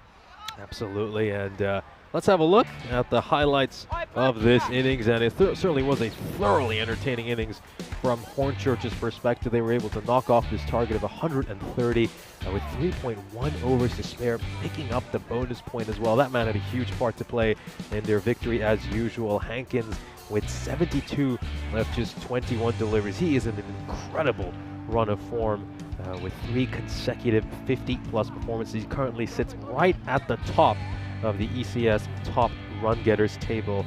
He really is in the form of his life right now, Hankins, and he was ably supported by young Kian Poskett at the other end, the 15-year-old talent. He made 23 runs of 10 deliveries, batted superbly, struck 3 sixes over the course of his innings. He would eventually be dismissed by Mirza Beg. We are going to see that wicket later in this highlights. We played some lovely shots, but yeah, just popped one up to cover, and it was well taken by Karwar Khurshid. Paul Murray will come in next, and he just played some absolutely wonderful strokes. I mean, he has the audacity to go out there and play some incredible sweeps and scoops. Yeah, I just love the way that Paul plays. It was that 1-2-3 scoop that really put it to the home fans and had them cheering. Hankins, he's more about the brute force. Paul Murray, there's 1, there's 2, there's 3. And another one for good measure. And he just seemed to be toying with Marquardt, didn't he? Seems like he's maybe not even out of first gear. He's gone for the style. I know he's got the power as well. This one was one big hit too many for Hankins as he does depart. It was a great catch on the boundary, a pressure catch for Wasim Majid right in front of the dugouts. In the end, it was just a case of when and not if Hornchurch would take the winning runs. The tinny was saved, but there was no saving these 2 French cuts for 4, as the final piece of fielding of the day is done by the man on the boundary. Marquardt London fall to their 7th defeat in a row, and unfortunately for them, it will be the end of their series. Certainly will be. It's a shame we won't get to see players like Dylan Sinfield again for the rest of this ECS. He certainly made a great impression with his wonderful 84 in the first innings. Let's have a look at the scorecard here for Hornchurch. Hankins top scoring with 72. He currently sits at the top of this ECS's run getters tally. Kian Poskett with another fine performance, 23 of 10 for him. Paul Murray, we're becoming so accustomed to him coming in at number 3, playing some of these audacious strokes. He was undefeated on 21 of 7, and then Mike Church stroked the winnings runs. 3 consecutive boundaries for him to get this Hornchurch side over the finishing line with a bonus point victory. We'll take a look at the bowling figures here for Marquardt. It's pretty grim reading in all honesty. Most of their bowling attack really struggled. They did quite well in the extras department. That certainly is something to be encouraged about.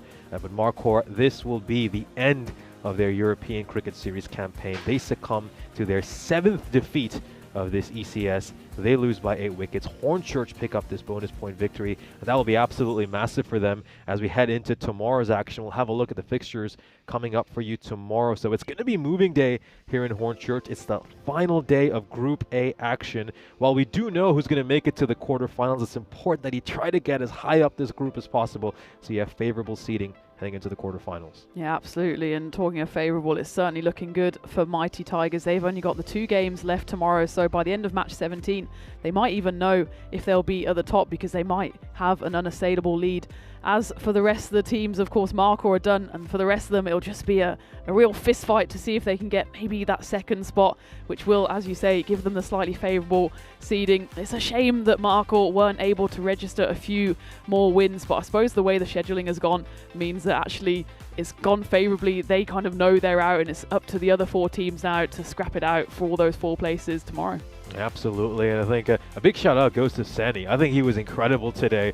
350 plus scores, was only dismissed once, and bowled superbly as well. I think he was the star performer of the day. Was very impressed by the way he played. Yeah, absolutely. There's been star performers throughout. I think we have to shout out again to George Hankins. He's just in unbelievable form. There's a reason he's at the top of the scoring charts, and it'll be interesting to see how he comes out at the latter stages tomorrow. Also interesting that Hornchurch have the final 2 games, so they more or less will know exactly what they have to do. Maybe if the seedings are already settled, they'll try out some more youngsters. They seem to have an absolute production line of teenagers. I'm excited to see what they can do tomorrow. Certainly am, and I look forward to tomorrow's play. It's been great bringing you today's broadcast, and we look forward to being back tomorrow. Any final words, Tina? Just thank you again to everyone in the chat. The rain has started to fall here in London, so thank you to Hornchurch for the early finish. We're going to go and move our bodies on out of here, and in the meantime, enjoy the highlights and see you bright and early tomorrow for the final day of Group A action. Until then, have a nice evening.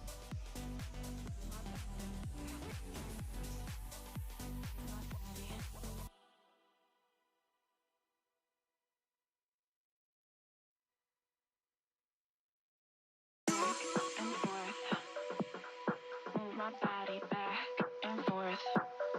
Move my body back and forth. Move my body back and forth. Move my body back and forth. Move my body back and forth. Move my body back and forth. Move my body back and forth. Move my body back and forth. Move my body back and forth. Move my body back and forth. Move my body back and forth. Move my body back and forth. Move my body back and forth. Move my body back and forth. Move my body. Move my body and forth. Move my body back and forth. Move my body back and forth. Move my body back and forth. Move my body back and forth. Move my body back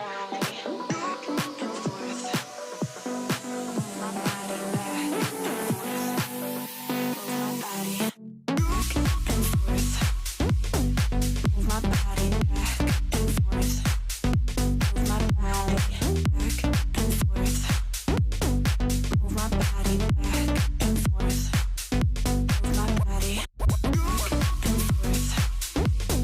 back and forth. Move my body back and forth. Move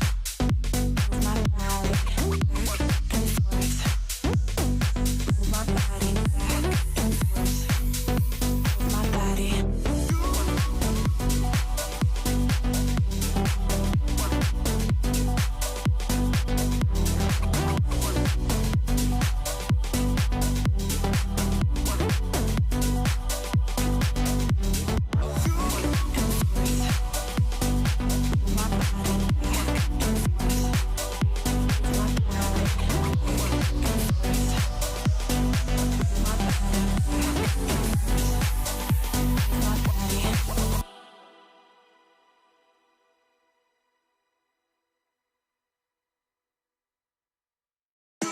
And forth. Move my body back and forth. Move my body back and forth. Move my body back and forth. Move my body back and forth.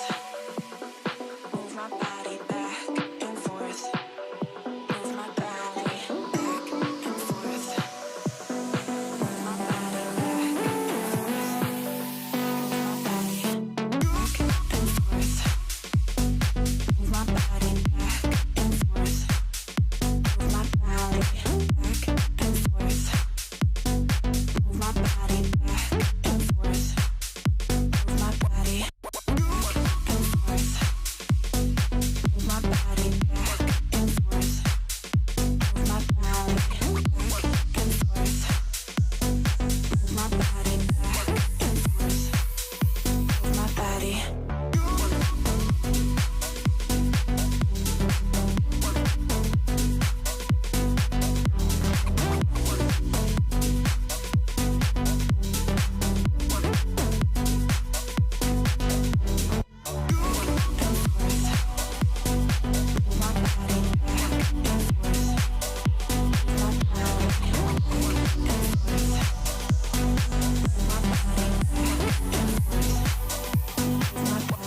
Move my body back and forth.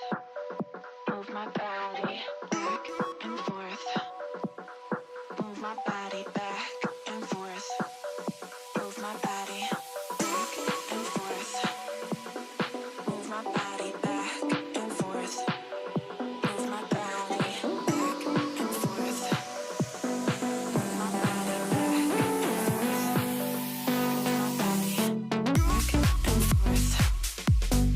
Move my body back and forth. Move my body back and forth. Move my body back and forth. Move my body back and forth. Move my body back and forth. Move my body back and forth. Move my body back and forth. Move my body back and forth. Move my body. Move my body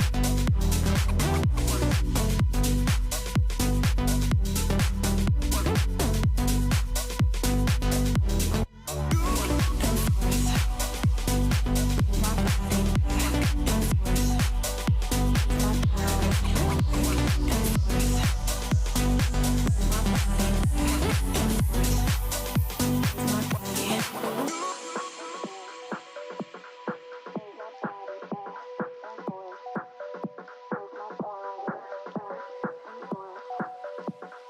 Move my body back and forth. Move my body back and forth. Move my body back and forth. Move my body back and forth. Move my body back and forth. Move my body back and forth. Move my body back and forth. Move my body back and forth.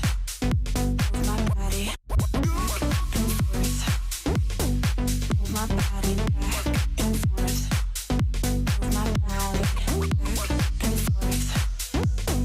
Move my body back and forth. Move my body.